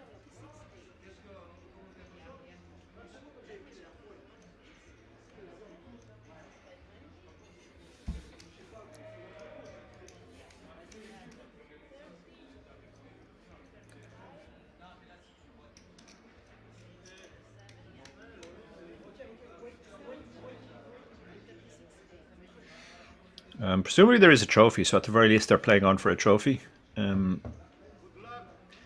That means different amounts to different people, it has to be said. Some people don't really care too much about trophies. Other people would love to have a trophy.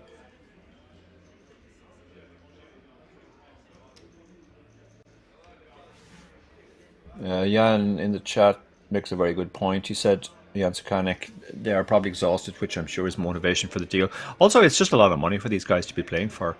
The difference between third 35k and first 89k when you are somebody who plays 300 euro buy-in tournaments, that's a lot of money. So Thomas and Quok are heads up now. Thomas has a 2-1 chip lead. So I guess we'll get to see whether they're going to play it out normally for a trophy or Thomas will just keep shoving. Quok didn't call it off there, it has to be noted. So he at least is somewhat motivated to try and win this tournament.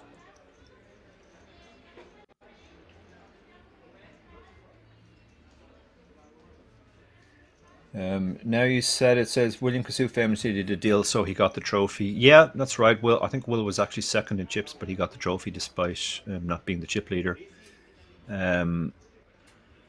I did a deal as chip leader early in my career in the European Deep Stack, which also ensured that I got the trophy, which at that stage in my career meant quite a lot to me.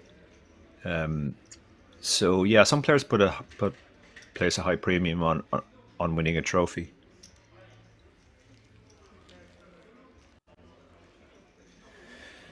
Mandrula says, poker's tax-free where I live, but would a secret deal have tax implications? Would they be taxed on their official payout? It varies from country to country. For example, I know in the United States, if you do a deal, so long as you can get verification that the deal was done, then you're taxed on the amount that you got under the deal, not your official prize. The reason I know that is when I chopped a WSOP event in Vegas with American player Upeshka de Silva, Pesh officially won, but he obviously got less than first place because we had done a deal. And a few months later, he asked me to sign a form from the IRS in the States to verify the deal, so he wouldn't have to pay tax on the full amount. So yeah, it varies from country to country, I think.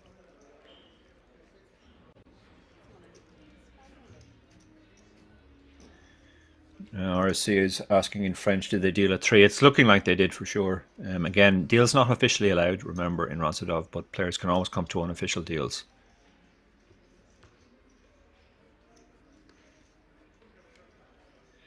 So we're into the heads up. Very interested to see what happens here. Is Thomas just going to keep shoving, or are they going to play it out relatively normally now that they're effectively heads up for a trophy?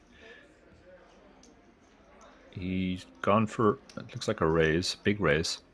4.5 big blinds, I think. 30 big blinds. Even if you're a pro, I'm not sure you've studied your 4.5x defending ranges, 30 big blinds deep. He's 3-bet, which is interesting in itself. He's putting in over a third of his stack. And yeah, this is a little bit unorthodox as well, and they've got it in, yeah. So I guess the answer to my question is we're not going to see a standard heads-up battle. Instead, we're going to see two players effectively flipping for a trophy. JC Crafty asks, what's the difference between an official and unofficial? When it's official, the organizers make sure that everybody gets paid the agreed amount. When it's unofficial, the winner will still get first prize, and the second place player will still get second prize, and then the winner is supposed to pay whatever the difference was, whatever was agreed to the second and third place finishers. Which is why unofficial deals are kind of risky, because you're trusting the other person to do that. Anyway, back to the hand. Quok has hit the flop, so he just has to dodge an ace on the river, otherwise he doubles up and he will be in the chip lead.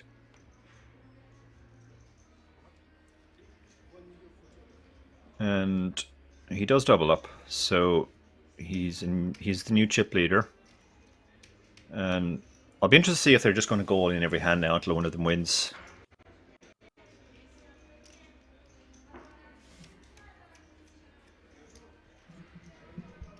As Archangel said, also with unofficial deals, if anything goes wrong, it's not on the casino. There have been unofficial deals agreed where the winner has decided not to honour the deal and effectively stiffed the person or people that they've dealt with, which is always a risk. When I did my deal in WSOP in 2015, heads up, I very much trusted my opponent and also my opponent's backer. Otherwise, I probably wouldn't have agreed to the deal.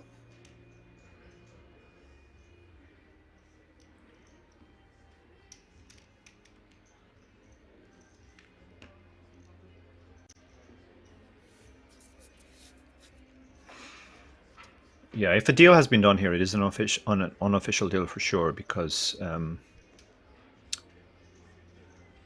casino doesn't allow official deals. Jan Sukarnik, ever the contrarian, says, I'm rooting for 20 in a row to be won by the shorter stack just for the lulls. Yeah, I mean, who doesn't want to see two lads flipping for a trophy going on for hours? Yeah, again, we have Jack 10 against Jack 8 here. Oh no, Thomas is folded this time. Okay, take it back. Thomas is not willing to just blindly flip when he's behind.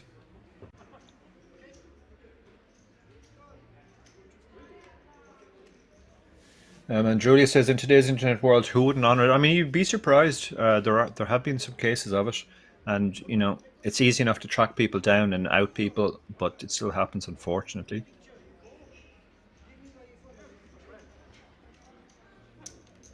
Tall Mountain says, thanks for the great commentary. Thank you for your company and comments in the chat.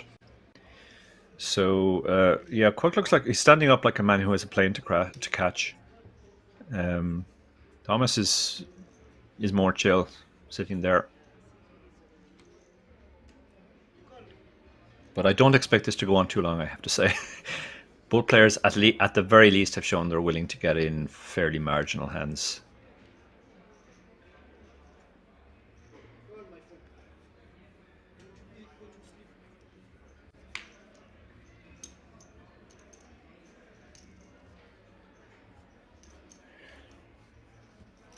Dark Angel says Rose got stiffed in Vegas. Yeah, Vegas is where I've heard of all the stiffings, unfortunately, because the WSOP doesn't allow deals as well, and you do get cases of that, unfortunately.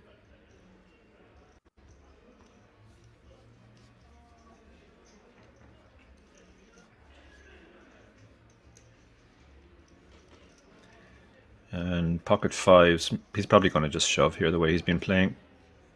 He does shove, snap call from the ace-8 suited. Okay, I mean, these are two pretty legitimate hands. They're now flipping. The fives are ahead for now, but it is 53-47. And if the ace-8 wins, the tournament will be over and we will have a champion. Otherwise, the stacks are going to flip again, which I know Jan is rooting for, but he might be alone in that.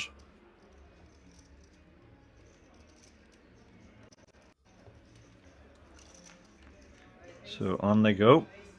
Here comes the flop, and the 8 hits, and he hits the front.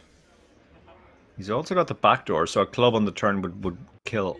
Well, actually, sorry, Thomas has the 5 of clubs, so it wouldn't make any difference. But he's ahead now. He just has to dodge one of the 2 remaining 5s, or he will be the French poker champion. And here comes the river, and it's a king, and we have a winner. Very worthy winner. He really stamped his authority on the final table. He made a lot of the running. He was by far the most aggressive player, and he's been rewarded with the victory.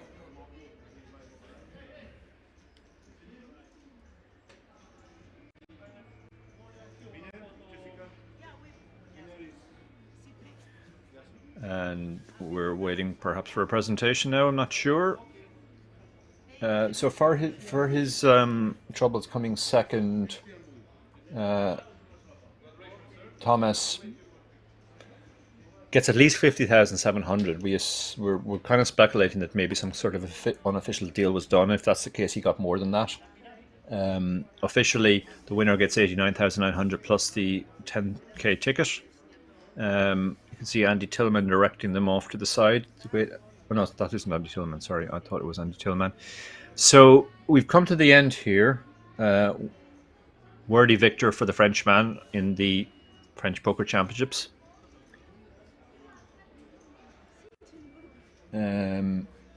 Thank you to everybody who's kept me company in the chat. Thanks for Dark Angel for keeping manners on the chat. Thank you, Jan, for showing up. Thanks you, George. Thank you, Wolfborn. I will be popping back now and again on these Rozvadov streams whenever Fintan is otherwise occupied. Other than that, normal service will be resumed with Fintan.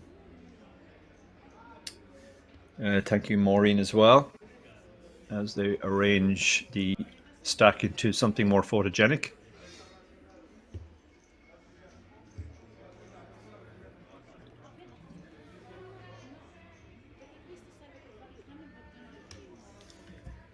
And the dealer expertly arranging the chips into a pyramid.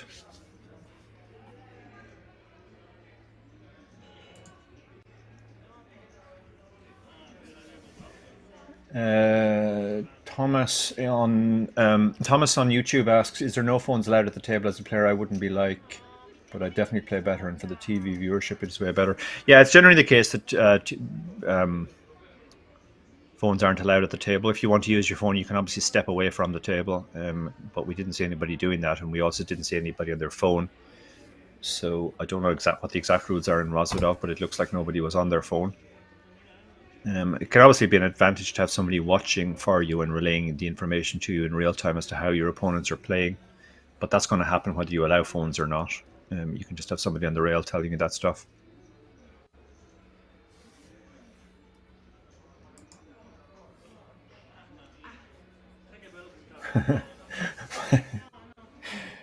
Wolfborn says, "Feels like building a tarot cards is safer." Yeah, I can definitely relate to that. Great final table. It was a very fun final table. We saw lots of different styles, and we saw a contrast in styles between the two players who got heads up. Thomas was almost certainly the tightest player on the table, and the winner was certainly the loosest. The stream's been running for 10 hours now. Yeah, it's been a long day, obviously. Very grateful to everybody who kept me company and helped with the stream. Thank you to Digets as well for your comment as we await the official presentation ceremony, I guess. That looks like the trophy. This is this could go badly wrong here. This final rearrangement of the stack. No, expertly done. We have the French Poker Festival, the France Poker Festival, FPF, logo there on the table as well.